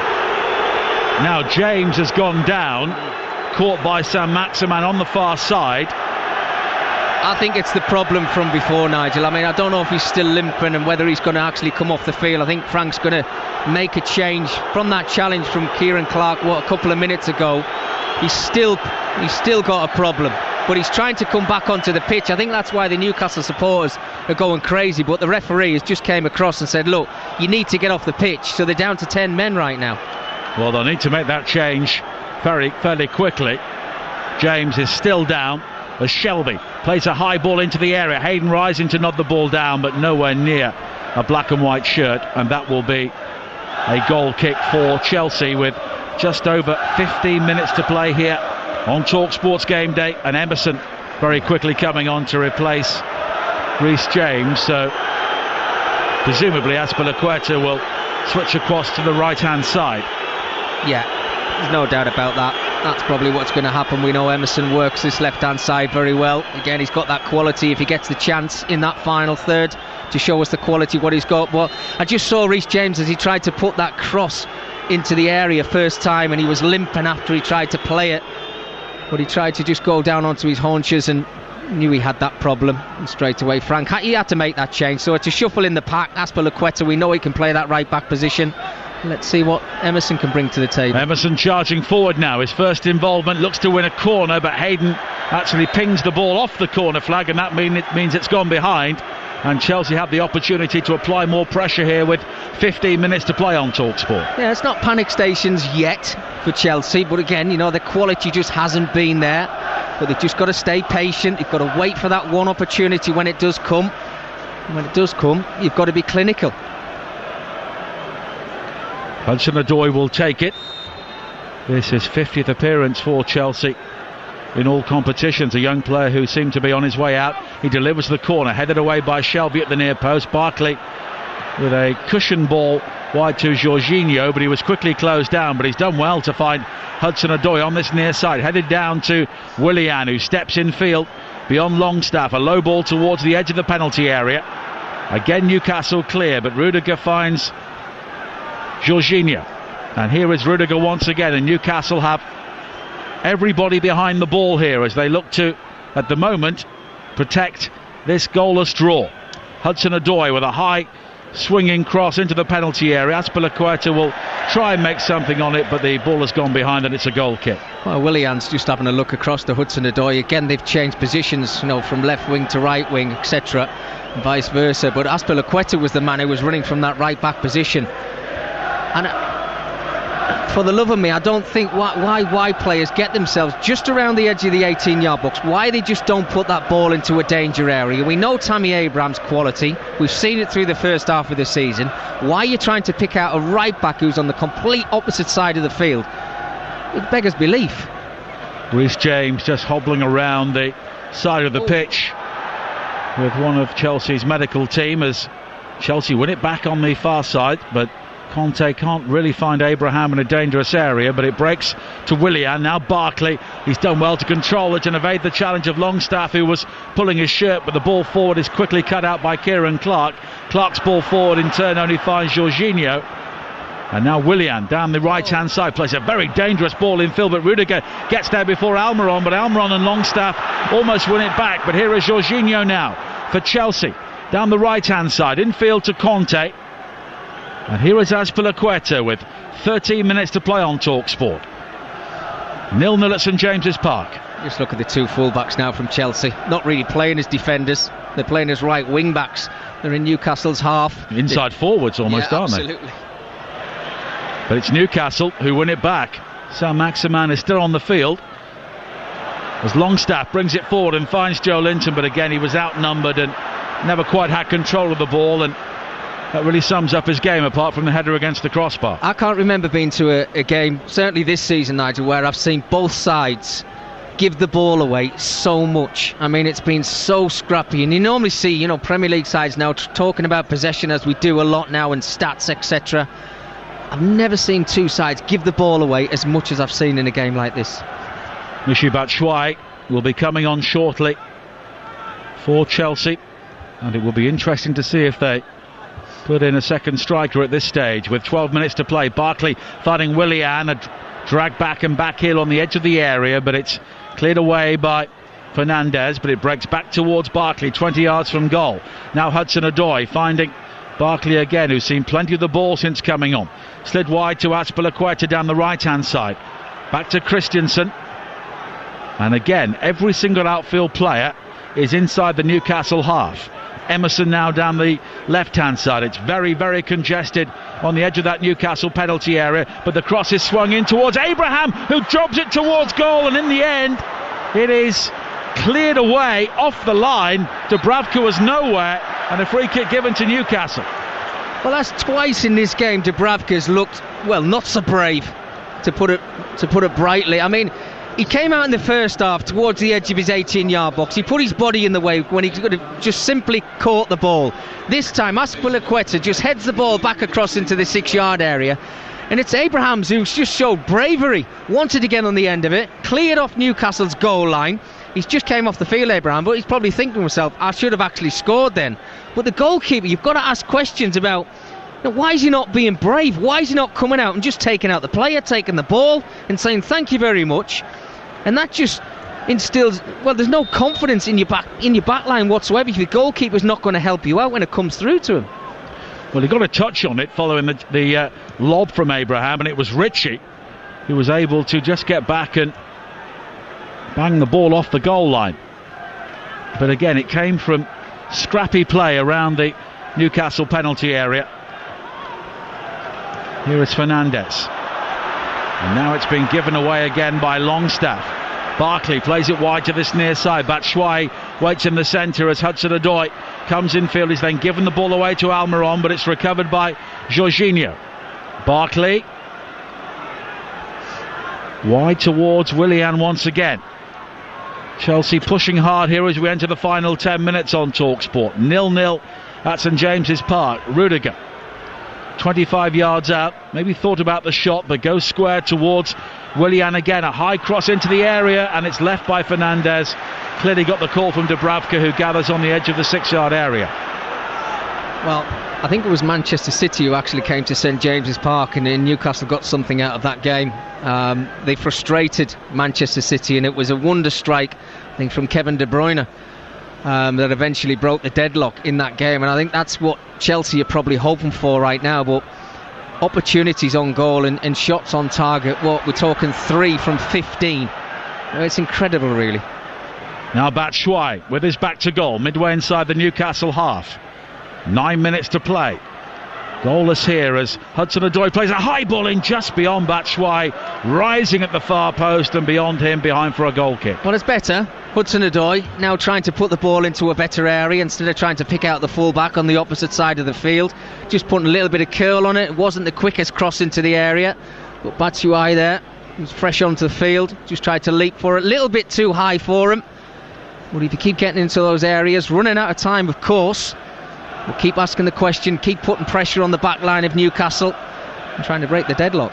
You're listening to Newcastle versus Chelsea on TalkSport with Nissan Commercial Vehicles, built to deliver. I was here at that Manchester City game when De Bruyne scored, but then an even later goal from long range from John Joe Shelby. And that finished 2-2. Nothing like that here today. Jorginho coming forward now for Chelsea. Good ball to pick out Conte, and he quickly flips it wide to the right, and Willian, Batshuayi and Hudson-Odoi waiting in the centre, cut back towards Conte. It's behind everybody. Emerson fires it in, real power, but it whizzes just wide, and it took a deflection. It's a corner. Yeah, Sean Longstaff in the right place at the right time, but again Newcastle giving the ball away, trying to make something happen in the opposition's half. Chelsea then picking up the ball, 4v3 situation. Willian using his pace out on that right hand side. I thought he picked out the wrong person. Kante was running into the area, he played it behind him. I don't think he was actually trying to pick out Emerson, but it fell to his left foot. Normally shows great quality when it comes out to him. Just keeps his head down, gets enough pace on it. Looks as if it's heading towards the target, but Longstaff just a little nick. And the corner met decisively by Lascelles. And the last man for Chelsea is Conte on the halfway line. Now Willian further wide to the far side. Emerson again looking to cut in field, and there's going to be a yellow card here given for simulation, because it was Emerson who fell on the edge of the area, and he's the player penalised and booked. Well, it surprises me a lot. I mean, we saw the challenge in, not long ago, from Azpilicueta from Chris Kavanagh, the referee, and he never even went to his pocket for a yellow card, and I thought it was worse than that. Emerson's the only person who's going to know if he thought there was too much contact on him there. He is in the 18-yard box. Yeah, he does go to ground before the contact's actually made. Sean Longstaff just stands his ground. Emerson flicks out his right leg, looks for the contact, goes to ground. That's a good decision from the referee. And Matt Longstaff now coming on for Newcastle, and it's John Joe Shelby who is heading off, and he is Newcastle's top goal scorer, and that really is their problem. They've got striking players, but it's the deep lying midfielder who scores the most goals. Does that prove that Newcastle have got problems when it does come to that final third, Nigel? I mean, John Joe Shelby's a quality player, and you're right, I think he's the one who makes Newcastle tick when they're having a good day.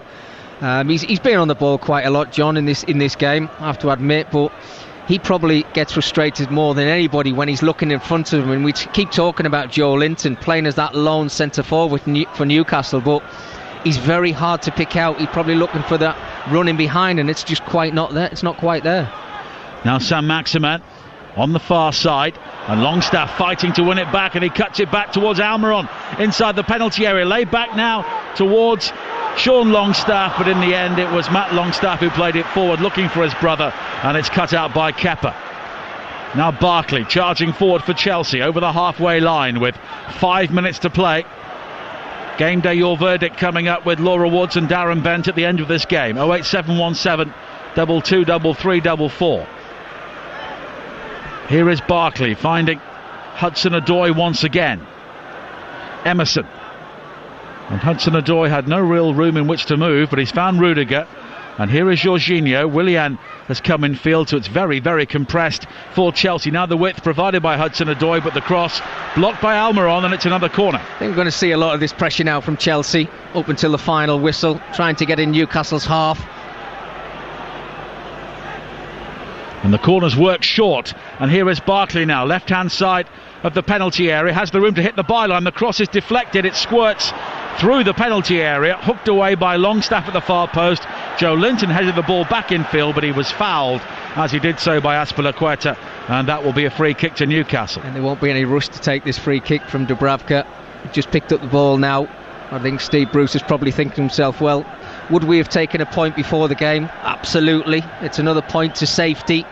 Chelsea, on the other hand, when you think about the results from today, if they could have picked up 3 points, just makes that gap even bigger from teams like Wolves, Manchester United, who obviously got a big game tomorrow against Liverpool, Tottenham, who didn't pick up 3 points yet again. Still a healthy gap for Chelsea.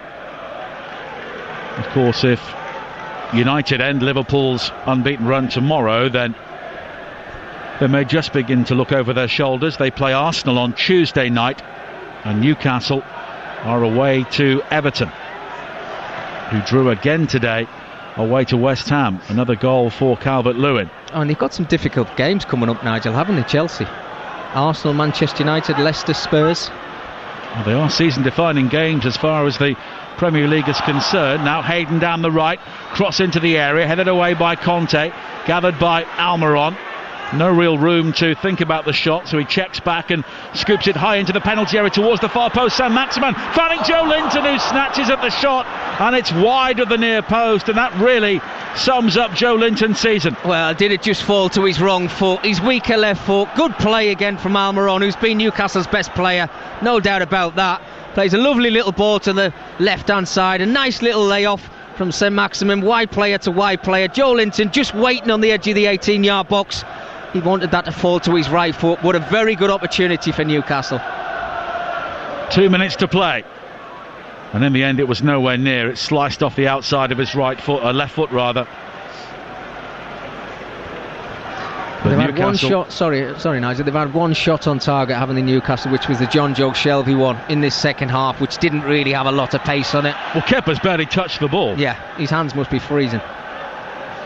It remains bitterly cold, and it's not getting any warmer. But now Batshuayi's ball in field was cut out by Almiron, but he just runs it into the path of Emerson and throws up his arms in exasperation as Barkley brings it forward now for Chelsea on this near side. Emerson on the overlap, but here is Hudson-Odoi with a dart into the centre, goes down as he's challenged by Fernandes, and really we saw the booking earlier on for Emerson, and Hudson-Odoi needed to be careful there as well. Yeah, that he did. I mean, he was body checked a little bit, but I have to say it was great defending this time around from Fernandes. 90 seconds of normal time to play. Can either side break the deadlock here on TalkSports Game Day? Azpilicueta down the right hand side for Chelsea, finding Barkley, and now Jorginho, and the Chelsea fans up in the gods away to our left hand side, urging their team to shoot. Emerson now on this near side. This would be a rare clean sheet away from home for Chelsea, only their second on the road this season, but at the moment they are yet to pick up, or look like picking up, their 8th away success. But here is Conte on the edge of the penalty area, driven wide to the right, has support in field, it's chested down by Batshuayi, but he can't find Willian, and Newcastle will clear. Now Jorginho back towards Rudiger, and Jorginho again, arms outstretched, looking for options ahead of him, almost at walking pace, midway inside the Newcastle half. Now it's driven wide to the left-hand side, and Emerson, and the cross in, looking for Batshuayi, body clear by Clark, and Newcastle will try and break themselves now with Hayden down the right-hand side. Right to the challenge of Emerson, he's got the run of Almiron ahead of him, and then Jorginho goes to ground, handles the ball. Newcastle are furious, and there'll be 4 minutes of added time as Jorginho was fouled and gets the free kick. Well, that's just happened right in front of me and you, Nigel. I mean, there was contact with Jorginho. As soon as he felt that contact, he knew he was going to go to ground. Now Hudson-Odoi coming in field towards the edge of the penalty area, and the right-footed curler whizzes high over the angle.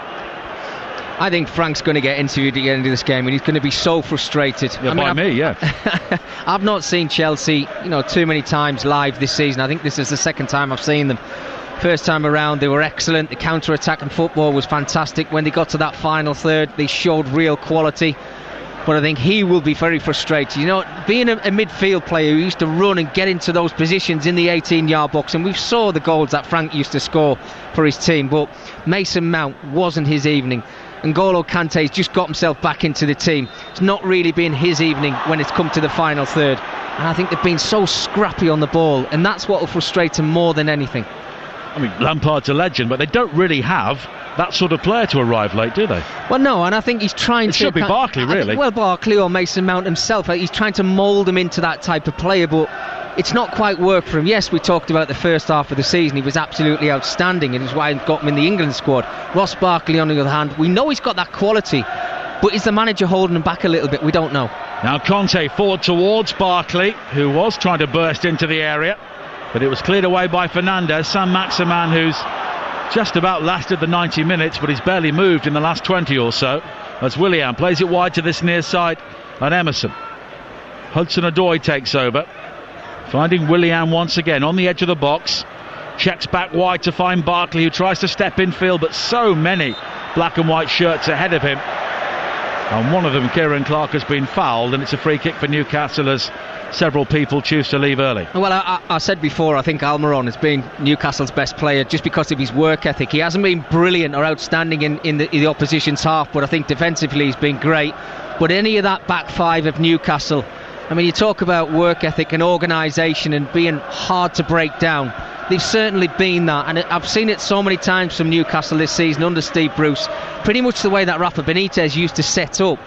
And it's like, OK, you can play as much football as you want, but this is the line that you're going to have to break down if you're going to score against us. Yes, they're going to have off days, but I think Steve will come off the field, and it's not finished yet, the game, but if they come off with a draw, I think he'd be thrilled to pieces. Well, now Joe Linton chasing on the far side, the left, and he's won the corner. Conceded by Christensen with a minute of added time to play. Well, why not?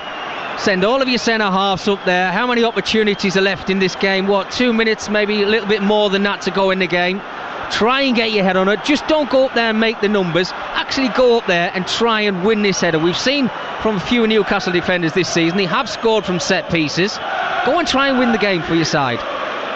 Ritchie will take the corner on the far side, high into the area, headed away by Willian, but it's recovered by Sam Maximan. Ritchie makes the burst into the box. Sam Maximan with a deep ball in, and the header is in!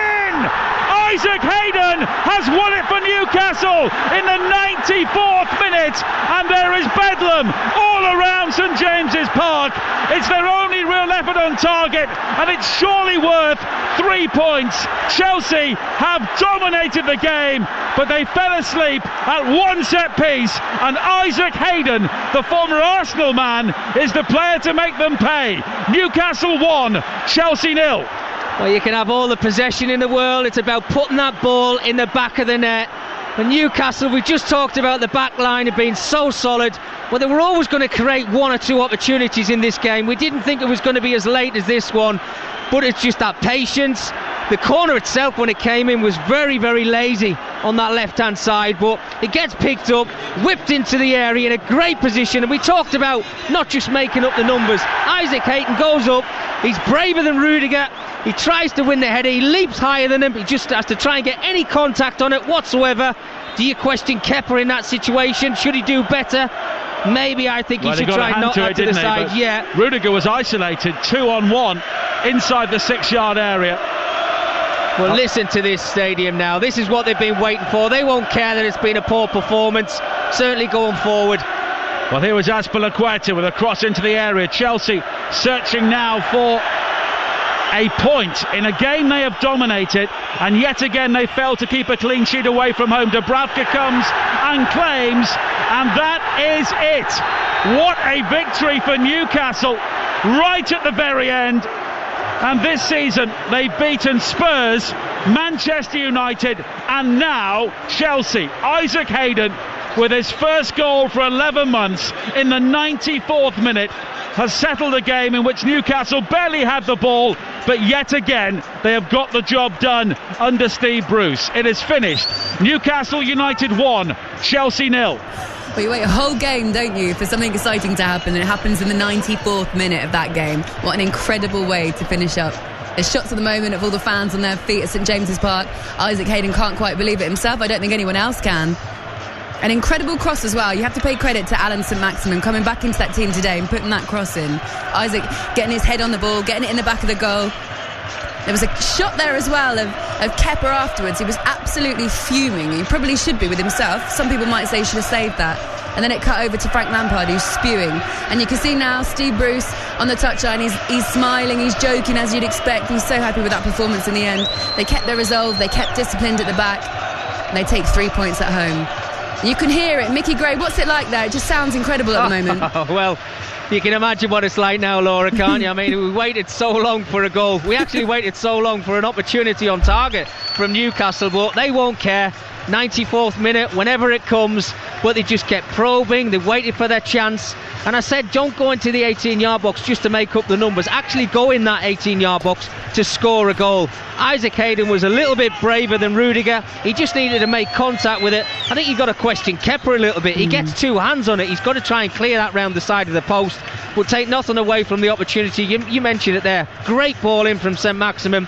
And Hayden was just waiting there to put the ball in the back of the net. Newcastle will be thrilled to pieces. That's a massive 3 points for them, and a big opportunity missed for Chelsea to extend that gap from that fourth position from the sides below them. Well, I tell you what, you can see the players, they're walking around St James's Park and they're clapping their fan base, and they're clapping them as if it's like an FA Cup quarter-final or semi-final or something like that. It means a lot to them. You can tell any win at home this season, or indeed on the road, is very important for Newcastle, for this fan base and for Steve Bruce. That's what we do in the North East, Laurie. We celebrate anything. If we can get points, it's brilliant. We don't get anything for free up here. Well, it's quite incredible, really. Nigel Adley mentioned it a minute ago. They've beaten Spurs, Manchester United, and now Chelsea. These are big wins. At the beginning of the season, this was a club with big problems.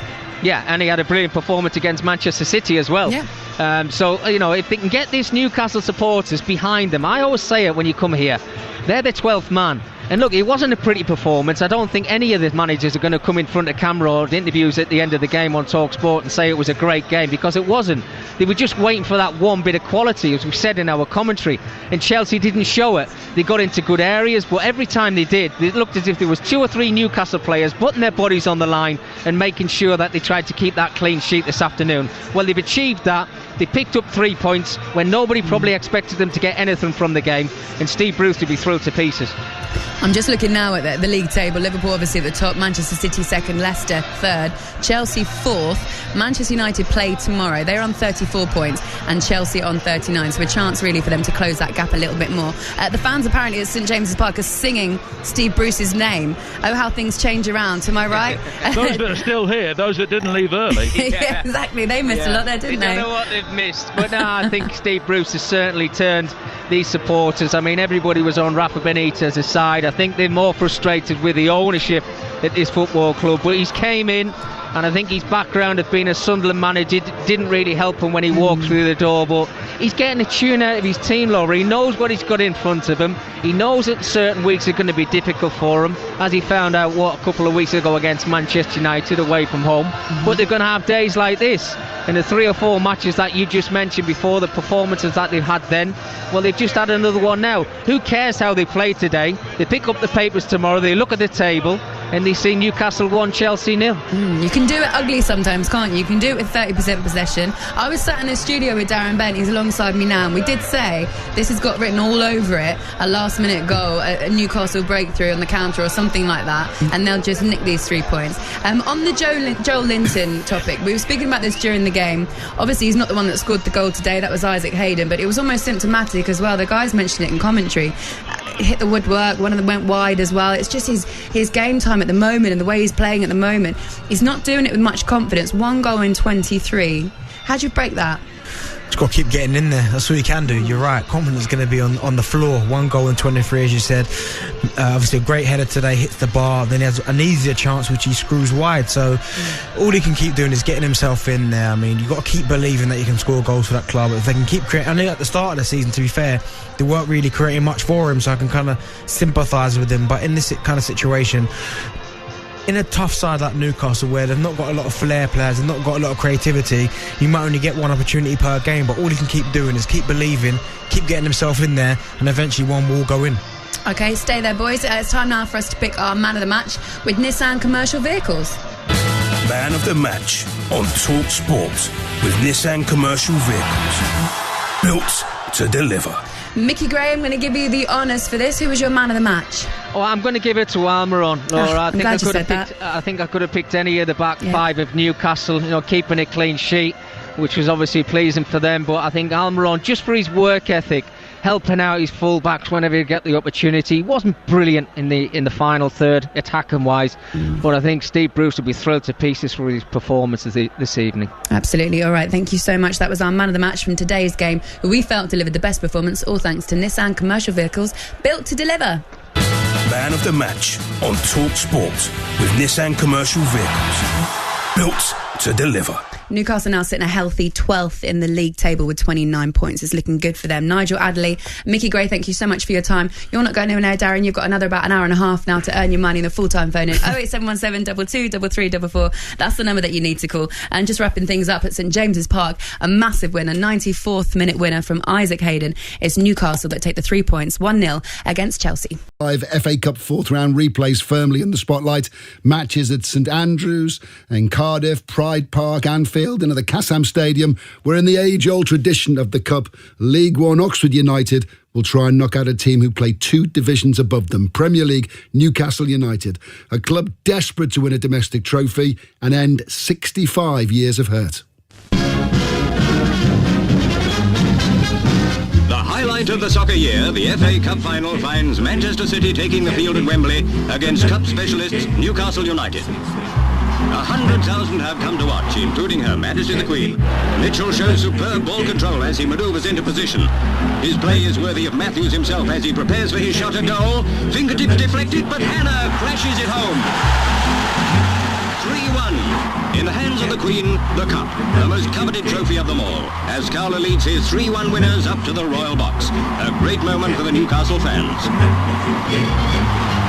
Cup winners 5 times before. Newcastle United have done it again. Ritchie looks up and hits an early cross into the area, looking for Matty Longstaff. He's taken a lovely touch and scores a second goal. That's beautifully done by young Matty Longstaff. Calmness personified. Here's Almiron for 3-0. 3-0 to Newcastle. Tom Allen down the right-hand side of the ball. Good ball in. Joe Linton makes it 4. You get to an FA Cup final and look back on it when you put your slippers on and your pipe. They're one of the great days. Still one of the great occasions. And we forget how great it is. It's a wonderful, wonderful occasion. Rochdale, of course, took Newcastle to a replay in the third round. Oxford had done the same in the fourth. Newcastle played at the Kassam 3 years ago in the FA Cup. Oxford won 3-0. 52,500 here today, though. So Newcastle 0, Oxford 0. We are massively excited. We're looking forward to having a full house. The fans can get all hyped up about it. We're getting hyped up about it. And it's an opportunity for us to put another show on again. And in the Cup, you just never know. Oxford United, who play in the third tier of English football, went to St James's Park and they held Newcastle to that 0-0 draw. The replay kicks off in just on an hour's time. We'll have full commentary on the match here on TalkSport 2. Well, we heard from Oxford boss Carl Robinson there and Newcastle manager Steve Bruce. Newcastle fans well aware last time they won the FA Cup was in 1955, 65 years ago. Now there's a choice of FA Cup commentaries on the TalkSport network tonight. Oxford United versus Newcastle United here on TalkSport 2. Over on TalkSport, it's Liverpool versus Shrewsbury, ahead of Oxford versus Newcastle. Now let's head over to the Kassam Stadium to hear from David Connolly and Ian Danta. Ian, has the team news landed?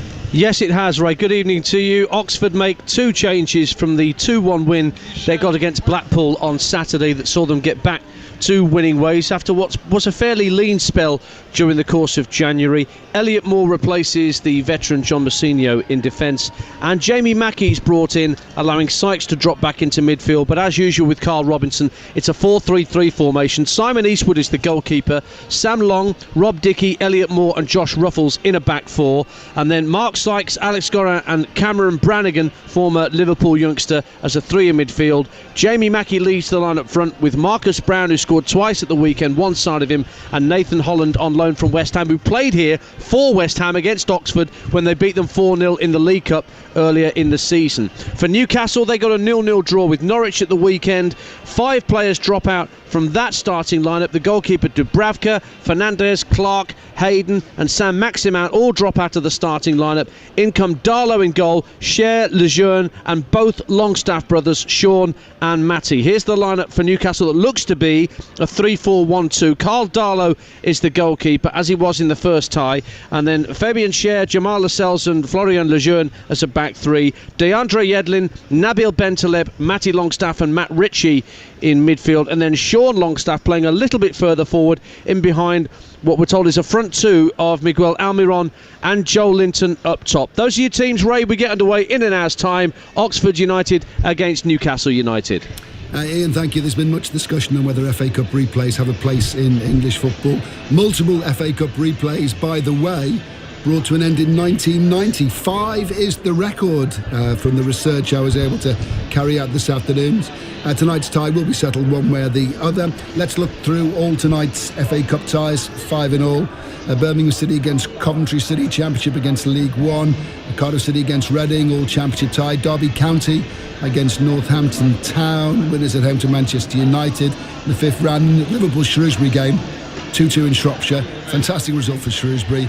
The stars of the Premier League champions-elect Liverpool not in action tonight. They're dotted around the world recharging their batteries, taking advantage of the Premier League's mid-season break. Liverpool's under-23 team hoping to keep the club in the Cup. Winners of this tie play away to Chelsea in the 5th round, and the Oxford United-Newcastle United tie. David Connolly, what's your gut feeling about tonight? Well, I think it's going to be a really good game. I've got to say, I think the Newcastle side is very strong. I think they're going to put up a good test for this Oxford team, who I think, probably fancy their chances. I saw them here against Man City. I thought they were excellent, obviously against an outstanding side. However, they are missing, more or less their whole main bulk of their goal scorers. James Henry's not playing, he's sort of got struggling with his thigh. Foster Henry's departed. Matty Taylor obviously not starting. There is Brannigan, but so you sort of think that maybe there aren't that many goals in the team. Yes, Brown came in and he was brilliant at the weekend, scored a great goal, but you'd say they might, I don't know, obviously Carl Robinson was looking for a striker in the window. They need a little bit of firepower. However, Newcastle could probably do a bit of firepower themselves. Plenty of chances against Norwich, didn't take them. In the miss from Almiron was absolutely incredible after Joelinton's header, which actually he should have scored anyway. So I think it's going to be a really, I wouldn't say even game, but I think it's going to be a game both sides probably fancy they could win. Ian, when we have to go back to the archives to 1955 to hear those memories of Newcastle winning the Cup, it really reinforces the point for a club of their magnitude that they've not lifted a domestic trophy since. So many decades of hurt for their fans. And I think of those two FA Cup finals in the 90s, wasn't it, when they lost in successive years at Wembley to Arsenal and then Manchester United. Sorry, that was the 2000s, wasn't it? Forgive me. But Newcastle as a club have been starved of silverware since winning the Old Fairs Cup in the late 60s, the old Bobby Moncur days. And Steve Bruce got to an FA Cup final not too long ago with Hull City, of course, didn't he? To a semi-final with Hull City, lost to Arsenal, won 3 FA Cups as a player with Manchester United, so he knows what it takes to get to the business end of this competition. And in fairness to him, Ray, he's maintained since the very start of the season that he was going to take the FA Cup seriously. He wasn't going to use it as an excuse to rotate under 23 players and kids into the starting lineup, and that 11 that I've just given you is almost as strong as he can put out. You could maybe make an argument that he might change things a little at the back, but Cher, Lascelles and Lejeune is pretty much as good a back three as you could hope for. Darlow for Dubravka is obviously a switching goal. Bentaleb's only just come in on loan to the club, but players like Ritchie and Joe Linton and Almiron, that's a strong side tonight, Ray. He's taking this very seriously, and so he should. Steve Bruce, the Newcastle manager that wins the cup for Newcastle or wins the domestic trophy for Newcastle gets a massive big statue down on the quayside and is as a hero for life. All those years, all those managers, all those players that have tried to win a domestic trophy. And all I'd say, guys, is Wigan Athletic proved it can be done. It can be done. Also tonight, by the way, League One, Tranmere Rovers against Doncaster Rovers, third bottom Rovers against the Doncaster side in 10th place and only 6 in the playoffs. How are you feeling about that, Ray? About the way Tranmere are? I mean, Andy Cook's come back, hasn't he? Dan, the way I feel about it is, I think, obviously, you don't want to be in the relegation zone, but I also think you need to keep into context the successive promotions from the National League back into the EFL, successive promotions, was absolutely a remarkable achievement. So we just have to bear that in mind as we get ourselves in this scrap and we get ourselves out of trouble. EFL Trophy quarter-final tonight, Newport County against the Leicester City under-21 side. Winners at home to Salford City in the semi-finals. In the semi-final, it's going to be the holders, Portsmouth against Exeter City. We'll keep an eye on the National League game tonight between Dover and Barrow. Dover 9th, Barrow top of the table, and they're 7 points ahead of second place Harrogate. If they can win, they can take their lead into double figures. Ian Danter and David Connolly, tonight's TalkSport 2 commentary team for the FA Cup 4th round replay between Oxford United and Newcastle United. And over on TalkSport, it's commentary on the Liverpool-Shrewsbury replay. Let's hear from both managers ahead of the tie at the Kassam Stadium. Oxford manager Carl Robinson, as the debate over whether FA Cup replays should be scrapped, that rumbles on. He feels FA Cup replays should remain on the fixture list despite any fixture congestion. And the beauty about this debate is that that's all it is. It's an opinion of mine, and it's based on games that we play, like already in League One. Normally we play 4 to 6 league games. First round of the FA Cup, Carabao Cup, 3 games in the Leeson.com, check Leeson.com now.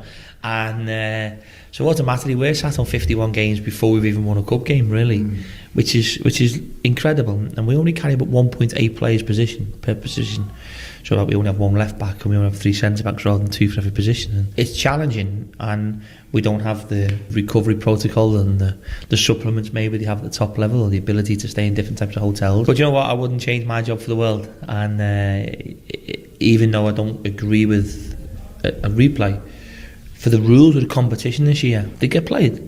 So we are massively excited. We're looking forward to having a full house. The fans can get all hyped up about it. We're getting hyped up about it.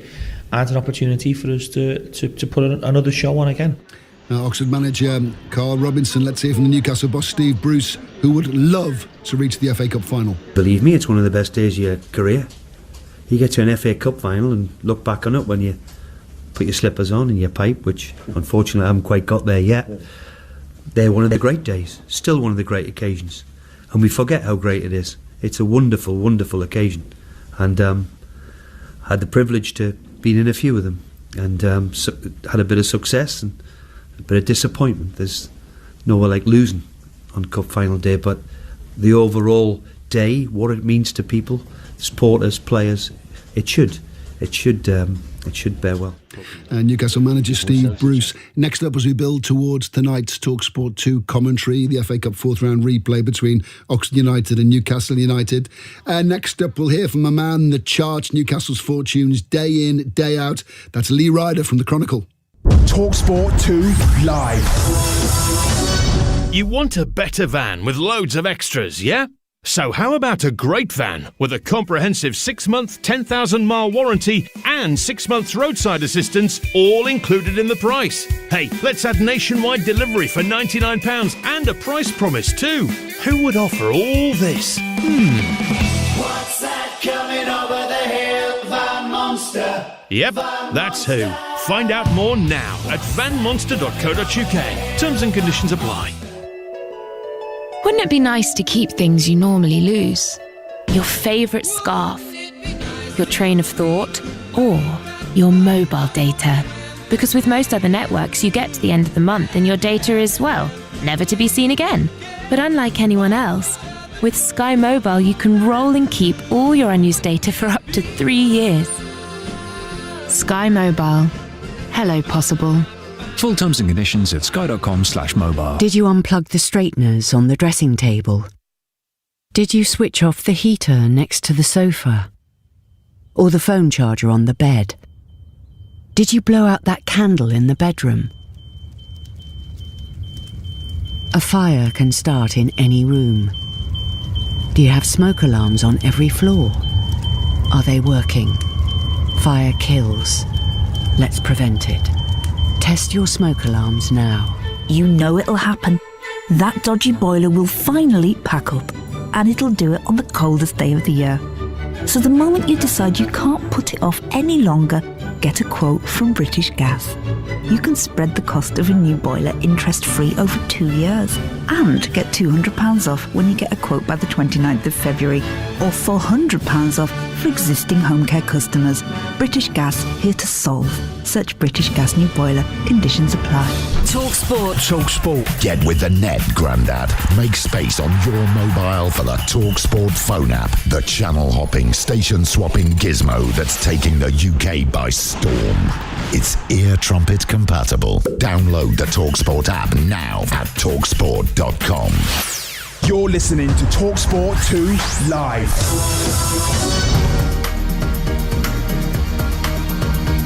Taylor in the area. Taylor! He's done it! It's 1-1! I understand how they're a decent side. It's got all the classics of an FA Cup and what it is, and they're wanting the underdogs to turn us over, so we have to be wary of that. Right foot shot, what a brilliant goal! Jetro Willems with the response for Newcastle. Oxford 3, West Ham 0. Hammers fans opposite me streaming out of the ground. Oh, what a goal! John Joe Shelby! You really have an understanding of how big the game is up there. We know it's going to be a very well supported game, and we're looking forward to it. We're looking for Matty Longstaff. He's taken a lovely touch and scores a second goal. That's beautifully done. Ray Stubbs on duty for tonight's TalkSport 2 Live. FA Cup fourth round replays firmly in the spotlight. Matches at St Andrews, in Cardiff, match at Pride Park, at Anfield. Kick-off in those games in under 30 minutes' time now. The replay of the Custom Stadium gets underway in just on 45 minutes' time, actually. In the age-old tradition of the Cup, third-tier Oxford United will try and upset the odds and knock out a club that play in the top tier, Premier League Newcastle United. Now, it's never dull. Well, that phrase doesn't even start to scratch the surface in regard to covering the fortunes of Newcastle United. And the Chronicle, the city's daily newspaper, keeps Newcastle fans well informed. It will be interesting to read the book of Chronicle journalist Lee Ryder when, if it's written. Lee joins us now. Lee, surely you'll be writing a book covering your time in Newcastle, because there's so much to chart, is there not? Yeah, it might be a lengthy one, but it's something that I've certainly considered doing, and as you say, never dull, and certainly I think it would be an interesting read. Let's put it that way. Well, I'll buy one. 12th in the Premier League, nearer Europa League places probably than relegation places. But I'm reading really critical reports on the team's performances. Where do you stand on this? Well, Steve Bruce came in as manager very late in pre-season. The club held on a long time for a decision from Rafa Benitez. They offered him an opportunity to be the highest paid manager in the club's history, and he didn't want to take it, so that left Newcastle looking for a replacement.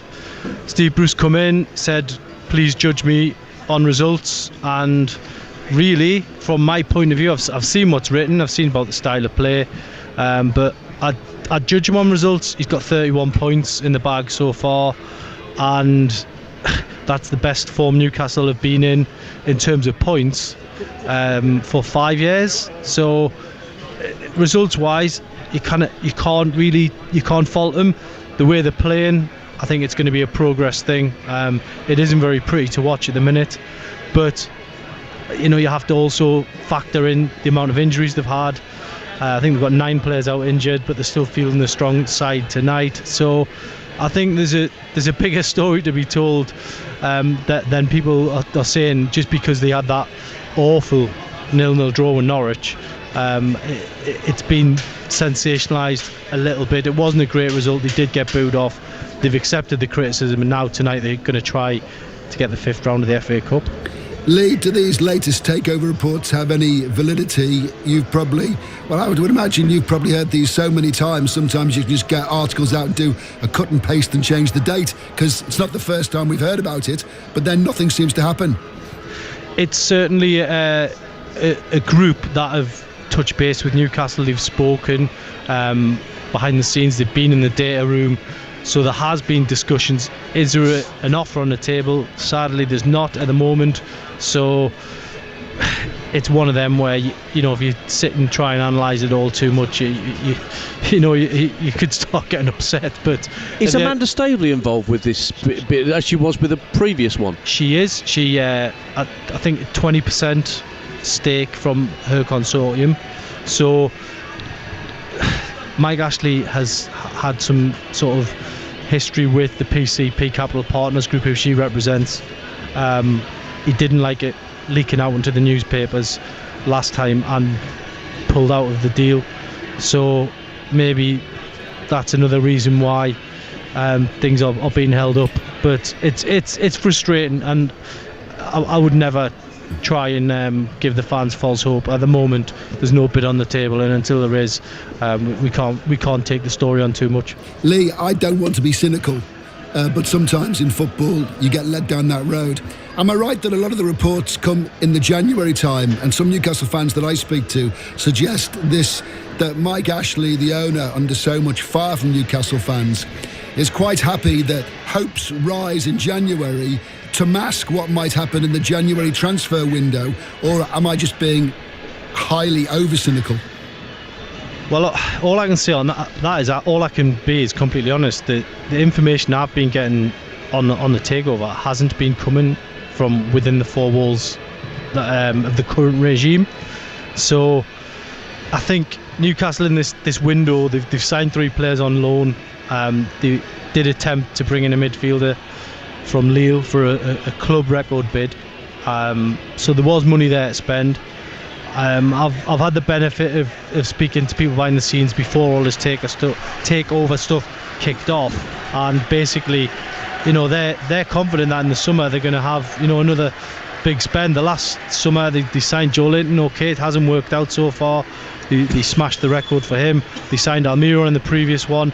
So look, there's a lot of room for improvement, but to say that they're not spending, it's just factually not right. They have spent money. There's an accusation that Steve Bruce gets an easy ride from us in the media generally, right? And I get the feeling that he's always one result away from a certain section of Newcastle supporters reinforcing their narrative that they will never have him just because he's not Rafael Benitez. Can you ever see that changing? I think unless you are sort of a messiah figure like a Rafa or a Keegan, or like the great Sir Bobby Robson was, it always feels like you're one, as you quite rightly put, one result away from things being on the brink of collapse almost. So it's frustrating, but I think Steve Bruce, he's probably been hurt by some of the criticism, and especially in the last 48 hours, because I know we've played lower league opposition as part of the last 7 games, but they are unbeaten in the last 7 games. They are still 5 or 6 points behind a potential European place in the Premier League, and they could go advance to the FA Cup 5th round tonight. So the outsider looking in might think, well, the team's having worse seasons than Newcastle are. So look, at the end of the day, I can understand all the criticism. I can understand all the sceptical sort of comments about the owner, but on the pitch, we speak to the players all the time, and this is a really honest bunch, and they're really trying this season, and they made a pact when they were over in pre-season in the Far East, and they said they're going to give it everything for the fans, and I think this season they've done that, and sadly they've had a lot of injuries, but hopefully they can push on tonight and get through, and then we can go on this winter break in the 5th round and just try and take a little bit of stock. Lee, let's go back a few years. At 4th round time, in the year that Wigan Athletic won the Cup, we wouldn't have said Wigan Athletic are going to win the FA Cup. So anything is possible. And I go back to my original point, whatever they say about Steve Bruce, if he wins the Cup with Newcastle United, And as you said, the greats, the managerial greats, the tribe that weren't able to do it, there'll be a statue of him in the big market or down on the quayside. There'll be statues of him everywhere, will there not? Well, I'm not 100% sure that, he would get that. He'd certainly get a lot of adulation. The person who breaks this trophy drought should get a statue, probably. Whether they will or not, I don't know. Mr. Shearer didn't get a statue on the site. As you know, he had it's actually outside St James's Park. So statues are a bit of a touchy subject in Newcastle. But look, Lee, I'm being fanciful about statues. I'm just trying to prove the point that the achievement would be so immense that Newcastle fans, well, okay, he might not get a statue, but he'll be Lord Mayor, surely. Well, I'm sure he'd get something. I know that. But look, even for this club to get to a Wembley semi-final and take 35,000 fans down to Wembley for the day, there's a generation of fans here. A lot of them here tonight. They haven't actually seen the team, play in a major game because it's so long since they've been here. So hopefully they can just get that achievement just for them. I've got memories of playing Tranmere in the Mercantile Credit Trophy all them years ago. So there you go. Got beat that day. Well, I'm glad you mentioned it. Lee, what is the mood right now in regard to, it seems to ebb and flow, and I know there's never going to be any positivity towards the owner, but it seems to well up, and then it seems to die down. I know it's always there, but it can't be healthy. No, it's the way. It's almost a way of life in Newcastle that if they lose a game, the city's down in the dumps for the week. If they win a game, suddenly, I heard Steve Harmison's piece this morning. What he said, he's absolutely right. 94th minute winner against Chelsea, and he walked through a sea of black and white going back to his car, and it was like they'd won the cup then in a Premier League game, last minute winner. So it's one of them things where it's an emotional club, it's an emotional city, and that's just the way it is. Lee, thank you for joining us. Lee Ryder. Cheers, Ray. Newcastle's correspondent for The Chronicle, who has seen it all for, I think around about 15 years now. Lee Ryder been charting Newcastle United's fortunes for The Chronicle. And next up, we take an inside look at Oxford United. You're listening to TalkSport 2 Live. At Lidl, we're big on award-winning nappies for happy little chappies. Big on the perfect fit. Big on an easy change for spare change. A pack of 48 size 4 nappies are just £2.89. Lidl's Lupaloo range. You're right, Theo. That is big on quality and always Lidl on price. Subject to availability, selected stores excludes NI. There's nothing particularly wrong with the day ahead of you.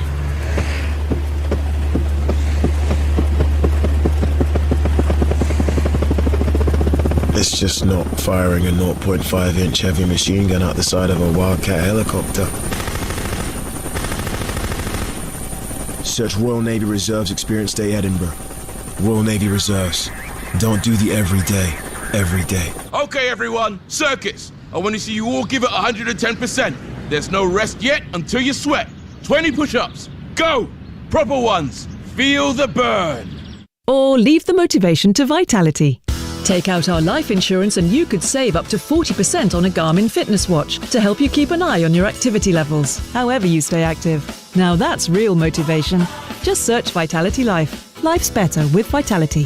Variable discount. Postage and packaging terms and conditions apply. Jim from Nuneaton writes, "You were everything I desired. Perfection. I only had eyes for you, but before I really knew it, you were gone, leaving just an empty box behind. I just want you back. Your 2 juicy patties, crisp lettuce, gherkins, onions, cheese, and my favourite Big Mac sauce." You can now spend even longer with the taste you love with the Grand Big Mac, but only until the 24th of March. Served after 11 a.m, subject to availability, participating restaurants only. In the trade, sign up to Wix Trade Pro and get 10% off every time you shop with no minimum spend. Download the app to register. Always cheaper with Wix Trade Pro. Terms apply. TalkSport 2 Live.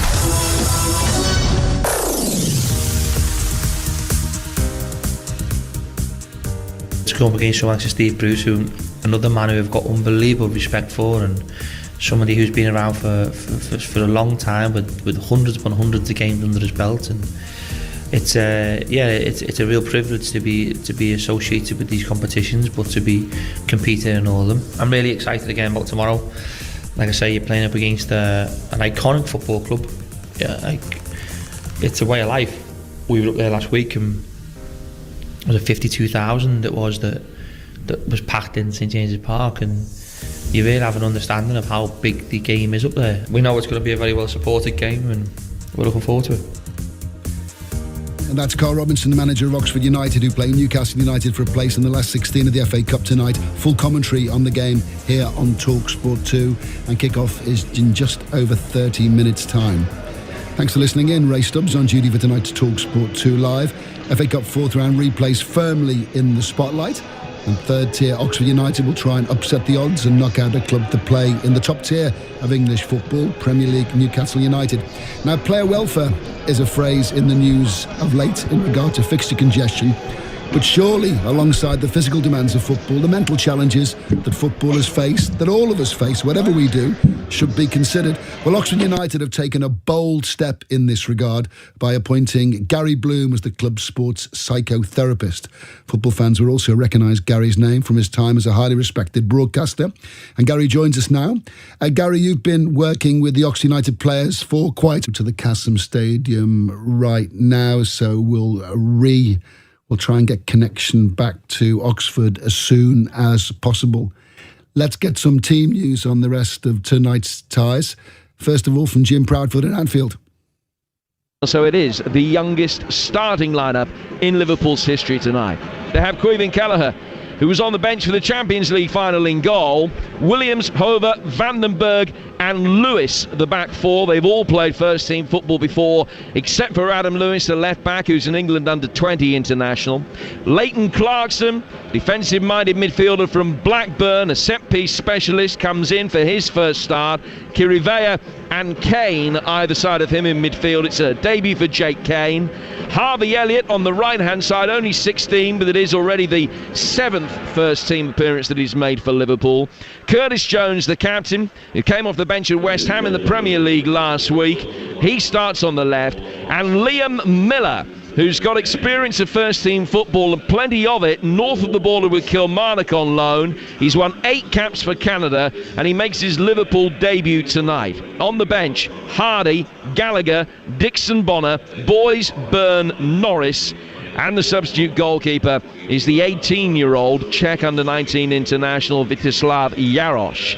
As far as Shrewsbury are concerned, well, just the one change to the side that held Liverpool 9 days ago. Not the one necessarily that you would expect. There's no Jason Cummings in the starting lineup. He's on the bench again. Dave Edwards plays, and Ollie Norburn, who is still injured, obviously the player likely to miss out. So it's O'Leary in goal. Williams, Ebanks, Landell and Pierre, the back three. Love, who scored the own goal, and Goulbourne at wing-back. Laurent, who was superb a week last Sunday. Edwards and Goss in midfield. Wally and Lang up front. And on the bench, Beckles, Sears, Walker, Udo, Cummings, Hart. And the substitute goalkeeper is Joe Murphy. Jim Proudfoot on commentary duty tonight over on TalkSport, Liverpool against Shrewsbury. Back to the Cassim Stadium in a moment, but let's just get the team news ahead of the Birmingham-Coventry tie from Tom Ross. Birmingham makes 6 changes from the side that beat Nottingham Forest. Out go Hogan, Jukovic, Clark, Salter, Colin, Gardner and Baylor. In come Harding, Robert, Sunjic, Magoma, Montero and Concannon. 19-year-old Jack Concannon making his debut. Been at the club since he was 7. Sags didn't think he'd make it. Sent him to Tamworth and he's come back and been brilliant ever since. Birmingham's then will line up with Camping goal. Harding, Roberts, Dean and Pedersen across the back. Magoma, McEachran and Sunjic in midfield with Montero, Bellingham and Concannon, the 3 up front. 6 changes for Coventry as well. In come Pask, Mason, Shipley, Westbrook, Biamu and Baka Yoko. Out go Rose, McCallum, Walsh, Allen, Godden and O'Hare. So they'll line up with Morosi in goal. They'll have Pass, McFadden and Hyam, the 3 centre-halves. Darbo and Mason, the 2 wing-backs, with Westbrook, Shipley and Kelly, the 3 in midfield, and Max Biamu behind Amadou Bakayoko. It's going to be a belter. It's Birmingham against Coventry at St Andrews. Team news now ahead of the Cardiff-Reading tie from Lawrence Mora. Team that will go for Cardiff is Smithies in goals, Bagan, Flint, Bamber and Richards across the back. Pack and Volk will anchor midfield. White and Murphy will be the wide men. Ward and Glatzel up front. As for Reading, it's 6 changes from Friday night, with youngsters Gabe Osho given a rare start and Charlie Adam is also back in the side. They line up with Walker in goals, Gunter, Morrison, Blackett and Richards across the back, Pele, Swift, Adam and Mete in midfield, Osho playing off George Pushkas. A home game against Sheffield United, the prize on offer in the Welsh capital for Cardiff against Reading. Back to the Kassam Stadium now. Now mistakes happen in all forms of life, but we lost connection to the Kassam Stadium because Ian Abrams pulled the plug out. Nothing to do with satellites, nothing to do with anything else. The Moose pulled the plug out. We're going to talk about player welfare, a phrase often talked about in regard to physical demands of football, but mental challenges need to be considered too. Good evening to Gary Bloom, Oxford United sports psychotherapist. Football fans know Gary's name from his time as a highly respected broadcaster, and he joins us now. Gary, you have been working with Oxford for quite a while now. And what I was suggesting was the majority of us don't understand the complexities of psychotherapy. So how would you describe what you've been able to do for the club? Good evening, Ray, and thank you for having me on TalkSport too.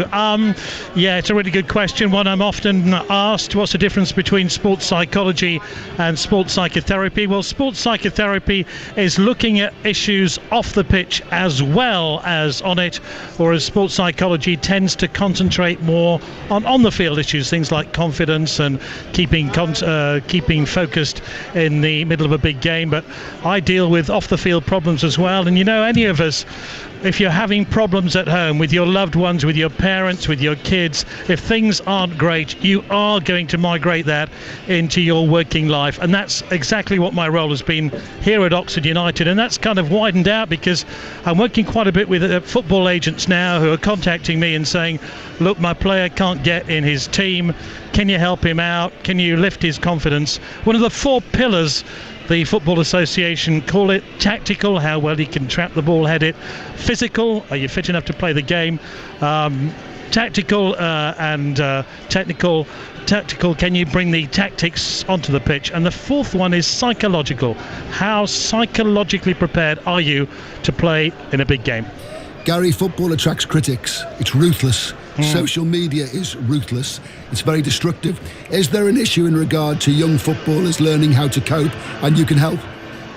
Yes, well, first of all, you have to imagine what it's like playing in front of a big crowd where your every pass, every touch is criticised. If you add social media criticism on top of that, you can see why young players find it very, very difficult. I mean, it's a real double bind because in some respects, they're desperate for that attention. They're desperate for the commercial implications of having huge numbers of followers on social media and the money that would bring into them. But at the same time, how do they cope when that social media criticism gets ramped up? They do turn to me and say, what can we do to inoculate ourselves against some of these problems? The first thing I'll say is sort of switch off your social media account for a while.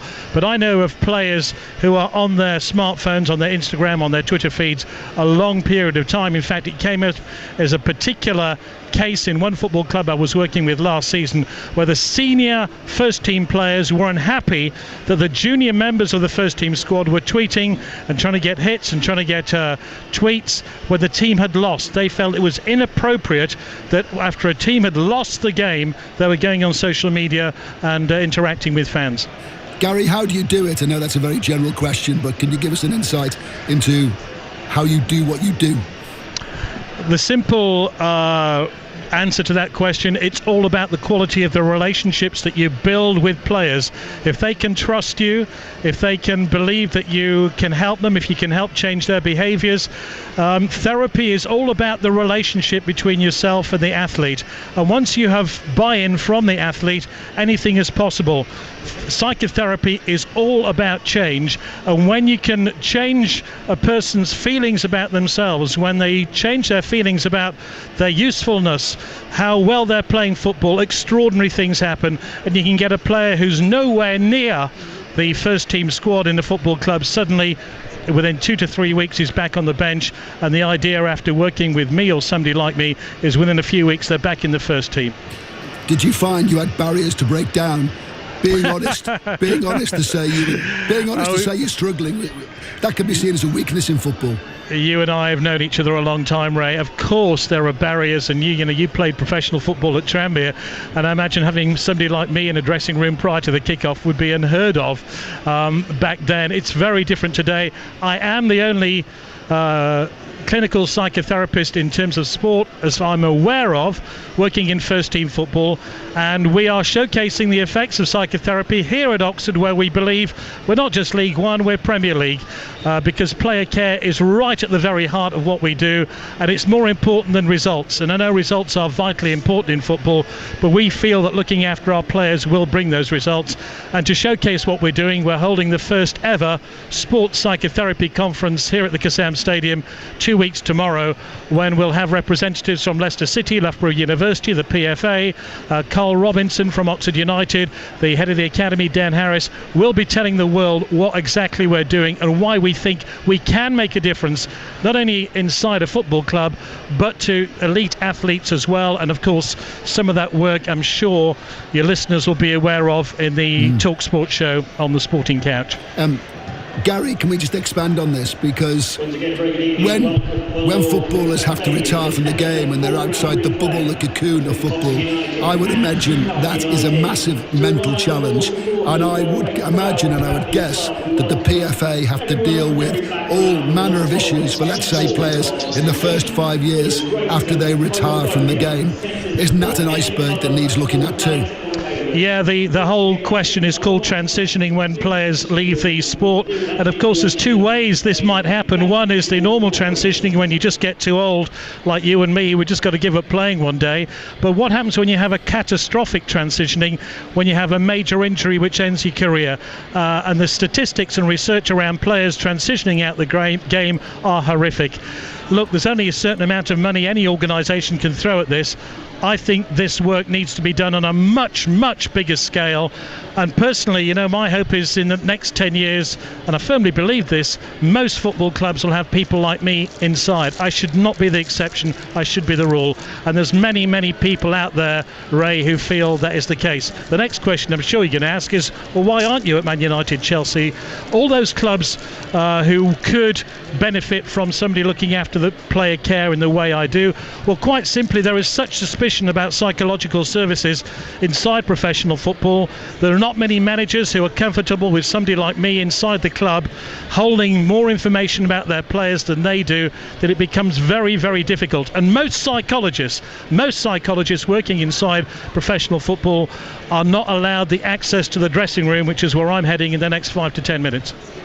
Gary, it's fascinating. Thank you for joining us. Gary Bloom, Oxford United sports psychotherapist. Job done. Football is changing, and Gary explained to us how Oxford are leading the way in this regard. Delayed the kick-off at Anfield by 15 minutes because of an incident on the M62. Liverpool Shrewsbury at Anfield this evening. FA Cup fourth round replay. Commentary over on TalkSport. Delayed the kick-off for 15 minutes because of an incident on the M62.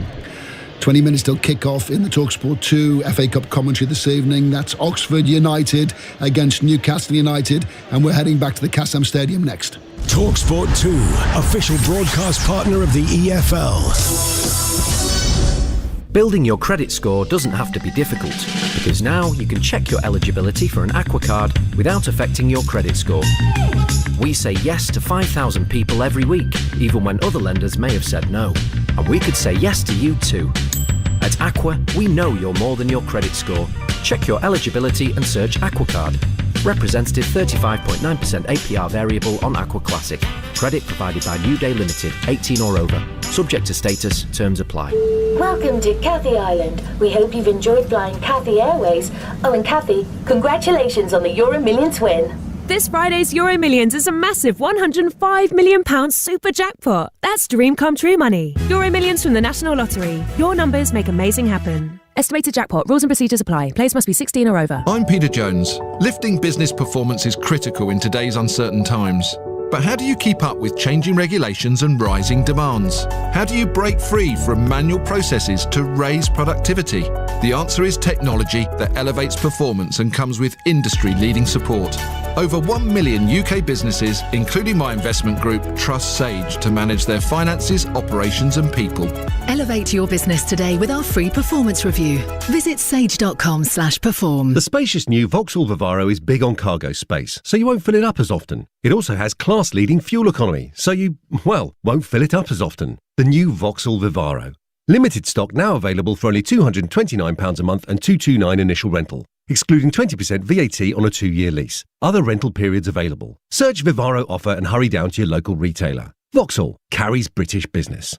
Business users only. Initial rental of 228.96 plus 23 months at 228.96. Contract hire on new Vivaro edition L1 H1 1.5 Turbo D 100 PS. 20,000 total contracted miles. Limited availability, subject to status, T's and C's, 18 plus. Price excludes 20% VAT. You will not own the vehicle. Vauxhall Finance PLC. Trading is free to movement. Sports Day. Tomorrow morning from 6 on TalkSport 2. Side foot volley into the corner. Don't miss your essential roundup of all the biggest stories in sport with in-depth reviews of all last night's action. Is that going to go down as an own goal, I wonder? And an expert preview of another massive day of live sport. Oh, it's an own goal! We've seen the best of him now!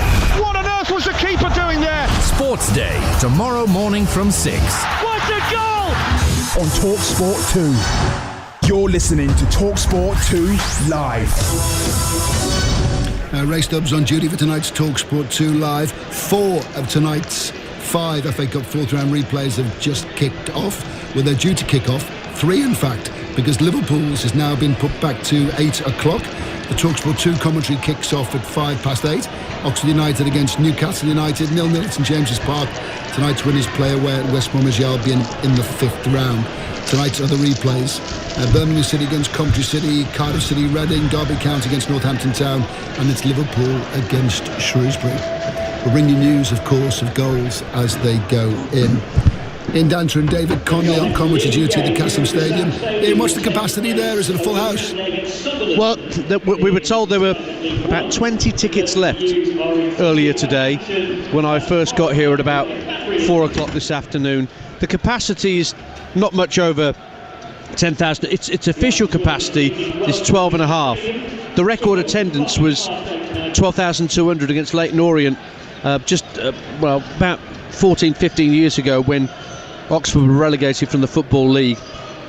But the actual record FA Cup attendance was against Newcastle here 3 years ago when the U's won 3-0. That was 11,800. I don't think with the way that the segregation's been put together tonight here at the Kazam, we might quite hit those heights. It won't be far off though, Ray. David, in these situations, if you're in the Newcastle United dressing room tonight, you've been held 0-0 at home, now you're going back onto their patch. What's the mood? Because you know everyone wants you to lose outside of your supporters. Everyone wants the giant killing from other fans. Do you feel as though in a way it's sort of a no-win situation? If you win, you're supposed to, and if you don't, you're under the cosh. Well, yes, I guess as well, you know, they'll know that Oxford have got previous in this in terms of knocking out Premier League teams or doing well against Premier League teams. You know, did well. I know they lost against Man City, but they did play really, really well. Obviously, they beat West Ham here, they beat Newcastle here a few years ago. You've got the actual FA Cup pitch side, you know, so you stroll past it, you know exactly what you're playing for. And it's a very strong team they've put out. I mean, you look at it, that's arguably as strong as I think Newcastle could go, apart from maybe Dubravka, obviously with being goal, it's Darlow. You know, that is a very, very strong team. You know, and I guess going up against that, you'd say Oxford, look, they don't have many goals in their side. Possibly a few of them are out the team. You know, Foster Henry's gone, James Henry struggling with the thigh, Matty Taylor's on the bench. I guess he'll come on and have an impact. Scored a great goal against Man City. So it's a game I think Oxford would probably think they've got a decent chance, but I've got to say the side Newcastle is very, very strong. If Newcastle really played well here today, they could actually put this game to bed if they played well. An early goal in the EFL Trophy quarter-final between Newport and Leicester City's under-21 team. Scott Bennett for Newport County on 13 minutes. That kicked off at 7 o'clock, I think, or 7:30 perhaps. Anyway, Newport County 1, Leicester City 0. 0-0 in the League One game between Tranmere Rovers and Doncaster Rovers. No goals elsewhere. The game's going to cover. let's just touch on tonight's other FA Cup replays. Ian, Birmingham City against Coventry City. Birmingham, your club, of course. Yes. Stating the obvious, does that mean they changed dressing rooms? Were Birmingham in the away dressing room when they played the first game? They were, yeah. Everything switched around. Supporters, officials, players, everything was treated as though Coventry were the home team at St Andrews. So, Birmingham wore their away strip, the whole lot, the whole shebang. But we're back to, normality for Birmingham tonight. But of course, Coventry fans now have to all mass in the Gil Merrick stand, the railway end as it used to be known, just as one collective of away supporters, whilst Birmingham get their usual seats in the Tilton and the Kop. There were a few funny songs being sung, which I can't necessarily repeat, but the gist of it was, who's there in my seat, when Birmingham fans were in the away end for the first tie, looking across at those people sat in their usual season ticket berths in the Tilton and the Kop stands. I'm interested to see how young Concannon gets on tonight, Ray. You heard from Tom Ross there making his debut for the club tonight at 20 years of age. Had a very good spell, I'm told, at Tamworth in the Everstick South Premier Division when he went on loan there. Birmingham daft, he's been at the club since he was 7. It's another example of Pep Clotet giving youngsters an opportunity. He's done that already this season with a whole host of players, including Jude Bellingham at Portsmouth in the EFL Cup in August, and he's given another one a chance tonight. So and the carrot is Leicester away, but Coventry will want that just as much, Ray, for the M69 derby aspect of it all. But be a much more such a strange night for the Birmingham fans tonight, at least not until kick-off anyway. David, Cardiff against Reading, how do you see that going? Well, these two, they know each other pretty well. What is this? Third time they've met in 11 days. So a lot of changes. Finished 1-1, didn't it, the first one? And I think Cardiff are going to make changes. Winners will face, Sheffield United, which is a really, really good draw. So I think it's going to be nip and tuck. I'm just looking, actually, the Shrewsbury game's been delayed, hasn't it? Yes. An accident on the motorway. But, I think that all these ties are really in a balance. They're probably pretty hard to call, to be honest. Derby County against Northampton Town. Now I know, in the true romance of the FA Cup, Wayne Rooney in the Derby team this evening, who knows what will happen. If Derby got to a semi-final, Wayne Rooney back at Wembley, maybe playing Manchester United, who knows, or he might be up against. Wow, this could be rather special. It could be very special for Wayne if he gets through tonight. But that was the first tie of round 4, that Friday night game. And I actually thought that Northampton gave a very good account of themselves at Sixfields, had one or two chances to hit the front as well. But Rooney's form in the TalkSport 2 commentary we brought you last week, when they hammered Stoke, didn't they, David? I mean, they gave him a right old shoeing, didn't they? And Rooney was front and centre and all that was good about Derby's build-up play. So he's clearly got to grips with Championship football. He's clearly pleasing Philippe Cocu with the way he's going about his business. But Northampton under Keith Curle, they've got some goal scorers, they've got some match winners. I'm thinking of Andy Williams, primarily amongst what the Cobblers have at their disposal. So we shouldn't rule them out tonight, Ray. Commentary on Liverpool against Shrewsbury over on TalkSport. Here on TalkSport 2, we're concentrating on Oxford United versus Newcastle United. Ian, David, do you think are there any really key factors, you think, from looking at the team sheets that might impact on the result? I think formation, the combination of formations can be interesting, couldn't it, Dave? Like 4-3-3, which is what Carl Robinson always does, and what looks like a 3-4-1-2 for Newcastle. Yeah, I mean, I think for Oxford, they're going to get the ball out, play it out from the back. They're not really going to change for anyone. With that front two that Newcastle possess, I mean, Almiron will buzz around, try and put them under pressure, maybe try and win it high up. They've got Longstaff just in behind them as well. So it's a pretty attack-minded formation. Yedlin will bomb on one side. We just saw the warm-up, working on a bit of shape. Ball gets wide. Richie slinging balls into the box. A few of the shots actually going over, I guess, the goal into the various cars, the windscreens, and we were joking in terms of, maybe Jonathan can't sort of hit a barn dog. Yeah, it could probably hit a car windscreen. He could hit my car. I can see my car. This is one of the rare grounds, isn't it, Ray, where you sit here at the back of the press box, you look to your left, out to the west stand, and there is no west stand. It's just cars, and I can see mine about 4 or 5 rows back. So if Joe Linton's particularly wayward, then I might need a new windscreen come tomorrow morning. I'm keen to hear what you both think about the Longstaff brothers, because I know there are contractual discussions at the moment going on, and there's interest from far and wide. These two young men have a big future in the game. Well, Sean has been asked to get back to basics by Steve Bruce. He's the older brother of the two at 22, but I think his form's tailed off a little bit, hasn't it, David? Compared to Matty, his younger brother, who's had a really good season, he's sort of plateaued a little bit, hasn't he? Yeah, I mean, I think that does happen. Obviously, playing, first real season in the team, scored some great goals, it's had a good impact, but you will inevitably have that sort of dip. But great to see two brothers playing. I mean, I've got two boys. I'd love them to both be playing in the same side. Imagine how proud their parents are, but good to see them playing here today. And that's a strong team. I'm really interested to see how Ben Philip settles down in the middle of the park, him and Matty Longstaff there, and obviously the back three. I mean, they've had 12 goals, Newcastle have, from defenders, which is absolutely incredible. Where would they be without them? From Lascelles, Lejeune, for example, or Fernandez. They've really come up trumps the centre halves, that back three. So it'll be interesting to see how it goes today, because they've only got one up against them in Jamie Mackie. He's not going to run away from him. He hasn't really got the legs to get in behind, but that'll be really coming from Holland on one side and Marcus Brown on the other. That's where the real pace will come. And I guess who will deal with Brannigan and Sykes? They're the real talented two for Oxford in the middle of the park. The problem that the Longstaffs have had, Ray, well, particularly Sean, is that I don't know whether his head was turned from all the interest that Manchester United was supposedly showing in him. With Matty, I was noting during this transfer window that there were links with both Milan clubs and Matty Longstaff. Both AC and Inter were taking a look at him. So there you were just talking with Gary Bloom here a moment ago about the psychology of it all. What does that do to players when they know that there's massive global clubs looking at them with more than just a passing glance? It could have had an effect on Sean. It might have an effect on Matty. We'll just have to wait and see. Yeah, I think it's impossible for those situations not to have an impact on a young footballer, and that is why I'm going to say that well done to Oxford United and Carl Robinson for incorporating and using Gary Bloom's services. Carl Robinson always strikes me as a very modern manager, and I think in this appointment, allowing Gary Bloom to work on that area of mental health, I think is a pretty strong move.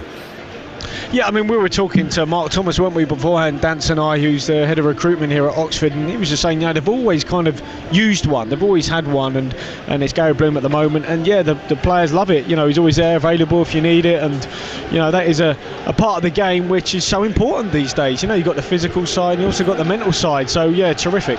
Let's not forget, Ray, that Oxford, this is their 43rd game of the season already tonight. Newcastle playing game number 30. We talk about how tired Premier League players are.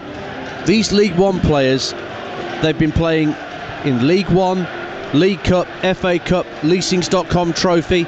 So 43 games. And somebody like Rob Dickey, who's played almost every minute this season for Oxford United, he's played over 3,000 minutes of football this season, Ray. 3,000 minutes of football. You compare that with the best for Newcastle, which would be Miguel Almiron, who's played about 1,000 minutes less football. And it's only going to get worse, because I think in February, Oxford have got seven games. Yeah. They've got a lot of football to come, so they're going to enjoy this. This is a breather. It's from the league, because they're right in the hunt for the players. They're going to really enjoy this game tonight. We're closing in on kick-off. Listening to Lee Ryder before from the Chronicle, who covers Newcastle, I'm just keen to hear what you guys think about Newcastle. Are nearer Europa League places than relegation places, but they're getting quite a bit of a battering. Where do you stand on this? In terms of the relationship between fans and manager, Ray, are we talking? Just whether Steve Bruce is getting a fair crack of the whip, and are Newcastle as a team getting a fair crack of the whip? He's had one transfer window, well, two really. I mean, he got what he could in July and August, having come in fairly late. It's clear that they wanted to do things in January that they weren't able to do, and they are woefully short up front, because Gale's out for a significant period of time, Muto's injured, Carroll's injured again, so Joe Linton is sort of carrying the workload on his own. I think there has to be an acceptance from those Newcastle fans that simply won't have him because he's not Rafa, that there are things conspiring against him. Well, look, he's got a 7-point gap, hasn't he, to the bottom three at this moment, to West Ham, and I think if you'd ask any Newcastle fan at the start of the season when Rafa went, then I think they'd probably take that. To be halfway, they're just sort of in and around where Southampton are. Yep. I think they'd take that at this moment in time. Yes, I probably want to see him play a bit more football, score a few more goals, be a bit more attack-minded, but I think Steve is trying to cut his cloth accordingly, and he's working with what he's got. If he had a centre-forward who could score goals, I've seen Jonathan so often this season. Saw him at the first game of the season.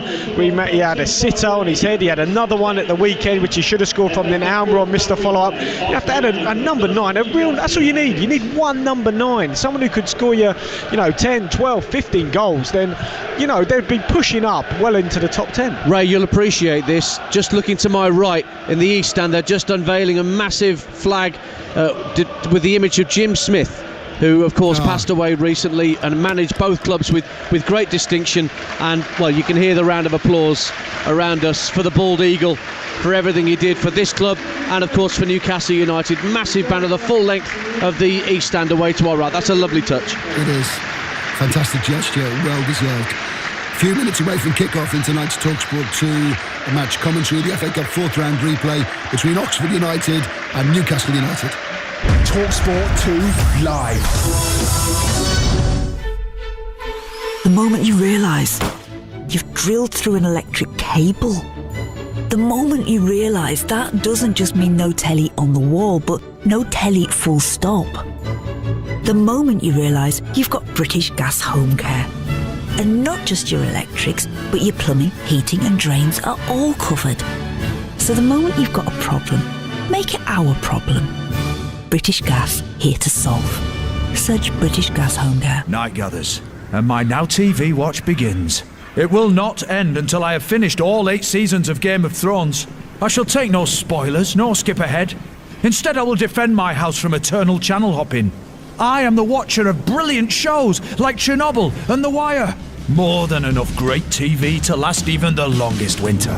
Your 7-day free trial awaits. To start your night's watch, simply search Now TV. 18 plus new entertainment customers only, auto renews at £8.99 per month. Let's cancel, terms apply. This is your captain speaking. I'd like to welcome you on board today's flight. As we're currently behind schedule, we're going to skip all the pre-flight checks and just proceed with takeoff. I've given the tyres a kick and I think we've got enough fuel to get there, and the oil warning light hasn't come on yet, so buckle up and enjoy the flight. You wouldn't fly without the proper checks, so why drive without them? Highways England recommends you check your tyres, fuel and oil before every long journey. For more information on vehicle safety checks, search Think. Painkillers. Allergy relief. Viagra Connect. Yes, you can now buy Viagra Connect without prescription from your local Lloyd's pharmacy or at Lloyd's Pharmacy within Sainsbury's. Simple, convenient and available now. Lloyd's Pharmacy. How are you today?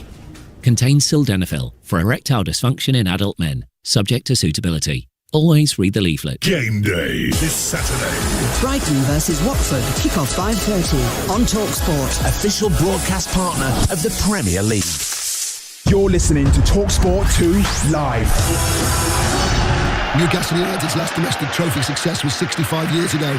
So many managers have tried but fallen short of bringing decades of disappointment to an end.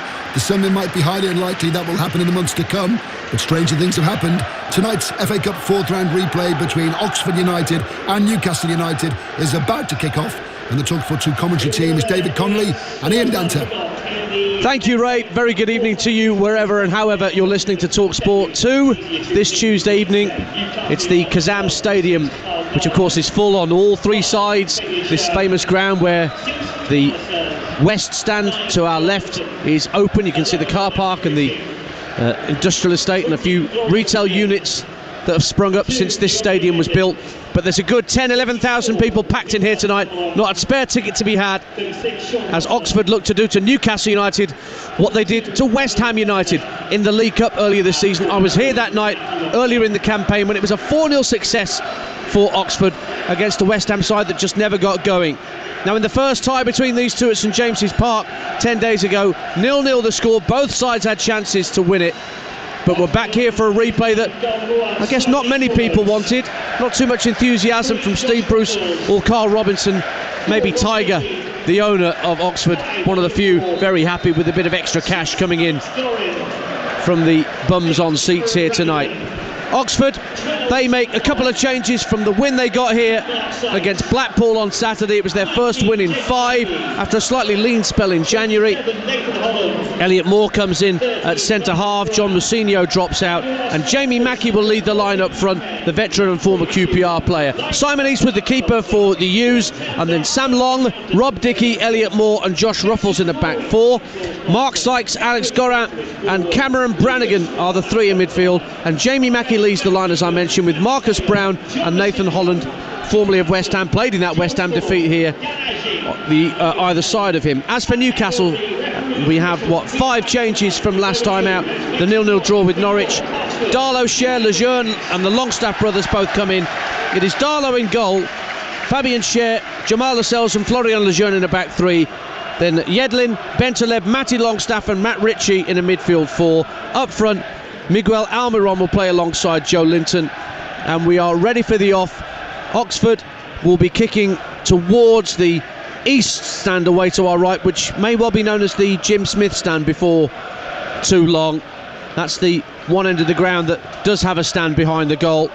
So Newcastle will be attacking the open end away to our left, as David Connolly and I sit right at the back of the south stand, the main stand here at the Kazam Stadium. Already Cardiff have an early goal against Reading as the referee's whistle goes here at the Kazam Stadium. Cardiff 1, Reading 0. Josh Murphy has got Cardiff on their way. Peter Banks the referee here tonight, and both teams in their first choice colours. Oxford in the yellow and dark blue, Newcastle in the black and white stripes, and the ball's back with Carl Darlow in the Newcastle goal, and he's pressurised by Jamie Mackey to clear the ball quickly downfield straight onto the head of Elliot Moore, but his header drops in the centre circle for Jamal Lascelles, and Joe Linton works the ball wide right for Dandre Yedlin.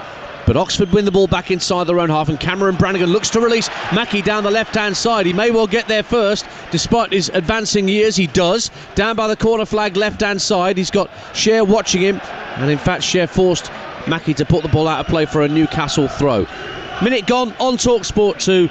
Oxford 0, Newcastle 0. David Connolly's with us tonight. Well, that was interesting. Darlow had the ball and Oxford went man for man, basically. That back 3 of Newcastle, they put 3 up against him, the 2 wide men and Mackey, just forcing Darlow to go long, and when it turned over, a brilliant ball in the channel from Brannigan. Mackey chased it down, but he needs a little bit of support up there when he does chase those long balls. That's what Nathan Holland and Marcus Brown are there to do, ostensibly, for Oxford tonight. Newcastle trying to come forward for the first time tonight. Almiron picks up play, midway point of the Oxford half, on this near side to us, the left-hand side.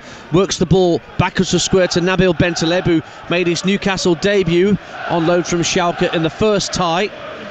Now the ball's back with the 3 centre-halves for Newcastle. Lejeune finds Matt Ritchie, who flicks the ball down the left-hand side, but it didn't come off the full-back Sam Long as he'd hoped, and it's an Oxford throw instead on this near side, the Oxford right. 0-0. No brotherly love there. I think Sean Longstaff just saying to Matty, give me the ball. He could have played the pass forward, went backwards. Ideally, you want that going into the front, using those front 3 that they've got, Newcastle. Yes, definitely Sean Longstaff playing in the hole behind Joe Linton and Almiron. It looks like a genuine 2 up front for Newcastle tonight, doesn't it, Yeah, David? it does, yep. And obviously the Sean Longstaff just in behind, just saying to his brother Matty, come on, give me the ball, trust me, I'm just playing off the front, play forward. Darlow forced to clear again by a bit of pressure from Jamie Mackey. The ball's flicked up inadvertently by Josh Ruffles into the path of Sean Longstaff, who's breaking down the right hand side. Good challenge coming across by Alex Goran, the Spanish midfielder. And so Newcastle will have a throw in front of their supporters on the far side of the field from us, level with the Oxford box, 0-0. Well, we were lucky, weren't we, talking to Mark Thomas just beforehand, the Oxford recruitment staff, and he was sort of saying Goran, he covers about 13-14k a game. You could see it there, real running power to get back and track Longstaff.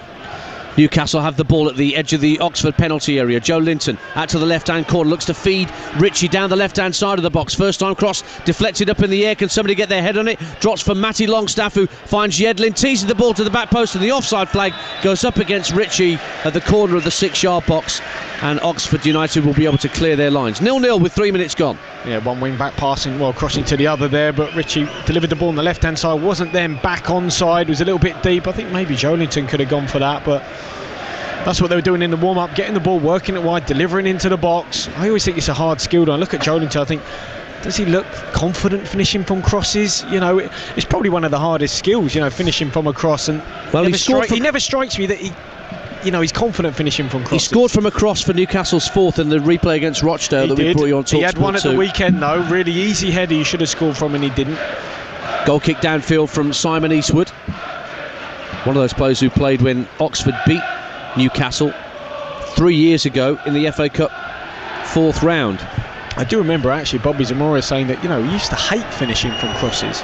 He wouldn't enjoy it. That was, the ball's wide, thinking, well, I don't really want to get on the end of this. You can have different skills that you're good at when you're a striker, finishing, and finishing from a cross can be harder than it looks. Joe Linton's been dispossessed by the centre circle by Gorat, but the ball's put out of play as Oxford tried to work it down the right-hand side for Marcus Brown, who didn't manage to score for Middlesbrough, having gone back from a loan spell here at Oxford, but he's come back again, scored 2 on Saturday.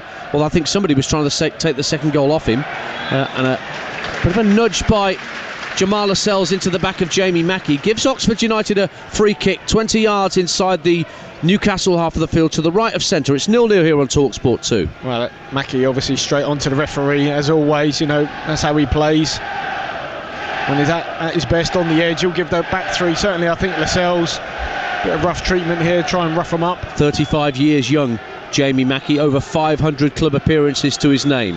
Here comes the free kick from Sam Long, the right back, into the left-hand side of the penalty area. Headed out by Cher, but might be picked up on the left-hand side by Nathan Holland.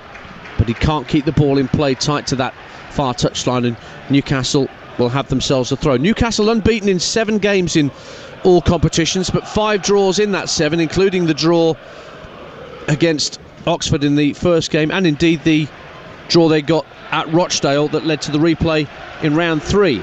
Ritchie picks the ball up just shy of the halfway line for Newcastle, rolls it further down the left-hand side where Almiron picks it up, drives in field but runs straight into Gorat, who's there covering the ground again from midfield for Oxford, and puts it out of play for a throw, taken quickly by Ritchie.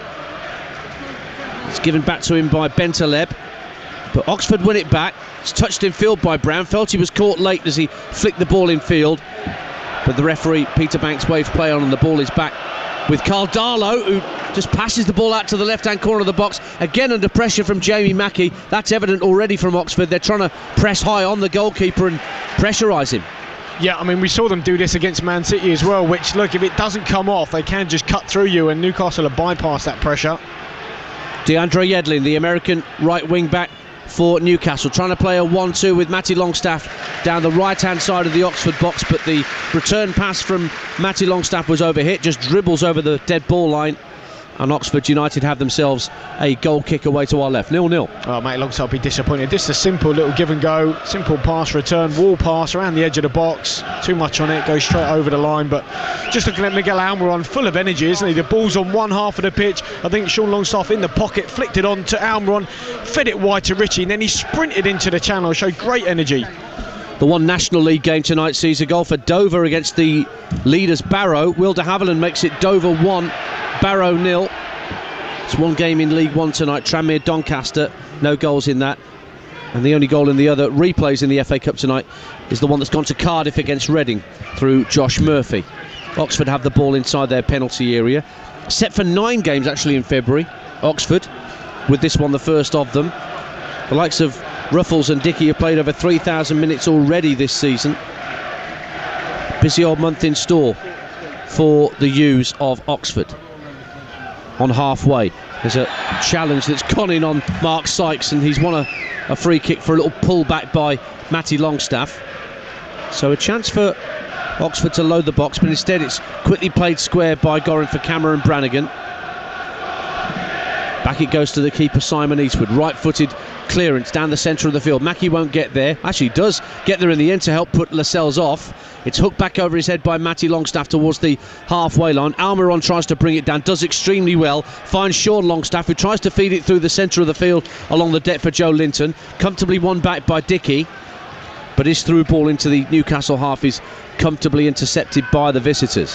Almiron nods the ball down neatly for Sean Longstaff. His younger brother's making a run in field, but instead he looks out to the right-hand side for Yedlin. Yedlin level the edge of the penalty area for Newcastle. Down the right-hand side for the visitors. Gets to the byline, pulls it across to the near post, and a comfortable clearance out for a throw on that far side by Elliot Moore. 0-0. Yeah, good bit of play there though from Newcastle. Longstaff into Almiron. They link up well, don't they? Sean Longstaff, that is, and Almiron fed the ball out wide. But again, you look up and you think, does it look like getting on the end of it? No one really got across the near post there, neither Joelinton or Almiron. Cross was easily cleared. So thoughts of David Connolly alongside me, Ian Danter, tonight on TalkSport 2, where we played 8.5 minutes. 0-0 here between Oxford of League One and Newcastle of the Premier League. Derby lead Northampton by a goal to nil. Andre Wisdom with the opener for the Rams. That's Championship against League Two. Matt Ritchie for Newcastle down the left hand side, looks for Almiron, who's made a lovely run, tries to hit an early cross and it's blocked by Gorat, who's putting him under pressure, but he has conceded a corner, Gorat, for Newcastle at that open end away to our left hand side. It's 0-0. Well, Ritchie, Almiron, they move the ball really quickly, don't they? 1 and 2 chucks, zipping the ball about, but again Goran covered an awful lot of ground, snuffed out the danger, but he's a real live wire, Almiron. He's going to have to make those runs in the channel, because Ritchie, obviously playing as a wing-back, sometimes he's quite deep, so it is up to Almiron to do that. Ritchie's corner, left-footed outswinger from the Scot, onto the edge of the 6-yard box. Good headed clearance from Josh Ruffles, because he had Lascelles towering in behind him if he hadn't got the touch. It's broken out on the right-hand side. Yedlin and Matty Longstaff trying to combine. Yedlin's got it back. Sean Longstaff was calling for it just in field, but toe in from Cameron Brannigan just puts it out of play for a Newcastle throw. You think Oxford have settled here, David Connolly? Well, I did feel that, the team that Newcastle put out is a really strong one, so if they're on it, it's going to be a tough game for Oxford, and that's how it's proven so far. Very comfortable on the ball, Newcastle, moving it well, zipping the ball about, very confident in possession, so good start from the away team. 10 minutes gone on TalkSport 2, 0-0. Oxford clear their lines up to halfway. It's Lascelles chipping it back into the Oxford half, and again Alex Goran is there to put the ball out of play. Real busy part of that Oxford midfield, the Spaniard. Former Sunderland youth captain. He'll enjoy playing against Newcastle tonight again, of course. Went to New Zealand, Portugal and Romania before he went to Motherwell last year, Goran. Never scored in European football. He doesn't look like a goal scorer. He's the one that's doing all the dirty work in front of the back four, isn't he, for Oxford? Absolutely, he's the one that's screening, just trying to fight fires out there, for tracking the ball across any runners that come into his area. He's the one that's going to pick them up.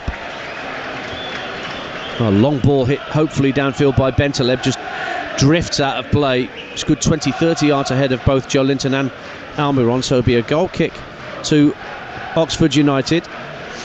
So if you're Joelinton, you don't want to be running into the channels really, you want to be staying in the box, but in this formation at times you've seen Almiron running out wide, seen Joelinton running out wide. Really, he's the one that wants to be in the box. Eastwood's goal kick for the U's, looking for Brown to win the flick on down the right hand side, but it went over his head and Matt Ritchie's. Lejeune tries to tidy up, actually hits it against Marcus Brown, who might be able to keep it in play down by the corner flag. In fact, he's trying to protect it to win a corner. Yeah, it's gone out for a goal kick. He thought he got the last touch, but it went out for a goal kick to Newcastle. Lejeune, of course, not long back, David, in the Newcastle side. He'd had ACL injuries in both knees in the last 2 years. If it wasn't for bad luck, he'd have had no luck at all. But he's back in a Newcastle shirt and scored 2 at Everton, of course, in stoppage time, didn't he, on his return? Incredible, yeah, absolutely fantastic, coming off the bench. Goal kick downfield from Darlow, knocked down by Sean Longstaff for Matt Ritchie. He works it back in field to the younger Longstaff brother, Matty, at 19 years of age. Lejeune wearing gloves and a short-sleeved shirt out there for Newcastle tonight. It's worked back to first Lascelles and then Fabian Scher, the Swiss international. Good passing movement from Newcastle to work the ball up to halfway, and then Sean Longstaff tries to turn the ball down the right-hand side for Yedlin, who made a run, but Oxford win it back and they get a throw as Nathan Holland hits it against Scher. Throw to the U's. Now on the left-hand side of the field, on the north stand side, that's where the Newcastle fans are, directly opposite our commentary position. And Oxford take the throw quickly and work it back into their own half of the experienced Rob Dickey. Now here's Sam Long, the right back, coming in field from the right-hand touchline. Gorant sees Ruffles calling for it out on the far touchline. Ruffles tried to lob it down the left-hand side for Nathan Holland. In fact, he has to go back to his keeper in the end. Lobbed downfield by Simon Eastwood for Rob Dickey. Now Sam Long, the right back. Now he was trying to release Marcus Brown down the right-hand side, but it just drifted out of play for a throw. Oxford have won their last 3 at home, David, to Newcastle by an aggregate score of 12-4. There was that 3-0 cup win I mentioned before, and also 4-2 and 5-2 wins in the league in the early 90s. Yeah, incredible. But we were discussing, weren't we, about shooting, whether our cars would be safe in that car park, which is an open end. There's no stand there. Might be a few wayward shots, you think, both these teams. But so far, look, I've got to say, Newcastle have started really, really well. I like how they're set up. The 2 wing backs, keep their width. The outside centre halves push on a little bit. They get Almiron bombing in behind. Longstaff's full of running. Thumping clearance from Rob Dickey downfield, and Lejeune trying to bring it down out the sky, just inadvertently toe-poked it out of play. Throw taken quickly down the right-hand side of the box. Marcus Brown tries to turn inside Lejeune, inside the box. Calmly done by Jamal Lascelles to put it out of the penalty area down the left-hand side for Ritchie. But then it's won back by Gorat. But then he's brilliantly dispossessed by Almiron. Fantastic tigerish work from the South American. And he finds Joe Linton. Now down the left-hand side of the box, it's Miguel Almiron. Gets right to the byline. Rolls it back 15 yards or so for Ritchie. Touched in field by Bentaleb. Wasteful pass from Bentaleb. Picked off at the back for Oxford United by Holland, but Newcastle have won it back. Almiron in the left wing puts an early cross in. Joe Linton with his back to goal, trying to tee up Sean Longstaff at the edge of the area. Longstaff makes room for the shot and scores a wonderful opening goal for Newcastle United. Sean Longstaff made room at the edge of the box, and a curling right-footed effort beyond the despairing grasp of Simon Eastwood. That didn't land in the car park, that was right in the postage stamp. Oxford 0, Newcastle 1. Well, it's an FA Cup cracker this is from Sean Longstaff. Brilliant play though from Miguel Almiron. He starts it, he's been so bright all game, full of running, makes something out of nothing. They hassle, they harry, they lose possession, they win it back from Oxford, work it wider, brilliant ball into the box. What a touch from Joe Linton. The ball's a little bit behind him, you'd say, controls it, kills it with his left foot, sets it for Longstaff on the edge of the box. You think, right, can you shoot first time? He tried to, wasn't on, took another touch, thought about feeding it wide, and then just bent it brilliantly in the top corner. Eastwood had absolutely no chance. First goal of the season for Sean Longstaff. He scored his first goal for the club a year ago in the FA Cup against Blackburn in a replay. And the Magpies are in front here on TalkSport 2 at the Kazam Stadium. Derby are 2 up against Northampton, incidentally. The American Dwayne Holmes has the second for the Rams. And here come Newcastle United again with their tails up. Bentaleb with a great ball to the far post. Joe Linton skies the effort over the bar. What a chance to double their lead within a minute of going 1-0 up. Bentaleb with the cross from the left, but Joe Linton couldn't convert on the half volley. Oh, it's a brilliant break. What a ball in from Bentaleb. But in Joe Linton's defence, I've just been saying, he's a striker, doesn't strike me with confidence, one who can finish from crosses. That one, it bounced right in front of him. Very hard to keep down on the half volley with his left peg, and he skied it over the bar. That's the Newcastle fans in full voice that you can hear opposite us here on TalkSport 2. 1-0 then to the Premier League side. And Oxford in possession, roll it back to their keeper, Simon Eastwood, who tried his best to get near that shot from Longstaff, but it was so beautifully placed by the Newcastle youngster. Fantastic finish to put Newcastle ahead. Ruffles on halfway for Oxford, the left back. Gets into the centre circle, just fires it to the right, and Brannigan looks early for Marcus Brown. Down the right-hand side, back for Brannigan once more. Sam Long, the right back's joining in now. It's worked in field for Marcus Brown. Brown fancies a drive from fully 25 yards out, but hits across the ball and shanks it wide of Darlow's right-hand post for a Newcastle goal kick. 1-0 Newcastle. Well, a good, quarter of an hour in. That's the first time we've really seen Oxford in the opposition half. Finally, they keep the ball, a little bit of quality. Comes to Brown. I think he should have actually laid it off to Ruffles on the left, but he went for the shot. Wild left-footed, right over, almost hit the corner flag. Thoughts of David Connolly alongside me, Ian Danter. You're listening to Oxford United 0, Newcastle 1 in their 4th round FA Cup replay, live on TalkSport 2 with the Fiat Professional range of vans. A true professional always goes the extra mile. Search Fiat Pro 555 terms and conditions apply. 18 minutes gone, and Oxford have just won a free kick as Mark Sykes was bundled over just inside the Newcastle half of the field away to our right-hand side, David. Well, no, the Oxford staff feel they should have had a couple of free kicks, maybe even in the build-up to that first goal, but the referee didn't give them thanks, but he gave that one there. So it will be Sam Long with another free kick, diagonal into the area. The heads go up. It was nodded in the air by Dickey. Well, it was half cleared only, almost completely dropped at the feet of Jamie Mackey, but it's cleared away to the middle of the pitch where Mark Sykes picks it up, a diagonal ball looking to seek out Marcus Brown, who brings it down superbly on this near side of the Oxford right, midway point of the Newcastle half. Looks to release Sam Long on the overlap, but he's overhit the pass down the right and it goes over the byline. Goal kick to Newcastle United, but that move was appreciated by the locals. 1-0 Newcastle. Yeah, they just need to settle down here, the home team. I mean, they've come up against, I think, a team that are really up for it in Newcastle. A very strong side that Steve Bruce has selected, and they've played like a first 11. I've got to be honest, moved the ball really, really quickly. Plenty of pace and energy about them, especially that man Almiron. Excellent so far. Good header clear from Rob Dickey from the Newcastle goal kick. It's out of play for a Newcastle throw. Yes, you're right. 19 and a half gone. Newcastle definitely not playing like a team of strangers, as we see so often when any side in this competition makes multiple switches. There are 5 changes from the weekend 0-0 draw at Norwich, but the likes of Cher and Lejeune are just as likely to start games at the back as Fernandes and Clark are, who made way for them. Throw in for Matt Ritchie on the halfway line, right down beneath us. And Steve Bruce, hands in pockets, stands next to him.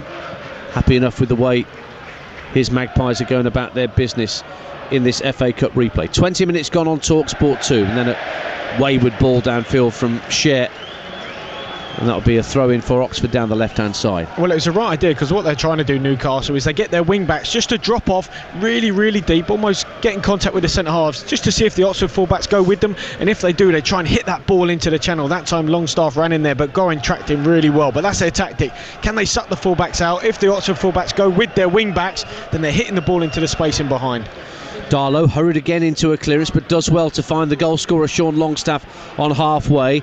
Now Almiron, who was front and centre in that build-up to the Newcastle opener, finds Matt Ritchie, who goes back to the halfway line and gets the ball back from Nabil Bentaleb. Now intelligently rolled back into their own half by Almiron. 1 and 2 touch football, David Connolly. Yeah, and it's a bobbly pitch as well, isn't it? We're just discussing that. I think it was the Ipswich game, I think, where there was obviously an awful lot of rain. What was it, Storm?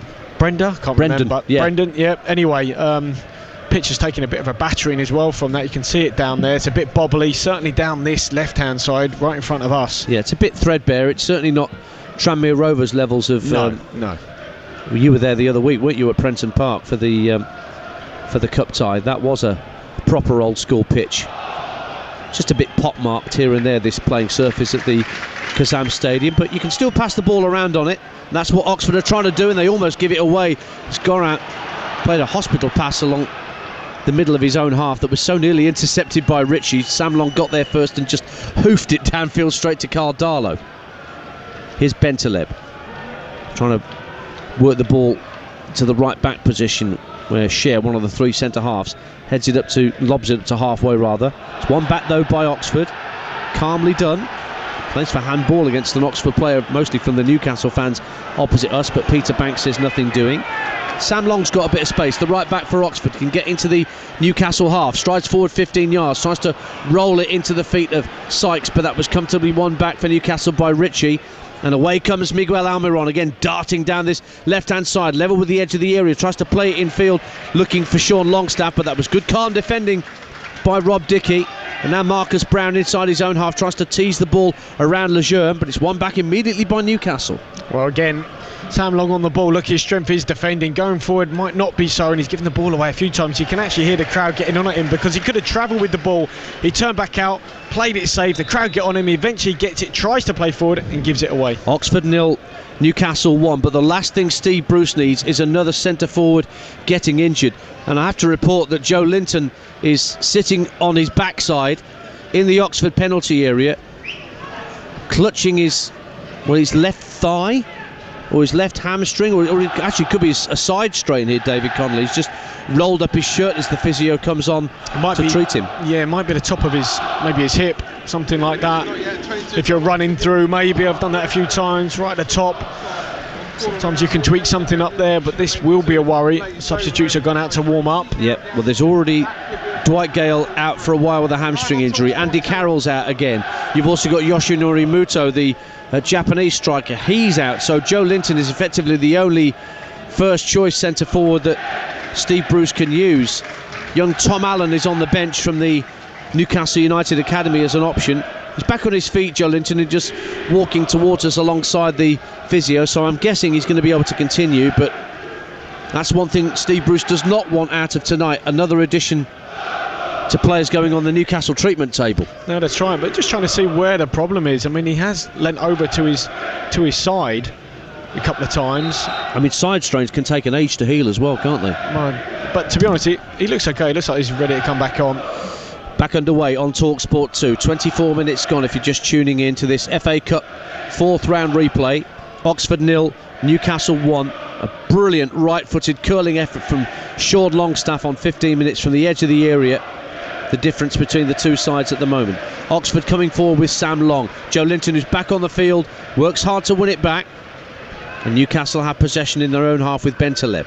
Plays the ball in field to Lascelles, rolls it quickly up to Sean Longstaff, who finds his younger brother Matty. Early ball out to Yedlin on the far side of the field, the Newcastle right. Yedlin has got Matty Longstaff making the overlap. Looked to find him, but under-hit the pass, and it was won back by Oxford, and Nathan Holland puts the ball out via a Newcastle boot for a throw-in. Well, just looking at Joe Linton here, I'm not too sure he is okay. He's looked over at the bench a couple of times as if to say, I might be struggling. He hasn't given the signal that he wants to come off, but he didn't remove that freely, did he? No, running into the box when the ball was wide. His hands on hips. Get 2 rolls of lino under each arm. Thing is, what do you do for Steve? I mean, if you leave him on and he makes it worse, that just compounds the error, so it's a tough one. Well, as I mentioned, Tom Allen is one of those substitutes warming up for Newcastle in case he's needed.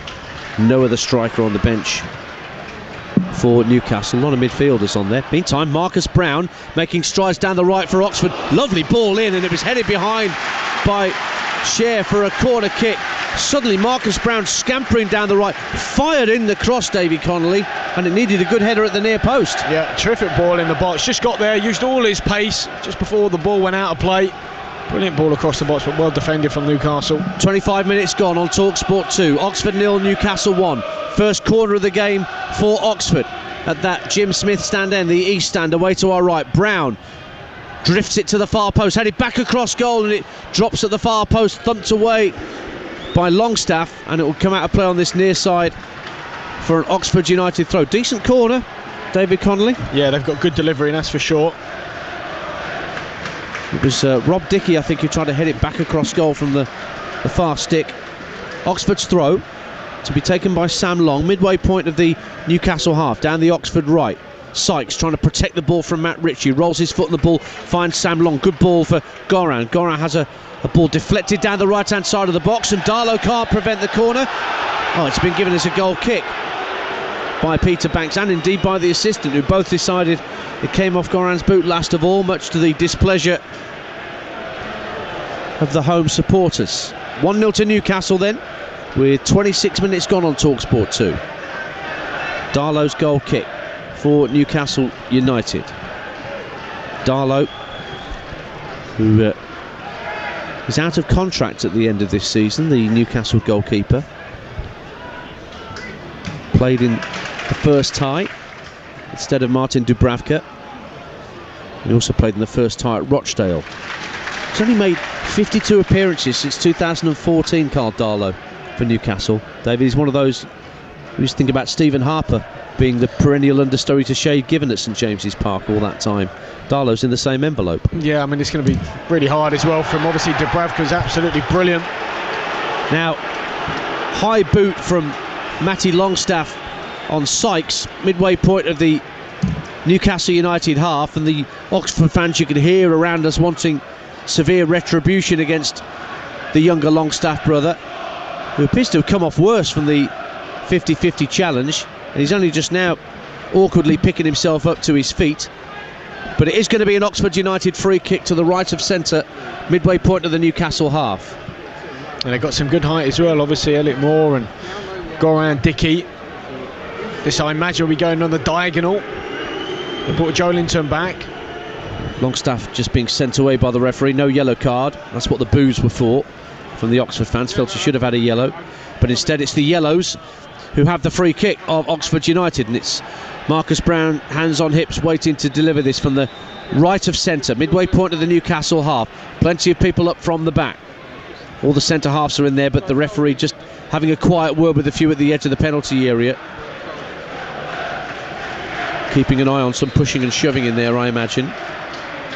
Brown raises his left hand, sends the kick in. It's headed away from the edge of the box by Sean Longstaff.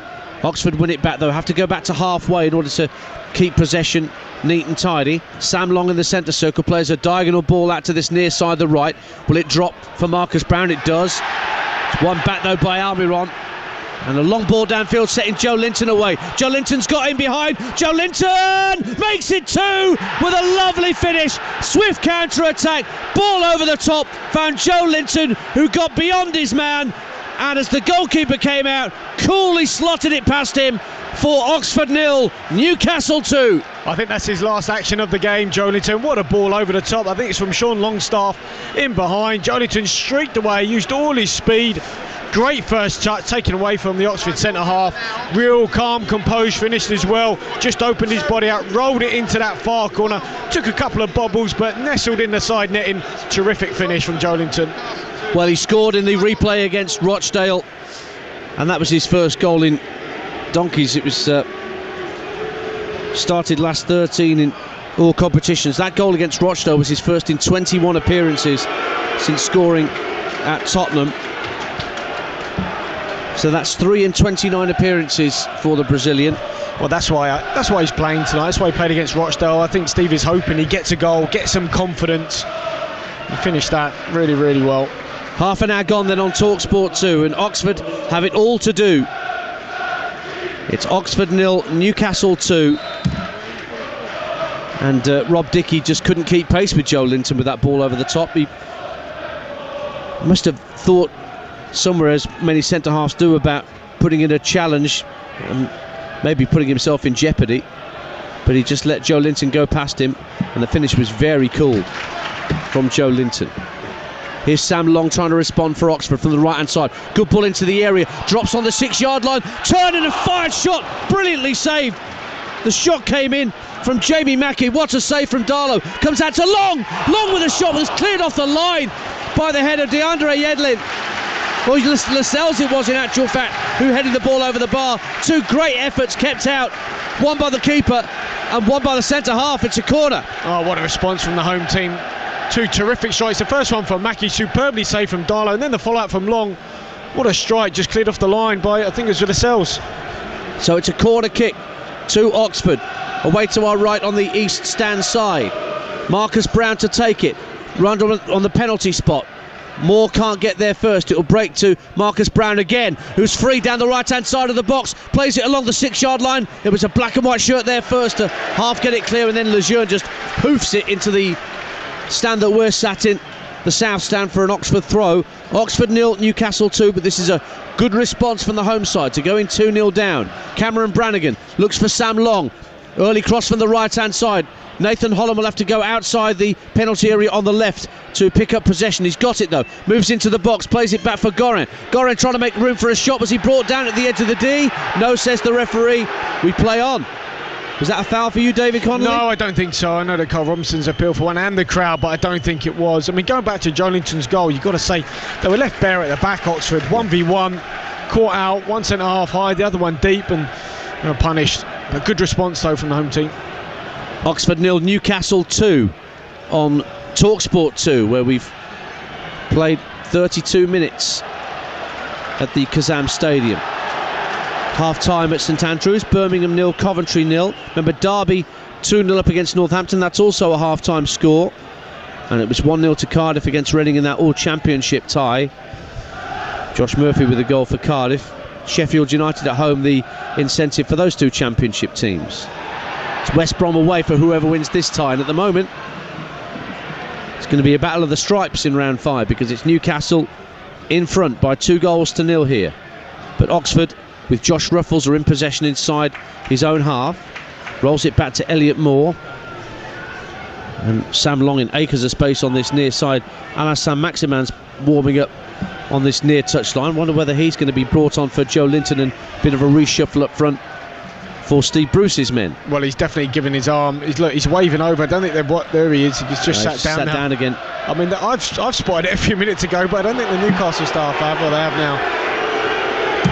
Well, that's going to leave Steve Bruce sweating through the winter break, the short winter break that Premier League sides have, as to whether he's going to have a first choice striker to utilise when they take on Arsenal away at the Emirates Stadium when everyone reconvenes. Because Joe Linton's again sat on his backside, this time just by the centre circle, and that may well be his night run. I'm not sure whether Saint-Maximin's disappeared from the touchline. He may be getting stripped and ready to come on here, David Connolly. Yep, I think so. I mean, I guess the benefit would be that they've got a nice period, haven't they, before their next game, you'd say. Arsenal away, and if he was struggling, he's got a good 10 days to get back fit. He's just moving awkwardly over to the far touchline. He's getting a warm round of applause. You can hear the boos, obviously, but trust me, there's a round of applause coming from the Newcastle fans opposite us as well to try and counteract that. But Joe Linton's now moving off towards the side of the field. He's walking in front of those Newcastle fans, and that may well be that for his evening's work. It's going to be a throw-in eventually when we get things back underway, because Oxford were just presented with the ball back with a throw-in. Just over 10 minutes to half-time, and Newcastle temporarily down to 10 men here, with Joe Linton having scored the second. Retired hurt, to use the old cricketing parlance, as we had the one-day international today, which South Africa won quite comfortably, as you heard live, ball by ball, on TalkSport 2 with our team in Cape Town. And we've got the whole one-day series and the T20s exclusively live on TalkSport 2. Here's Rob Dickie looking to release Mark Sykes down the right for Oxford. Good ball to the far post. In comes Marcus Brown. Oh, it's just over the bar from Nathan Holland. It was deflected up in the air. It's a goal kick in the end. Nathan Holland coming in from the left-hand side, drove the ball into the ground about 8 yards out into the turf, and it just bobbled up and over the crossbar. Newcastle goal kick. They still lead 2-0 here, Newcastle. Oh, Brown should have scored. It's absolutely fantastic football, I've got to say. Rob Dickie with a brilliant ball into the channel. Sykes with a fantastic run, gets to the ball line, just keeps it in play. It's on the volley, it's just bouncing, hooks it back across goal, drops just past the 6-yard box. There he is, Brown on the volley, not a clean connection, hits it down into the ground and it bounces over the bar. Should have done better. Well, Alain Saint-Maximin has been brought on to replace Joe Linton. 16.5 million quid from Nice. Scored once so far for the club in 15 appearances. And they pick up more points in the Premier League when he's in the side than when he's not. 25 out of their 31 points accrued in the Premier League have been with him in the team. Now here's Almiron, suddenly away down the right-hand side for Newcastle, into the box and fires it wide, tried to prod it goalwards instinctively with his left foot as he got to the right-hand corner of the 6-yard box, but it went the wrong side of the post for Newcastle, and it's a goal kick Oxford, 2-0 Newcastle. Well, maybe the wrong striking technique there from Almiron, but again the fullbacks are caught high, just a ball into that space vacated by the likes of Ruffles that time, the left back. Almiron streaks away, he's so quick. Goes direct for goal. I mean, it's a straight finish. I think he's got to open his body out a bit like Joe Linton did for his goal. Instead, he approaches the ball straight on, flicks it straight on, and it goes past the near post. If he'd opened his body out, curled it into the far, would have been a goal. The thoughts of David Connolly alongside me, Ian Danter, here on TalkSport 2 tonight. Oxford trying to bring the ball forward with Goran, who's fouled by Longstaff, and that will be a free kick to Oxford, just ahead of the centre circle inside the Newcastle half of the field. So with Saint-Maximin on, he's basically gone into that front two with Miguel Almiron, but now Almiron's gone to the right of those two. Saint-Maximin playing on the left. Free kick taken quickly by Oxford. Here's Cameron Brannigan. It was in the form of his life for Oxford, with 6 goals to his name before he got injured in October. Only just recently returned to the starting lineup, former Liverpool Academy youngster. And he's won a throw for Oxford down this near side. 0-2. Tom Allen still doing a fairly strenuous warm-up exercise for Newcastle. Might be strenuous for some, Ian. Is that like strenuous for you? It does for me, yeah. At my time of life. Throw in for Newcastle. Yeah, it's a light jog for you, isn't it? Well, I think it is a light jog, to be honest. We'll see whether a little bit of movement. Yeah.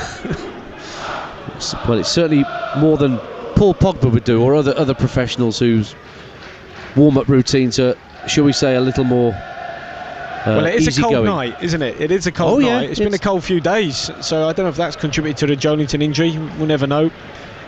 May well be a side strain. We'll try and get word from Steve Bruce at the end of the game about that. Sam Maximan gets his first meaningful touch since coming on as a substitute for Newcastle. Really busy player, Alain Sam Maximan, got loads of energy about him. I mean, if I was being picky, Bentaleb has been a little bit loose with his passing at times. He's not played much football, has he? No. He was kept out the Schalke side for apparently disciplinary reasons. There he is, lost it again there. He has lost it, and Oxford have it back, and Nathan Holland can move away down the left-hand side. Holland trying to find Josh Ruffles, who's in support down the left-hand side, but Holland instead goes in field for Gorin, who works it back into his own half for Elliot Moore. Now Dickey, the other centre-half, plays an early ball looking for Marcus Brown, tries to control it on his thigh, but it came off his thigh and straight out for a Newcastle throw. Just over 5 minutes to the break on TalkSport 2. It's Oxford 0, Newcastle 2. Well, they certainly worked hard with the ball, but also without the ball, Newcastle. You can see them hunting down there, just forcing Oxford back. They started in the opposition half there, Oxford, eventually good pressure from Newcastle, forced them back and back and back. Eventually a long ball up to the front, and they've won it back, Newcastle. Good pressing. And now Oxford have won it back because the ball just squirmed away from Sean Longstaff. He almost trod on the ball a little bit, got away from him, and the home side have it back. It's with Nathan Holland. Goes back to Elliot Moore from the Leicester Academy. Elliot Moore. Back it goes to Simon Eastwood. He came back for the first time after nearly 2 months out, the keeper, with a knee injury. And the ball's gone out of play on the full for a Newcastle throw, just inside their own half. Ruffles is sure there might have been a bit of an elbow there from Yedlin. Still holding his face. Those two in direct competition, the Newcastle right wing back and the Oxford left back. Now Jamie Mackie, the veteran, trying to drive down the left hand side, level with the edge of the area, moves into the box. He's still trying to get away from Lascelles. Lascelles gets half a touch on it, but Mackie strides out to the left hand side of the box to win it back. Nathan Holland trying to turn away from 2 or 3 challenges, breaks for Josh Ruffles in midfield. It's worked back to Alex Gorin. Gorin out to the left hand side. Holland does really well to keep it in play, in actual fact, and has to give it back to Gorin, and Gorin has to go all the way back into his own half and back to his keeper. That's that pressing again, that pressure from Newcastle. They've done it really well so far in this first half. Ball drops in the centre circle, nodded down neatly by Mackie to Mark Sykes. Sykes looks for the right back Long, who moves into the Newcastle half. Now Marcus Brown, 2 goals on Saturday against Blackpool, moving in field from the right hand touchline, but can't take the ball with him, and it's cleared to Sam Maximan, who plays a lovely first time ball in field for Sean Longstaff, who looks down the left hand side for Almiron. Almost level with the edge of the Oxford penalty area. He's got runners just ahead of him. Matt Ritchie's made a run down the left hand side, but he can't use him now because he would be offside. Instead he's played a 1-2 with Bentaleb. Just gently rolls the ball into the feet of Sean Longstaff, and now it goes back to halfway, and Lejeune and Newcastle calm things down at 2-0 up. Yeah, just game management here, I think they call it. Obviously a few minutes to go. Yeah, 41 and a half minutes played. Almiron looks up 30 yards out, got options left and right. Ritchie's calling for it on this near side of the left, gets it off Almiron, thinks about a cross, checks onto his right foot, plays a ball deep to the far post. It nearly dropped for Yedlin, but cleared away by Josh Ruffles, brought down beautifully by Mackie in the centre circle, and he tries to release Marcus Brown down the inside right channel, but Lejeune was quick to sense the danger, but he has put it out for an Oxford throw 10 yards from the corner flag, right hand side. Well, now they don't have the height of Joelinton. Those deliveries into the box have got to be inch perfect. That one from Matt Ritchie, a little bit behind the front three of Newcastle. Sam Long wriggles away from a challenge of Bentaleb, plays the ball infield to the centre of the Newcastle half, and Cameron Brannigan fancied a go and got way underneath it, and it sails high wide and not particularly handsome for a Newcastle goal kick. A few people decide to head for the concourses for a pint at half time. 2.5 to go in this first half here on TalkSport 2. Ian Danter and David Connolly with you. Newcastle are 2 up. No, poor finishing, you'd have to say. They haven't really hit the target. I don't think so. Oxford, Brown with that wild one. Again, Brannigan with a wild one. Nathan Holland with that sort of side foot volley, bounce into the ground over the bar. There was the effort from Mackie, which was on target, but apart from that... That's headed away by Rob Dickey from the goal kick. Drops on the halfway line for Sam Maximan, who does really well for Newcastle. Feeds it out to the left-hand side, and Matt Ritchie. Ritchie just puts his foot on the ball and stops for a moment. Goes back for Bentaleb. Bentaleb with a better ball in field this time to Sean Longstaff. Out to the right and Yedlin. Yedlin level with the edge of the penalty area, being faced up by Ruffles. Tries to play a 1-2 with Sher, who's out there helping him. Now it's gone in field to Sean Longstaff, who's being forced back towards the halfway line by Gorham. Now plays it out to this near side. Almiron rolls it down the left-hand side of the box for San Maximan. Drives a really heavy cross and actually goes right out the other side of the penalty area, and is going to allow Oxford United to counter with Nathan Holland. Holland being watched by Matty Longstaff. Looks for Cameron Brannigan, left wing. Getting into the penalty area left-hand side. Gives it back to Nathan Holland. Holland with a drive. It's blocked on its way to goal by Lascelles. Comes out to Sykes, who tries a drive, and it goes through the legs of Lejeune, should I say, and goes behind for a goal kick in the end, in the last minute of normal time. Oxford 0, Newcastle 2. Well, I think Lascelles took that one in the tummy, took one for the team there. Just talking to the referee, just taking his breath, taking a breather. That would have winded him somewhat, but again, another shot off target from Oxford. I mean, if you are going to take the shots on from distance, then I think, you've got to be good at them. You've got to really back yourself that you can finish from outside the box. And so far, maybe they could just work the ball into the box, take another pass, just get a little bit closer to that goal from Newcastle. Half-time at Anfield, Liverpool 0, Shrewsbury 0 in that replay. Shrewsbury fans will be very much enjoying their night, I'm sure, in the Anfield Road end. Oxford have a free kick. Sykes was fouled by Bentaleb. Bentaleb's going to get a yellow card here for a leading arm, I think, says Peter Banks, the referee. Bentaleb walking away. Doesn't want to acknowledge the receipt of the yellow card from the referee. Now he's got that acknowledgement. Well, Des Fazakali, obviously the former Newcastle man, just both benches having a little bit of a set two down there. I mean, I think Newcastle were led with an elbow a couple of times, to be honest. Yedlin on the right-hand side up against Josh Ruffles that time. Bentaleb. Well, we are into stoppage time, but with 2 minutes we're into. I couldn't see the numbers because, of course, the numbers are only on one side of these FA Cup boards rather than on both sides. 2 minutes it is that we're into now. Terrible free kick from Oxford, floated diagonally right to left, and absolutely nobody there. Northampton have a goal back early in the second half at Pride Park. It's now Derby 2, Northampton 1. Nicholas Adams gets a goal back for the Cobblers. Oxford desperately trying to get themselves back into this before half-time. Now there's a foul on a Newcastle player just shy of the halfway line, and Peter Banks has gone over to see whether he's all right. Is that trying to see who is it? Sher that's picked up the injury. There's a few players around that Newcastle player, and the physios are being asked to come onto the field and treat the injured party. So plenty for Carl Robinson to think about at half-time as to how to try and change things, David Connolly. Or would he just say, go again as you've done in the first half? Well, I think that, there's a yellow card. I think that's Sykes. Yeah, Mark Sykes gets a yellow. With the challenge. I think that, look, even when the teams were... when we got the starting teams, it was a very strong one from Newcastle. I always felt this was going to be a tough game for them, and they played really well, the away team, moved the ball very quickly. I think Almiron's been the inspiration. He's getting on it, he's so bright, so bubbly, full of energy, and they've moved it so quickly. It's been a tough first 45, but they've got back into it. 2-0 down, they sort of came to life. Oxford had a couple of chances, and you never know, next goal is probably going to be a crucial one. The offside flag's gone up. It was Sean Longstaff who was actually up quite quickly, having had that challenge on him from Sykes. We've played the 2 minutes of minimum stoppage time, so it's up to Peter Banks to decide how much more to add on, as Moose sets himself off like a foghorn next to me.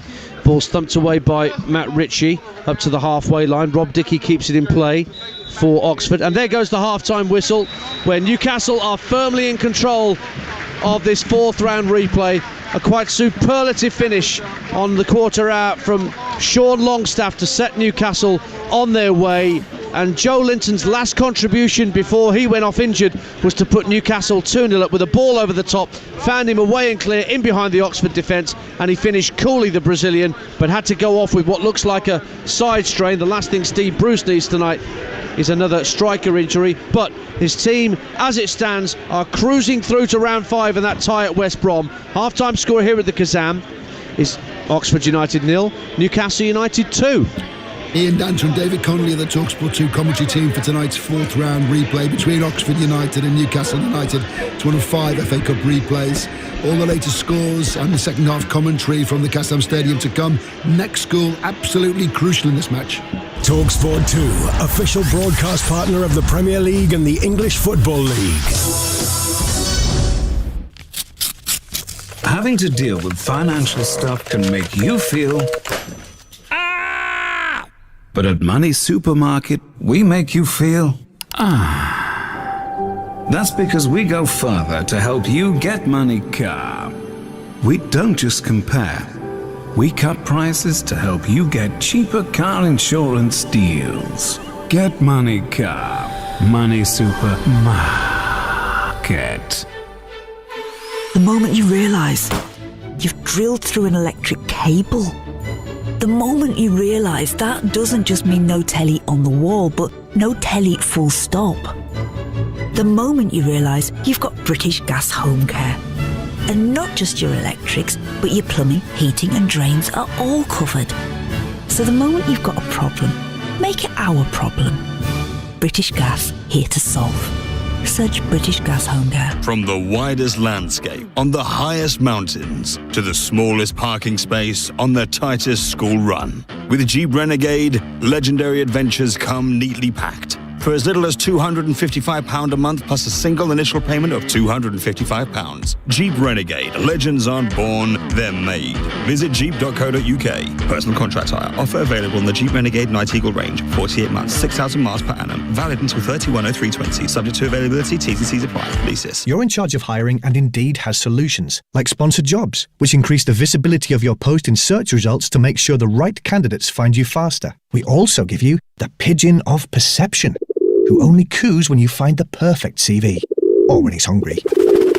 OK, no pigeon then, but there are sponsored jobs. See why more than 250,000 companies in the UK use Indeed for hiring. Visit Indeed.com/redeem today and get a free sponsored job upgrade on your first posting. Terms, conditions and exclusions apply. Saturday afternoon's all right for football. The Black Cats meet the Tractor Boys in an exclusive EFL game day on TalkSport 2. There's build-up from 2:30 and the action kicks off at 3. It's Sunderland versus Ipswich, only on TalkSport 2. This is the last station. Stop everyone off. End of the line. Oh, not again! Not getting enough sleep? Enjoy exclusive pullouts from Rob Hobson's amazing new book, The Art of Sleeping. Pick up your good sleep guide today, only in The Sun. Having to deal with financial stuff can make you feel... But at Money Supermarket, we make you feel... That's because we go further to help you get money car. We don't just compare. We cut prices to help you get cheaper car insurance deals. Get money car. Money Supermarket. You'll save 5p a litre on fuel when you spend £50 at Tesco. We wouldn't want you running on empty. Tesco. Every little helps. Qualifying spend exclusions apply ends 9th February. Full T's and C's apply. Painkillers. Allergy relief. Viagra Connect. Yes, you can now buy Viagra Connect without prescription from your local Lloyd's pharmacy or at Lloyd's Pharmacy within Sainsbury's. Simple, convenient and available now. Lloyd's Pharmacy. How are you today? Contains sildenafil for erectile dysfunction in adult men, subject to suitability. Always read the leaflet. No one really likes haggling, do they? So we're ditching all that awkward chat and getting you straight to the savings with the Suzuki haggle-free season. Great cars, big savings and no haggling. And with our VAT-free offers, you can save up to £2,900 on the Swift range and £4,300 on the Vitara range. So ready to make the easiest saving of your life? Then visit your local Suzuki dealer today. Offer ends soon. Excludes Swift Sport. Offer ends 31st of March 2020. Saving equal to VAT part of vehicle price. Visit cars.suzuki.co.uk. Talk Sport 2, official broadcast partner of the Premier League and the EFL. You're listening to Talk Sport 2 Live.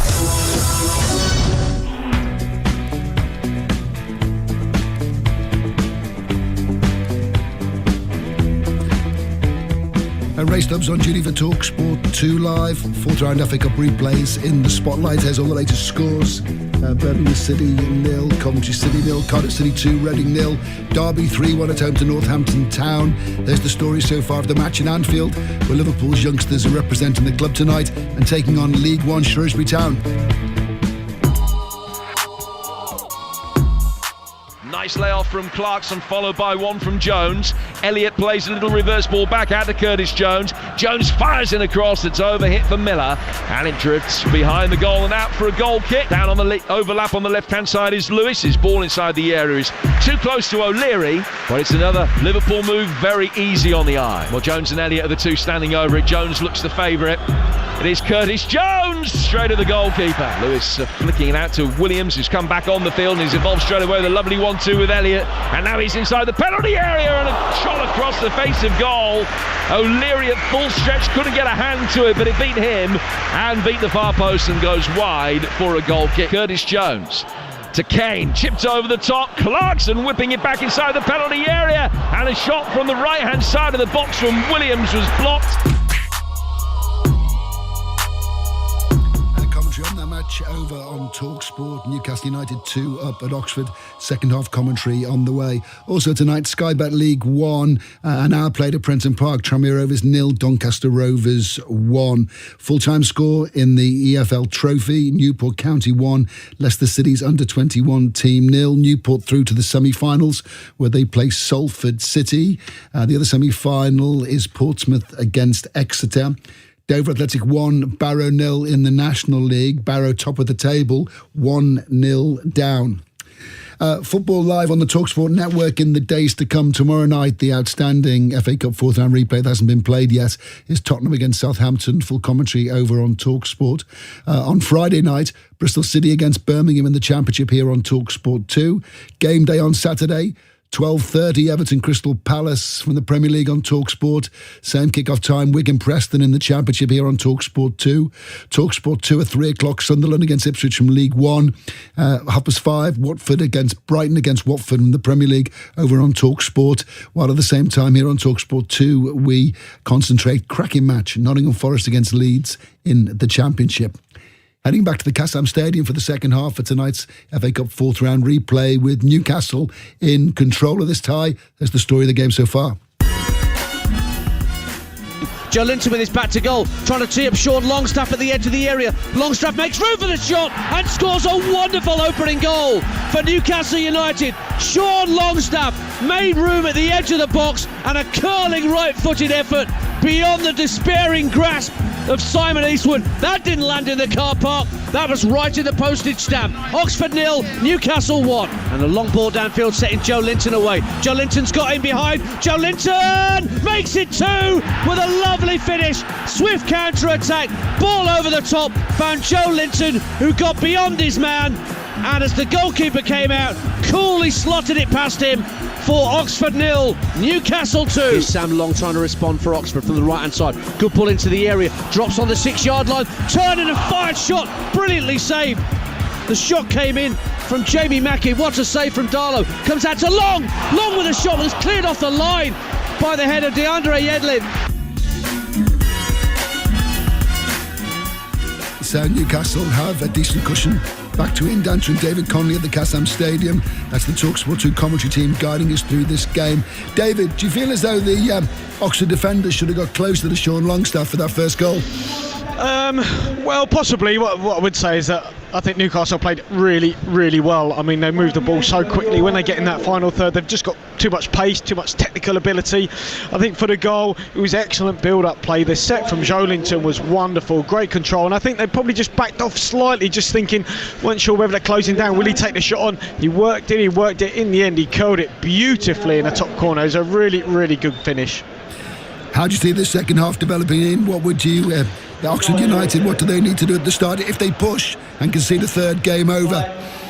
We've just been talking about that, haven't we, David, about how Oxford go about setting up their backline and not defend too high up the pitch, because that's what you were talking about just how high they could go and what that problem that could cause them. I mean, they've got real pace now. Look at Sam Maximin, obviously up there alongside. I mean, Jolinton's quick, but Sam Maximin is even quicker. Almiron's a real live wire, and once the two fullbacks get sucked out by Oxford, as they have done a few times, the problem Oxford have, if they keep their fullbacks close to their centre halves, then the two Newcastle wing backs are going to receive it in plenty of space and do a little bit of damage that way. If they go tight with them, then there's space to hit the ball in behind into those sort of areas they leave. So they're sort of stuck between a rock and a hard place. However, you would say, look, they had a decent strike at goal. Mackie with a good save. They had another one off the line. Next goal's probably really important. If Newcastle get it, I think it's game over. If Oxford get it, it's probably game on. Second half not too long away now. Ian, back to you. Cheers, Ray. Thanks very much indeed. Goals going in elsewhere. Coventry lead at Birmingham in that second tie at St Andrews. Amadou Bakayoko's given Coventry the lead 5 minutes into the second half, and we await the arrival of the two sides from the tunnel for the start of the second period here. Newcastle haven't reached round 5 of the FA Cup since 2006, 14 years ago, and their away record in FA Cup ties before tonight is pretty shambolic. I'm going to try and do something about that, and they are doing. 1 win in 17 away FA Cup ties, David, and that was the third round replay at Blackburn a year ago that Sean Longstaff scored in. Yeah, well, I mean, looks like that hoodoo might be over if they continue playing as they are. I thought they're outstanding. Really, you know, it's a tough place to come, and Oxford, you've got to remember, in really good form. But we did say haven't really got the goal scorers in their team maybe that they could have due to injuries, and obviously players being sold. You know, James Henry not available, Foster Henry gone, obviously Matty Taylor is on the bench. We might see him, I guess.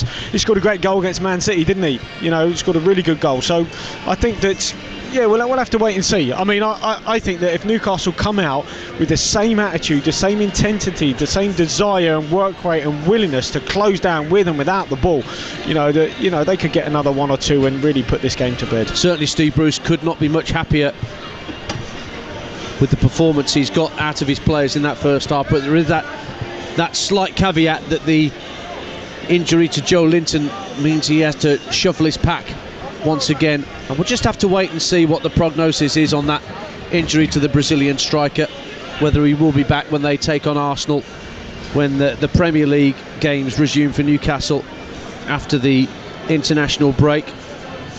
Coming up for them as well, fixtures away at Palace, home to Burnley, away at Southampton, home to Sheffield United and home to Villa for Newcastle. That's a run of fixtures where they're not playing any of the top 6, the elite sides in the division, David. So again, Steve Bruce will be hoping that they can keep this, get above the 40-point mark by the time they get towards the end of February. Yeah, and that would be brilliant. That really would for them. And certainly they've had some positive signs here. Look, I guess the fans will want to see some more goals. They want to see obviously other players contributing, not defenders, and they've done that tonight. You know, it's great. It's not the likes of Hayden or Lejeune or another centre half, Fernandez, whoever coming up with goals. It's actually the forwards.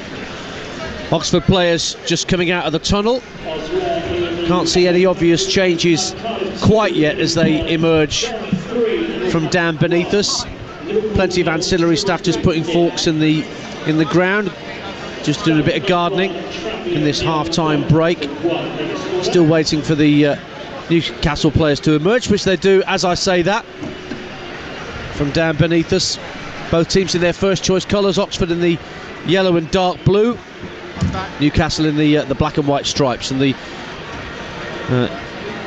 Oxford lineup: Simon East with the goalkeeper, Sam Long, Rob Dickey, Elliot Moore and Josh Ruffles in a back four, Mark Sykes, Alex Gorrint and Cameron Brannigan as 3 in midfield, Marcus Brown, Nathan Holland and Jamie Mackie up front. And the revamped Newcastle lineup: Carl Darlow the keeper, 3 at the back, Fabian Scher, Jamal Lascelles and Florian Lejeune. And then from right to left, in front of them, DeAndre Yedlin, Nabil Bentaleb, Matty Longstaff and Matt Ritchie. And then Sean Longstaff plays in a number 10 role behind the number 10, Alan Saint-Maximin, who replaced Joe Linton. He's alongside Miguel Almiron up top. And we're ready for the start of the second half. Newcastle will get us going, and they'll be defending the open end away to our left-hand side, so they're attacking the east stand, what may well soon be known as the Jim Smith stand, away to our right, as David Connolly and I sit at the back of the south stand here. An early chance for Matt Ritchie to dart into the area for Newcastle, drives it across the face of goal. It was deflected, half cleared by Sam Long, and almost immediately David Connolly in the second half, Newcastle managed to pick holes in the Oxford rearguard. Yeah, brilliant play there from Sam Maximin. Good first touch, and then he managed to get turned, used his body strength and power, looked out to that far left-hand side and drilled a beautiful ball out to Matt Ritchie. What I would say, his first touch wasn't the best, just took him a little bit wide, and then actually I think it might have been better to cross the ball. Still went for goal and was blocked. Oxford 40 places below Newcastle United in the standings.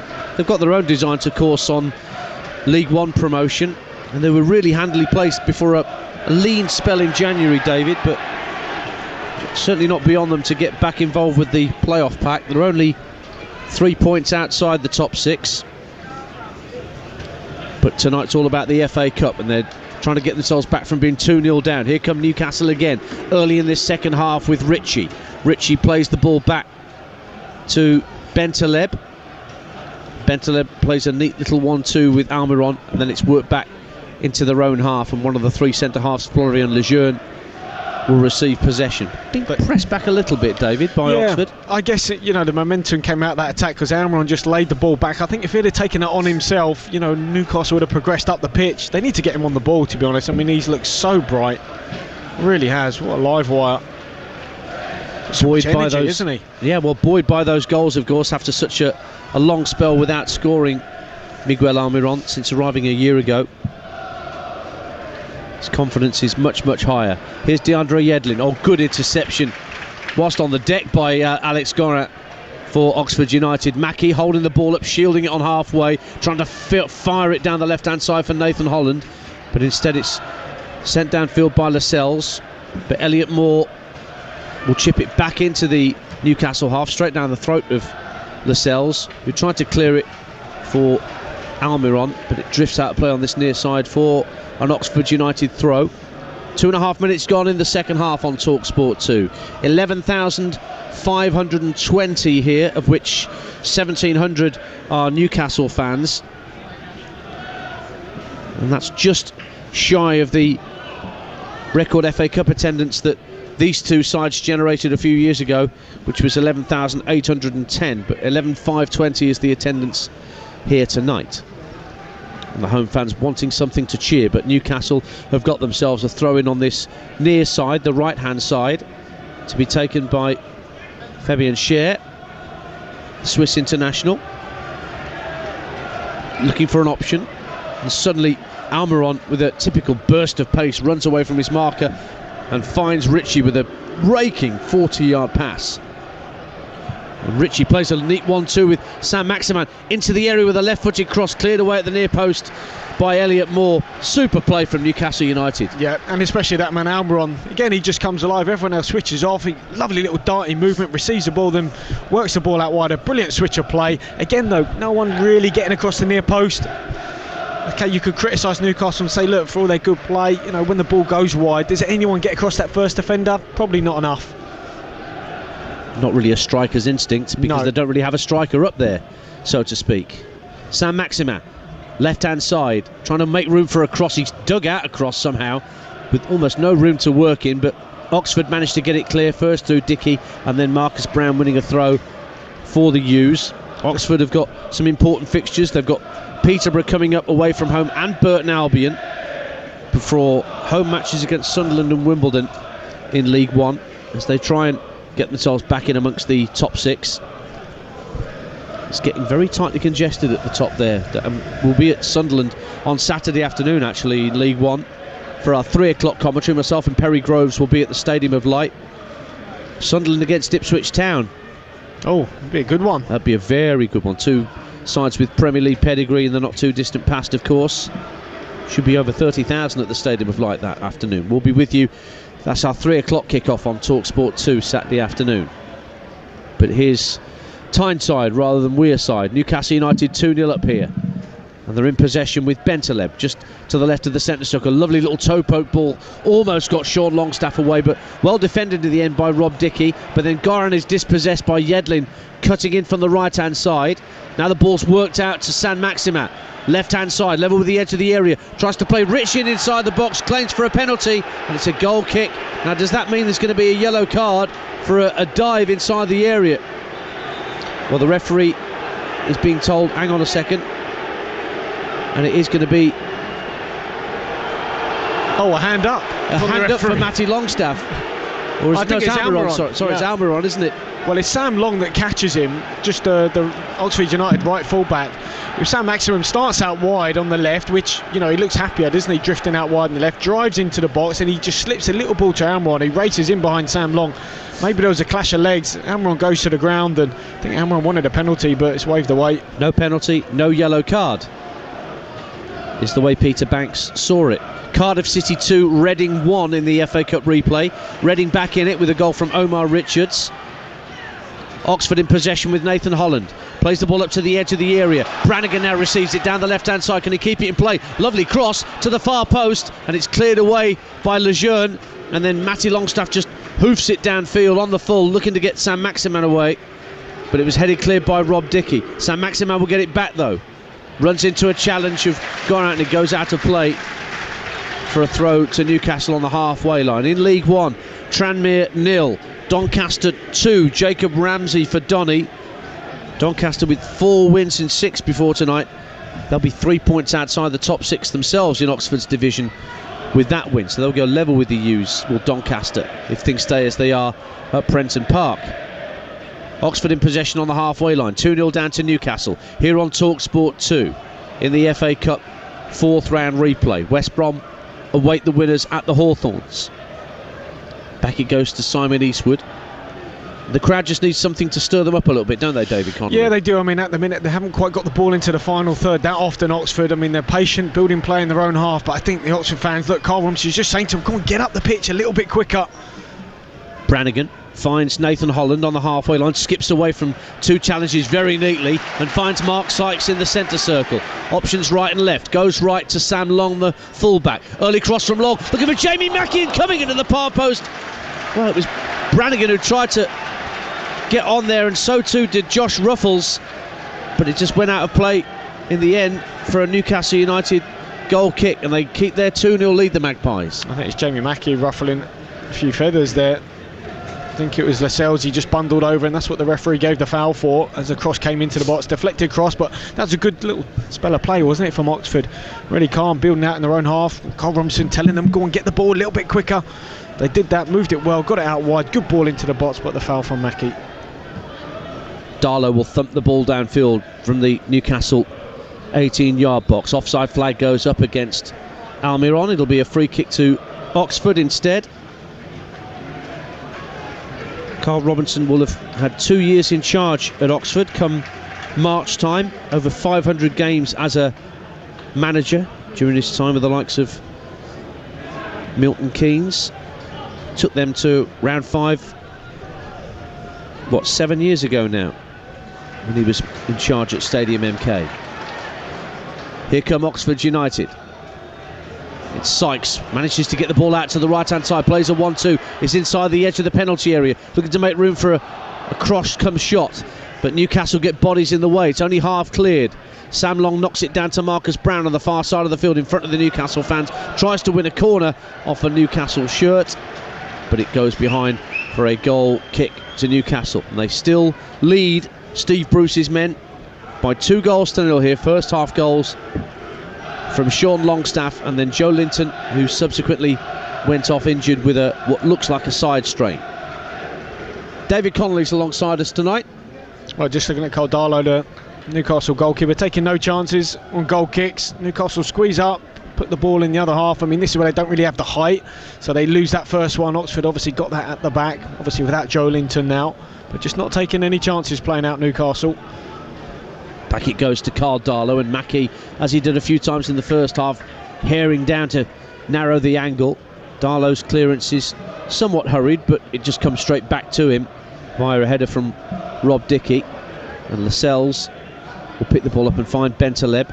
Bentaleb Neat ball played out to the left-hand side for Sam Maximan, and Almiron looks to return the favour. Sam Maximan down the left-hand side of the box. Dickey's gone out there with him. It's back with Almiron once more. Rolls it backwards to square to Bentaleb just ahead of the centre circle. Now here's Almiron. Out to Sam Maximan left-hand side. Just slows the game down a touch. And now Newcastle play the ball back to halfway, where Lejeune is faced up by Marcus Brown. And in the end, it goes all the way back to Carl Darlow. Left-footed clearance again, just evading the attentions of Jamie Mackie. And Shrewsbury lead Liverpool by 1-0, I'm told, in the FA Cup tie at Anfield. That's Liverpool's kids. Liverpool 0, Shrewsbury 1. What a turn up for the books that would be. Remember, the winners are away to Chelsea in round 5 from that tie. That's live over on TalkSport right now with Jim Proudfoot, your match commentator. Here on TalkSport 2, it's all going Newcastle's way in Oxfordshire. Oxford 0, Newcastle 2. And here is Josh Ruffles for the home side, playing the ball into the feet of Nathan Holland, being watched all the way by DeAndre Yedlin, who was right at his back, so he had to play the ball back into his own half, did Nathan Holland. Now Cameron Brannigan strokes the ball into the centre circle. Neat first touch from Mark Sykes, keeps it away from 2 Newcastle players. And back it goes to Elliot Moore. Goran's come deep, as he often does for Oxford, just in front of the back 4. Marcus Brown with a neat turn in field and a lovely ball with the outside of his boot for Brannigan, who got 2 to his left. Ruffles moving up on the left hand side, early cross into the near post. Mackie tries to get in touch in front of Lascelles, but couldn't affect the shot on goal, and it's straight through to Carl Darlow. 2-0 Newcastle. Again, another really good move from Oxford. They've certainly come out and performed much better in this second half. Lovely football from them again, working the ball wide, good ball into the box, but just couldn't quite get that finish on. I imagine they will make, well, yeah, this could be the change. They certainly need a goal from somewhere. Fleet of foot, Sam Maximan gets away down the left-hand side, now moves into the middle, tries to play the ball into the box for DeAndre Yedlin, who come forward from right wing-back, but the ball just evaded him and went behind for an Oxford goal kick. And here comes the change, and Matty Taylor is going to come on for Oxford United for Jamie Mackie. And apparently that Shrewsbury goal has been ruled out. Sean Wally scored it, but VAR, which is not in operation here because this is not a Premier League ground, VAR has ruled it out, so apparently it remains goalless at Anfield over on TalkSport. Straight swap here, David Connolly for Oxford. Jamie Mackie off, Matty Taylor on. Yep, I mean it had to come at some point, didn't it? And I think it's a sensible one, and Mackie's, done well, ran himself into the ground, but Matty Taylor, he's their main man, isn't he? Goal getter. He'll go straight up top, and as you said, like for like change. There is another goal at Pride Park. Derby have definitely set up a tie with Wayne Rooney's old club Manchester United, and Rooney's got the 4th from the penalty spot. Derby 4, Northampton 1. Here on TalkSport 2, it's 2-0 to Newcastle. Oxford try and win themselves a throw down this near side. They've got that. Our commentary position right at the back of the 2-tier south stand here at the Kassam Stadium. That open car park away to our left as we look. Ruffles, was he caught by Sean Longstaff? He was, says the referee. Free kick to Oxford and a chance for them to maybe get a few bodies forward from the back and load it into the box, but they're going to play it short instead. Rolled in field neatly by Brannigan to Sykes, who plays it out to Sam Long, the right back, who's midway inside Newcastle territory. Rolls the ball back to the halfway line, and Dickey. Now Gorin gives it back to Elliot Moore. Gorin looks up right on the centre spot and plays a diagonal ball, trying to release Sam Long. Good ball as well. Lovely control from the right back to bring it down. Gets to the byline, plays the ball in, headed out by Shearer under pressure from Taylor. And it's brought away by Almiron, who looks so speedy. Got such a turn of pace, and a wonderful return ball to him down the left-hand side from Sam Maximan. Great understanding between those two for Newcastle. Almiron just rolls the ball back to Sam Maximan, midway point of the Oxford half, down the left-hand touchline. How good are those two being? I mean, especially Almiron. He just relieves the pressure at all times, doesn't he? Ball's cleared on the edge of the box. Good play from Oxford, but cleared from Newcastle. Almiron picks it up, a really secure touch, plays a little give and go around one, and then scampers away. That's the best word to describe him. He just scampers all over the park. Great energy. Just not content just to hoof it anywhere. He wants to find a teammate and get Newcastle on the front foot, Miguel Almiron. He's been smashing tonight. And Sam Maximan's looked really good since coming on as well. Fajiri Okelabir, the former Shrewsbury man, has given Doncaster a 3-0 lead at Tranmere Rovers tonight in the League One fixture. Just to remind you, it is still 0-0 between Liverpool and Shrewsbury. Shrewsbury had the ball in the net, but Sean Whalley's goal ruled out for offside. There's an injury here for an Oxford player. This might be Marcus Brown. It is Marcus Brown, who, as I mentioned, 3 goals in 5 with his brace on Saturday. Had a late miss at St James's Park that could have won the original tie for Oxford. But he's getting some treatment from the Oxford United physio. Gives me a chance to remind you that you're listening to Oxford United versus Newcastle United in their 4th round FA Cup replay, live on TalkSport 2 with the Fiat Professional range of vans. You can get peace of mind with 5 years warranty, 5 years roadside assistance and 5 years servicing as well. Terms and conditions apply. Search Fiat Pro 555. And there's going to be another change for Oxford before too long. And warming up down beneath us is Liam Kelly in the midfield. Looks like he may be coming on straight away for Marcus Brown, and indeed Brown's now applauding the crowd.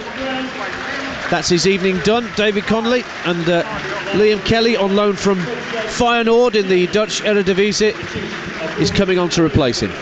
Well, that'll be a blow. I think both teams have lost two of their better players. Obviously Joelinton tonight and Brown as well for Oxford, so fingers crossed that those two are going to be okay. Maybe they're not taking any chances. I don't know, how bad both those injuries are, but that's a blow to lose Brown. I mean, Kelly's a different sort of player, he's busy, gets on the ball, but obviously you miss those goals that Brown might get you. Yeah, Kelly went out to Rotterdam when Jaap Stam, who coached him at Reading, took that job out there, but he's had very limited opportunities in the Eredivisie, so he's back in the English game on loan here at Oxford. Liam Kelly, 24-year-old, diminutive little number 10, sort of pocket-sized, isn't he? Yeah, I mean, he's small. I mean, they've got a couple of small players in there, I guess, and you lose that physical presence that you got with Brown as well, and the goal, so you've got to get him the ball, though. Incidentally, Cardiff 2, Reading 2 in that all-championship tie. Reading have come from 2-0 down to level it. Andy Rinomota with Reading's second at the Cardiff City Stadium. So 2-2 there, 2-0 here on TalkSport 2 to Newcastle United. We've played 62 minutes here at the Kazam Stadium. But as you can hear, even though the Newcastle fans should be happy at being 2-0 out, they want Mike Ashley out. The song start again against the beleaguered Newcastle owner. We were speaking with our friend Lee Ryder from the Newcastle Chronicle, David, earlier tonight on TalkSport 2 about this latest takeover bid. Whether there is any genuine substance in it. Well, I think the fans are just, want to know, obviously, what does Ashley want? How much does he want? What's realistic price? What does he want to get? A return on his investment would be the obvious answer, I guess. Yeah, but I think for the fans, he could be waiting for a very long time, to get maybe the figure that he wants. Ruffles goes up for a header on halfway for Oxford with Yedlin. Good turn by Nathan Holland on this near touchline. Winter throw off Matty Longstaff. Oxford trying to get themselves up a period of pressure here. They need to at least get Newcastle a little bit concerned here. Another goal incidentally at Pride Park. Derby 4, Northampton 2. Sam Hoskins with a penalty 6 minutes from time for the Cobblers, but Derby still look destined to go through, so Rooney gets to face his old club. Clear push by Jamal Lascelles on Matty Taylor, right in front of the referee. Free kick taken quickly by Oxford. Josh Ruffles moving down the left-hand side, finds Cameron Brannigan in field, midway point of the Newcastle half. Brannigan's gone again, lofted up to him, onto his chest, left-hand corner of the box. Keeps it in play as he runs out towards this near touch line, fires it back to Josh Ruffles. Brannigan's there again, looking to lob it down the left-hand side, asking Nathan Holland to give chase. Oh, that's very calmly defended by Jamal Lascelles, dummied to thump it downfield and then just dragged it infield away from Nathan Holland, and eventually did launch it back into the Oxford half. 2-0 Newcastle. Well, they look very comfortable, don't they, that back line of Newcastle. You've got the 3 centre-halves and the 2 wing-backs, so it's in effect a back 5. Very hard for Oxford to break them down. Their passing and possession play has got to be so good. It's got to be really on the money. I mean, I think that's why they've elected to take those shots from distance, because they look up and they see that wall, black and white, and they think, can we get through there? No, all right, I'll take the shot on. Well, before his ACL injuries, Lejeune was forming a really good partnership at the heart of a four-man Newcastle defence with Jamal Lascelles. They had a good understanding. In fact, those two, and then particularly the arrival of Martin Dubravka, certainly saw an upturn in Newcastle's defensive solidity. And in this three-man system they've got at the back that Steve Bruce is deploying, those two and Fabian Schär look to be very solid. Equaliser in the National League. The leaders Barrow are level. Another Rooney has scored tonight. This time John Rooney gets Barrow level. 1-1 at Dover. So you can say Rooney. Yes, you can. Oh, Rooney. Yeah. 1-1 in Dover. 2-0 in Oxfordshire here to Newcastle United. The Premier League side have got 25 minutes to see out here, and they have plenty of space for Sean Longstaff to run into through the centre circle. He's got Almiron going like a sprinter on his outside. Plays it to the right-hand corner of the box for DeAndre Yedlin. Yedlin looking to make room to roll it back in field. Finds Almiron, who's always busy, always wanting the ball. Then Bentaleb spreads play out to the left-hand side. Ritchie finds Saint-Maximin. Got two Oxford players faced up by him. Just rolls his foot on the ball to keep it away from them, and then just knocks it back 5 yards for Ritchie. Bentaleb gets a shout of man on. Oh, a lovely little drag back, Bergkamp-esque from Nabil Bentaleb. Got away from the Newcastle fans, and then Yedlin wins a throw on this near side. 2-0 Newcastle lead. I mean, since Johnington's gone off, they haven't had a forward, have they? I mean, Saint-Maximin's almost operating as a left winger. Almiron's playing as a false nine, you'd call him, whatever. So. I mean, he's up there as a number 9, but he's not really a 9, so they haven't really got a striker, which I think for the Newcastle fans, they think, well, come on, is that enough? Delightful first touch from Matty Taylor as the ball was sent downfield to him. Ball's rolled in field for Oxford by Nathan Holland. Gorin steps away from Sean Longstaff, midpoint of the Newcastle half, and then Brannigan loses out and fouls Schär as he tried to bring it clear. And Peter Banks blows the whistle for a Newcastle free kick. So Cardiff 2, Reading 2, Liverpool 0, Shrewsbury 0, Birmingham 0, Coventry 1, and Derby 4, Northampton 2 in the other FA Cup fourth round replays tonight. Don't forget Tottenham Southampton is live on Talk Sport tomorrow night with Sam Matterface, your commentator, Mark Saggers, your host. They'll be live on air at the Tottenham Hotspur Stadium at 7 o'clock. The whole game fully live, and then Andy and Jason taking your calls as they will tonight on the Sports Bar on Talk Sport after 10 o'clock. Here on Talk Sport 2 at 10 p.m. it's Talk Sport 2 tonight, the show where you're never more than 15 minutes away from all the headline news you need on what's been a busy day of live sport across the Talk Sport network, which is not done yet. We've got a quarter of this game to go, just less than. Oxford 0, Newcastle 2. And the Magpies have a free kick just inside the Oxford half that's rolled back into their own half for first Lascelles and then Lejeune to work out to Matt Ritchie.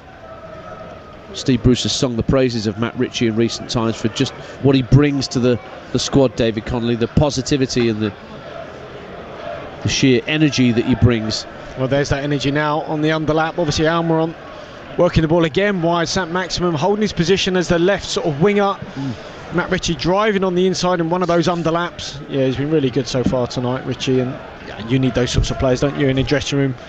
They can lead it. And we heard, didn't we, about Carl Robinson? He's got a couple of those older boys, whether it's Mackie or whatever, Musinho leading the dressing room. Here's Yedlin with a cross into the area, headed back by Sam Long, almost trying to plant the header in the bottom corner. Good save at the end from Simon Eastwood. It was good defending. You know what he's trying to do there, Long. He didn't really know. He knew Saint-Maximin was around him. The ball's bounced just in front of him.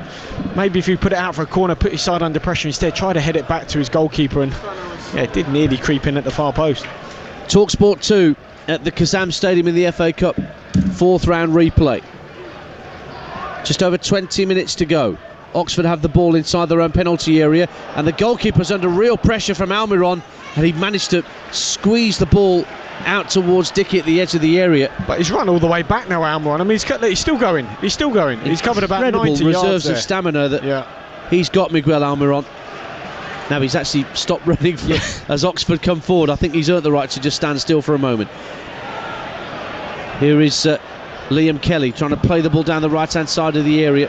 He was looking for the run of Sam Long, but just overhit it. And another goal kick goes Newcastle United's way. And we tick round towards 70 minutes. 2-0 Newcastle lead. Well, look, if he keeps working like that, Miguel Almiron, you know, even if he's not scoring, he's helping his team, he's affecting the team. It's obviously putting in the mileage. You can build your game from that. Obviously, build your touch, build your possession play, build your assist. Obviously, then try and nick a goal. But especially with that work rate, he'll endear himself to the fans. He will. And his goal return has improved. Of course, it was 26 games before he got his goal against QPR in December. 4 in QPR against Crystal Palace, should I say. 4 goals in 11 since then for the Paraguayan. I think he was a fan favourite before he got his goal because the work rate was there anyway, wasn't it?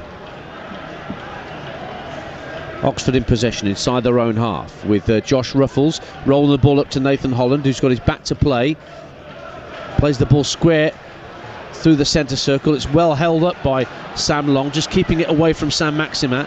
And now a chance for Liam Kelly. He likes to go back into his own half. You can hear the groans of some of those around the Kazam. And it's actually on Sam Long, because when he intercepted the ball, he could have played forward, but then he checked back out. He's done that a couple of times today. You know, maybe not the most confident boy going forward, and you can hear the fans, obviously they sense that as well, but it's not really going to help him. Well, there's going to be a change here, and I think Alex Gorin is coming off. And replacing him is Dan Aguier, ex-Burnley. Carl Robinson opted not to loan him out after impressing against Gillingham in a League One fixture in January. He's a forward, so they've bolstered their attacking line. They've taken off that deep line midfielder in the Spaniard Gorin, and they've brought on Aguier. Yeah, I know Dan a little bit. When I was coming to the end of my career at Wimbledon, he was in the youth team. He then joined Burnley. He's found football really hard to come by since, and I know Wimbledon were actually trying to get him back on loan, but didn't work out for whatever reason. Here he is, getting a chance. 22 years of age, Dan Aguier. One back on halfway by Newcastle United. The ball's rolled forward to Sam Maximin. Tries to get away inside the area, but across comes Sam Long. Good defending from the right back. Toe pokes it behind for a Newcastle corner at the east stand end. Newcastle 2 up. Yeah, he's defended well, I think, Sam Long. He's had a really good game. As I said, he's an excellent defender. He'll run all day long. Maybe with the ball going forward, it's not really his game. That's why they were linked with a right back, Oxford. They maybe want somebody a little bit more comfortable in possession, good going forward. Dover are back in front against the leaders Barrow in the National League. Michael Woods late on. Corner kick, meantime, for Matt Ritchie. Deep to the far post, heads go up, and it's just drifted over the Oxford United crossbar. And it'll be a goal kick to the user way to our right. In fact, it's been given us a corner by referee Peter Banks, and there'll be in no hurry to take it. An own goal has put Liverpool in front against Shrewsbury. Roshawn Williams with the unfortunate own goal for the Shrews. Liverpool then a goal up, and they've got about 15 minutes to play in that cup tie as well, same as we have here at the Kazam Stadium. Liverpool Shrewsbury's live on Talk Sport. Here on Talk Sport 2, Newcastle 2 up, and they have a corner on this near side where the east stand meets the south, the way to our right hand side. Going to be Ritchie with a left-footed in-swing, a lovely delivery, flick to the far post, and Sykes just lofts it out of harm's way for Oxford. Sam Maximin back to retrieve it before it gets to the halfway line. And then ball lobbed forward down the right-hand side. Almiron once again is giving chase. He is the Duracell bunny this evening for Newcastle United, but even he can't catch that diagonal ball. Oxford goal kick. He'll need to be recharged, that's for sure. He's put an awful lot of work in. It's been excellent. Standout player for Newcastle and of the game. Well, you will be asked by Ray Stubbs for your man of the match at the end of the game. May have already given us a good clue there, David Connolly, but we'll see. It's time for somebody else to stake a claim. Just over a quarter of an hour to play. Oxford 2-0 down and coming forward down their left-hand side with Josh Ruffles.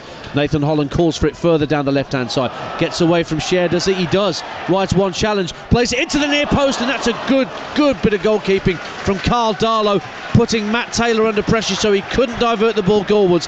Matt Taylor's convinced it's a corner kick, but it came off his boot last of all, most definitely, and went behind for a Newcastle goal kick. 2-0, Newcastle still lead. All right, excellent play there from Holland out on this left-hand side. Won the ball really cleverly, and then obviously looked up. Maybe could have cut the ball back, but instead played the cross right at the near post. You could see Matty Taylor just trying to get across Darlow. He feels that maybe Darlow got the final touch, but the referee's given it as a goal kick. Doncaster have beaten Tranmere by 3-0 in the League One match tonight. Very good performance for Donny. So they go level on points with Oxford United. Just 3 shy of the top 6 with that win on the Wirral. Newcastle in possession on the halfway line with Dandre Yedlin. Spots the run of Almiron down the right hand side, who knew he was offside and didn't even bother waiting to go after the ball for the assistant's flag to go up. Just stop running. I think he's earned the right to stop running on occasion. Yeah, absolutely. But again, he's working across the line, always making himself available. And he's won the ball back. He has won the ball back after Josh Ruffles was a bit lax in possession. Matty Longstaff fires the ball in field. He was caught late by Liam Kelly, who's going to get a yellow card. The Oxford substitute for clattering into the Newcastle youngster. Well, it was a little bit late there from Kelly. Just as Longstaff released the ball, he just followed through Kelly and just caught Longstaff. I'm sure it'll be okay. When is it a surprise? I guess the tempo's dropped from Newcastle 2-0. Maybe they're pretty comfortable at half-time. They haven't really got out of second, third gear in this second half, have they? They haven't needed to. No. Derby County will play Manchester United in the FA Cup 5th round. Full-time whistle's gone at Pride Park. Derby 4, Northampton 2. Rooney gets a rematch against his old club, and they're at home at Pride Park to Manchester United. That should be good fun in round 5. Ball's clipped in for the Newcastle free kick, looking for Yedlin, who pushed forward. He barged into the centre half. And that'll be a free kick to Oxford United. Well, that was straight off the training ground, that one. Right hand side, the ball, they looked to deliver it in the box, instead reversed it straight across the pitch to Matt Ritchie on his left peg, just trying to pick out his centre half at the back post. Really well worked, clever that one. Matt Ritchie fires a ball long downfield, asking Almiron to give chase, which he does willingly, but it's half cleared by Elliot Moore. Ruffles, neat ball down the left hand side for Liam Kelly, who flicks the ball instinctively infield. Oh, and Birmingham City have equalised in stoppage time against Coventry. Harley Dean, 1-1 at St Andrews, extra time beckons. Here at the Kazam Stadium, it's 2-0 to Newcastle. Kelly plays it backwards to square for Dickey. Now Ruffles on this near side of the left, faced up by Yedlin, comes in field and plays it square for Sykes, who's dropped deep. Sykes has got a bit of green grass to run into. Sykes gets to just outside the area, lofty cross, Ruffles might get the head on it, so too to Matty Taylor, comes out to Nathan Holland. The drive is blocked by at least 2 Newcastle legs. Ruffles gets it back at the edge of the area, left hand corner of the box, clips a ball into the centre, headed away by Lascelles, and then Almiron barges into Liam Kelly, and a free kick to Oxford, and a chance to load players in the box after the Paraguayan just lent on his opponent. 2-0 Newcastle, but a free kick to Oxford. Well, let's see if they can make something of this. Obviously Newcastle players, Almiron's not happy with that, but obviously a little bit frustrated. He was on the ground and just sought a little bit of retribution there, but they've got a free kick, Oxford.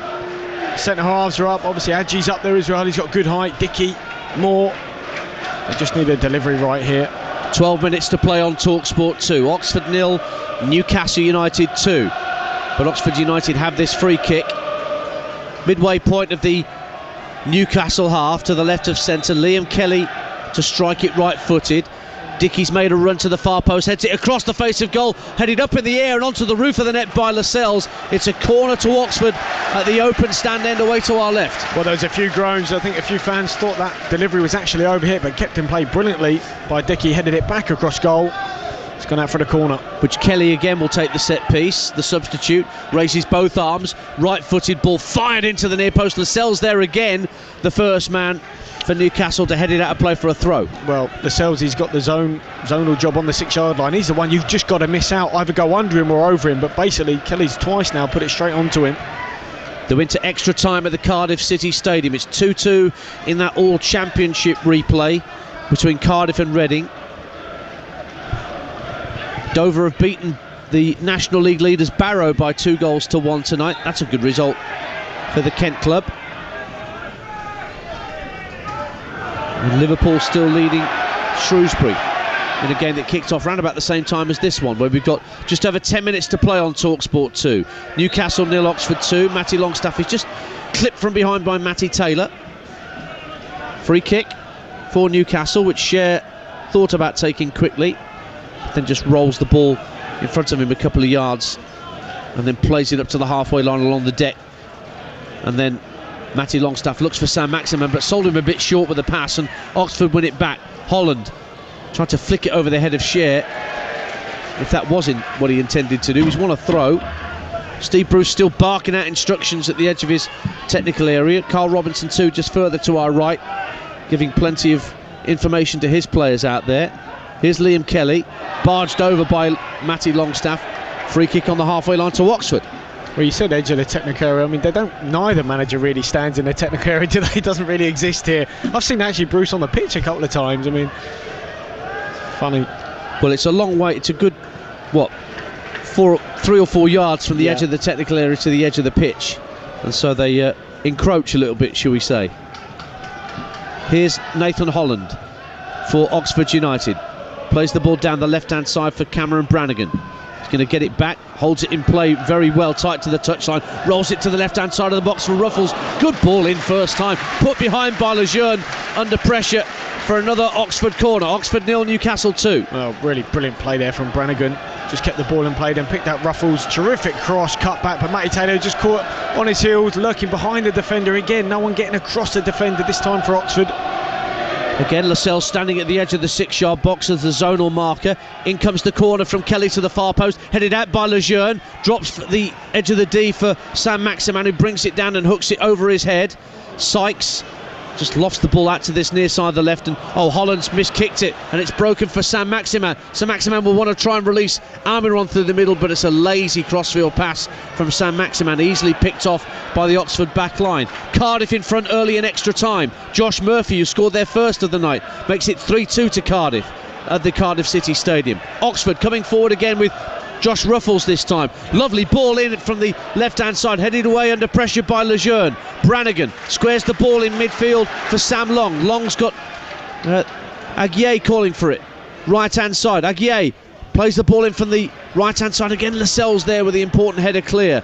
Brought down by Almiron, who's been everywhere tonight for Newcastle United. And now Bentaleb has a bit of time and space to roll the ball up towards the halfway line, where Sean Longstaff, who got Newcastle's first of the night, gives it back to Ritchie. Ritchie that runs into a bit of traffic, lost possession. Aguier brings the ball forward. Good strength from the 22-year-old. Still going Aguier. He's brought down by Ritchie, and he's won a free kick for Oxford to the right of centre, 25 yards out. Yeah, good play there from the young forward. Come on a sub. He's looked lively, hasn't he? When he's got the ball, he will travel with it. Ajay, make things happen. He's won a foul. So good, 5-6 yards outside the box here, just to the right of centre. I think it's Kelly that fancies this. Yeah, he's grabbed the ball very quickly, hasn't he? He's a right footer, Liam Kelly, but I think he might fancy his chances of maybe trying to beat Carl Darlow at his near post. Well, it's a big wall. I mean, the likes of Lascelles in there, Lejeune, so he's got to get it up and over pretty quickly. And just look at those deliveries in the box. I mean, they've got to get across that one of those defenders. Yeah. You know, too often they're sort of caught behind them, and you know, when they're 6 foot plus, it's just not going to happen. 7 minutes to go on TalkSport 2. Free kick to Oxford, 2-0 down and needing something here to give us a grandstand finish. And it's Liam Kelly, the substitute, who steps up right-footed over the wall. Brilliant goal! How about that? Game on at the Kazam. Liam Kelly, the substitute, did go over the ball, did has to beat Carl Darlow at his near post. That's exactly what he did. 7 to play, and the Yellows are back in this cup tie. Oxford 1, Newcastle 2. Well, Liam Kelly with a lovely free kick there. What quality, technique on the strike. We've seen two really good goals, haven't we? He did fancy it. He grabbed it as soon as the free kick was given, put it down, picked his spot. Darlow got one hand to it, up and over the wall, but he couldn't keep it out. Fantastic finish. Only made a couple of appearances during his time in Holland with Feyenoord, on loan here at Oxford. And he's just shown what his quality is like. And suddenly there's a bit more belief around the Kazam Stadium with 6 minutes to play on TalkSport 2. Can Oxford force extra time? Here's Dickey on halfway. Now Newcastle will sit a bit deeper, you imagine. Dickey striding forward, looking to thread it through to Matty Taylor. Lascelles calmly intercepts, fires it into the feet of Almiron, who turns and goes on the halfway line, running at Elliot Moore, trying to go outside him. Almiron with a shot, blocked by Simon Eastwood and cleared away for a throw. Oh, and Almiron's done his hamstring. I don't believe it. I think he's pulled up with some sort of hamstring injury. After all that work he's put in, not another injury for Steve Bruce and Newcastle United. Oh, goodness me. Let's hope not. I mean, he's limping. I don't know what's quite wrong with him.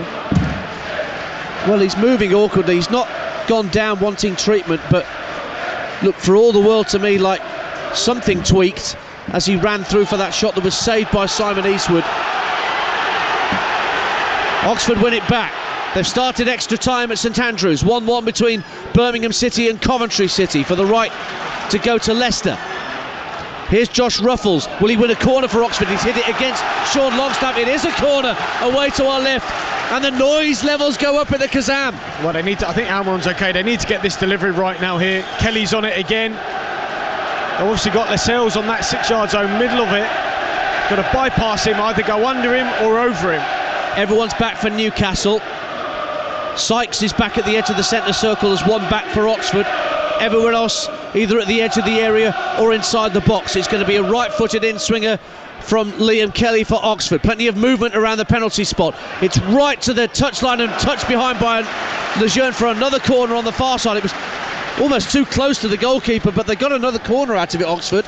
Yeah, Matty Taylor, I think, was just sort of stopping Carl Darlow coming for it. He's actually overhit from Liam Kelly. I think Lejeune could have left it, would have gone out of play and would have been their ball. Instead, he's touched it out of play. Didn't get a call, Oxford did have he? got another chance. So Liam Kelly goes across to the far side in front of those Newcastle fans in the north stand. Right-footed outswinger then to come from Kelly. Good delivery. Up goes Dickey, heads it up in the air, right under the crossbar, and Darlow has been barged into. Did really well to hold on to the ball, Carl Darlow, in fairness to him. 4 minutes to go. Well, time ticks away. Oxford 1, Newcastle 2. Well, it wasn't really an outswinger. We thought it might be, but he actually drilled it, and I think that just helped Lascelles maybe just get something on that. Well, we're now into the last 3 minutes of normal time. Oxford giving themselves just a glimmer of hope at the Kazam Stadium. Ball thumped downfield by Simon Eastwood, the keeper. Headed down well by Scher on the halfway line. Longstaff finds Almiron, who appears to have got over that injury, and then he's caught by Rob Dickey and he stayed down, and that will not help Steve Bruce's calm demeanour on the touchline. Well, look, if someone like Almiron, if he picks up an injury now, he'll get absolutely crucified, Steve Bruce. He's already lost Joelinton. I don't think he can take that many chances. 2-1, but he's been their brightest spark, I guess. He takes him off, but there's only a few minutes left. Well, he's walking that tricky little line, Steve Bruce, of saying to the Newcastle fans that he wants to take the FA Cup seriously and get to the business end of it, but also doesn't want to get too many of his star players in the red zone, as it were. And that's where Almiron appears to be. He's won the ball back again for Newcastle and moves into the Oxford half. He's got Saint-Maximin calling for it down the left-hand side of the penalty area. Saint-Maximin been taken out to the touchline by Sam Long. Cuts back in field, Saint-Maximin. Oh, brilliant touch to get inside the area. Pulls it back for Longstaff. Oh, he's put it wide from 8 yards out. Should have made it tie over. And 5th round for Newcastle, but he's put it wide, and it's a goal kick to Oxford. Oh, superb from Saint-Maximin. Lovely little turn inside the box in the presence of mind, just to cut the ball back to Longstaff. He's gone with a first-time finish on his weaker left side. Just side-footed it past the post, but I think, yeah, that's Almiron's last move. It's the right thing to do, I would suggest, although the boos go up around the Kazam Stadium. He is coming off. I'm looking to see who's coming on. I don't know what Carl Robinson's moaning about, because what's he going to do? Run off the pitch as well? He can't run anymore, Almiron. He's within his rights, I think, just to take his time. Well, it says number 16, and there is no 16 on the Newcastle bench.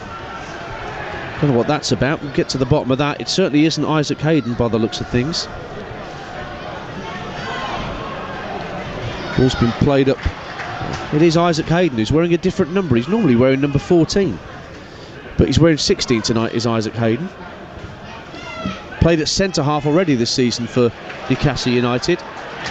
Here's Oxford coming forward, trying to equalise it here. Brannigan fires the ball across the penalty area. Aguier will keep it alive with his back to goal. Rolls it back to Sykes. Now out to the right-hand side of the penalty area. Long's crossing is deflected away.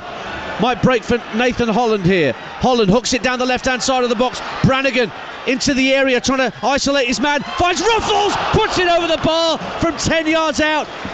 Ball pulled back to Josh Ruffles, the left back. Let the ball run across his body, but his right-footed shot just sailed over the crossbar for a Newcastle goal kick. It's 1-2. Well, you're right. As it came onto his right peg, that was the crucial element. If it was on his left, I think it might have been a goal. But again, you get the ball to Brannigan, who's been brilliant. He'll make something happen. Within that move, you just think, you just get it to him. He'll pick the right pass. He did. Lovely little cut back to Josh Ruffles. Let the ball run across onto his right peg, but then just leant back and side-footed it over the bar. We're into 4 additional minutes minimum on TalkSport 2. Oxford 1, Newcastle 2 in this 4th round replay. Oxford desperate to create one more chance. That was probably it that we might have seen just now from Josh Ruffles. Aguier turns into no man's land on the far side of the field, just runs the ball out of play, and it's all about game management at this point for Steve Bruce and Newcastle. Lejeune fires a ball high into the Oxford half. Sam Long prevents it going out of play, and a foul given for a barge by Matt Ritchie on Sykes. It's not quite on the halfway line. We've already played a minute and a half of stoppage time, and Carl Robinson is going absolutely tonto on this near touchline, trying to get Oxford going and get the ball downfield. Diagonal ball from Rob Dickey out to the left-hand side for Ruffles. Good flick on. Nathan Holland trying to get ahead of Cher. Cher gets his foot in first and hooks it out of play for a throw-in to the U's, midway point of the Newcastle half. They're getting on with it here, as you might imagine. Oxford trailing 2-1 and time running out. They've got 2 minutes of added time to do something about it. Ruffles down the left-hand side, tries to swing across and it's deflected. Darlow comes out swiftly to the corner of his 6-yard box and clutches hold of it gratefully for Newcastle. I'm sure he'll take his time here, Darlow, as much as he can, just run the clock down. Matty Taylor obviously saying to the referee, Peter Banks, come on, he's got his arms in the air. Whatever happened to the 6-second rule? It just didn't. It was. Maybe it's not on the laws anymore. Anyway, it's cleared downfield by Darlow, but it's won back by Oxford. Sam Long, the right back, goes back for his keeper Simon Eastwood, who just hoofs it downfield first time over the head of Matty Taylor. Brannigan did really well to win it back, and he was fouled by Sean Longstaff in the centre circle. Free kick for Newcastle, for Oxford rather. And up comes the keeper. It's a free kick in the centre circle, and Simon Eastwood's been sent forward by Carl Robinson. Liam Kelly to take this free kick into the last minute of added time. Kelly looking to the right-hand corner of the box. It's headed across the face of goal by drop for Holland. Oh, Nathan Holland, 2-2. It's extra time at the Kazam Stadium. Newcastle have blown it, and it's Nathan Holland, who was in the West Ham side that got trounced here by Oxford in the League Cup earlier in the season, that looks to have set up an extra half hour with a wonderful right-footed volley. It's 2 apiece. Oh, Holland the hero, what a strike, what a goal this is. I mean, to win the free kick, Carl Robinson's indicating to Simon Eastwood, you get up there, be a pest in the box. Liam Kelly delivers the ball really wide to the far right-hand side of the box. It heads back across goal. They keep it alive, it's cleared to the edge. There's Nathan Holland just waiting, it falls on his right peg. He just watches it all the way and then arrows it into the far corner. Absolutely stunning strike, terrific technique, what a goal.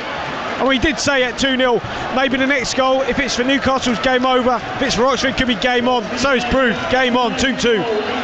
Well, we're going to have an extra game on in just a bit. We're going to have another half hour as things stand. We're 2 apiece on TalkSport 2.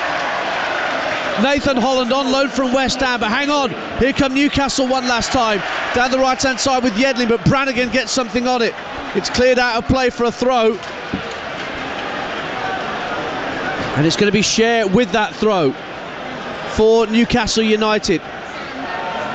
What a time to get your first goal for your club on loan. Ball's played into the box, almost found its way through to Ritchie, cleared up to Matty Taylor. Taylor has got away from his man, but the full-time whistle has gone as the Oxford fans thought for a moment that Matty Taylor was going to get away and clear. What a comeback from the League One side. 2-0 down at half-time, and halfway through the second half, you didn't see a comeback from the U's on, but they managed to get themselves back into the game. 2 late goals. Liam Kelly with a brilliant free kick 6 minutes from the end of the 90, and then 4 minutes into stoppage time, a first Oxford United goal for the West Ham loanee Nathan Holland gives us parity and gives us extra time on TalkSport 2 at the Kazam. It's Oxford 2, Newcastle 2. Extra time on the way. Ian Dancher and David Connolly, the TalkSport 2 commentary team. What a comeback. Amazing comeback. All tonight's results: Birmingham 1, Coventry City 1, extra time being played. Extra time being played in the Cardiff-Reading tie. Cardiff 3-2 up, Derby through to the 5th round where they play Manchester United. Derby 4, Northampton Town 0. Liverpool's youngsters have beaten Shrewsbury by a goal to 0. So the first team can go to Shrewsbury, can go to Chelsea for the 5th round. Doncaster 3-0 winners of Tranmere Rovers in League One. In the quarter-finals of the EFL Trophy, Newport beat Leicester's under-21 side and play Salford in the semi-finals. On top of the table, Barrow lost 2-1 at Dover in the National League this evening, and Dover are out of the playoffs only on a goal difference. Commentary on extra time and an incredible FA Cup tie between Oxford and Newcastle United on the way. Finding your perfect new home can be tough. So if you keep missing out, it's time to search at On the Market. There are thousands of new properties to buy or rent every month at onthemarket.com. 24 hours or more before they're on Rightmove or Zoopla. On the Market. See them first. Set up a property alert today. Search onthemarket.com to find your perfect home. If you're in the market, search onthemarket.com. See onthemarket.com/new and exclusive. Agents specify exclusivity. This is your captain speaking. I'd like to welcome you on board today's flight. As we're currently behind schedule, we're going to skip all the pre-flight checks and just proceed with takeoff. I've given the tyres a kick and I think we've got enough fuel to get there, and the oil warning light hasn't come on yet, so buckle up and enjoy the flight. You wouldn't fly without the proper checks, so why drive without them? Highways England recommends you check your tyres, fuel and oil before every long journey. For more information on vehicle safety checks, search Think. I spy with my little eye something beginning with P. People? No, parrot. I'll have to remember my binoculars next time. Although you might not be able to see it, your small actions can have a real impact with Shell. Every time you fill up and use Shell Go Plus, you'll be protecting and replanting forests around the world. Make the change. Drive carbon neutral. Shell. Go well. See goplus.shell.com/CO2 for details. Building your credit score doesn't have to be difficult, because now you can check your eligibility for an Aqua card without affecting your credit score. We say yes to 5,000 people every week, even when other lenders may have said no. And we could say yes to you too. At Aqua, we know you're more than your credit score. Check your eligibility and search Aqua card. Representative 35.9% APR variable on Aqua Classic. Credit provided by New Day Limited, 18 or over. Subject to status, terms apply. TalkSport 2, official broadcast partner of the Premier League. Ian Danter and David Connolly, the TalkSport 2 commentary team, for a cracker at the Kassam Stadium. Newcastle United 2-0 up late in the game with 6 minutes to go. In fact, Oxford United scored twice. What a comeback. Extra time about to get going. Ian Danter, David Connolly, with just the mood of the situation in regard to Newcastle under Steve Bruce. If they go out tonight, there's going to be a lot of criticism coming his way, despite the fact that his team were 2 up and doing well. But letting this lead slip could be catastrophic for Newcastle. Well, it's bad enough that they've got to play the extra half hour, Ray. And maybe Carl Robinson might be thinking something similar after all the football that Oxford have played, bearing in mind this is their 43rd game of the season. But we'll just have to see how things pan out at the end of the extra 30 minutes. We are about to get things back underway. Thank you, Ray. Oxford will get things back underway here at the Kazam. Kicking towards the east stand, the Jim Smith stand away to our left-hand side, and kickoff is taken by Mark Sykes. And Oxford have another chance then. They started the game at 0-0. They were 2-0 down. What a finish from Nathan Holland to bring us all square at the start of extra time. And Rob Dickey, who was part of that setup for the equalising goal, David Connolly, with his first header at the far post, nodded across, and I think it was a Newcastle head that inadvertently nodded the ball into the path of Holland. But what a finish. And here is Holland down the left-hand side of the area early on in extra time. Faced up by Scher, plays the ball along the near post. Aguier, oh, brilliant block right outside the goal, but Aguier's got it again with his back to goal, trying to turn and get the shot away. Finds Cameron Brannigan with a left-footed effort, and that's wide of the post.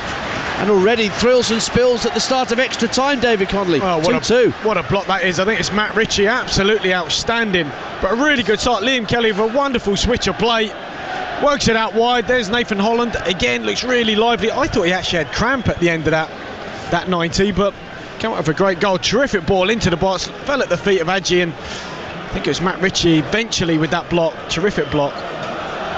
Darlow with the goal kick for Newcastle United. That must have been an interesting huddle that Steve Bruce and his players were in. Adjei down the right-hand side for Oxford. He's got support from the overlapping fullback, Sam Long. Long's got away from his man, or the cross is hit too firmly and sails over the crossbar for a goal kick to Newcastle. But that was good work by Adjei and Long down the right-hand side for Oxford. Yeah, again, just that little ball into the box, bit of composure there from Sam Long. He had a couple of men over at the far post, maybe could have picked someone out, just overhit it, but that would give him real confidence. Obviously that late goal, and started really well this first opening period of extra time. Cardiff are 3-2 up going into the second half of extra time against Reading, and it's 1-1 at the end of the first half of extra time at St Andrews. It's still 1-1 between Birmingham City and Coventry City. 2-2 here. Mark Sykes turning on the skill on this near touchline. Little drag back and a roll over to get the ball away from three Newcastle shirts. Now Nathan Holland down the left-hand side. Oh, good challenge from Scher to win it back for Newcastle. Watch the ball all the way, clears it up to halfway, but Moore steps in front of Sam Maximan. Now here's Liam Kelly, whose free kick gave Oxford hope with 6 minutes to go. Sam Long, the right back, just inside the Newcastle half. The ball's played looking for Adjei down the right-hand side, who's looking to isolate Matt Ritchie, I think, David Connolly. But here come Newcastle with Sam Maximan darting through the centre of the field. Sam Maximan with a drive, well saved down low by Eastwood, plunging to his left. Good stop from the keeper. Yeah, excellent, got down really well. He hasn't had much chance really with the goals though, would you think? I mean, the free kick he got one hand too, but it was really well taken from Kelly, and then the strike from Holland. Oh no, you can't whip Carl Darlow for either of those two Oxford goals. Both really well taken in their own separate ways. And Eastwood was beaten by that beauty from Sean Longstaff early in the piece.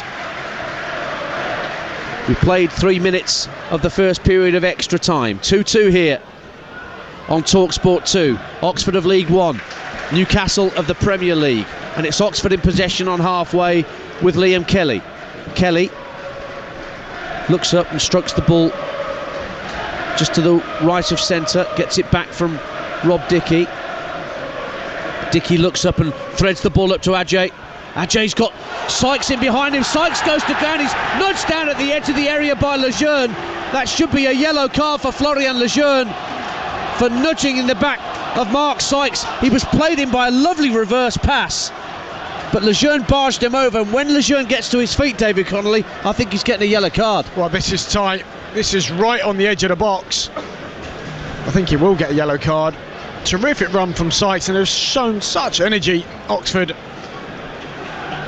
at the start of this first period of extra time. It's in a good area. I mean, I don't know if Kelly will fancy it from here. It is a little bit to the side of the right of the box. Well, again, he's grabbed the ball, hasn't he, David? Yeah, I think he fancies it, but it's a hard angle. It's certainly not as central an angle as his goal. It is a couple of yards to the right, which makes it a bit harder certainly for a right footer. It's more a left footer, to be honest. Well, if he beats Darlow at his near post a second time, then Darlow does have some serious questions to ask himself. This is a good 3 or 4 yards further to the right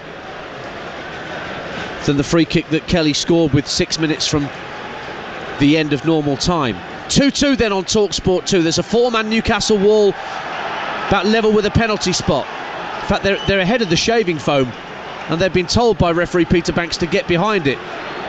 You can see where they're standing. They're standing in front of the line, David. What are they playing at? Well, they're chancing their luck, but Peter Banks has got to push them back. So back they go. Matty Taylor standing over this free kick as well. It's Kelly again, goes for the near post, and this one goes over the crossbar. That was a bit too ambitious for the substitute. 2-2. It's a harder angle for a right footer. I think it would have been better going with a lefty there, maybe. But as it is, he's got one great one already, and since he's come on, he's had real quality on the ball, hasn't he? He's moved it well, passed it, spread the play, got terrific technique. He's bright, he's bubbly, he's giving them real energy. Another change coming up for Newcastle United. Kieran Clark's going to come on here, and the player coming off is Florian Lejeune. So a straight swap, centre half to centre half, and Clark's played an awful lot of this season on the left hand side of that 3-man centre half partnership. So a straight swap for Newcastle, positionally speaking. 2-2. Clark then on for Lejeune. Oxford in possession in their right back position with Sam Long, just shy of the halfway line. Looks for Ajay down the left hand side, cleared away, drops on the halfway line for Matty Longstaff, who tries to release Hayden down the left hand side,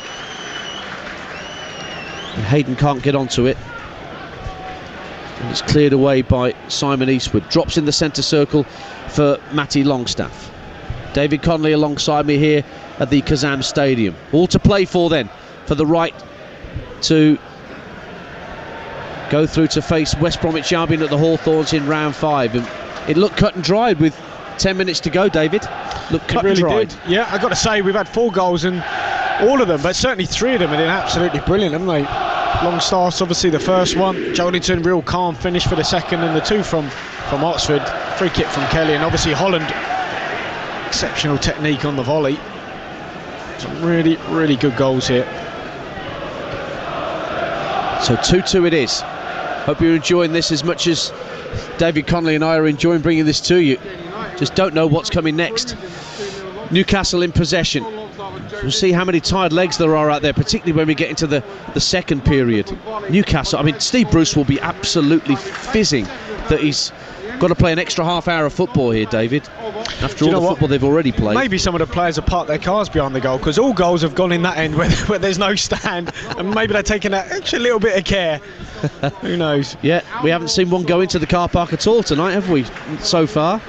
All gone into the back of the net. Here's Sykes looking for Ajay down the right hand side of the box. He'll keep it in play down by the byline, faced up by Kieran Clark, rolls it back to the edge of the box. Sykes takes a touch, it's blocked, comes out to Brannigan, release it for Holland. Holland's shot is blocked by Lascelles, comes out to the left hand side, and Holland again, who's got Brannigan in support, tries to play the ball in field. Brannigan will have it, give it back to the West Ham Loney. Holland, first time cross into the box, turned round the corner by Sykes, tried to flick the ball into his own path, Bergkamp like, but it went through to the goalkeeper. That was against Newcastle as well, wasn't it? It was the Dabizas goal, yeah. But it didn't come off this time against the black and white stripes. Here's Sam Maximan, but that's a good challenge from Elliot Moore. Sam Maximan threatened to get away down the Newcastle right, but a good sliding challenge from the centre half. Throw in, 2-2. Well, they're just defending, I think, a little bit deeper now, Oxford. Just depriving that space in behind for Sam Maximan. Obviously, they've lost Jolinton, they've lost Almiron now, Newcastle. A little bit of impetus has gone from them. Don't have the same quality up top, and they do miss that sparkle that I think Almiron gives them. TalkSport 2 at the Kazam Stadium. 2-2 here between Oxford and Newcastle. 3-3 at the Cardiff City Stadium, as Yaku Mete brings Reading level again in the second half of extra time. We're in the first half of extra time here at the Kazam. 9 minutes have elapsed. Oxford 2, Newcastle 2. Remember, Newcastle were 2-0 up until 6 minutes from time.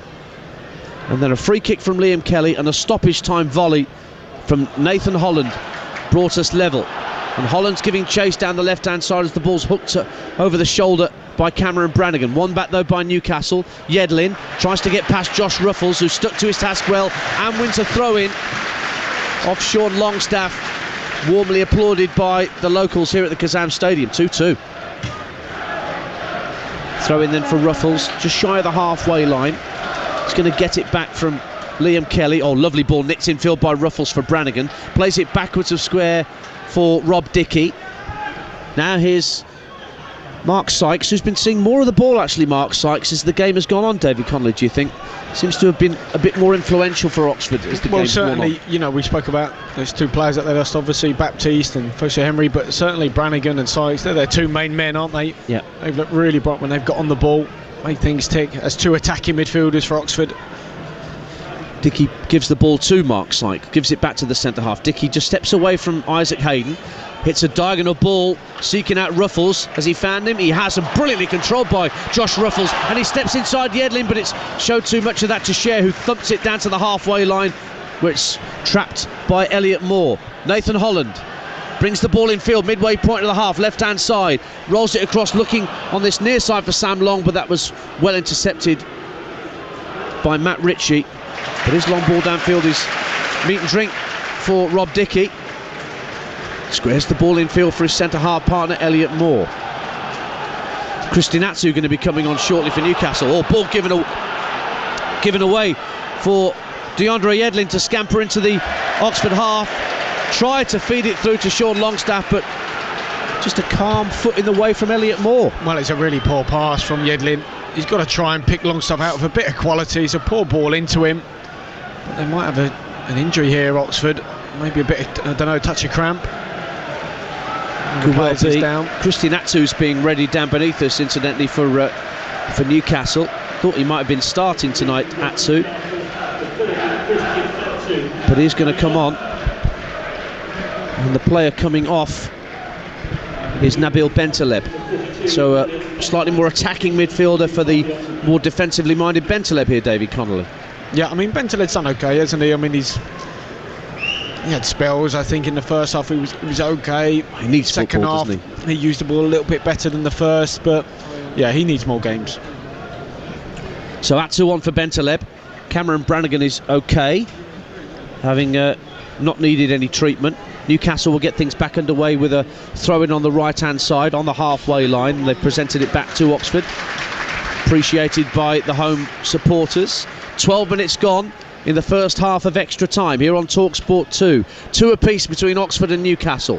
Matty Taylor, we're going to barge Ritchie out of the way. Felt he was fouled. Nothing doing, says the referee. And here comes another change for Oxford United, and George Thorne is going to get a rare appearance here for Oxford United. Now signed permanently till the end of the season, only a short-term deal. Was on loan from Derby County, but only made 3 appearances. He actually went off in the League Cup tie against West Ham here with a shoulder injury, but he's only just recovered from. And it's Cameron Brannigan who's coming off to allow George Thorne to replace him. Good effort from Cameron Brannigan tonight. Absolutely. I don't think he's too happy though to come off. I think he's saying, look, I'm all right. I could have stayed on the pitch. Wants to do well. I think he's a really good player. Really impressed me tonight. Maxime Biam, who's put Coventry back in front in extra time at St Andrews. Birmingham 1, Coventry 2, with only 5 minutes or so to play in that tie. We're approaching the 14-minute mark here at the Kazam Stadium in extra time's first half. 2-2 between Oxford and Newcastle. George Thorne's first involvement is to roll the ball back to his goalkeeper, Simon Eastwood. Ball drops in the centre circle for Hayden. Looks to lob the ball over the top for Sam Maximan to get onto. Left-hand corner of the box. Sam Maximan into the area, trying to make room for a shot, trying to get in at the near post. Brilliant save from Eastwood. Good effort from Sam Maximan. The ball's still alive for Newcastle. Matty Longstaff tries to lob it goalwards. It's gone behind, but excellent goalkeeping from Simon Eastwood to deny Sam Maximan what would have been Newcastle's third. Yeah, super skill from Sam Maximin outside on this left-hand side of the box. Fakes to shoot with his right, chops back in on his left. Looks to toe poke it past Simon Eastwood, but he gets a great hand down there. Terrific save. Might have been a combination of hand and foot, but superb stop. Well, if we do get to penalties, it's worth noting that Simon Eastwood has made 4 penalty saves in 2 League Cup ties this season for the U's. His goal kick downfield, straight onto the head of Lascelles. Lobbed downfield by Sean Longstaff. Rob Dickey gets the header in front of Sam Maximin, but Sam Maximin then wins the second ball. Atsu looks for DeAndre Yedlin on the right-hand side for Newcastle. DeAndre Yedlin teases the ball down the right-hand side of the area for Sean Longstaff. Looking for Sam Maximin. Heavy touch that allows Thorne to get the ball clear for Oxford to the halfway line, but Newcastle retrieve it instantly. Ball's played up for Longstaff of the Sean variety. Matty plays it out to the right-hand side. Good ball down the right-hand side of the box for Atsu. Atsu running into the area, tries a left-footed ambitious drive, and the jeers of the locals will tell you where that's ended up. That nearly has gone into the car park. 2-2. Nearly hit the scoreboard, that one, right in the corner. This left-hand corner by us. First time really we've seen Newcastle in the Oxford half with any real quality. Got to say, the home team have been superb, haven't they? Since they got that second goal, that equalising goal. Been much more dominant team in this extra time. Well, we're into stoppage time. Probably only a minute. I didn't see the board turn round. Just a minute of added time at the end of this first half of extra time, and the referee blows the whistle. So we are 15 minutes away from penalty kicks to decide who goes to the Hawthorns in round 5. Still then Oxford 2, Newcastle 2. Elsewhere they're still playing at Cardiff. Cardiff 3, Reading 3, and Birmingham 1, Coventry 2. That's approaching the conclusion of extra time there too. Liverpool through tonight, beating Shrewsbury by 1-0. Derby through to face Manchester United. They beat Northampton by 4-2. Tottenham Southampton, that's tomorrow night live on Talk Sport. Join Mark Saggers and the team from 7 o'clock at the Tottenham Hotspur Stadium. Coming up after this programme, once extra time concludes and maybe penalty kicks, we'll recap what happened in the ODI, the first ODI between South Africa and England that took place in Cape Town today. You heard exclusive ball-by-ball commentary on Talk Sport 2, and we will bring you a full recap of how that first ODI panned out once we are finished here at the Kazam Stadium. David Connolly, what are your thoughts going into this second period of extra time? Newcastle aren't hanging around, are they? That's for sure. They've already had their drink, they're out on the pitch. I think Steve Bruce has told them, look, might have given them a little bit of a rocket there to get going again, get back to how they played in that first half, probably first 45, 50, 60 minutes. Oxford taking their time in the huddle. Carl Robinson obviously trying to give them some words of wisdom. They are going to be shooting into this end with no stand where all the goals went in. Might bring them a little bit of luck, but they've earned it. They've certainly earned taking Newcastle this far, that's for sure. Really good response in that second half. Well, you can hear the applause around the Kazam for the effort that Oxford have put in to get us to this point.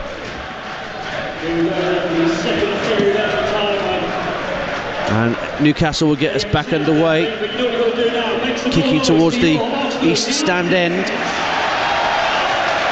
Public address system asking for a bit of extra effort from the season ticket holders and the ticket holders. And we're back underway on TalkSport 2 for this second period of extra time. Newcastle in the black and white stripes, kicking towards the east stand away to our right.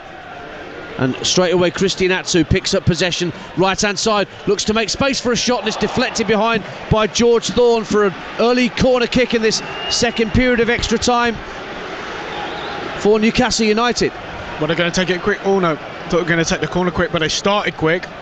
I'm sure Bruce said to them, look, come on, get out there, get going, you're better than that, better than what you showed in that first period of extra time, and they've started well here. Matt Ritchie with the corner into the near post. It's cleared out towards the edge of the box. It's picked up by Matty Longstaff for the left-footed curler just over the bar. Lovely effort from Longstaff, but it just half a yard over Simon Eastwood crossbar.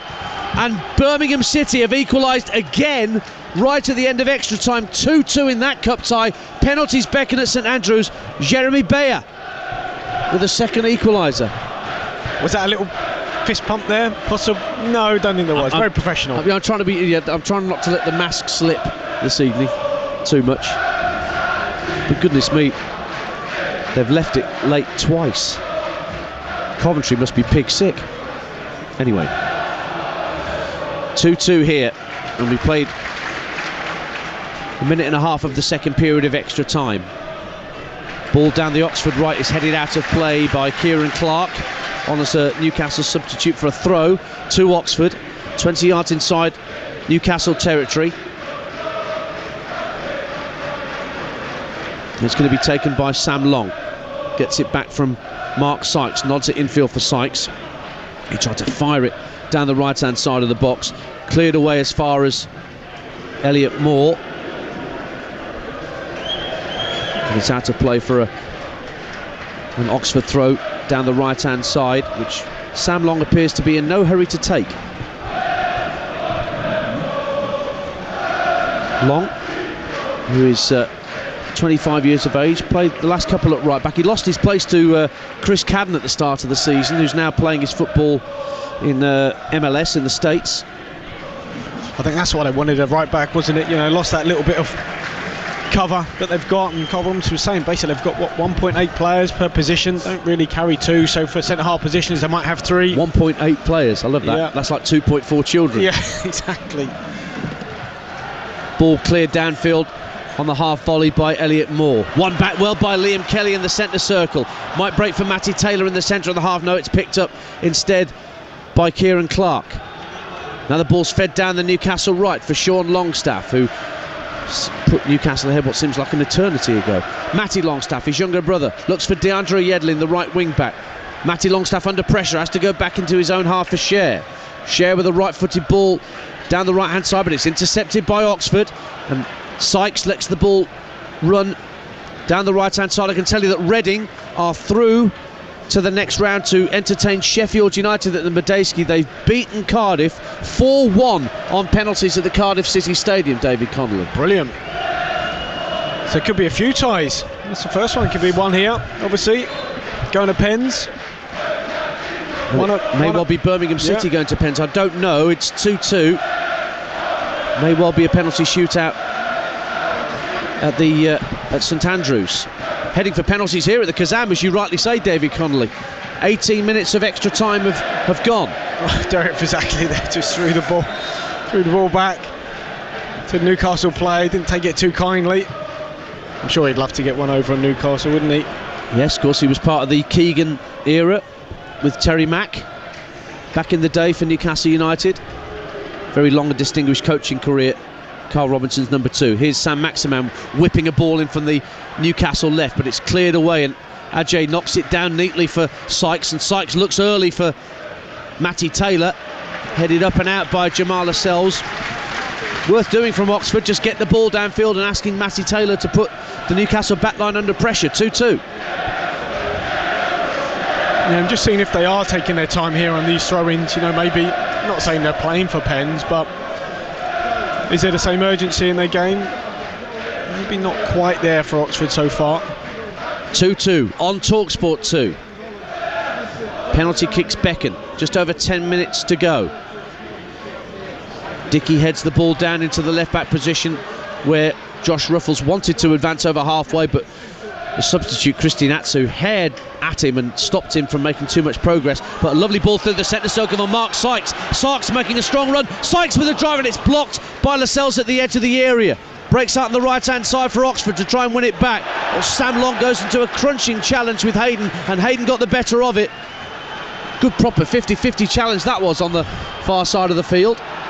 Here's Yedlin looking for Atsu. Atsu midway point of the Oxford half. Finds Sean Longstaff. Now Sam Maximan in space inside the area. Left-hand side. Sam Maximan can't take the ball with him. Retrieves it in the end. Gets to the byline. Checks onto his right foot. Trying to find a teammate. Sam Maximan goes in alone and tries to beat Eastwood at his near post, but Eastwood makes a good save. 2-2. It was a good save. He wasn't giving up though, was he? Sam Maximan forced wide. Eventually worked it back into the box. up to the byline, worked back outside, just trying to create that sort of angle aimed at the near post, but Eastwood got down well. I think it's going to take something special to beat him today, as it has done. He's a really good goalkeeper, Simon Eastwood. Matty Taylor's gone down hurt inside the Newcastle half. He's back on his feet though quickly. 2-2. 9 minutes of extra time to go. Here's Yedlin for Newcastle. Ball's rolled into the feet of Christian Atsu, but Elliot Moore just steps in front of him. That was well played by the centre half. Yeah, the two centre halves done well. Just going back to that chance from Sykes, lovely ball into him from Rob Dickey, and then Sykes carried the ball. I think he could have actually brought it a bit closer to goal again, took the shot too early. Mark Sykes again trying to get involved down the right hand side. He's forced Lascelles into putting the ball out of play for a throw-in. That was good industry again from Mark Sykes. Yeah, he's had a very, very good game, Sykes. Him and Brannigan. Two centre halves as well have got better. I think they learned from the first half, possibly being a little bit too high. Their defensive line, too much grass for the likes of Almiron and Jolinton to run into behind, but they got it right in the second half.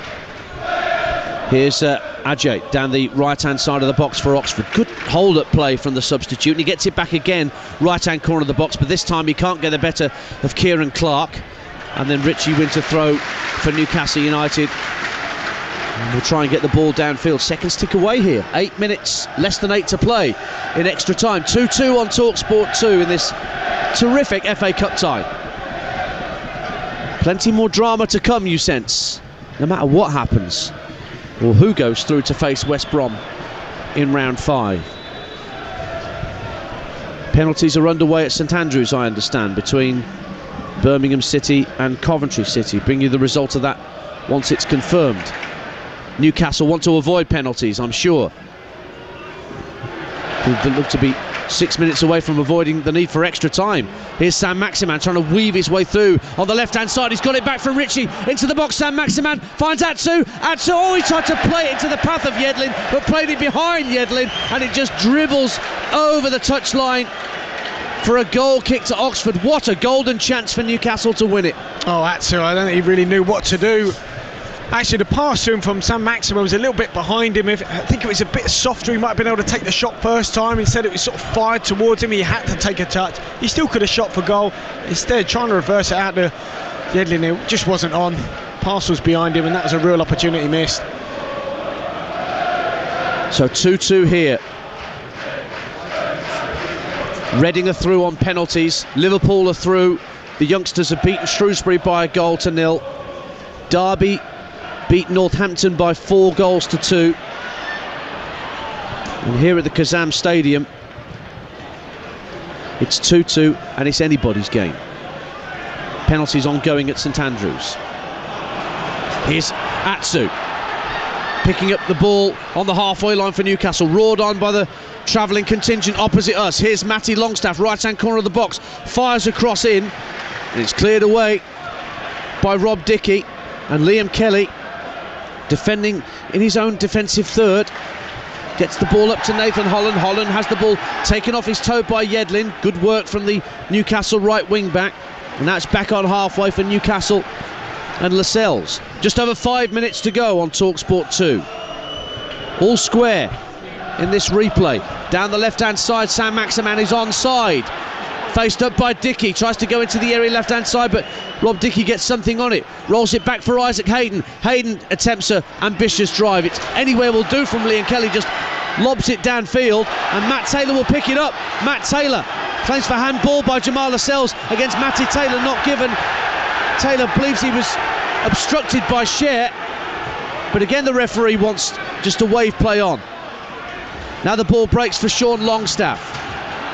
Finds Matty Longstaff, right-hand side for Newcastle United. Just outside him is Yedlin. Yedlin level with the edge of the penalty area. Sean Longstaff gets it back.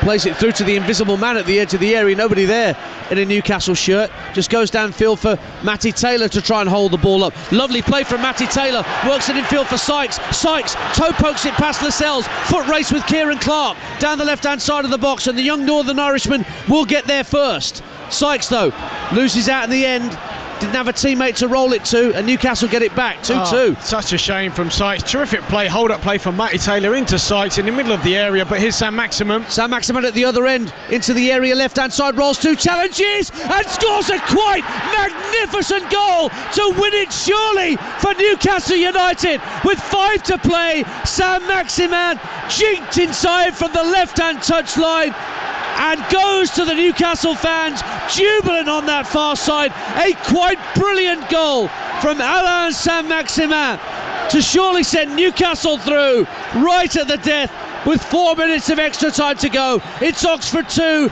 Newcastle 3. No, it's a stunning strike, it really is. I mean, Sykes has done so well for Oxford, but he loses possession up close by the Newcastle box, and that's it. They just break with real speed. Eventually work the ball wide to the left where Sam Maximin, he loves to hover, doesn't he? That's where he does all his damage.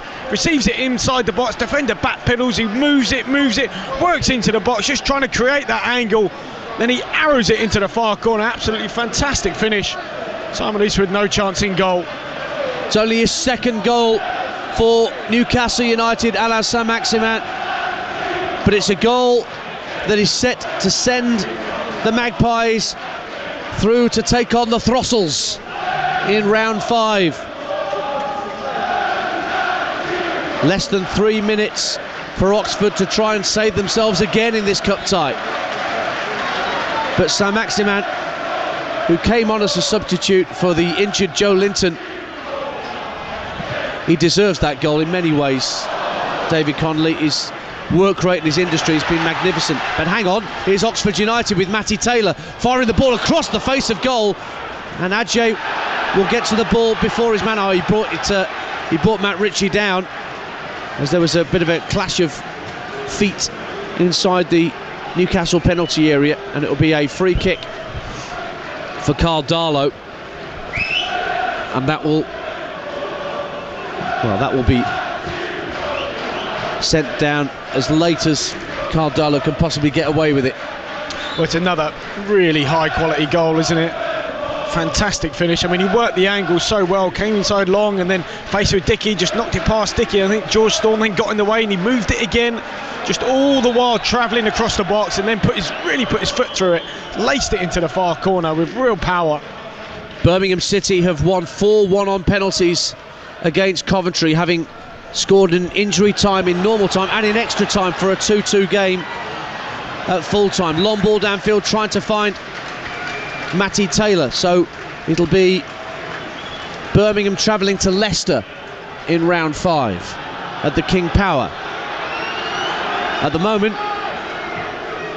Newcastle are heading for the Hawthorns in round 5.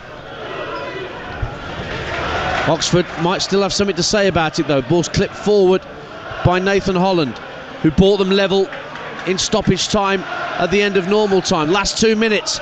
Now Elliot Moore's gone forward to join in with the strikers, and a diagonal ball trying to find him, sails over his head. He was offside anyway. Free kick to Newcastle United. 3-2 to Steve Bruce's men. Oh, there's a few deflated Oxford United players out there. Obviously it took something special, I think, to beat Simon Eastwood, and excellent strike from Sam Maximin. I just wonder though, is Elliot Moore, is he going to stay up front? Yes, he is. I think he is. So when Oxford get it, they're just going to try and shell it forward. Maybe Moore can win a couple of flick-ons, get Matty Taylor running in behind. Well, the Oxford fans were singing Shearer, Shearer, what's the score to the former Newcastle legend who's here tonight. Now it's the Newcastle fans singing it because they're happy at being 3-2 in front. Atsu trying to protect the ball at the right end of the field as far as Newcastle is concerned. Sam Maximin, box of tricks, isn't he, on this near touchline, just trying to keep the ball away from 2 Oxford defenders. Oh, he's trying all the juggling skill school tricks. That's fantastic stuff from Sam Maximin. And he's kept the ball alive for Newcastle, and then teammates give it away. We're into 1 minute of minimum stoppage time at the end of extra time. Not long then for Newcastle to hold out, to go through to round 5. What have Oxford got left? The ball's inside their own half. They've got to get it downfield. Ruffles will send it downfield. Elliot Moore tries to win a flick on halfway. Matty Taylor keeps it away from Hayden. George Thorne rolls it to Sam Long. This is it for Oxford. They've got to make this attack count. Thorne inside the centre circle. plays a diagonal ball out to this near touchline and Nathan Holland. Holland through the legs of Yedlin. Here's Sykes, tries to give it back to Holland. It's gone out for a throw. Chance for a long throw to be hurled into the box here. Eastwood's coming forward again. The Oxford keeper from the back. Well, they just need to get this into the box, so that's the problem. I don't think anyone out there's got a long throw. They're going to have to work it. Oh, maybe Sean, might be Sam Long. Sam Long's going to take this long throw. We're dealing in seconds now on TalkSport 2. Newcastle so close, but Oxford with a long throw. Taken by Long. Eastwood, the goalkeeper up there, tries to get the flick on. Drops at the edge of the box. And there goes the full-time whistle. And Newcastle are through to round 5. Another away win for Newcastle United. And they go to the Hawthorns in round 5. But they were pushed to the limit by Oxford United. 2-0 up and cruising with 6 minutes to go. Suddenly Newcastle were pegged back by a free kick from Liam Kelly and a stoppage time volley from Nathan Holland. But Alain Saint-Maximin with a quite wonderful third goal in the second half of extra time settled matters for Newcastle United. It's them that go through. They win by 3-2 here at the Kazam, but David Connolly, Oxford United pushed them all the way. Oh, they certainly did. It was a really good response. After a slow start, admittedly, Newcastle were much the better team in the first half, certainly the first 45. We saw 2 really good goals. The first one obviously from Sean Longstaff and then Joelinton, but the response was fantastic. It really was. Second half, they were superb, much the better team. Obviously got back into it. Substitute Liam Kelly with a terrific goal, wasn't it? A free kick over the wall, and obviously the pick of the crop, I guess, would be the volley from Holland. But then Sam Maxwell with absolutely stunning strike to win it, and we saw some really good goals here tonight. It's an excellent cup tie. Well done, Newcastle, but obviously Oxford played their part as well. But of course Newcastle will load the fact that they had to play an extra 30 minutes, and Steve Bruce will be grateful now for the break that Newcastle get before their next Premier League fixture. But at least they're through. I mean, imagine playing the extra 30, suffering a couple of injuries, which it looked like maybe they did, certainly to Joelinton, and then obviously not going through. Well, Almiron, as it is, they've had to battle and they've got through. And Almiron had a slight problem as well, didn't he? We'll have to see what the extent of that injury is. A few boos ringing around for the referee. I don't really know what he did to irk the locals. I think maybe they felt they could have had a few free kicks maybe, but they didn't quite get them.